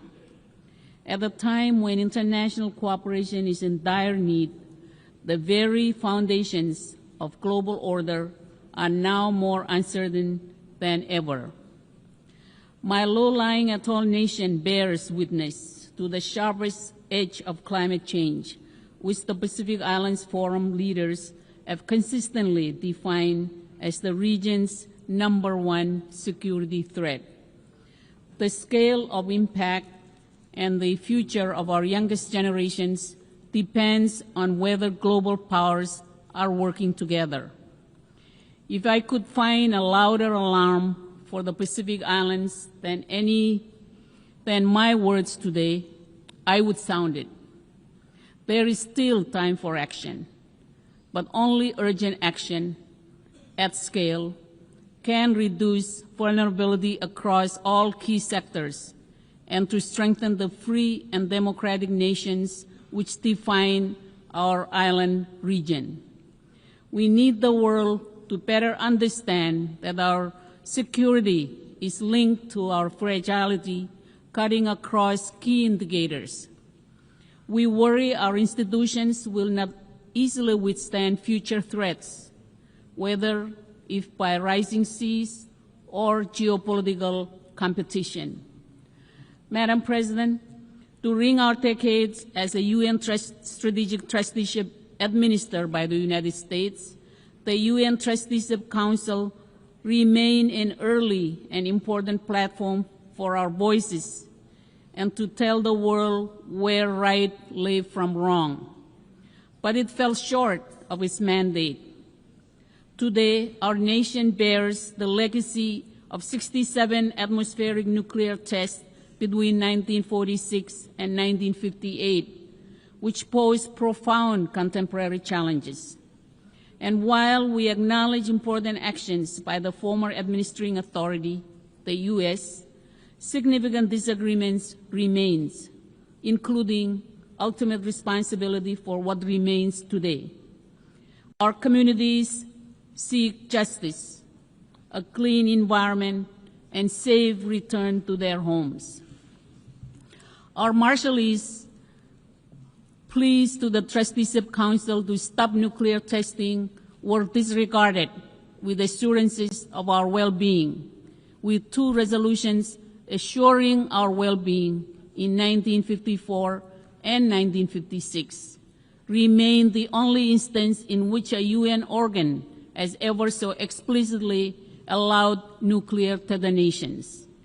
And the eventual result was a legacy burden of nuclear risk and exposure which has persisted for generations of human rights, environmental, and health challenges, as addressed by UN Human Rights Council Resolution 57/26 and reported on by the UN High Commissioner for Human Rights and Special Rapporteurs on toxic and internally displaced persons. Today, the difficult lessons of our past should help drive international efforts to curb and end nuclear threats through any effective means. Rising global tension has only heightened nuclear risk. The Marshall Islands has recently become a signatory to the Rarotonga South Pacific Nuclear Free Zone Treaty, and we also look forward to completing timely ratification. It does not escape attention that the Trusteeship Council is due to meet this December.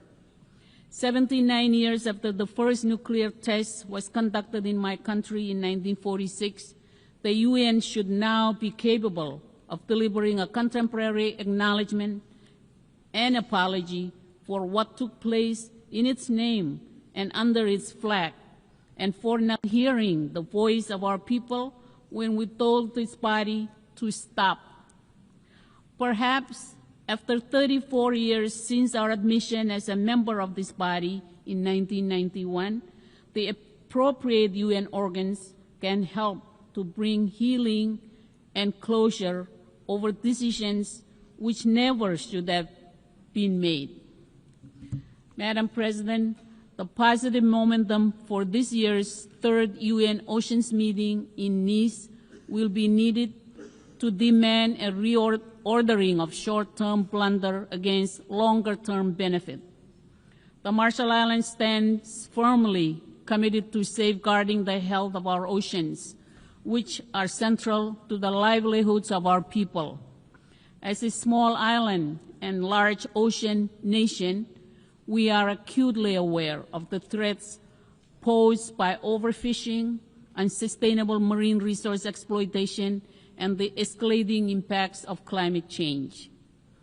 Our efforts are grounded in a vision of a healthy, resilient ocean ecosystem which supports both ecological integrity and economic prosperity.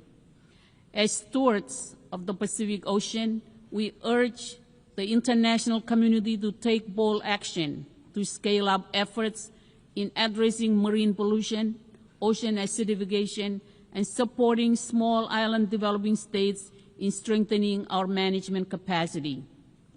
The Marshall Islands joins 37 other nations who have already expressed their support for a moratorium on seabed mining in the high seas until there is a code with adequate safeguards and until we have a close understanding of impacts and biodiversity at stake. More political will is needed to break through a mentality of drill first, ask later, before even assessing what is at stake, including the impacts on fisheries and marine food chains. We have enacted our own national ban on deep seabed mining permits, and as we move to document and manage seamount biodiversity within our EEZ, to our immediate north, high seas mining exploration threatens to expand into exploitation. As important an opportunity as seabed mining may become, it cannot be at the irreversible expense of our Pacific waters and vast fisheries.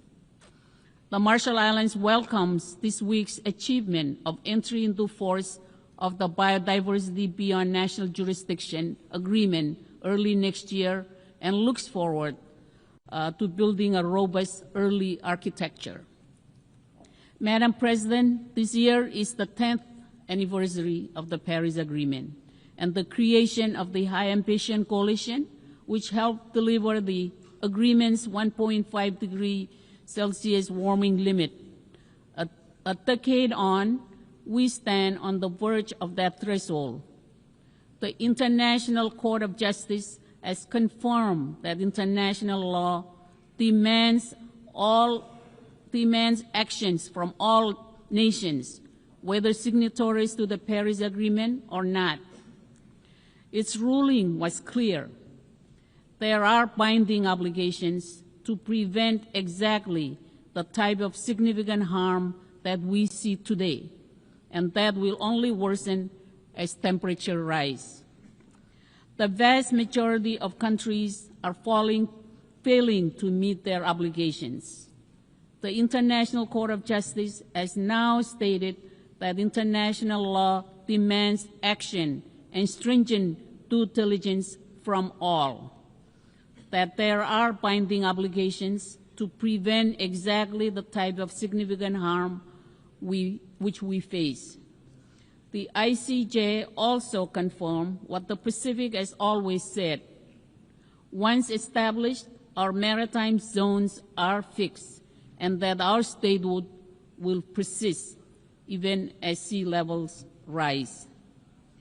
Every country should have submitted its new climate target by February, so that by now we would have a clear picture of what we must do to keep 1.5 degrees Celsius alive. Only 15 countries, including the Marshall Islands, did so by February, and only 32 have done so now. These plans must set out how countries will end the reliance on fossil fuels that holds our future hostage and replace them with the renewables that are better for our health, our economies, and our future. To thrive, we need billions in climate finance, particularly for adaptation and loss and damage. We've heard the promises, but promises don't reclaim land in atolls nations like mine. They don't develop mangrove defenses, shore up our hospitals and schools against rising seas, or preserve cultures deeply tied to land that is slipping under waves. Those things require money. It is past time for the rich world to meet its obligations and get money to where it's needed most. As we approach COP30, we need all nations to deliver on promises to respond to the climate catastrophe.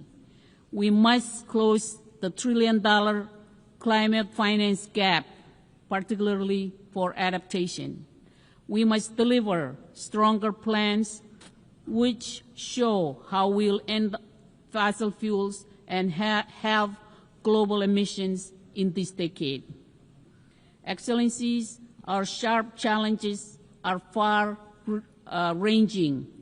Together with Pacific Island neighbors, we face one of the world's highest burdens of non-communicable diseases. Diabetes, heart disease, and other NCDs are now leading causes of premature death, straining our health systems and undermining economic resilience. This crisis reflects both global inequities and local challenges, and it underscores the need for island-driven partnership at scale so that our people can achieve basic human rights to dignity and health care. Madam President, as a small nation, events half a world away are increasingly relevant upon our own shores. Starting with the 2014 occupation of Crimea, Russian aggression in Ukraine has lacked any basis in international law and has pushed the world deeper into global tension. Accountability must be applied to all, and while strong leadership is needed to help fairly resolve and address this difficult crisis, it must also closely and directly involve Ukraine itself. And while the Pacific Islands are halfway across the world, we should have a very direct interest in how small and vulnerable democracies are treated in the footsteps of larger powers. Madam President, a more effective UN Security Council is needed to meet modern challenges. The Marshall Islands considers Japan and India, among others, to meet objective consideration as permanent members of the UN Security Council. Madam President, the island nation of Taiwan has been repeatedly excluded from important international engagements throughout the UN system, despite its role as an important partner to the Marshall Islands and the world in the SDGs, in technical cooperation, and in promoting regional peace. UNCA Resolution 2758 has been repeatedly and falsely portrayed as a consensus on a one China UN law. Never has there been such gaslighting in this institution. While this resolution does address who sits behind a nameplate at the UN, it does not confer or justify any basis for coercion or seizing sovereign control of an independent democratic nation.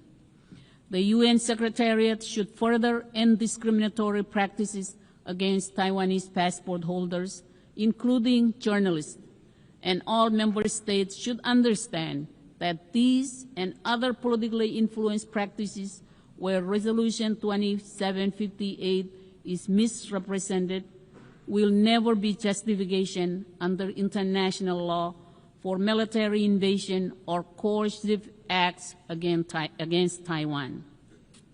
Madam President, in 1961, United States President John F. Kennedy addressed this hall and said of the UN that, quote, either it will grow to meet the challenges of our age, or it will be gone with the wind, without influence, without force, and without respect, unquote.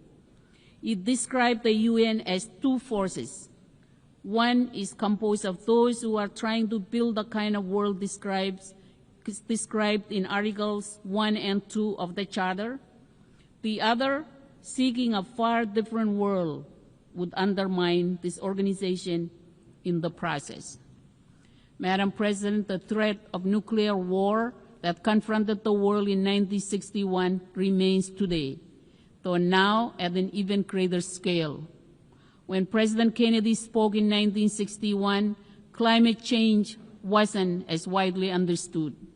Today, we are confronted with a range of deep risks, any one of which does not bode well for the future of this world, let alone taken together.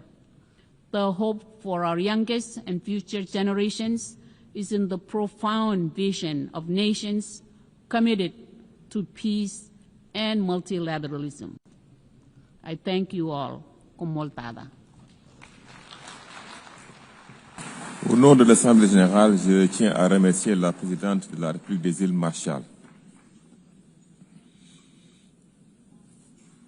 L'Assemblée va maintenant entendre l'allocution de son Excellence M. Faustin Archange Touadéra, chef de l'État de la République centrafricaine.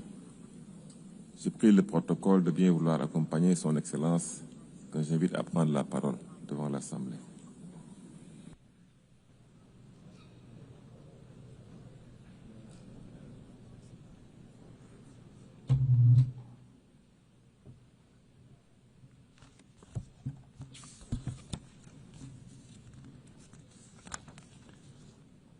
Madame la Présidente de l'Assemblée Générale, Majesté, Excellences, Mesdames et Messieurs les chefs d'État et de gouvernement, Monsieur le Secrétaire général des Nations Unies, distingués délégués, Mesdames et Messieurs, c'est avec un profond sentiment de responsabilité que je prends la parole au nom du peuple centrafricain, alors que notre organisation célèbre ses 80 ans d'existence.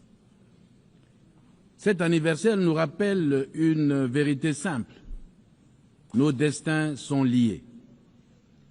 L'humanité est une et indivisible. Nos peuples ne peuvent prospérer que si la paix est assurée, si le développement est partagé et si la dignité humaine est garantie pour tous. 80 ans après la fondation de l'ONU, le monde fait face à une accumulation de menaces inédites. Guerres persistantes, rivalités géopolitiques, montée du terrorisme et du crime organisé, crise climatique, humanitaire et alimentaire sans précédent. Jamais, depuis la guerre froide, nous avons vu une telle fragilité. En Europe, la guerre en Ukraine continue de causer d'immenses souffrances humaines et de fragiliser la stabilité mondiale. Au Moyen-Orient, les violences persistantes entre Israël et la Palestine plongent des générations entières dans la douleur et compromettent les espoirs de coexistence pacifique. En Afrique, les crises au Soudan, à l'est de la République démocratique du Congo, au Sahel et dans la Corne de l'Afrique rappellent la fragilité des équilibres et l'urgence d'un soutien accru à la prévention et à la résolution pacifique des différends. Face à cette situation dramatique, la République centrafricaine propose le renforcement des mécanismes de la diplomatie préventive de l'ONU en créant un fonds mondial de prévention des conflits, alimenté par les grandes puissances et géré de façon transparente. Ce fonds devrait permettre de financer, dès les premiers signaux de crise, des missions de bons offices, des médiations internationales et le déploiement de forces de maintien de la paix rapides et crédibles. De même, il nous faut systématiser la création de coalitions régionales de médiateurs capables d'agir en complément des Nations Unies pour éviter que les différends locaux ne se transforment en guerre ouverte. Madame la Présidente, si nous voulons mesurer la gravité du moment, regardons particulièrement l'Afrique. En 2025, plus de 40% des conflits armés dans le monde se déroulent sur ce continent. Le Sahel seul concentre des milliers de victimes chaque année et des millions de déplacés. Un seul chiffre suffit à résumer l'urgence. Dans certaines régions africaines, un enfant sur deux vit dans une zone touchée par un conflit. Comment parler d'avenir lorsque la moitié d'une génération est menacée par la guerre? Pour la République centrafricaine, nous savons que notre stabilité conditionne celle de toute l'Afrique centrale. Nous savons aussi que la paix n'est jamais acquise, mais toujours à construire avec patience et solidarité. Pour mitiger les effets néfastes du changement climatique, nous appelons à un mécanisme africain intégré de sécurité alimentaire et climatique, soutenu par l'ONU, pour réduire le lien entre rareté des ressources et conflits. Nous demandons un financement structurel et pérenne des opérations de paix en Afrique, reposant sur des contributions obligatoires et non sur le volontariat. Nous affirmons que la paix doit être inclusive, en garantissant la participation des femmes et des jeunes. Sans sécurité, il n'y a ni prospérité, ni droits humains effectifs. Face aux conflits et aux crises humanitaires qui ont mis à rude épreuve notre monde, nous devons collectivement rappeler la force normative de la Charte des Nations Unies. Ce texte fondateur qui, en 1945, portait l'espérance d'un monde libéré du fléau de la guerre. Mais aujourd'hui, 80 ans plus tard, la question se pose. L'ONU est-elle encore capable de remplir cette mission? La multiplication des conflits, la fragmentation du monde en blocs antagonistes, l'usage abusif du droit de veto et la paralysie du Conseil de sécurité nous donnent l'impression d'une organisation à bout de souffle. Pourtant, ce n'est pas l'ONU qui est fatiguée, ce sont les États membres qui, en manquant de volonté politique, bloquent son action. Oui, Madame la Présidente, l'ONU peut encore peser dans le concert des nations, mais à une condition, que nous, ses membres, choisissons le consensus plutôt que la division, l'unité plutôt que le blocage. Je salue et j'encourage les efforts constants de la communauté internationale pour favoriser les issues pacifiques aux différents conflits. Car chaque jour qui passe prolonge l'agonie d'innocents et fragilise la paix mondiale. En Afrique, notamment au Soudan, les conflits irrésolus déchirent un peuple frère et risquent de transformer notre continent en une mosaïque d'États confettis, incapables d'assurer la stabilité ni de répondre aux besoins de leurs concitoyens. Cette perspective est inacceptable. L'Afrique appelle à une mobilisation urgente, non pas pour militariser davantage nos territoires, mais pour investir dans la paix, la médiation et le dialogue inclusif.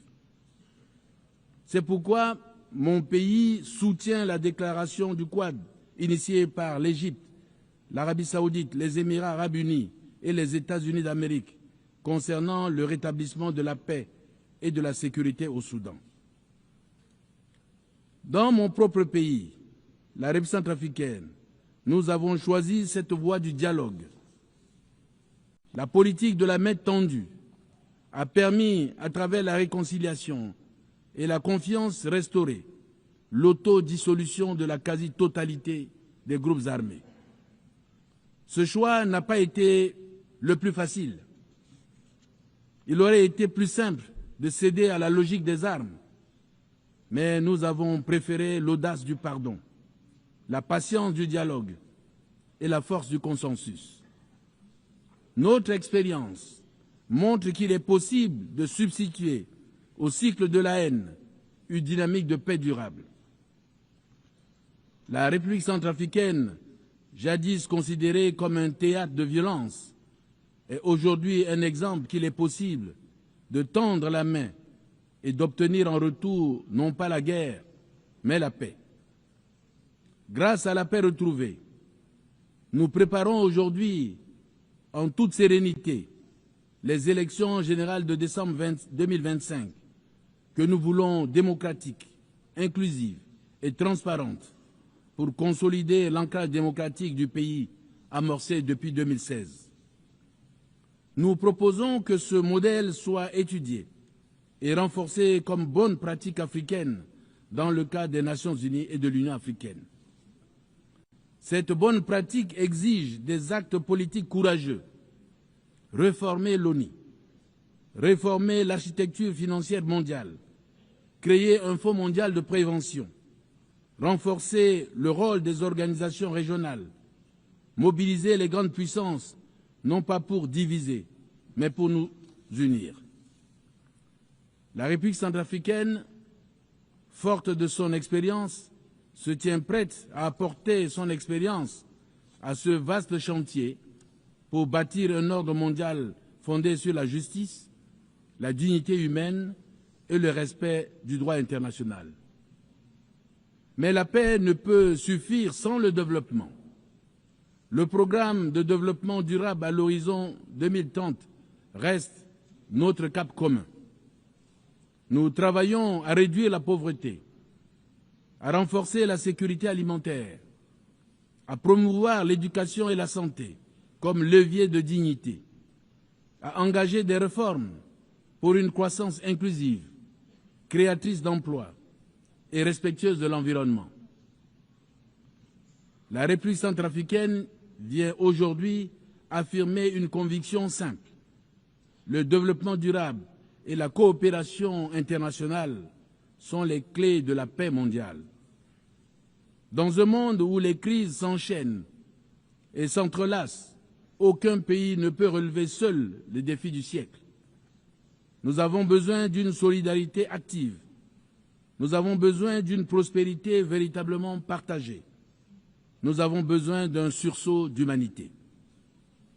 Pour ce sursaut d'humanité, permettez-moi, Madame la Présidente, de livrer 3 messages simples mais essentiels. Premièrement, Le développement inclusif est une arme de prévention. Là où il y a exclusion, pauvreté, injustice, la colère s'installe, les rancunes s'accumulent et les conflits éclatent. Mais là où l'on investit dans l'éducation, la santé et l'emploi, ce sont les germes de la paix qui poussent. Une école ouverte, ce n'est pas seulement des bancs remplis d'élèves, c'est une société qui choisit l'avenir plutôt que la violence. Un emploi créé, ce n'est pas seulement un revenu, c'est une dignité préservée et une famille qui croit de nouveau à la paix. Deuxièmement, la coopération internationale est vitale. Nos défis ignorent les frontières. Le climat, les pandémies, les migrations, les marchés, tout cela dépasse les capacités de chaque État isolé. Aucun mur, aucun port fermé, aucune barrière ne protège durablement contre une tempête, un virus ou un désespoir migratoire. La seule protection, c'est l'action collective, c'est le multilatéralisme. Troisièmement, le développement durable est aussi une dette morale envers nos enfants. Leur laisserons-nous une planète exsangue, une dette écologique et sociale qui les condamnera avant même d'avoir commencé leur vie d'adulte? Ou leur transmettrons-nous un monde plus juste, plus vert, plus digne? Ce choix ne peut plus attendre. Madame la Présidente, pour un monde plus juste, la République centrafricaine souhaite aujourd'hui tracer des chemins d'avenir en partageant 3 pistes qui ne sont pas de simples propositions techniques, mais des choix de civilisation. D'abord, il nous faut imaginer une initiative mondiale pour la reconstruction des États fragiles, car dans un monde qui laisse certains de ses membres brisés, ne peut pas prétendre à la paix universelle. Les nations meurtries par les conflits ne doivent plus rester seules à panser leurs plaies.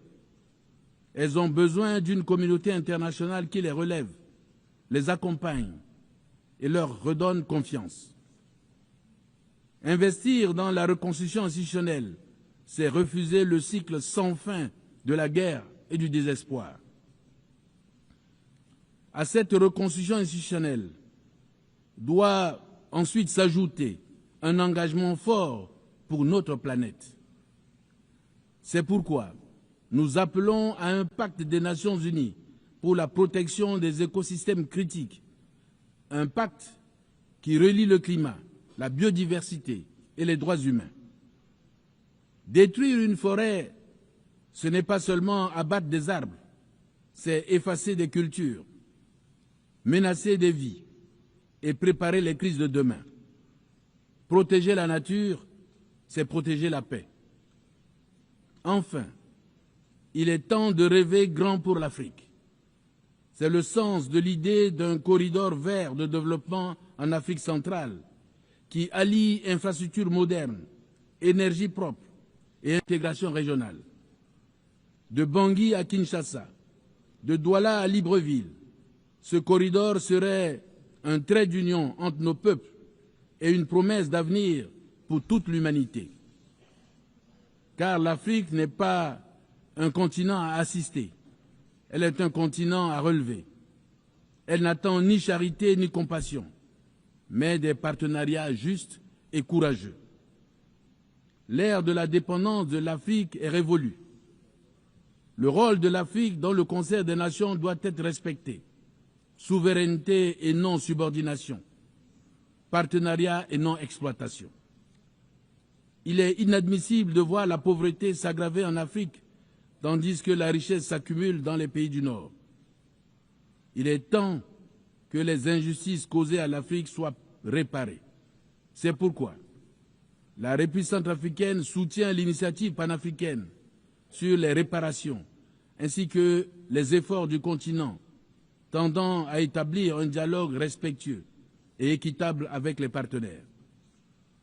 Dans cette veine, mon pays soutient l'initiative pour la gouvernance mondiale lancée le 1er septembre 2025 par la Chine et qui s'inscrit dans le prolongement des initiatives mondiales pour le développement, la sécurité et la civilisation, mettant l'accent sur la construction d'un système de gouvernance internationale plus juste et plus équitable. Madame la Présidente, nous sommes tous d'accord sur le principe du développement durable. Mais deux obstacles demeurent, le financement et la répartition des responsabilités entre le Nord et le Sud. Sur ces deux points, il est temps de parler vrai. Chacun doit prendre sa part selon ses moyens et ses responsabilités historiques, car la solidarité n'est pas une option morale, c'est une obligation politique. Cette obligation politique implique que le développement durable est la condition même de notre avenir commun. La République centrafricaine, en dépit de ses modestes moyens, mais forte d'une volonté politique inébranlable, prend toute sa place dans ce combat collectif.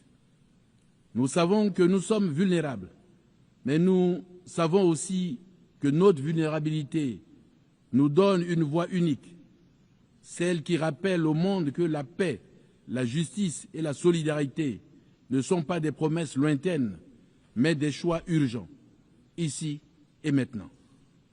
En ce 20e anniversaire, la République centrafricaine réaffirme son attachement indéfectible aux valeurs incarnées par l'ONU. Mais elle souligne que ces valeurs ne peuvent être garanties sans une réforme profonde du système multilatéral et en particulier du Conseil de sécurité des Nations Unies, dont la composition actuelle est devenue anachronique et voire illégitime.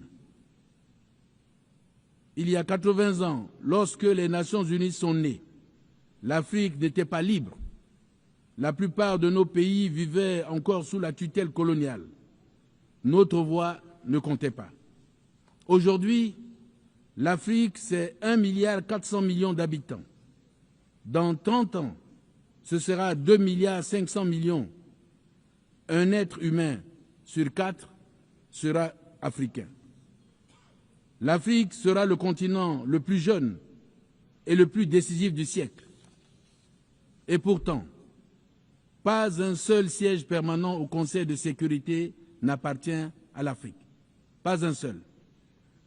Comment parler de sécurité et de justice internationale quand le continent de demain est traité comme celui d'hier? La République centrafricaine porte ici la voix de l'Afrique pour dire assez. L'Afrique doit avoir 2 sièges permanents avec droit de veto, non par faveur, mais par justice, non par privilège, mais par nécessité. Nous proposons aussi la création d'une charte mondiale pour la gouvernance numérique et l'intelligence artificielle éthique, afin que les droits humains soient protégés dans l'espace digital. Nous appelons à la mise en place d'un indice mondial d'équité et de résilience démocratique, complémentaire au PIB, pour mesurer la dignité, la justice et l'inclusion. Mon pays agit déjà à son échelle. Nous avons validé notre 3e rapport sur la résolution 1325, Femmes, paix et sécurité. Nous avons actualisé notre plan de suivi Beijing +30. Nous renforçons nos mécanismes nationaux de redevabilité pour placer les femmes, les jeunes et les plus vulnérables au cœur des politiques publiques. En ce 80e anniversaire de l'ONU, rappelons la vision des fondateurs, remplacer la force des puissants par la force du droit et bâtir un avenir de dignité pour tous. Je vous remercie.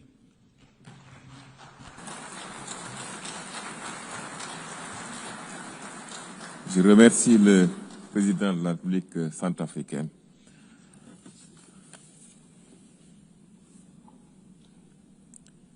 Excellence, l'Assemblée va maintenant entendre l'allocution de Son Excellence M. Bajram Begaj, président de la République d'Albanie. Je prie le protocole de bien vouloir accompagner son Excellence, que j'invite maintenant à prendre la parole.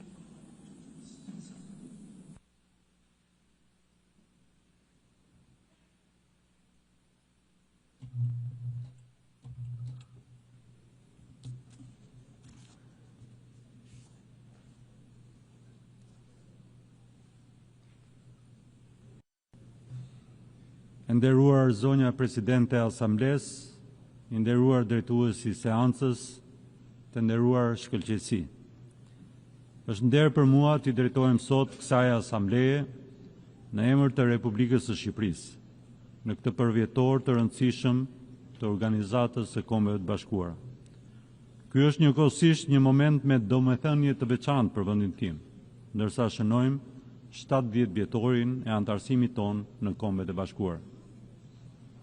Falenderoj Presidenten e Asamblesë Përgjithshme, shkëlqësinë e saj, zonjën Annalena Baerbock, për përzgjedhjen e kësaj teme kupti plot, Better Together, dhe I uroj suksese në detyrën e nderuar të Presidentes së sesionit të 80 të Asamblesë Përgjithshme të Organizatës Kombeve të Bashkuara. Gjithashtu dëshiroj të shpreh mirënjohjen tonë për sekretarin e përgjithshëm, zotin Antonio Guterres, për udhëheqjen e tij, shërbimin ndaj Kombeve të Bashkuara dhe përkushtimin në mbrojtje të Kartës së Organizatës Kombeve të Bashkuara dhe vlerave të saj thelbësore.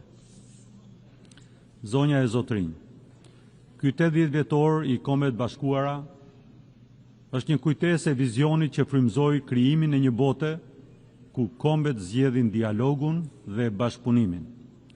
Është gjithashtu edhe një mundësi për të ripërtërir përkushtimin ton ndaj vlerave të mishëruara në Kartën e OKB-s për paqe, barazi dhe bashkëpunim midis kombeve. Të zgjedhim bashkëpunimin mbi kundërshtit, dialogun mbi ndarjen dhe solidaritetin ndaj indiferencës. Për Shqipërinë, Organizata e Kombeve të Bashkuara ka qenë dhe vijon të jetë platforma universale e dialogut, duke I dhënë çdo kombi të madh e të vogël një zë në formësimin e së ardhmes son të përbashkët. Arritjet janë të pamohueshme, parandalimi I konflikteve, avancimi I të drejtave të njerëzit dhe ofrimi I ndihmës humanitare për miliona njerëz. Por në kontekstin e krizave aktuale që kanë përfshirë botën, është e natyrshme që të kërkojmë më shumë nga kjo organizatë dhe më shumë nga vetja jonë. Ky është momenti kur ne duhet të ripërtërim përkushtimin ton për të siguruar që Organizata e Kombeve të Bashkuara të vazhdojë të shërbejë si themeli I paqes, drejtësisë dhe solidaritetit, jo vetëm për ne, por edhe për brezat që do të vijnë. Shqipëria beson se sfidat botërore, nga konfliktet dhe terrorizmi, ndryshimet klimatike, inteligjenca artificiale dhe pasiguria ekonomike, janë jo vetëm të ndërlikuara, por edhe të ndërthurura. Prandaj njerëzimi ka nevojë për më shumë bashkëpunim, shumë palësh. Si antare e Kombeve të Bashkuara, si antare e NATO-s dhe si një kom krenar europian, Shqipëria qëndron e gatshme të japë kontributin e saj për forcimin e paqes dhe sigurisë ndërkombëtare. Ne mbështesim një rend botëror ku konfliktet zgjidhen në mënyrë të qëndrueshme, ku shoqëritë forcohen nga solidariteti dhe ku paqja ndërtohet dhe konsolidohet mbi themelet e forta të besimit, bashkëpunimit dhe përparimit. Shqipëria qëndron e vendosur në mbështetje të Kartës së Organizatës Kombeve të Bashkuara dhe do të vazhdojë të kontribuojë në paqeruajtje, në përpjekje humanitare dhe në ndërtimin e një bote ku mosmarrveshjet zgjidhen përmes dialogut dhe diplomacisë. Zonja Presidente, prej gati 4 vitesh, besueshmëria e organizatës sonë është vënë në provë nga agresioni I Rusisë ndaj Ukrainës. Shqipëria ka qëndruar në mbështetje të sovranitetit, pavarësisë dhe integritetit territorial të Ukrainës dhe ka dënuar vazhdimisht shkelje nga Rusia të Kartës së Organizatës Kombeve të Bashkuara dhe të së drejtës ndërkombëtare.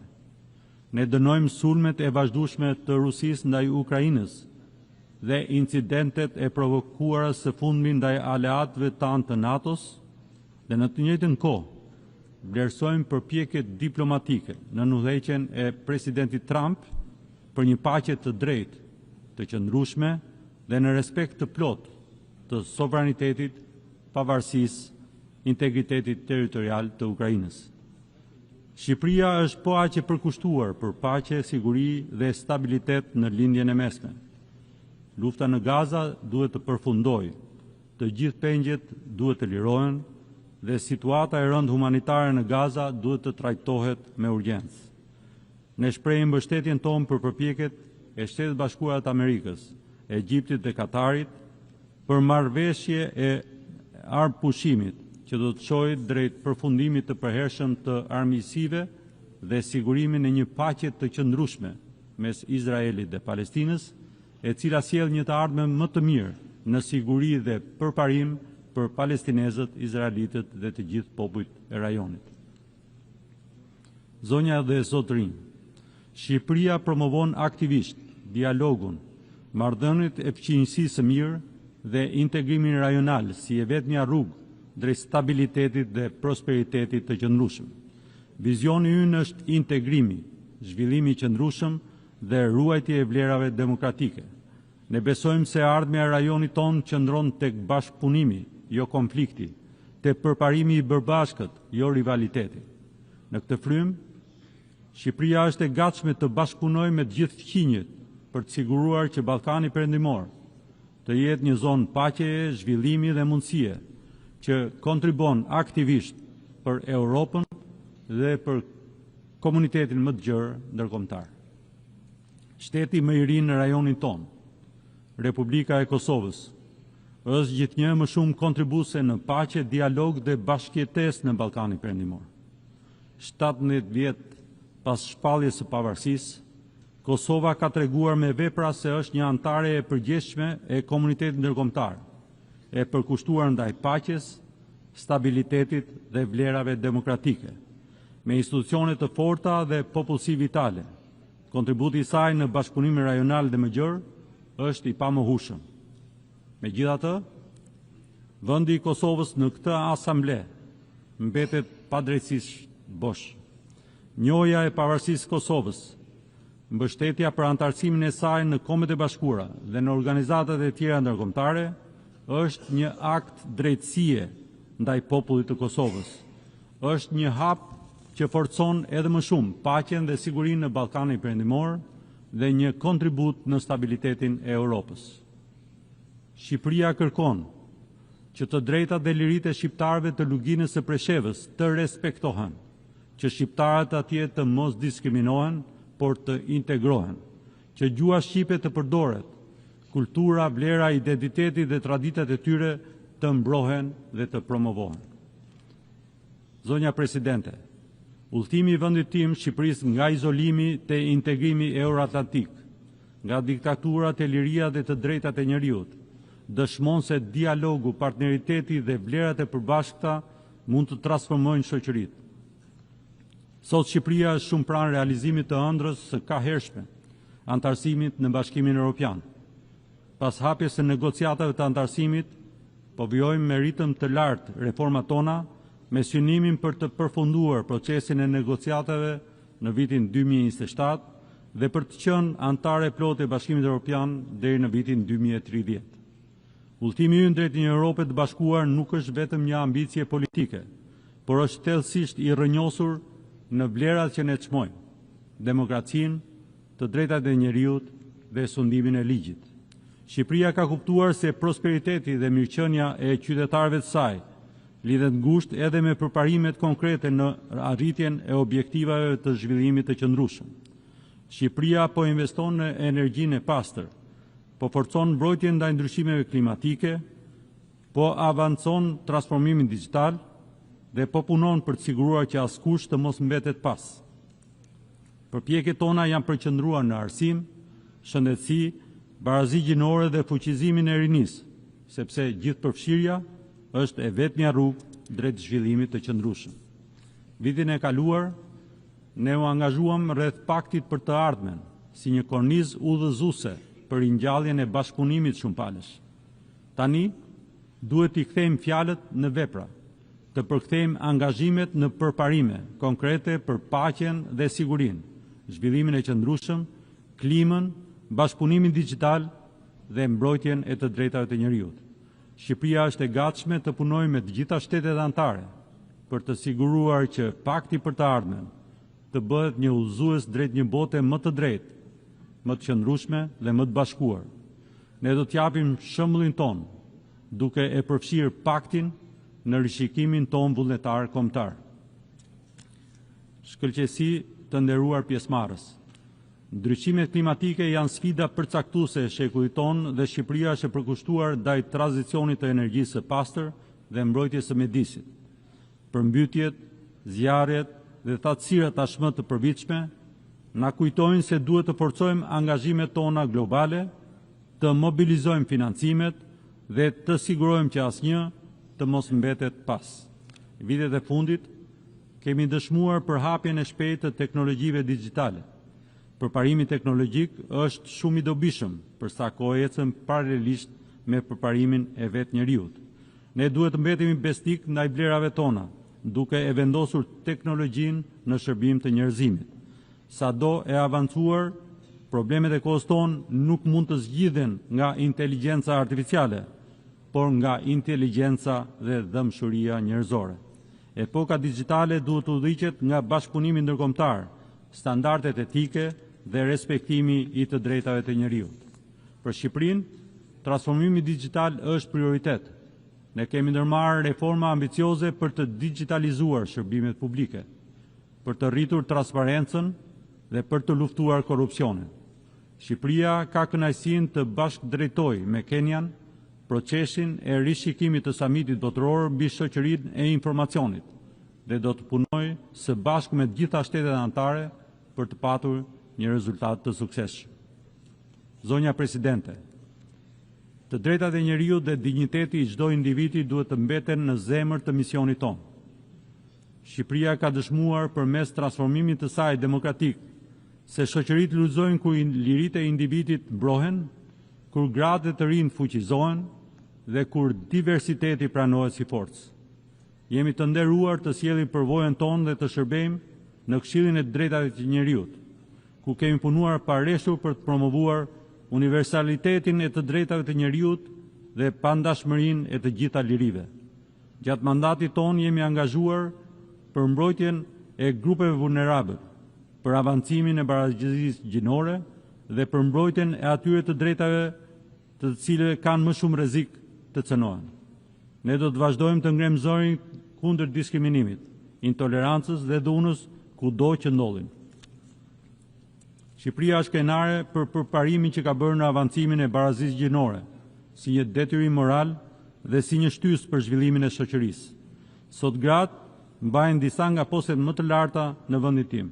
Shqipëria do të vazhdojë të mbrojë të drejtat e grave brenda dhe jashtë vendit dhe të punojë me partnerët për ta bërë barazinë një realitet të prekshëm për të gjithë. Asnjë komb nuk mund të projektojë një të ardhme të mirë pa vendosur rinin në qendër të strategjive kombëtare.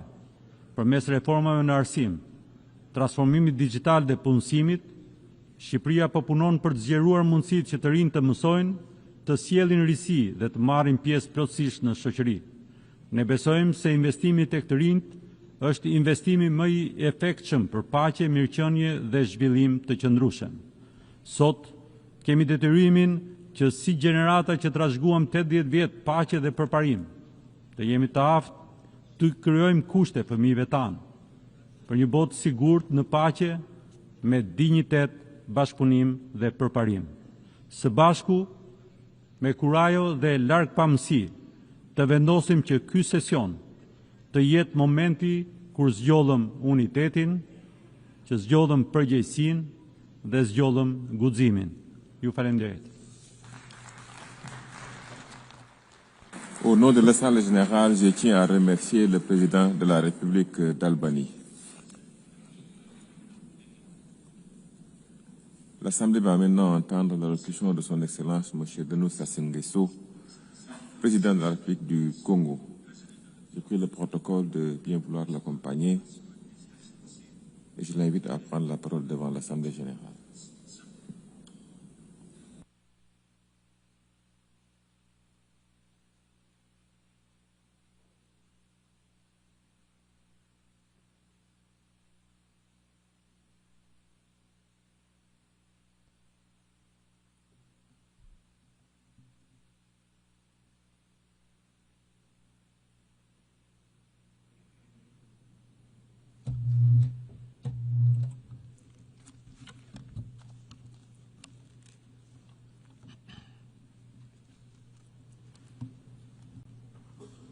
Madame la Présidente de l'Assemblée générale, Monsieur le Secrétaire général de l'Organisation des Nations Unies, Mesdames et Messieurs les chefs d'État et de gouvernement, distingués délégués, Mesdames et Messieurs, c'est avec gravité et aussi avec une foi intacte dans les idéaux de l'Organisation des Nations Unies que je m'adresse à vous aujourd'hui. Nous sommes rassemblés à un moment de bascule, à une époque où notre responsabilité collective n'a jamais été aussi grande. Nous vivons une période marquée par des tensions accrues, des menaces multiples et des fractures profondes. Et pourtant, jamais le monde n'a eu autant besoin d'unité, de coopération, de dialogue. Ce qui est en jeu, ce n'est pas seulement la paix ou le développement, c'est bien l'avenir même du multilatéralisme et de cette précieuse humanité que nous avons en partage. Il y a 80 ans, après les horreurs de la Seconde Guerre mondiale, les fondateurs des Nations Unies se réunissaient avec la ferme intention d'établir un ordre international juste et durable. Ils rêvaient d'un monde où la coopération et la solidarité seraient les maîtres mots. Un monde où la diplomatie et le dialogue se substitueraient aux conflits violents. Leur projet était ambitieux. Il demeure totalement d'actualité. L'Organisation des Nations Unies a été fondée sur le socle de deux principes majeurs. La solidarité internationale, c'est-à-dire la conviction que le destin des nations est intrinsèquement lié et que seul un effort collectif peut permettre de relever les défis mondiaux. Le multipartisme, ou la reconnaissance de ce que chaque nation, grande ou petite, doit avoir voix au chapitre dans les affaires internationales et que seule une action collective peut garantir une paix durable. Malheureusement, 80 ans après sa création, notre organisation est confrontée à la résurgence inquiétante des conflits armés à travers le monde. Dans tant d'endroits, le langage des armes a repris le dessus sur le bon sens et la diplomatie. C'est l'échec de notre promesse collective. C'est de bâtir un monde libéré du fléau de la guerre. C'est aussi le signe d'un système international affaibli, parfois impuissant, face aux logiques de confrontation. Aujourd'hui, il nous faut réaffirmer la primauté du droit dans les affaires internationales et la nécessité d'un ordre mondial fondé non pas sur la force des armes, mais sur des règles établies et communément partagées. Les Nations Unies doivent redevenir un instrument efficace de prévention des conflits et de médiation. Acteurs épris de paix et de justice, qui œuvrent pour l'amitié entre tous les peuples du monde. Le Congo soutient la coexistence pacifique, la tolérance réciproque et la compréhension mutuelle. C'est pourquoi,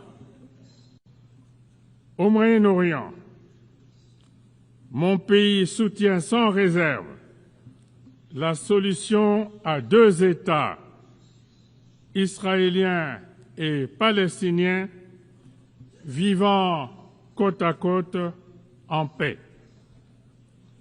Dans les Caraïbes, mon pays continuera de soutenir le peuple cubain, exténué par des décennies d'un embargo aujourd'hui incompréhensible. Les tensions commerciales, technologiques et géopolitiques entre grandes puissances et dont nous sommes aujourd'hui témoins fragmentent évidemment notre monde et alimentent la méfiance entre les nations. Elles affaiblissent les chaînes de solidarité internationale et compromettent notre capacité à relever ensemble les grands défis globaux avec de grandes conséquences sur les économies des pays en développement. Cela se traduit notamment par l'instabilité des marchés, l'augmentation des prix des matières premières et des perturbations récurrentes sur les chaînes d'approvisionnement. Or, pour compréhensible qu'elle puisse être, la compétition économique ne devrait pas se transformer en une confrontation systémique. L'une des grandes réussites des Nations Unies a indubitablement, indéniablement été d'établir une plateforme solide de coopération entre les nations. Mais aujourd'hui, ce multilatéralisme est menacé par des égoïsmes nationaux et par des politiques unilatérales, source de crises diplomatiques préjudiciables. Cette tendance doit être inversée parce que les défis mondiaux que nous affrontons, notamment le changement climatique, les pandémies et l'insécurité alimentaire, nécessitent une réponse mondiale solidaire, cohérente et concertée. La République du Congo croit fermement qu'une organisation des Nations Unies plus forte et plus efficace est la condition indispensable pour préserver la paix et garantir le développement durable. C'est pourquoi nous en appelons à une réforme de ces organes, à commencer par son Conseil de sécurité, afin de les rendre plus représentatifs, plus transparents et plus proches des réalités de notre monde. On le voit bien, le Conseil de sécurité, dans sa composition actuelle, ne reflète plus les équilibres géopolitiques de notre monde. Il est donc urgent de le réformer, non pas en théorie, mais en pratique. L'Afrique ne peut plus rester marginalisée. C'est un continent de plus d'1,4 milliard d'habitants. C'est un continent d'avenir, de jeunesse, de potentiel, auquel nous devons aujourd'hui garantir une participation pleine et entière aux décisions mondiales. Je le dis avec force, l'Afrique mérite une représentation permanente au sein du Conseil de sécurité des Nations Unies.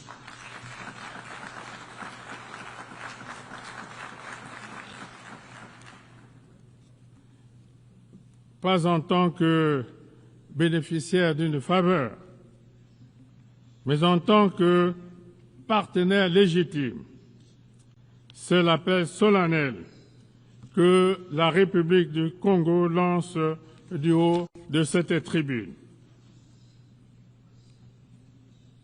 Il nous faut inventer un multilatéralisme plus intelligent, plus efficace, plus proche des aspirations des peuples, plus représentatif des réalités du XXIe siècle.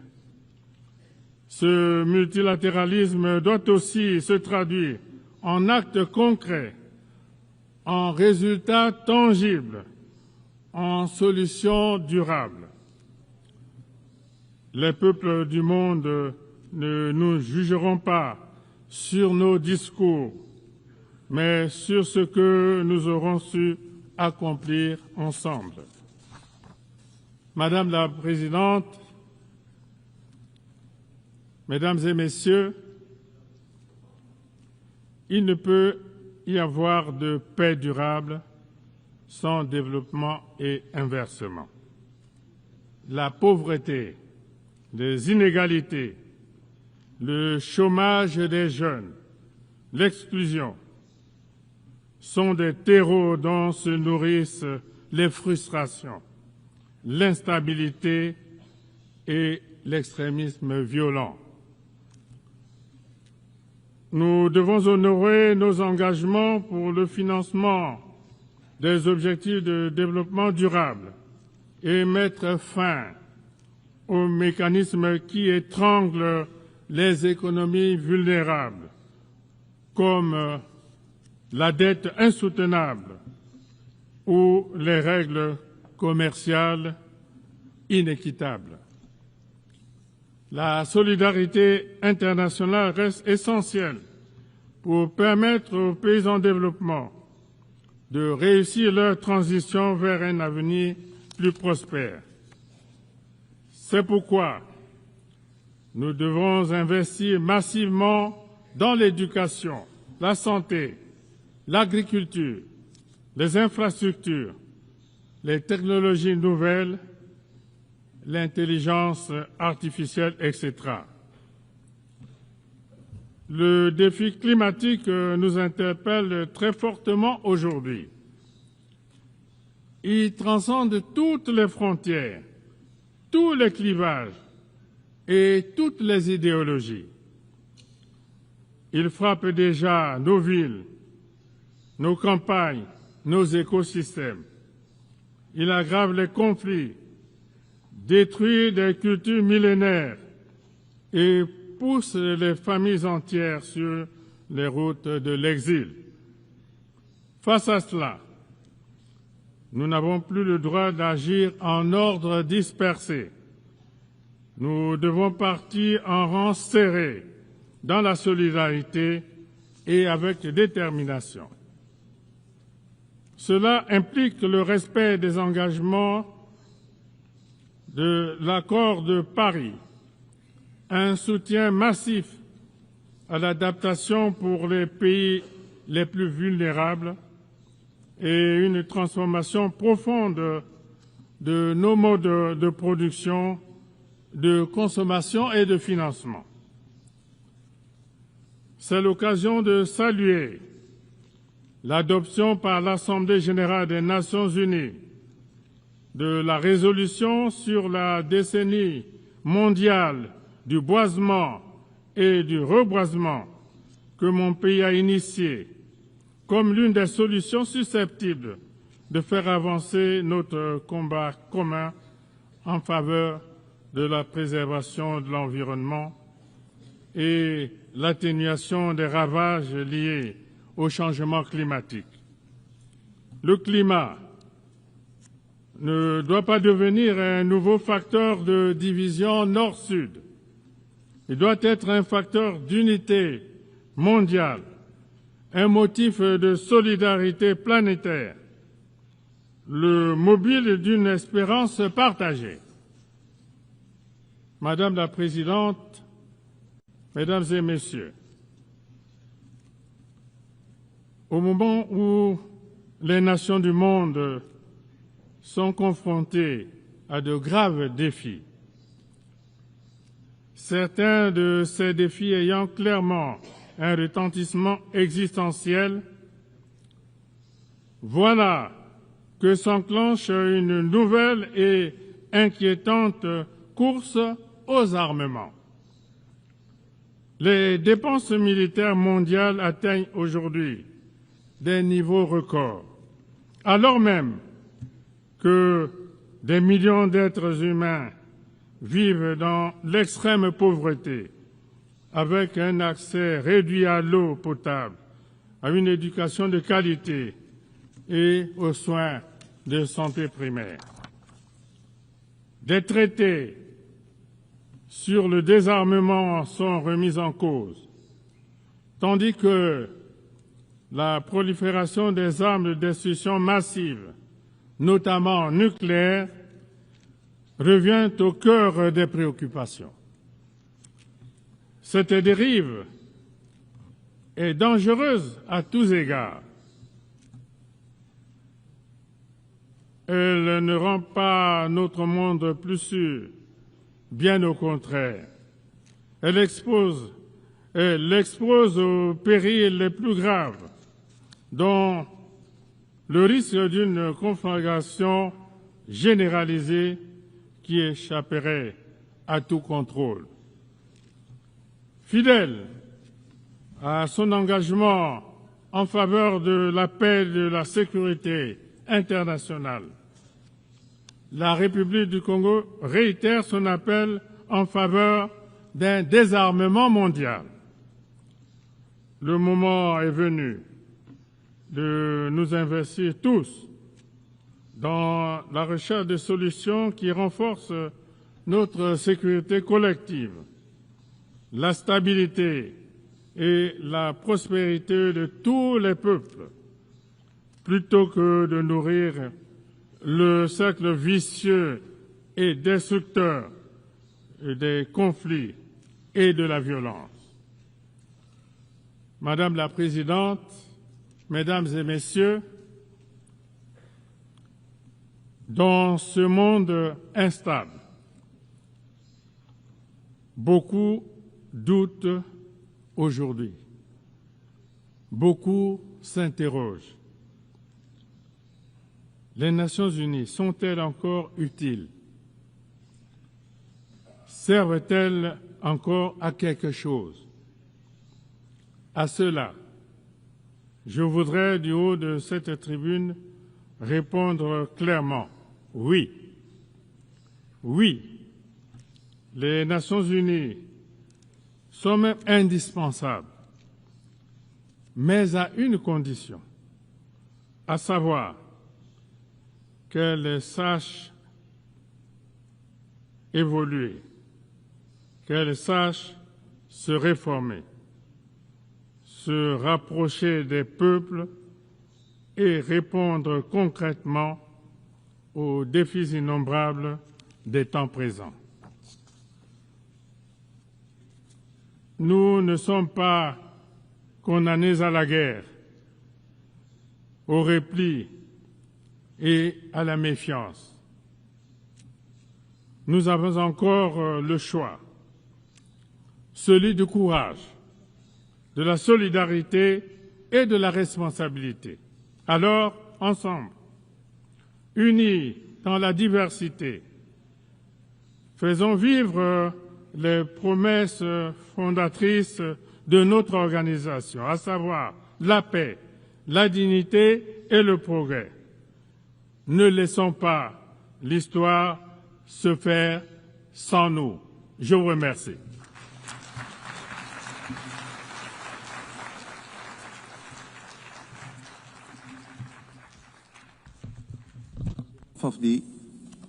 Of the Assembly, I wish to thank the President of the Republic of the Congo.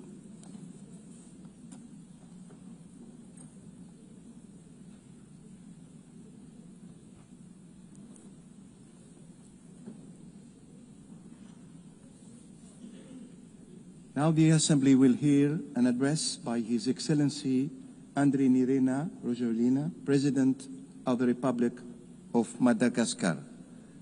I request kindly the protocol to escort His Excellency and invite him to address the Assembly.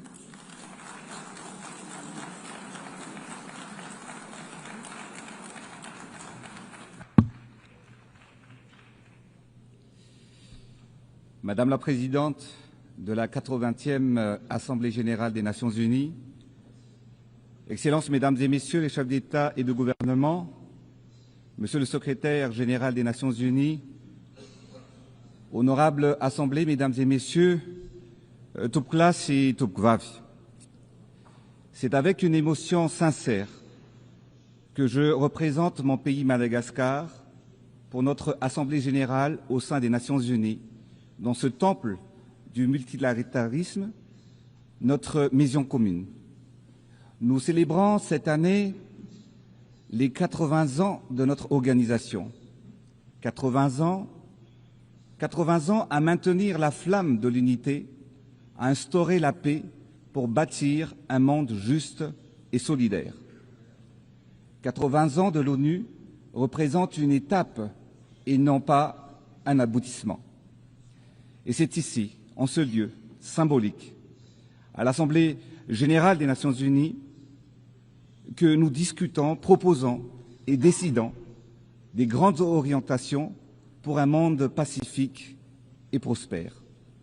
Et c'est ici que nous cherchons et trouvons des solutions aux conflits et des réponses aux crises. C'est ici même que nous traçons le chemin de notre avenir commun. Permettez-moi tout d'abord d'adresser mes chaleureuses félicitations à Madame Annalena Baerbock pour son élection en tant que présidente de cette 80e Assemblée Générale. Madame la Présidente, je vous souhaite plein succès dans l'exercice de votre mandat. Soyez assurés du plein soutien de Madagascar dans l'accomplissement de votre mission. Je voudrais également saluer le secrétaire général des Nations Unies, dont l'engagement et le leadership nous rappellent notre mission, qui est de placer l'humain au cœur de nos actions. Mesdames et Messieurs, l'ONU a toujours porté un idéal, celui de bâtir ensemble un monde de paix, de justice et d'espérance. Le thème choisi cette année, Mieux ensemble, 80 ans et plus pour la paix, le développement et les droits humains et les droits de l'homme, nous rappelle que depuis plusieurs décennies, les Nations Unies rassemblent les peuples et les nations pour promouvoir la paix, favoriser le développement et défendre les droits humains. Aujourd'hui, plus que jamais, nous devons réaffirmer notre engagement collectif à bâtir un avenir de solidarité pour relever les défis, car c'est en conjuguant nos forces que nous pourrons transformer les espoirs de l'humanité en réalité pour tous. Ce thème est au cœur de nos priorités et c'est d'ailleurs la raison pour laquelle, dès la proclamation de notre indépendance, il y a 65 ans de cela, Madagascar a adhéré à l'ONU. Cela traduit la conviction de mon pays envers les idéaux de paix, de solidarité et de coopération entre nos peuples, prônés par notre charte. Aujourd'hui, pour renforcer encore plus cette conviction et pour la continuité des actions des systèmes des Nations Unies à Madagascar, nous allons mettre à disposition plusieurs milliers de mètres carrés de bureaux afin d'accueillir un hub pour une présence élargie des Nations Unies sur le territoire malagasy. Les défis ont évolué, mais nous continuons de mesurer la force de cet héritage et la nécessité d'adapter les réalités quotidiennes. Pour ne citer que les fractures économiques, les inégalités et surtout les impacts du changement climatique. Ces menaces fragilisent la paix dans nos sociétés et nécessitent des mesures fortes et communes. Une des exigences de notre siècle est celle du développement tant attendu par nos populations. La mission des dirigeants est de créer les conditions permettant à chaque citoyen de contribuer au développement national. Cela exige une vision fondée sur la compréhension des réalités du pays, en valorisant ses atouts et en surmontant ses difficultés. Madagascar, comme de nombreux pays africains, possède des richesses naturelles abondantes et pourtant le développement a trop longtemps été retardé. Et c'est précisément ce retard que nous rattrapons aujourd'hui à travers les projets que nous menons pour transformer le pays. Nous devons prendre en main notre destin et être les artisans d'un changement historique. Refusant la fatalité, nous nous engageons à agir avec conviction et détermination. C'est dans cet esprit d'inclusivité et de partage que je m'adresse aujourd'hui à vous, non seulement au nom de Madagascar, mais également au nom d'un continent et de notre organisation, afin de porter la voix de la SADC qui regroupe 16 pays d'Afrique australe et que j'ai l'honneur de présider en tant que président de notre organisation régionale. Notre objectif est de promouvoir l'industrialisation, la transformation du système agricole et la transition énergétique afin de rendre nos pays et nos peuples plus résilients. Clair et tourné vers l'avenir, c'est l'objectif traduit notre ambition commune de renforcer nos économies, valoriser nos ressources et assurer le bien-être de nos populations. C'est un pacte, un engagement, c'est la feuille de route d'une région qui veut écrire son destin et de ses propres mains et pour ses peuples.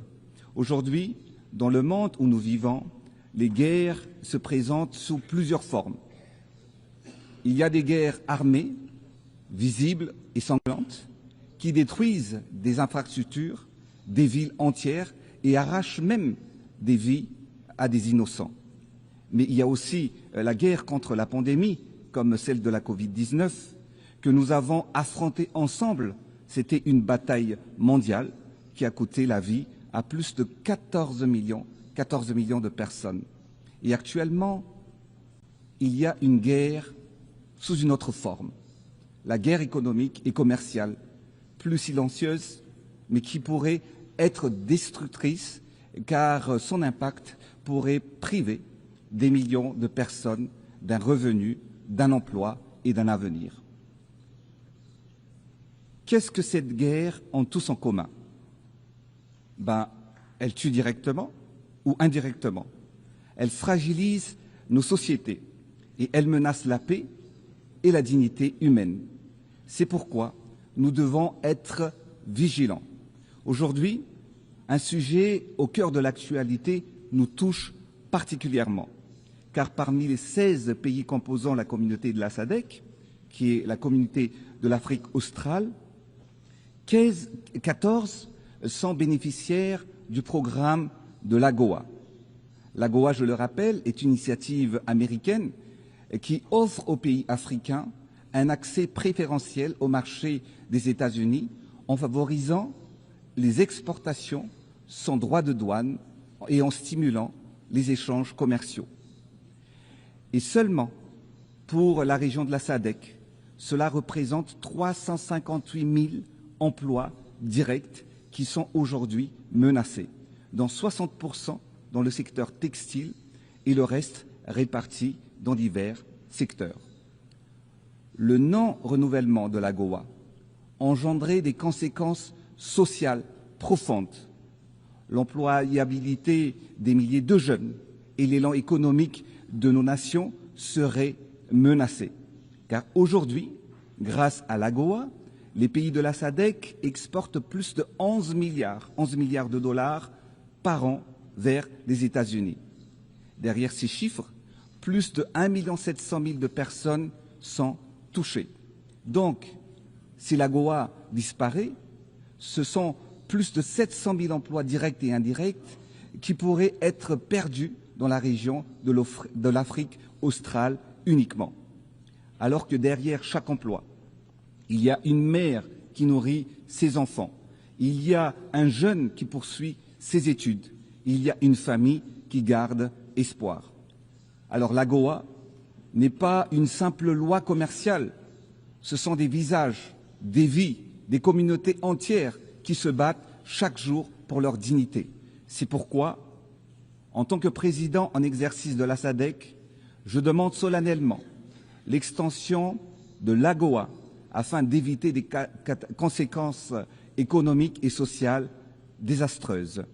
Je lance donc un appel à nos partenaires américains, faisant ensemble le choix de la stabilité, le choix de l'espoir et le choix de la dignité. Je plaide pour la poursuite d'un partenariat durable entre les États-Unis et le continent africain. Préserver l'AGOA, c'est préserver la paix sociale dans les pays qui en dépendent. C'est également protéger 20 années de progrès et garantir un avenir meilleur à nos familles et à notre jeunesse. Nous voulons des échanges justes, des partenariats équitables et une prospérité partagée. Nous évoquons ici, dans le concert des nations, la paix et la sécurité. Ainsi, la solidarité entre les nations ne devrait pas juste être des promesses et des discours, mais doit se traduire par des engagements qui garantissent le quotidien de millions de familles à travers le monde. Excellences, Mesdames et Messieurs, Madame la Présidente, notre vision est claire. Développer notre pays à travers la promotion de l'industrialisation, produire et transformer localement tout ce dont la population a besoin. Réduire les importations, innover, bâtir des usines et des chaînes de valeur capables de créer des emplois décents et durables. À Madagascar, depuis les 5 dernières années, nous avons emboîté le pas en installant des infrastructures et des parcs semi-industriels sur tous les territoires afin de stimuler la croissance. Je crois fermement que le développement passe par l'investissement en misant sur le potentiel de chaque pays, son capital humain et la volonté politique de ses dirigeants. Par ailleurs, la transformation agricole est la clé pour combattre la pauvreté, car notre souveraineté alimentaire est le socle de notre indépendance économique. Alors, plantons aujourd'hui les graines de la prospérité et de l'autonomie pour que demain nos peuples se nourrissent elles-mêmes. À Madagascar, dans le domaine de l'agriculture, nous avons soutenu la transformation et la valorisation des produits locaux. Nous avons initié le processus de mécanisation de notre agriculture et nous avons accompagné nos paysans en les dotant des semences et d'intrants améliorés. Notre objectif est de doubler, voire tripler, le rendement agricole, passant de 3 à 9 tonnes à l'hectare pour atteindre l'autosuffisance alimentaire. Enfin, il n'y a pas de développement sans une énergie fiable, accessible et abordable. À Madagascar, nous sommes en train d'accélérer la transition énergétique afin d'atteindre une production énergétique à 70% verte d'ici 2028. C'est pour ce faire, nous allons exploiter notre immense potentiel solaire, éolien et hydroélectrique. Comme vous le savez, aujourd'hui encore, dans de nombreux pays africains, comme à Madagascar, la production d'électricité repose principalement sur des centrales thermiques. Cette dépendance aux énergies fossiles a un coût économique énorme. Investir dans l'énergie renouvelable est donc non seulement une obligation, mais un devoir pour un avenir durable et inclusif. En seulement 6 ans, le taux d'accès à l'électricité dans mon pays est passé de 24% à 40%. Des progrès notables ont été donc réalisés, mais nous sommes conscients que beaucoup reste à faire. Nous allons encore intensifier les efforts afin d'augmenter la production d'énergie propre pour les populations rurales, isolées, ne soient pas laissées pour compte. Dans ce contexte, la collaboration avec les systèmes des Nations Unies joue un rôle essentiel en favorisant des projets impactants pour les communautés rurales. Ces initiatives illustrent une volonté de bâtir un avenir énergétique plus équitable, durable et innovant. Enfin, bâtir des infrastructures modernes constitue un passage obligatoire pour le développement économique et touristique du pays. À Madagascar, d'est en ouest, du nord au sud, Madagascar se transforme. Nous avons lancé des projets de construction de la première autoroute du pays, reliant Antananarive au grand port de l'est de l'île. Nous avons modernisé le transport en commun de la capitale à travers la construction du transport par câble ou téléphérique et aussi l'instauration du train urbain. Cela permet de désengorger la ville en transportant plus de 40 000 passagers par jour à son plein potentiel et réduisant ainsi la circulation de 2000 véhicules quotidiennes. Par ailleurs, nous avons renforcé la présence de l'État dans toutes les localités du pays, surtout dans les endroits les plus enclavés, à travers la construction d'infrastructures proches de la population et dont elle a besoin. Nous avons bâti des milliers de logements sociaux. Nous avons modernisé les soins à travers la construction d'hôpitaux publics et des centres de santé de base sur tout le territoire national. Si le pays ne comptait que 16 centres hospitaliers seulement, centres hospitaliers universitaires jusqu'en 2018, nous avons triplé ce nombre en construisant 30 autres hôpitaux de référence en seulement 6 ans. Nous avons accompagné l'entrepreneuriat des jeunes et des femmes pour viser leur autonomisation. Nous avons érigé des stades et des terrains sportifs qui deviennent des lieux de cohésion, de fierté nationale et d'émancipation pour la jeunesse. D'ailleurs, la tenue du sommet Youth Connect à Madagascar au mois de novembre s'inscrit dans le cadre de cet engagement pour la jeunesse en faveur de l'égalité et de l'inclusion, et pour lesquels nous vous invitons déjà à participer massivement. Enfin, du point de vue de la protection sociale, plus de 250 millions de dollars ont été transférés directement aux familles les plus vulnérables pour améliorer leur quotidien. Ces réalisations traduisent notre volonté de bâtir un pays solidaire, connecté, tourné vers l'avenir, mais la dividende démographique reste une véritable et variable qui doit rentrer sur l'équation. Nous devons changer la structure de la population, car la croissance démographique actuelle n'est pas proportionnelle à la croissance économique. Dans certaines régions, de jeunes filles de moins de 18 ans sont déjà mères de famille et la majorité des femmes se retrouvent en moyenne avec 5, voire même 8 enfants à leur charge. Elles ont plus de difficultés à les nourrir, les élever, les soigner et les éduquer correctement. C'est pourquoi nous avons intensifié le programme de planning familial pour maîtriser la naissance et transformer la population actuelle dépendante en une population active, économiquement productive. La démographie deviendra pour Madagascar un atout et non plus un frein au développement. Excellences, Mesdames et Messieurs, Madame la Présidente, nous voulons offrir un avenir meilleur à nos enfants. Nous devons donc protéger la planète qui nous héberge. Madagascar, sanctuaire de la nature, avec ses 5% de biodiversité mondiale et des espèces à 80% endémiques, il faut absolument la protéger. Et comme dans d'autres régions du globe, ce trésor sont en danger. Face à la déforestation et aux aléas climatiques, les pays insulaires comme nous subissons les conséquences du réchauffement de la planète. Les cyclones sont de plus en plus fréquents, ils se succèdent et sont de plus en plus dévastateurs. Les inondations détruisent nos champs et mettent en péril la récolte et les revenus des agriculteurs. Madagascar est l'un des pays victimes des conséquences du changement climatique.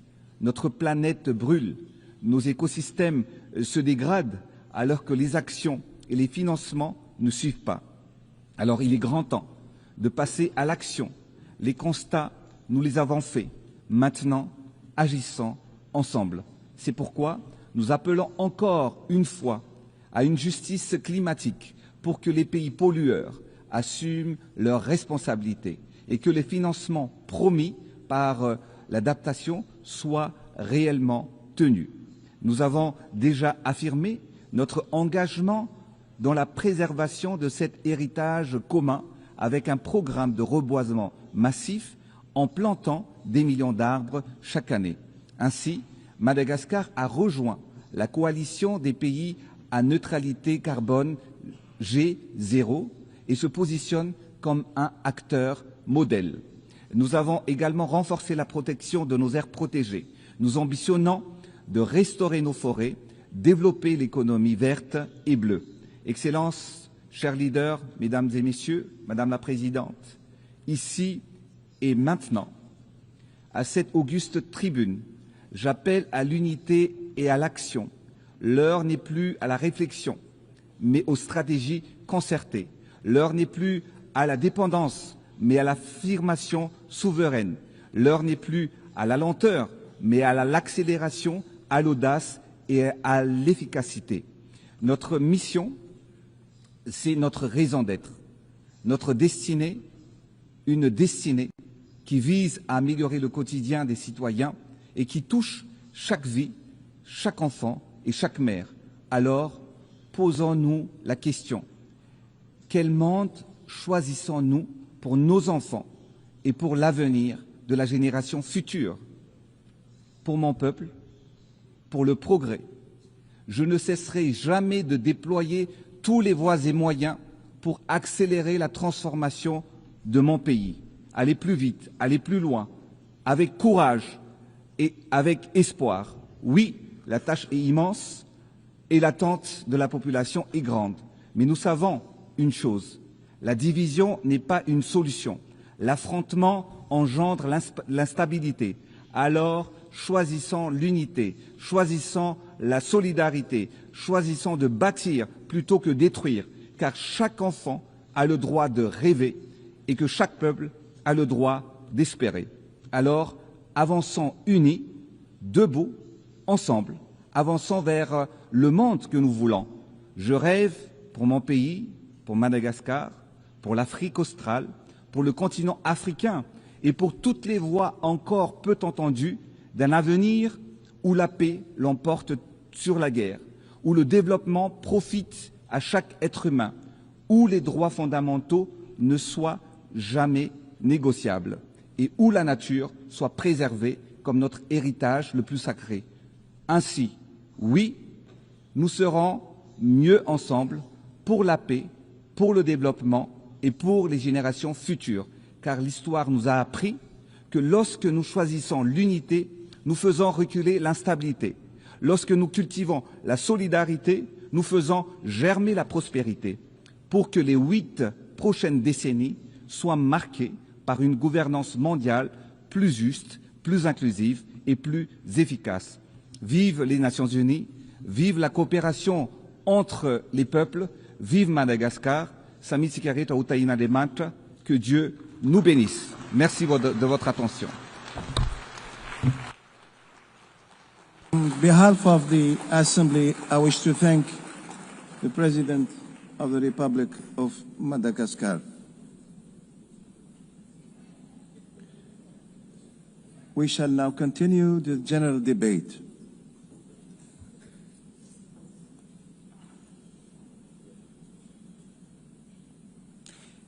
The Assembly will hear an address by His Excellency Kashim Shettima, Vice President of the Federal Republic of Nigeria. I request the protocol to escort His Excellency and invite him to address the Assembly.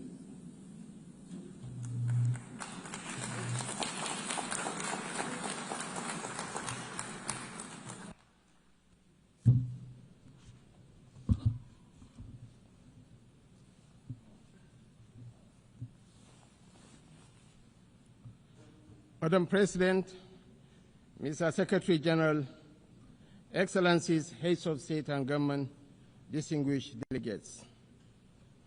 The chaos that shadows our world is a reminder that we cannot afford the luxury of inaction. We will have been consumed by our differences had there been no community such as this to remind us that we are one human family. Even in our darkest hours, we have refused to be broken. This community was born from the ashes of despair, a vehicle for order, and for the shared assurance that we could not afford to falter again. Our belief in this community is not a posture of moral superiority, but an undying faith in the redemption of humanity.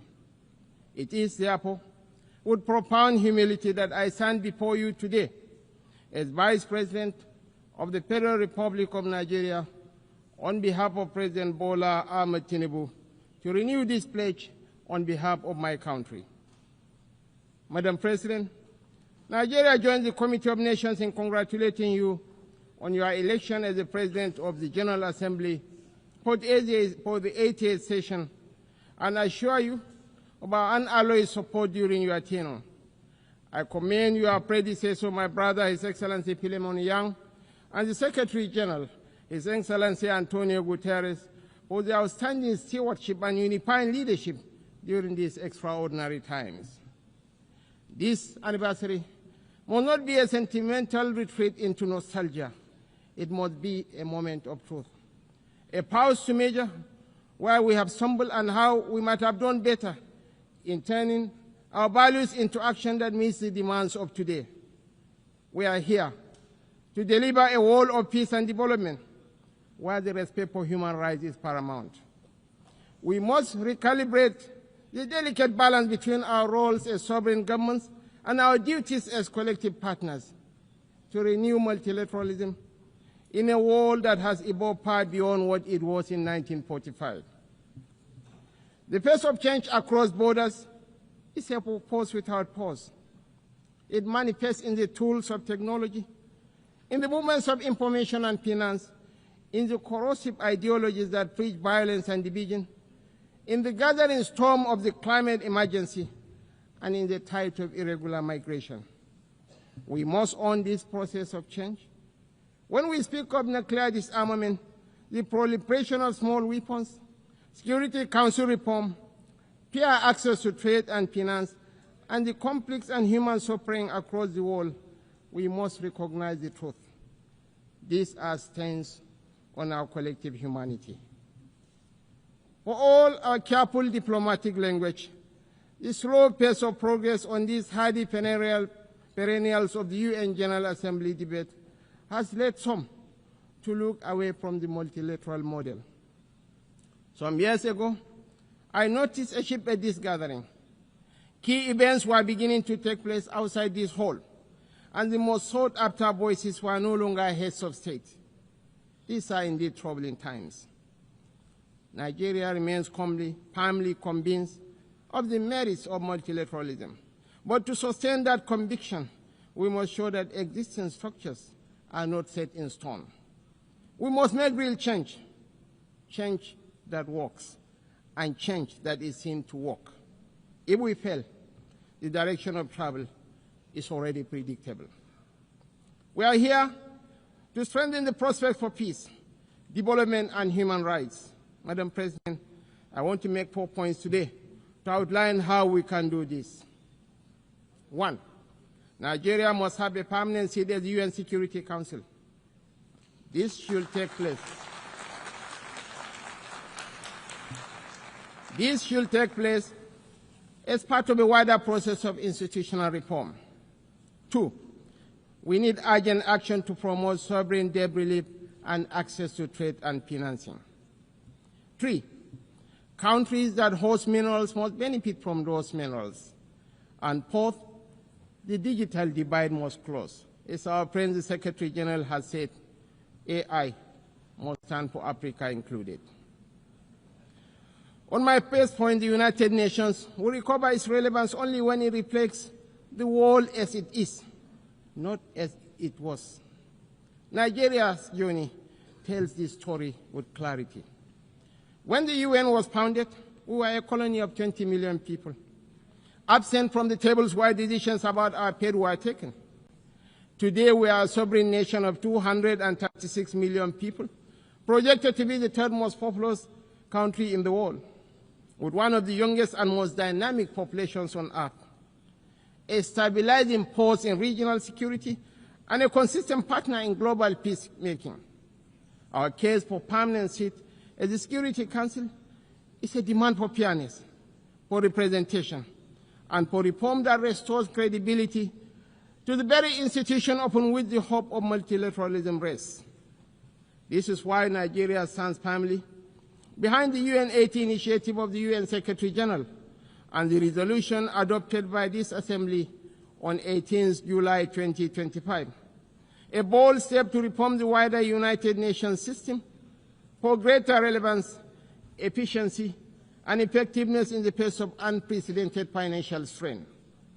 We support the drive to rationalize structures and end the duplication of responsibilities and programs, so that this institution may speak with one voice and act with greater coherence. Madam President, Africa, none of us in this world can function peacefully in isolation. This is the heavy burden of sovereignty. Sovereignty is a covenant of shared responsibility, a recognition that our survival is bound to the survival of others. To live up to this charge, we must work hand in hand with our neighbors and partners. We must follow the trails of weapons, of money, and of people. For these forces, too often driven by faceless non-state actors, ignite the fires of conflict across our region. Madam President, Nigeria's soldiers and civilians carry a proud legacy. They have participated in 51 out of 60 United Nations peacekeeping operations since our independence in 1960. We have stood with our partners in Africa to resolve conflicts, and we continue that commitment today through the multinational Joint Task Force. At home, we confront the scourge of insurgency with resolve. From this long and difficult struggle with violent extremism, one truth stands clear. Military tactics may win battles measured in months and years, but in wars that span generations, it is values and ideas that deliver the ultimate victory. We are despised by terrorists because we choose tolerance over tyranny. Their ambition is to divide us and to poison our humanity with a toxic rhetoric of hate. Our difference is the distance between shadow and light, between despair and hope, between the ruin of anarchy and the promise of order. We do not only fight wars, we pit and shelter the innocent victims of war.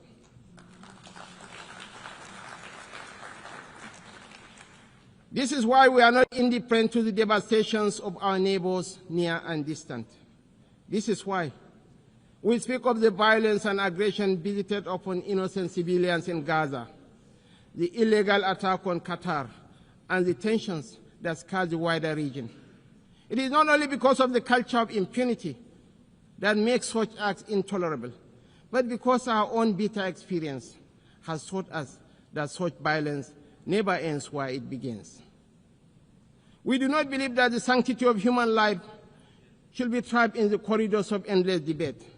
That is why we say, without stuttering and without doubt, that a two-state solution remains the most dignified path to lasting peace for the people of Palestine.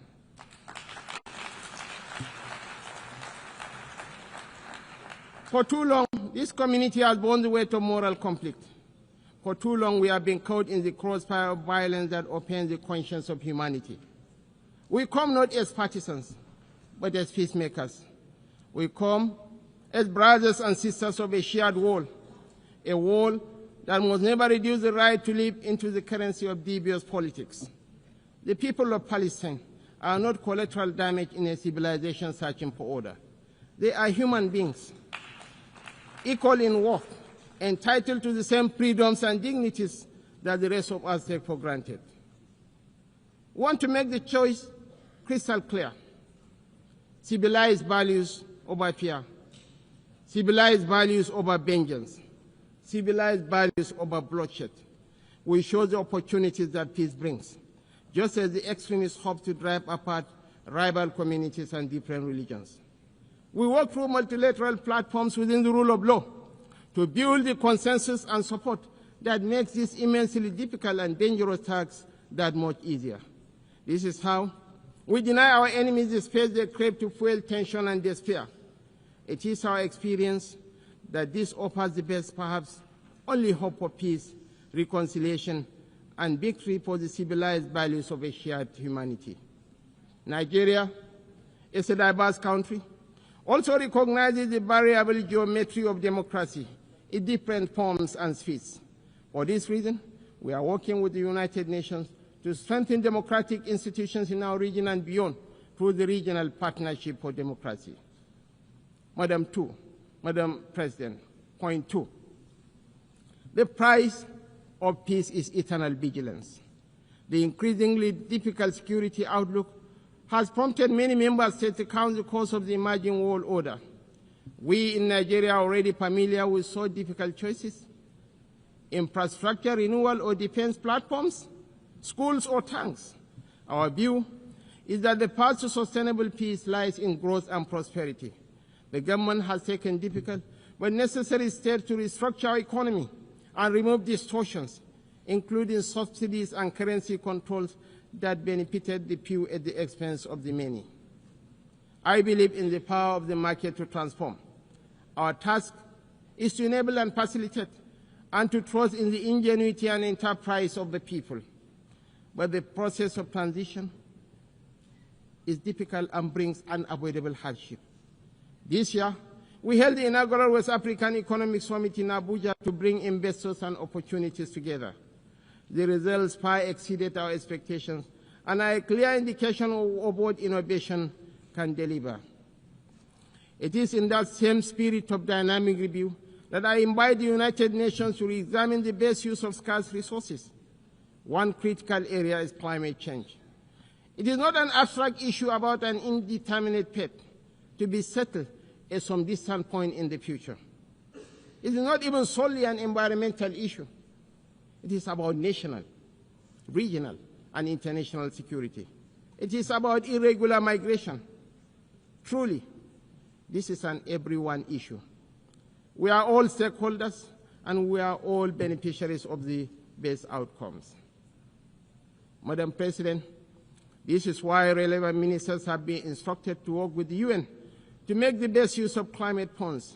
We believe there are huge shared dividends to accrue from increased support for education, for resilient housing, for access to technology and financing to allow vulnerable communities to thrive, to become part of solutions rather than problems.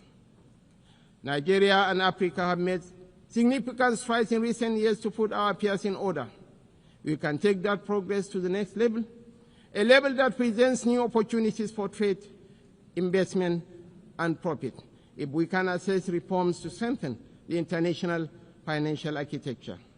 We need urgent action to promote debt relief, not as an act of charity, but as a clear path to the peace and prosperity that benefits us all. I'm calling for new and binding mechanism to manage sovereign debt, a sort of international court of justice for money that will allow emerging economies to escape the economic straitjacket of primary production of unprocessed exports.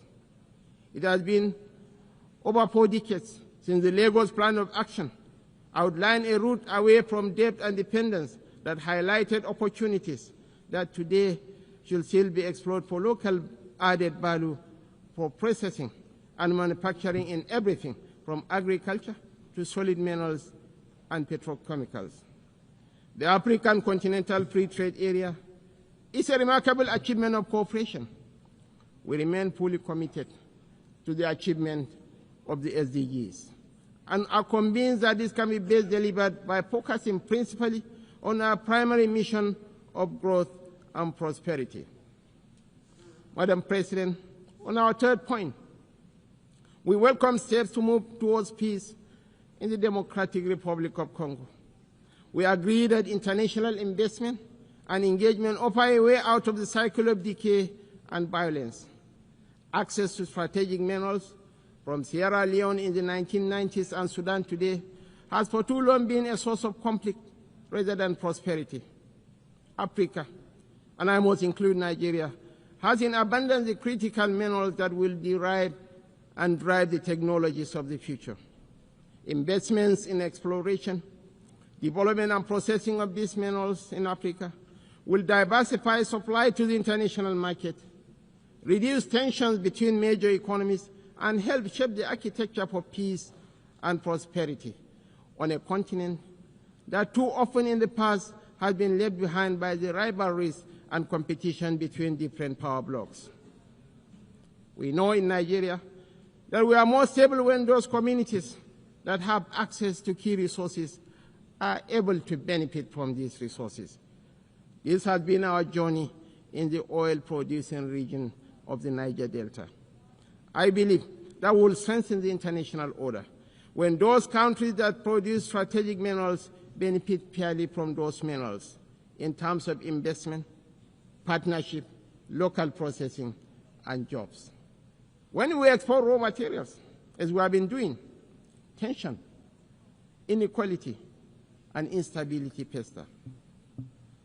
Madam President, the fourth pillar for change that I am advocating is a dedicated initiative, bringing together researchers, private sector, government, and communities to close the digital divide. As we stand on the threshold of new and dramatic technological change, we are still absorbing the impact of the revolution on information and communication of the past 20 years. We understand better than we did the opportunities technology offers, as well as the safeguards we need to enable growth and mitigate the potential for corruption. Some worry about fake news. Truly, we have plenty of that, with the potential of devastating real-world consequences in countries rich and poor. I am more worried about an emerging generation that grows ever more cynical because it believes nothing and trusts less. As technology shakes up public administration, law, finance, conflict, and so much of the human condition, I'm calling for a new dialogue to ensure we promote the best of the opportunities that are arising and promote the level of access that allows emerging economies more quickly to close a wealth and knowledge gap that is in no one's interest. I join you today to reassert Nigeria's commitment to peace, to development, to unity, to multilateralism, and to the defense of human rights is beyond compromise. For none of us is safe until all of us are safe. The road ahead will not be easy, and we know there are no quick fixes to the trials that test the human spirit. Yet history reminds us that bold action in pursuit of noble ideals has always defined the story of the United Nations.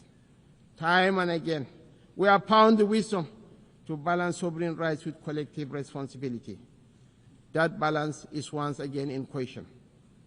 But I believe, quite passionately, that a renewed commitment to multilateralism, not as a slogan, but as an article of faith, remains our surest path forward. Nigeria dedicates itself fully and without reservation to that noble cause. I thank you all for listening.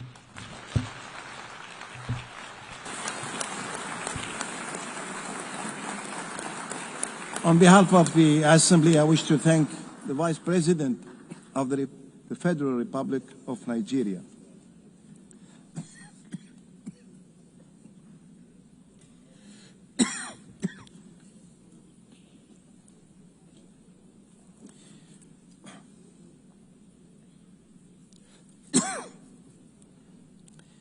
The Assembly will hear an address by His Highness Sabah Al-Khalid Al-Sabah,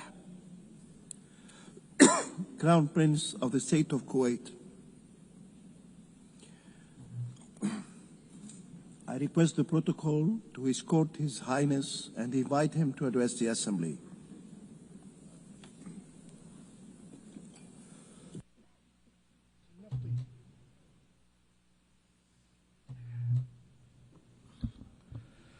بسم الله الرحمن الرحيم. معالي السيدة أنالينا بيربوك رئيس الجمعية العامة للأمم المتحدة، معالي السيد أنطونيو غوتيريش الأمين العام للأمم المتحدة، أصحاب الجلالة والفخامة والسمو والمعالي رؤساء الوفود، السيدات والسادة، السلام عليكم ورحمة الله وبركاته. في البداية يسرني أن أنقل لكم تحيات حضرة صاحب السمو أمير دولة الكويت الشيخ مشعل الأحمد الجابر الصباح حفظه الله ورعاه، وتمنيات سموه رعاه الله بنجاح أعمال الدورة 80 للجمعية العامة للأمم المتحدة.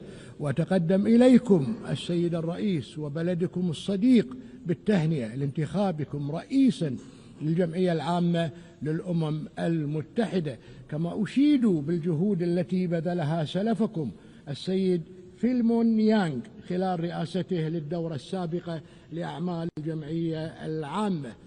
ولا يفوتني أن أثمن عاليا القيادة الحكيمة لمعالي الأمين العام السيد أنطونيو غوتيريش، وأغتنم هذه المناسبة لأجدد دعم دولة الكويت المتواصل له ولجهوده الجريئة والحميدة في إنفاذ الأهداف والرسالة السامية للأمم المتحدة. السيدة الرئيس، إننا نشاطر رؤيتكم لأهداف هذه الدورة بعنوان أفضل معا، حيث يجسد هذا العنوان روح الوحدة والمسؤولية المشتركة المطلوبة لتجاوز التحديات العديدة والمتشابكة في عالمنا اليوم.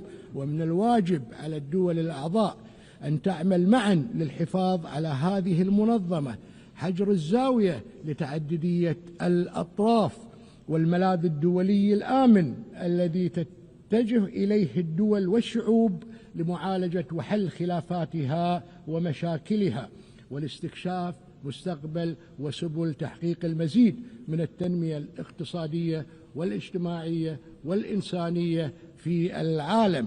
وقبل أن ننظر إلى المستقبل لابد أن نقف لوهلة للنظر إلى العقود 8 الماضية التي مرت بها هذه المنظمة، التي تأسست عندما اتفقت الدول في عام 1945 على إنقاذ الأجيال المقبلة من ويلات الحرب التي جلبت على الإنسانية مرتين أحزانا يعجز عنها الوصف. وعلى الرغم من عدم اندلاع حرب عالمية ثالثة منذ إنشاء الأمم المتحدة، إلا أننا شهدنا أحيانا ومؤخرا على وجه الخصوص عجزها عن التعامل مع التحديات السياسية والأمنية والمناخية والإنسانية والصحية كما ينبغي، علاوة على أن الإخفاقات التي نتشارك بها في إطار هذه المنظمة يجب أن نستوعب دروسها ونتعلم منها كدول وحكومات وشعوب، فذلك هو السبيل الأمثل لضمان عدم تكرارها ولبناء مستقبل أكثر أمانا للأجيال المقبلة. السيدة الرئيس، هناك نجاحات عديدة لهذه المنظمة لا يمكن نسيانها، واستذكر هنا وبكل امتنان إحدى أبرز قصص نجاح الأمم المتحدة بشكل عام ومجلس الأمن على نحو خاص، عندما وقف العالم قبل 35 عاما بجانب دولة الكويت دعما للحق والعدل والقانون. لقد وقف على هذا المنبر في 27 سبتمبر 1990 أمير دولة الكويت الراحل الشيخ جابر الأحمد الجابر الصباح طيب الله ثراه، حاملا رسالة شعب أحب السلام وعمل من أجله، وتعرضت أرضه للغزو، وقد عبر الحضور في هذه القاعة عن تأييدهم ومساندتهم لرسالة هذا الشعب، شعب الكويت المسالم، وقضيته العادلة في لحظة راسخة في ذاكرة كل مواطن كويتي جسدت الموقف الدولي المؤيد لتحرير دولة الكويت من العدوان العراقي الغاشم وإعادة الشرعية لأهلها.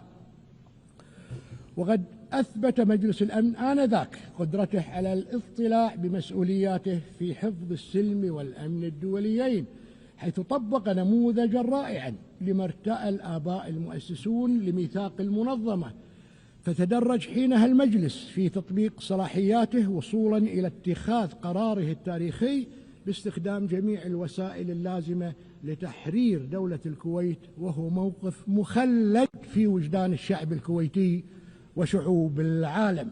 وفي سياق حديثنا عن أهمية الحفاظ على قصص نجاحات منظمتنا التي جسد من خلالها مجلس الأمن أروع الأمثلة في تحقيق العدالة والإنصاف والذود عن سيادة الدول والحفاظ على شعوبها، لا يفوتنا هنا أن نذكر بالقضية الإنسانية لدولة الكويت التي لا تزال تشغل أذهان الشعب الكويتي، ألا وهي مصير الأسرى والمفقودين الأبرياء الذين ارتقوا إلى جوار ربهم جراء ما تعرض له وطنهم من ظلم وعدوان، والإرشيف الوطني الذي يمثل الذاكرة المؤسسية المفقودة لدولة الكويت منذ أكثر من 3 عقود من الزمن.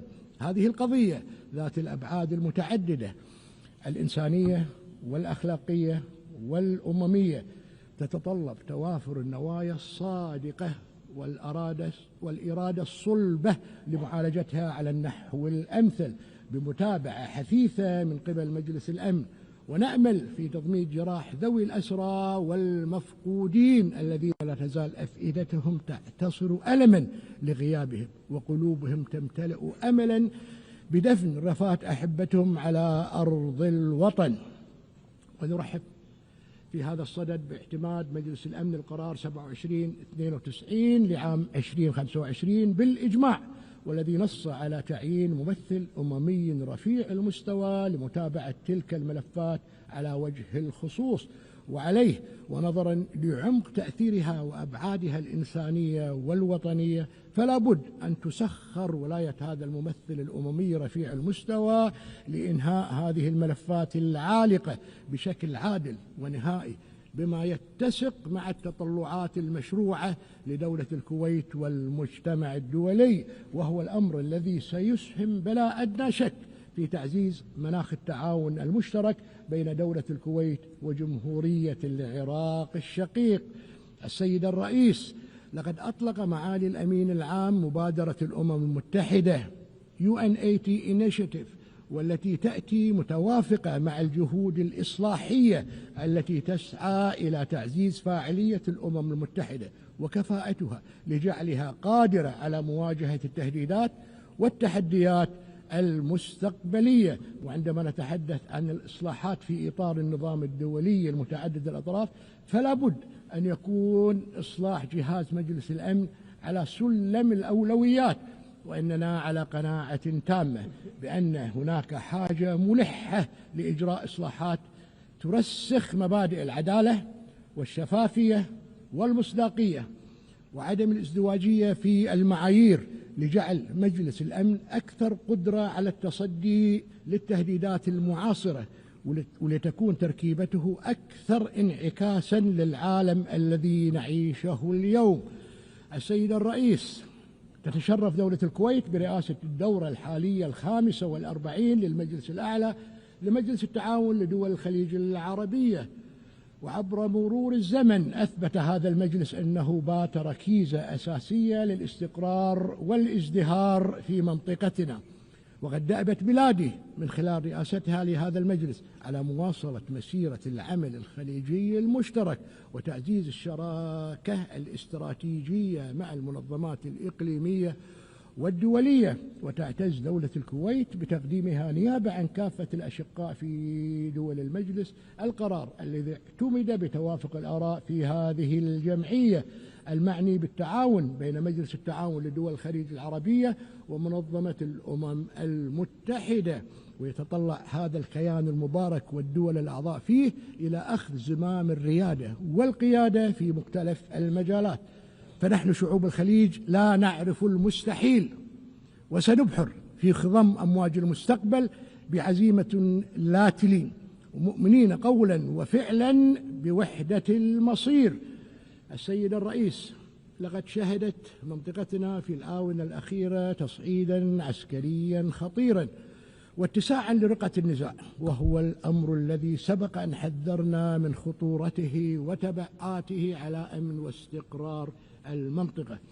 وأن ندين في هذا الصدد بأشد العبارات العدوان الإسرائيلي الغاشم على دولة قطر الشقيقة، فإننا نعد ذلك انتهاجا صارخا للقوانين الدولية كافة وتعديا على سيادة وسيط يعمل بجهود صادقة من أجل السلام.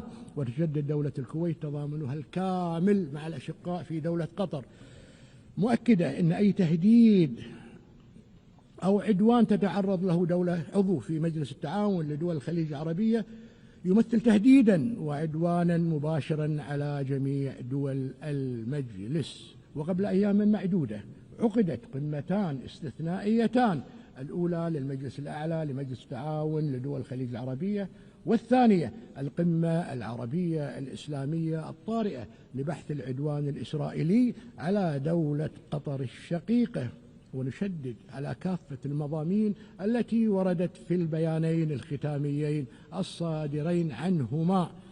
السيد الرئيس، تواصل دولة الكويت سعيها الدؤوب الممتد لأكثر من عقدين من الزمن لمساعدة العراق على تلبية آمال وتطلعات شعبه الشقيق وتمكينه من الإسهام في أمن واستقرار المنطقة في إطار تفاهمات ثنائية تمثل حجر الأساس محددة لمعالم التعاون والتنسيق والتكامل، وصولا إلى مستقبل أكثر إشراقا كفيلة بطي صفحات الماضي الأليم ومعالجة جراحه. وعليه تؤكد بلادي من هذا المنبر وللعام الثالث على التوالي التزامها بما نصت عليه اتفاقية تنظيم الملاحة البحرية في خور عبد الله وبروتوكول المبادلة الأمني المبرم مع جمهورية العراق الشقيق منذ عام 2009، وتجدد التزامها بتصحيح مسار العملية التفاوضية لترسيم الحدود البحرية مع جمهورية العراق الشقيق لما بعد العلامة 162 وفقا لمبادئ وقواعد القانون الدولي واتفاقية الأمم المتحدة لقانون البحار لعام 1982 ودون أي مساس بالأراضي والجزر والمرتفعات المائية الثابتة. ونجدد في الوقت ذاته دعوتنا للأشقاء في العراق باحترام ما نصت عليه الاتفاقيات والتفاهمات النافذة التي أسلفنا ذكرها، بحيث يرسلنا لنا الانطلاق نحو الارتقاء بمجالات التعاون التي بادرت بلادي بإرسائها مع العراق الشقيق إلى آفاق أرحب. السيد الرئيس، إن ما يحدث في قطاع غزة منذ ما يقرب عامين من عقاب جماعي وقتل لعشرات الآلاف من الأبرياء الفلسطينيين معظمهم من الأطفال والنساء، وانتهاج القوة القائمة بالاحتلال سياسة التجويع كأداة حرب، ما هو إلا تطبيق مرئي للإبادة الجماعية. وقد وصلنا إلى ما نحن عليه نتيجة لازدواجية المعايير في تطبيق القانون الدولي، ولا يمكن الدعوة إلى احترام القانون الدولي في مكان وتجاهل تطبيقه في مكان آخر، حيث يؤدي ذلك إلى زعزعة الثقة بالمنظومة الأممية وتقويض أسس العدالة والمساواة التي قامت عليها. وتدين دولة الكويت مجددا العدوان الإسرائيلي على قطاع غزة وكافة الأراضي الفلسطينية المحتلة، وتدعو إلى إنهائه بشكل فوري والسماح بدخول المساعدات الإنسانية بشكل عاجل، مشيدة في ذات الصدد بجهود دولة قطر الشقيقة، جمهورية مصر العربية الشقيقة، والولايات المتحدة الأمريكية الصديقة ومساعيها المبذولة من أجل التوصل إلى وقف لإطلاق النار. وإذ نستذكر في هذا الصدد المؤتمر الدولي رفيع المستوى لتسوية القضية الفلسطينية وتنفيذ حل الدولتين برئاسة مشتركة بين المملكة العربية السعودية الشقيقة والجمهورية الفرنسية الصديقة، فإننا نتطلع إلى البناء على ما توج به المؤتمر من زخم سياسي، مشيدين بالخطوة التي اتخذتها العديد من الدول الصديقة المتمثلة في الاعتراف رسميا بالدولة الفلسطينية المستقلة، ونؤكد ضرورة اتخاذ سائر الدول خطوات مماثلة. كما تؤكد دولة الكويت التزامها الثابت بدعم وكالة الأونروا إدراكا منها للدور المحوري والهام الذي تضطلع به لتأمين الاحتياجات الأساسية للملايين من اللاجئين الفلسطينيين، وتجدد رفضها القاطع لسياسة الاستيطان والتهجير القسري التي تنتهجها القوة القائمة بالاحتلال، مشيدين على ضرورة أخذ خطوات لتحمل إسرائيل القوة القائمة بالاحتلال المسؤولية القانونية تجاه ما قامت به من قتل ودمار. هذا وتجدد دولة الكويت موقفها التاريخي والثابت في دعم الشعب الفلسطيني الشقيق وقضيته العادلة وحقه المشروع في إقامة دولته المستقلة على حدود 4 يونيو لعام 1967 وعاصمتها القدس الشرقية وفقا لقرارات الشرعية الدولية ومبادرة السلام العربية لعام 2002.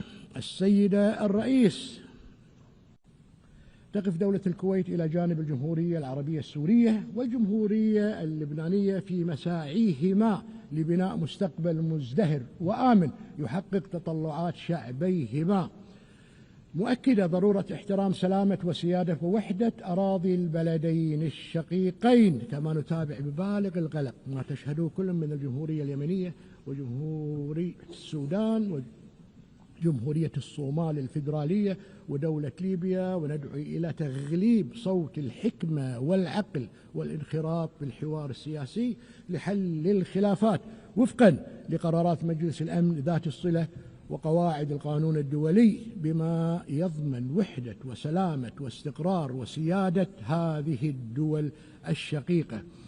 وانطلاقا من تمسكنا بمبادئ حسن الجوار الواردة في ميثاق الأمم المتحدة، نؤكد مجددا دعوتنا للجمهورية الإسلامية الإيرانية إلى تفعيل إجراءات جادة لبناء الثقة القائمة على احترام سيادة الدول وعدم التدخل في شؤونها الداخلية، ونؤمن بأن تأية الظروف الملائمة لاستئناف المفاوضات من شأنها أن تسهم في معالجة البرنامج النووي الإيراني وسائر القضايا العالقة. السيدة الرئيس، إننا في دولة الكويت وبفضل عزيمة أبنائها الأوفياء نمضي بخطى ثابتة نحو المستقبل وفق رؤية الكويت 2035 التي تهدف إلى ترسيخ الكويت كمركز مالي وتجاري وثقافي رائد في المنطقة، وكذلك وبشكل موازن نعمل على تحقيق أهداف التنمية المستدامة 2030 مستلهمين من الآباء والأجداد قيم العمل والإخلاص والعطاء التي غرسوها في الأجيال المتعاقبة من أجل بناء وطن آمن ومزدهر. ونؤكد في ذات الصدد على أهمية الدور الفاعل للمرأة الكويتية والشباب الكويتي في مختلف المجالات، مشيدين بمساهماتهم القيمة في مسيرة التنمية ونهضة المجتمع وازدهاره، ومع بقاء 5 أعوام فقط على تحقيق أهداف التنمية المستدامة 2030 نشدد على ضرورة مواصلة العمل حتى تستطيع الدول تحقيق تلك الأهداف النبيلة لضمان عدم ترك أي أحد يتخلف عن الركب. وانطلاقا من تلمسها معاناة الدول النامية والأقل نموا، حرصت دولة الكويت على دعم جهود التنمية الدولية، حيث قدمت عبر الصندوق الكويتي للتنمية الاقتصادية العربية منذ تأسيسه في عام 1961 دعما لتمويل مشاريع إنمائية في 107 دول، وتؤكد التزامها بدعم مسيرة التنمية العالمية واستمرارها في تقديم وتأمين إيصال المساعدات الإنسانية إلى شتى بقاع العالم دون ما تمييز أو تسييس أو شروط. وفي الختام السيد الرئيس، فإن دولة الكويت كانت وما زالت وستبقى كما عهدتموها عبر الزمن داعمة بقوة للأمم المتحدة ومساعيها السامية في مختلف بقاع العالم، ملتزمة التزاما راسخا بمقاصد ومبادئ ميثاقها، منارة ومركزا للعمل الإنساني، ورائدة في العمل الدولي الإنمائي، ووسيطة إقليمية موثوق بها، مساندة للجهود الدولية لتسوية النزاعات عبر الحوار والحلول السلمية، مؤمنة بثقافة التسامح والتعايش السلمي، محبة للسلام وستبقى تعمل من أجله. والسلام عليكم ورحمة الله وبركاته.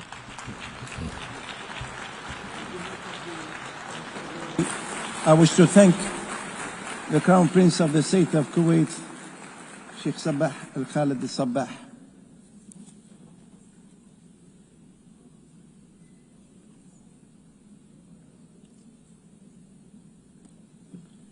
Now the Assembly will hear an address by His Excellency Anthony Albanese, Prime Minister of the Commonwealth of Australia, and I request the protocol to escort His Excellency and invite him to address the Assembly.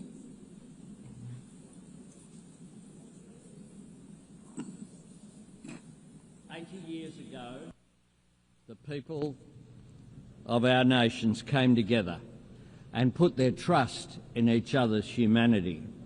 An act of faith all the more extraordinary when we recall the devastation that still gripped the world.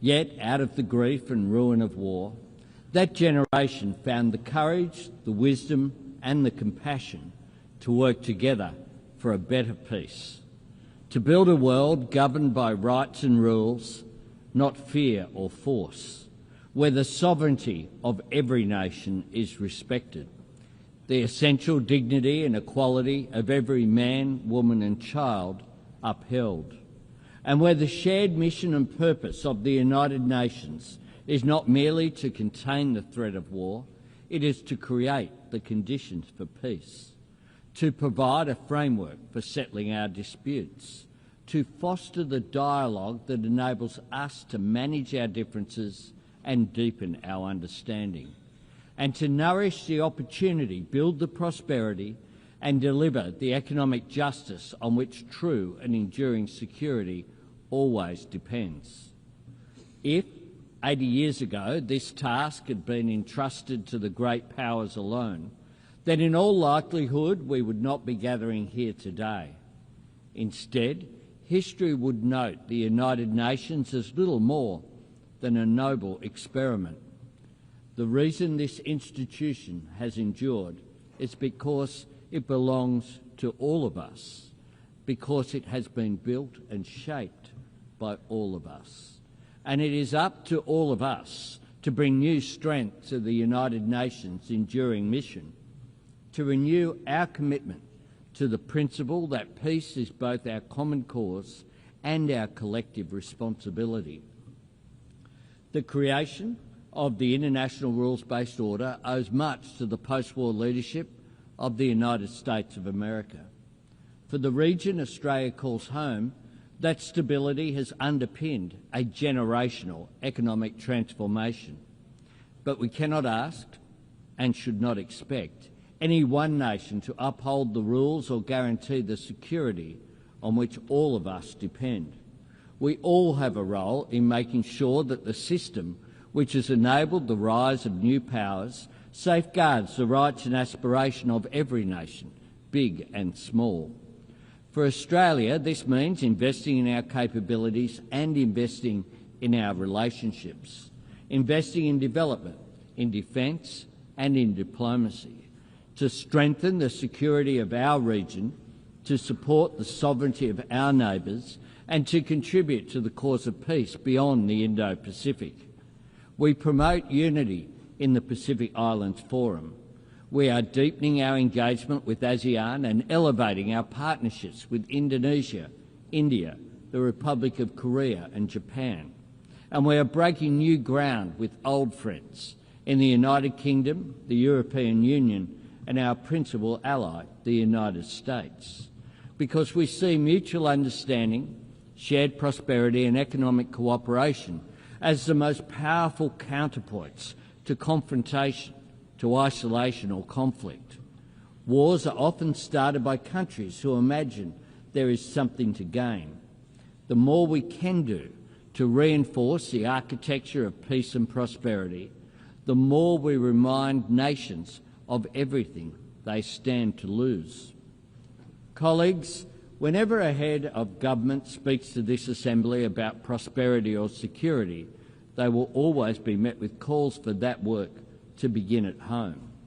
Part of our job is demonstrating to the people that we serve that what happens in the world matters to them, that when we cooperate to enhance security, contribute to alleviating poverty or commit to protecting the natural environment, when we support the agency of forums such as the G20 or APEC, or invest in diplomatic partnerships like the Quad, none of this means setting our national interests or our people's values aside.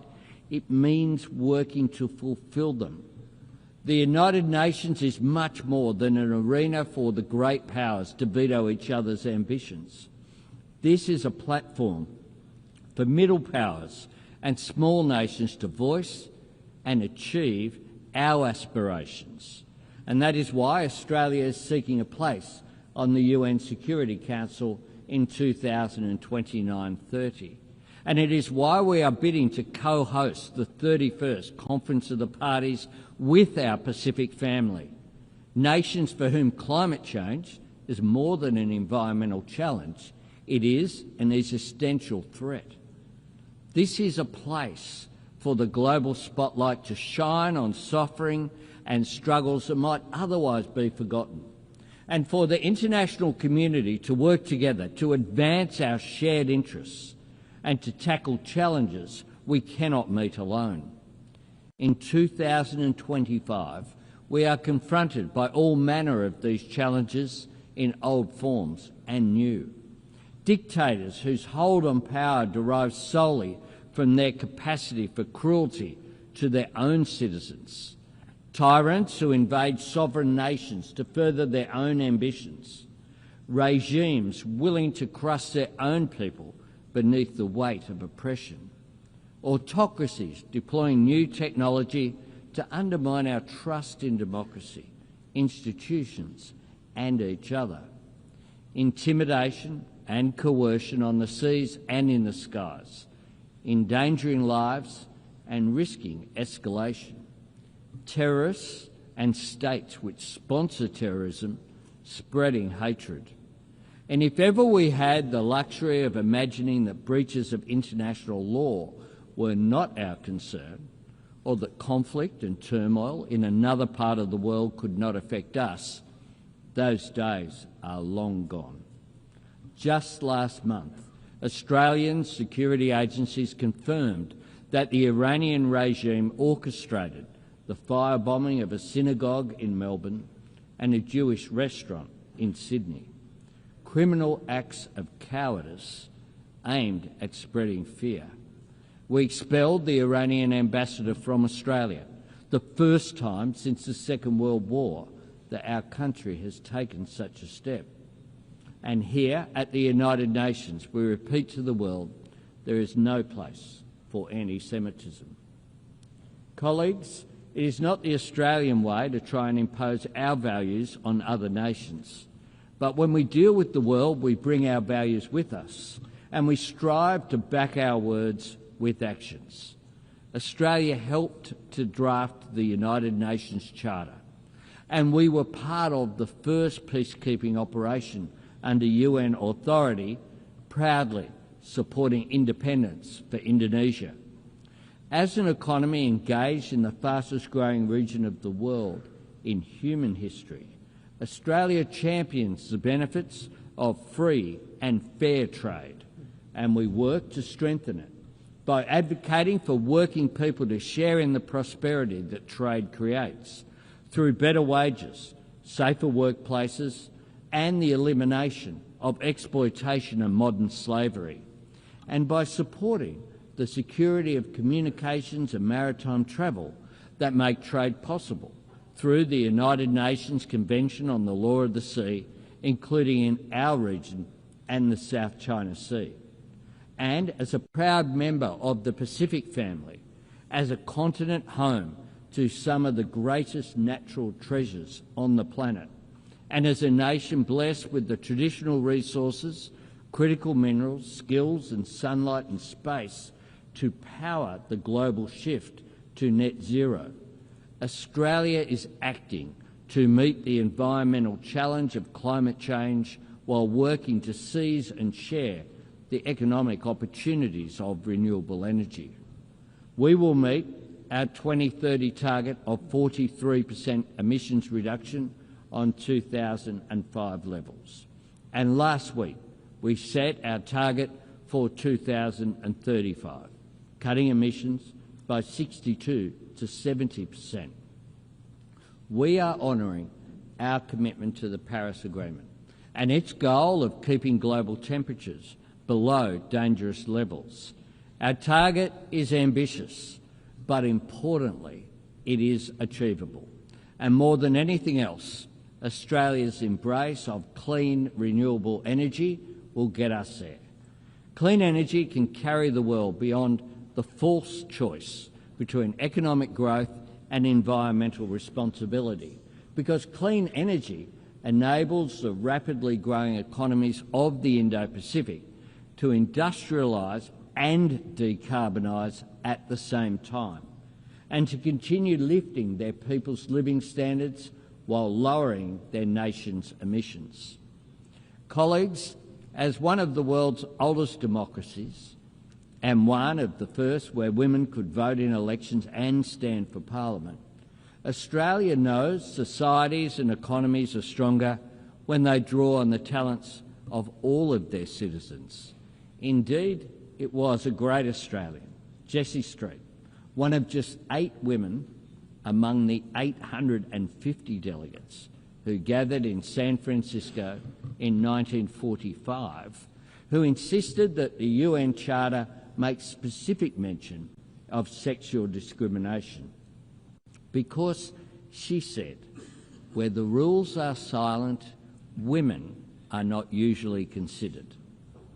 That is why Australia proudly works to promote education, economic opportunity and empowerment for women and girls around the world.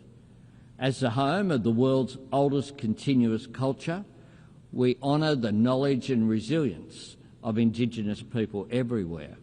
And as a country strengthened and enriched by the hard work and aspiration of people drawn from every faith and tradition on earth, we stand against discrimination and prejudice everywhere.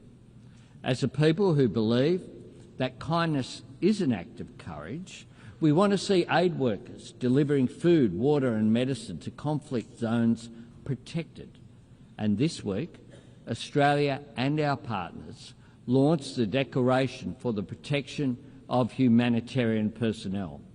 And I thank the more than 100 nations that have already endorsed the Declaration. And as a nation that knows security depends on sovereignty, Australia stands with the courageous people of Ukraine in their struggle against Russia's illegal and immoral invasion. We share the resolve of every member of the Coalition of the Willing to secure peace on Ukraine's terms. It is the nature of the world the United Nations serves that this institution is constantly tested. In times of global uncertainty, there are no easy days, but there are clear choices. If the United Nations steps back, we all lose ground. If we give people reason to doubt the value of cooperation, then the risk of conflict becomes the default option, which grows. If we allow any nation to imagine itself outside the rules or above them, then the sovereignty of every nation is eroded. If we resign ourselves to the idea that war is inevitable, or relegate ourselves to the status of disinterested bystanders, if our only response to every crisis is to insist that there is nothing we can do, then we risk being trusted with nothing. We risk a world where dialogue and diplomacy are viewed as a dead end, rather than the vital road to understanding, where cooperation to meet new challenges facing humanity yields to old differences of race or faith or ethnicity, and where people beset by conflict, poverty or inequality come to look on this assembly as little more than a final resting place for good intentions. All of us, proud to belong to this institution, understand that this is not the case. But knowing that or saying it is not enough. We have to prove it, not by pointing to longevity or appealing to history, but by reforming the United Nations so that it can serve us better in the present, and by working together to shape the future. Because while 80 years is a significant milestone, the true value of the United Nations is not counted in decades, it is measured in deeds, in actions that make a positive difference to people's lives. That is how the UN proves its worth and makes its case, by delivering food to villages in the grip of famine, by providing vaccines that spare families from disease, by bringing clean water to a community on the brink, by helping countries break the shackles of poverty, by liberating children from exploitation or abuse, by guarding against the spread of nuclear weapons and working for a world free of nuclear weapons, by demonstrating that the principles on which the United Nations was founded still hold life and weight and meaning and hope for the people who need them most. And nowhere is that task more urgent than the Middle East. For decades, leaders have come to this podium in search of new words and new ways to call the world to action on a two-state solution. Today I look to words that Australia helped write 80 years ago.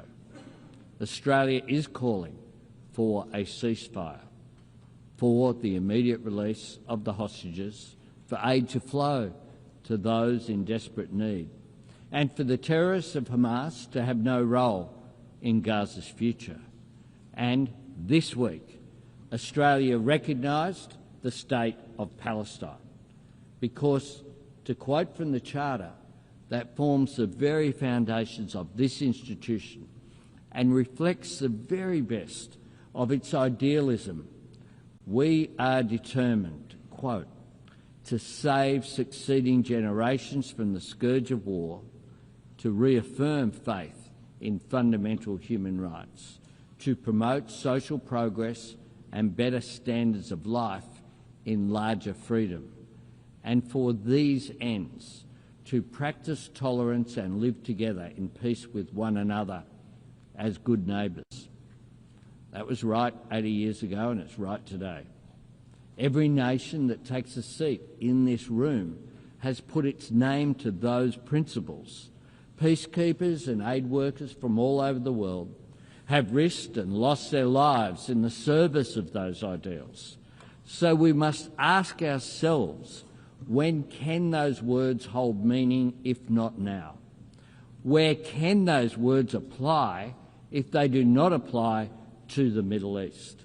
And what can we, the members of the United Nations, say we stand for if we cannot say we stand for this? There is a moment of opportunity here. Let us seize it. Colleagues, in the early days of this Assembly, Papua New Guinea was considered an Australian territory. And last week, that proud nation celebrated the 50th anniversary of its independence. And soon, Australia's nearest neighbour will become our newest ally. Times change, nations and regions change with them, but the ideals and imperatives that built this place are timeless. More than ever, we must trust in each other's humanity. More than ever, we must choose to succeed together rather than risk failing alone. More than ever, we must work to see the promises of this place deliver real progress for the people that we serve. More than ever, we must work to build a future true to the United Nations' noble purpose and worthy of our people's greatest qualities. We all have a part to play, and Australia, just as we always have, will always play our part. I thank you very much.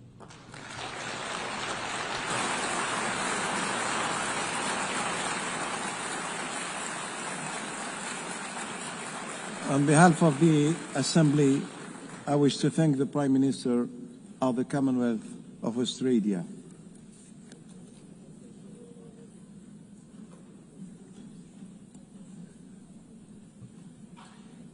The Assembly will hear now an address by Her Excellency Giorgia Meloni, President of the Council of Ministers of the Republic of Italy.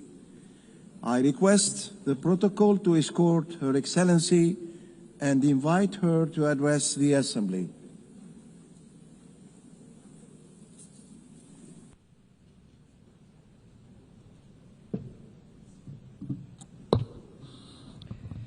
Presidente Baerbock, Segretario Generale Guterres, colleghi delegati, signore e signori. Viviamo una fase storica accelerata, complessa, ricca di opportunità, ma anche e forse soprattutto densa di pericoli. Sospesi tra guerra e pace. Secondo il Global Peace Index 2024, nel mondo sono in corso 56 conflitti armati, il numero più elevato dalla Seconda Guerra Mondiale.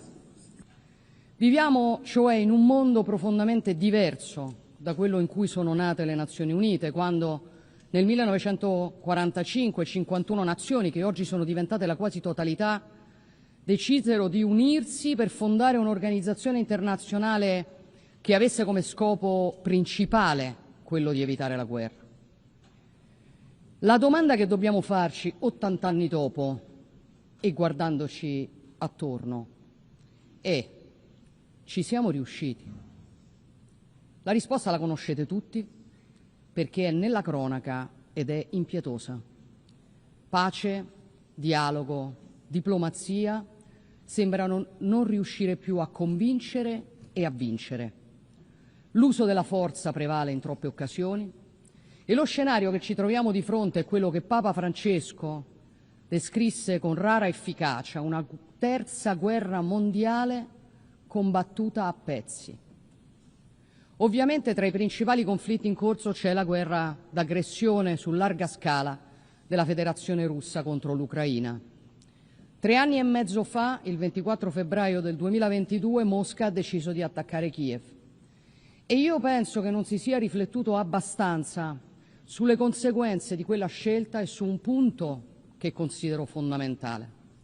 La Federazione Russa, membro permanente del Consiglio di sicurezza, ha deliberatamente calpestato l'articolo 2 dello Statuto dell'ONU, violando l'integrità e l'indipendenza politica di un altro Stato sovrano con la volontà di annetterne il territorio. E ancora oggi non si mostra disponibile ad accogliere seriamente alcun invito a sedersi al tavolo della pace. Questa ferita profonda, inferta al diritto internazionale, come era prevedibile, ha scatenato effetti destabilizzanti molto oltre i confini nei quali si consuma quella guerra. Il conflitto in Ucraina ha riacceso e fatto detonare diversi altri focolai di crisi, mentre le Nazioni Unite si sono ulteriormente disunite.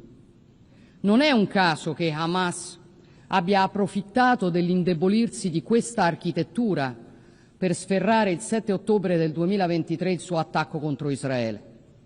La ferocia e la brutalità di quell'attacco, la caccia ai civili inermi hanno spinto Israele a una reazione in principio legittima, perché ogni Stato e ogni popolo ha il diritto di difendersi, ma la reazione a un'aggressione deve sempre rispettare il principio di proporzionalità. Vale per gli individui, vale a maggior ragione per gli Stati. E Israele ha superato quel limite con una guerra su larga scala che sta coinvolgendo oltre misura la popolazione civile palestinese, ed è su questo limite che lo Stato ebraico ha finito per infrangere le norme umanitarie, causando una strage tra i civili. Una scelta che l'Italia ha più volte definito inaccettabile, che porterà al nostro voto favorevole su alcune delle sanzioni proposte dalla Commissione europea verso Israele. Però non ci accodiamo a chi scarica su Israele tutta la responsabilità di quello che accade a Gaza, perché è Hamas ad aver scatenato la guerra. È Hamas che potrebbe far cessare le sofferenze dei palestinesi liberando subito tutti gli ostaggi. È Hamas che sembra voler prosperare sulla sofferenza del popolo che dice di rappresentare. Israele deve uscire dalla trappola di questa guerra, lo deve fare per la storia del popolo ebraico, per la sua democrazia, per gli innocenti, per i valori universali del mondo libero di cui fa parte.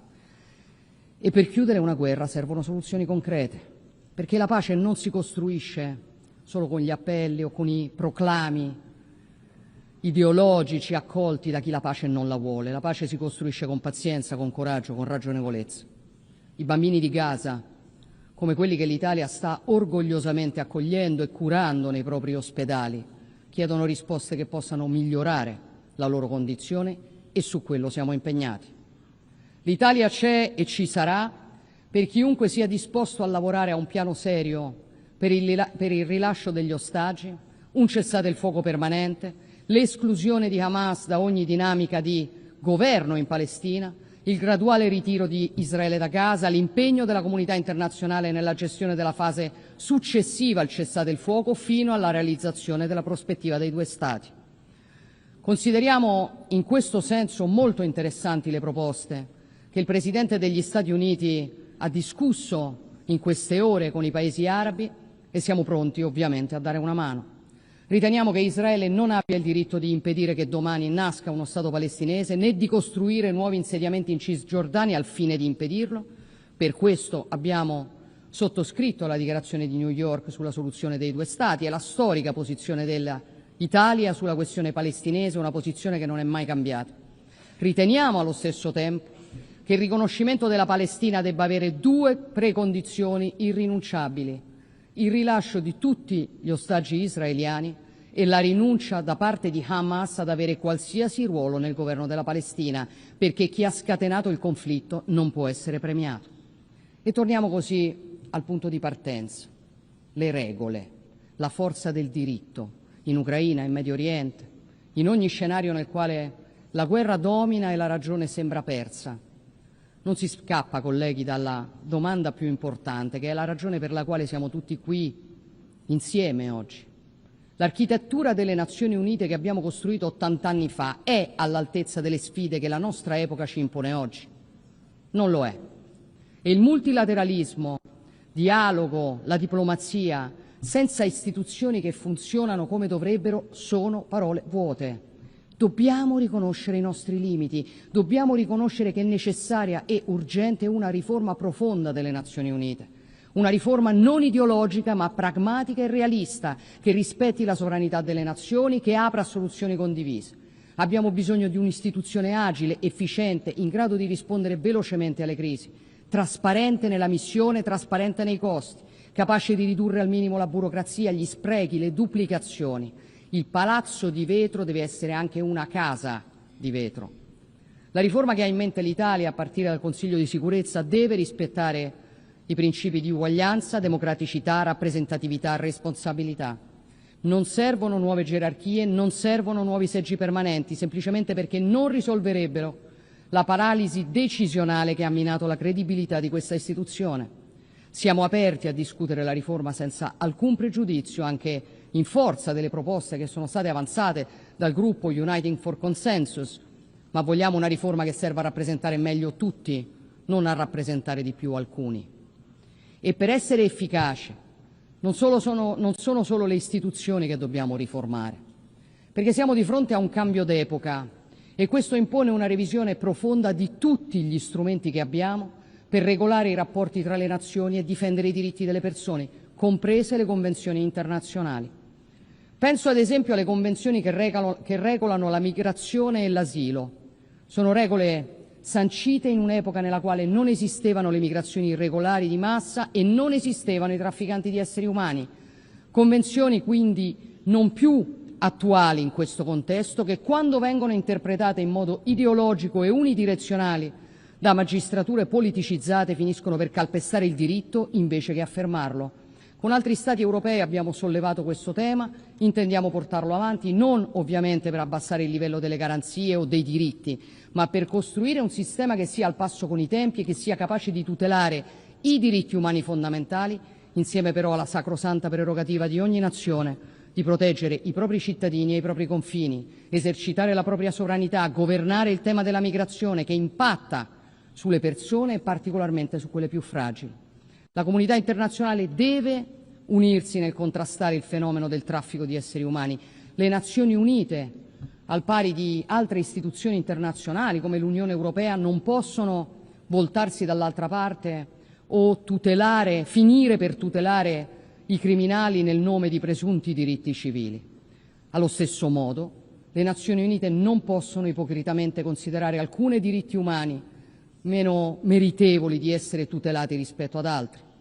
Penso fra tutti al valore negato della libertà religiosa e alle decine di milioni di persone in tutto il mondo, in larga parte cristiane, perseguitate e massacrate in nome della loro fede. Serve anche un nuovo modello di cooperazione tra le nazioni, ma costruirlo richiede umiltà, consapevolezza, fiducia nell'interlocutore che si ha di fronte. L'Italia sta cercando di fare la sua parte anche in questo, su tutto con il suo piano Mattei per l'Africa. Negli ultimi 3 anni abbiamo lanciato il nostro piano di cooperazione con l'Africa, abbiamo esteso il suo raggio d'azione a 14 nazioni, abbiamo costruito collaborazioni con le Nazioni Unite, con l'Unione Europea e il suo Global Gateway, con il G7, l'Unione Africana, la Banca Africana di Sviluppo, le istituzioni finanziarie internazionali, molti partner bilaterali, penso agli Emirati Arabi Uniti che ci tengo a ringraziare. Questa complementarietà ci ha consegnato l'onore lo scorso luglio di coorganizzare con l'Etiopia il terzo vertice delle Nazioni Unite sui sistemi alimentari, la responsabilità di essere parte attiva dell'imponente progetto infrastrutturale del corridoio di Lobito tra Angola e Zambia, la possibilità di costruire partenariati pubblico-privati che attraggono investimenti e assicurano risultati concreti. Come sta accadendo in Algeria, dove recupereremo oltre 36.000 ettari di deserto per metterli a coltura, generando benefici per oltre 600.000 persone. Come sta accadendo con l'apertura dell'AI Hub for Sustainable Development, che coinvolgerà centinaia di start-up africane nello sviluppo dell'intelligenza artificiale, e come sta accadendo con l'estensione all'Africa orientale del Blue Raman Cable per collegare l'India alle economie europee passando per il Medio Oriente e per il Mediterraneo. Noi, a differenza di altri attori, non abbiamo secondi fini in Africa. Non ci interessa sfruttare il continente africano per le ricchissime materie prime che possiede, ci interessa invece che l'Africa prosperi processando le sue risorse, dando un lavoro, una prospettiva alle sue energie migliori, potendo contare su governi stabili, su società dinamiche e sicure. Ma è un cammino che non può prescindere dalla necessità di affrontare una questione non più rinviabile, che è il debito delle nazioni africane. L'Italia prevede di convertire nei prossimi 10 anni l'intero ammontare del debito per le nazioni economicamente meno sviluppate, secondo i criteri della Banca Mondiale, e di abbattere del 50% quello delle nazioni a reddito medio-basso. L'intera operazione nei 10 anni ci permetterà di convertire in progetti di sviluppo da attuare in loco oltre 235 milioni di euro di debito. È un'iniziativa alla quale il governo italiano, nell'anno del Giubileo, tiene particolarmente e che ci auguriamo possa essere da esempio anche per altre nazioni, perché è una questione non solo economica, ma di giustizia, di dignità, di futuro. Cari colleghi, 30 anni di globalizzazione fideistica sono finiti, ne sono stati sottovalutati i contraccolpi e oggi siamo davanti a conseguenze inattese, che inattese non erano, di grave portata per i cittadini, per le famiglie e per le imprese. Non è andato tutto bene, come pure veniva promesso. E vi do un'altra notizia. Le cose potranno andare molto peggio se non fermeremo la creazione a tavolino di modelli di produzione insostenibili, come i piani verdi che in Europa, nell'intero Occidente, stanno portando alla deindustrializzazione molto prima che alla decarbonizzazione. La riconversione di interi settori produttivi sulla base di teorie che non tengono conto dei bisogni e delle disponibilità economiche delle persone è stato un errore che provoca sofferenze nei ceti sociali più deboli, fa scivolare la classe media verso il basso, imponendo scelte di consumo non razionali. L'ecologismo insostenibile ha quasi distrutto il settore dell'automobile in Europa, creato problemi negli Stati Uniti, causato perdite di posti di lavoro, appesantito la capacità di competere, depauperato la conoscenza e, ciò che è più paradossale, non ha migliorato lo stato di salute complessivo del nostro pianeta. Non si tratta, ovviamente, di negare il cambiamento climatico. Si tratta di affermare la ragione, che significa soprattutto neutralità tecnologica e gradualismo delle riforme in luogo dell'estremismo ideologico, rispettare l'ambiente mantenendo l'uomo al centro. Perché ci sono voluti secoli per costruire i nostri sistemi, ma bastano pochi decenni per ritrovarsi nel deserto industriale, solo che, come ho detto molte volte, in un deserto non c'è nulla di verde. Colleghi delegati, signore e signori, quest'anno noi non celebriamo solo 80 anni della nascita di questo consesso, ma anche i 70 anni dell'adesione dell'Italia alle Nazioni Unite, un doppio anniversario che ci carica ancora di più della responsabilità di tenere fede ai principi e ai valori istitutivi di questa organizzazione, nella consapevolezza che per farlo dobbiamo saper rendere efficaci gli strumenti per difendere quei principi e quei valori nel nostro tempo, perché la nostra azione possa essere più incisiva e davvero aderente alle necessità delle nostre società. La scelta che abbiamo nelle nostre mani è semplice: lasciare tutto così com'è, rifugiarci in ciò che è semplice o dimostrare ai nostri cittadini che non sprecheremo l'occasione storica che questo tempo, con le sue molteplici sfide, ci ha consegnato, di costruire un mondo più giusto e più sicuro. Perché, come ha detto San Francesco, il più italiano dei santi, che ha dato il nome alla città dove questa organizzazione è nata, i combattimenti difficili vengono riservati solo a chi ha un coraggio esemplare. Credo sia arrivato il tempo di dimostrare quel coraggio. Vi ringrazio.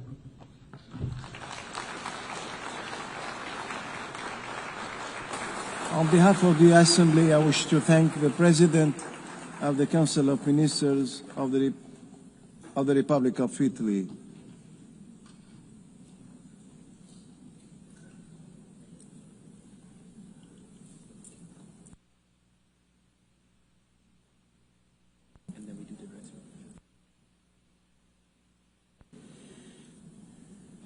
So now, Peter. I now give the floor to His Excellency Peter Szijjártó, Minister of Foreign Affairs and Trade of Hungary.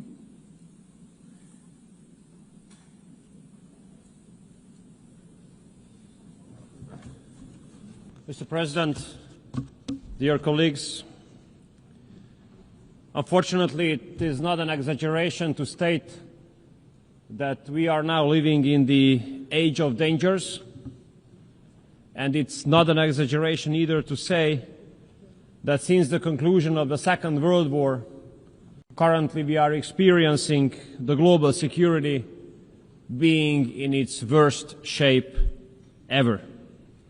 Wars, an increasing threat of terrorism, ethnic-based conflicts, spreading of extreme ideologies, and open reference to the use of nuclear weapons.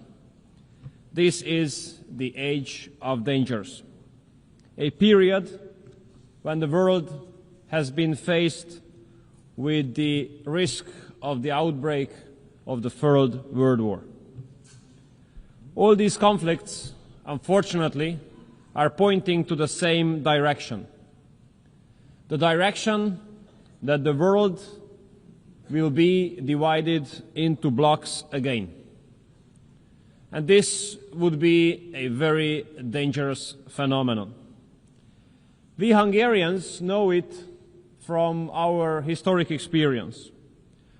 We have lost 40 years of our lives in an age which was characterized by a world divided into blocks.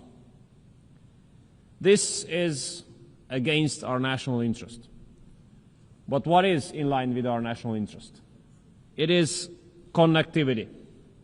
Connectivity meaning that mutual respect should return as a basis of the operation of the system of international cooperation. Such a system would bring mutual benefits to all of us. Hungary's strategy has been to become a meeting point between East and West. A meeting point where a cooperation of the Eastern and Western economies can take place. Maybe two examples here. A very successful German-Chinese cooperation on the field of electromobility in Hungary, or a successful Russian, German, French cooperation on the field of nuclear industry in Hungary, are proofs to what extent the world could take benefits out of a civilized East-to-West cooperation.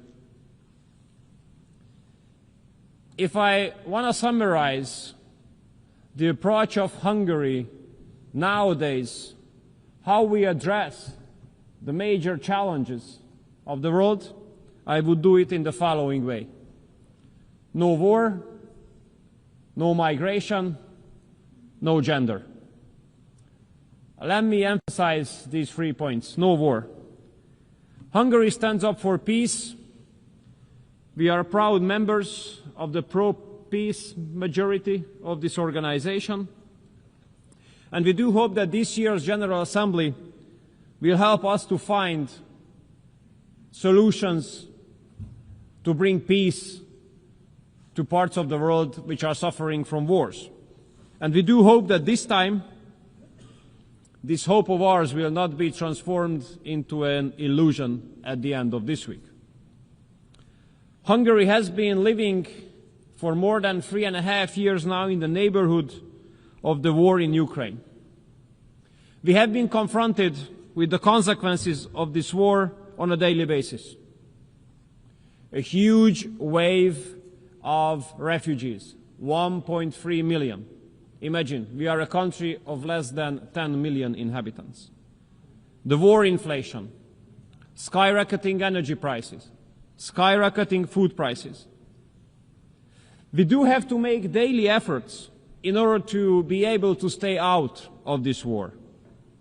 Regardless all the efforts to drag us into this war and to provocate us into this war. It is the obligation and the duty of the Hungarian government to make sure that the security of the Hungarian people and Hungary itself is being guaranteed.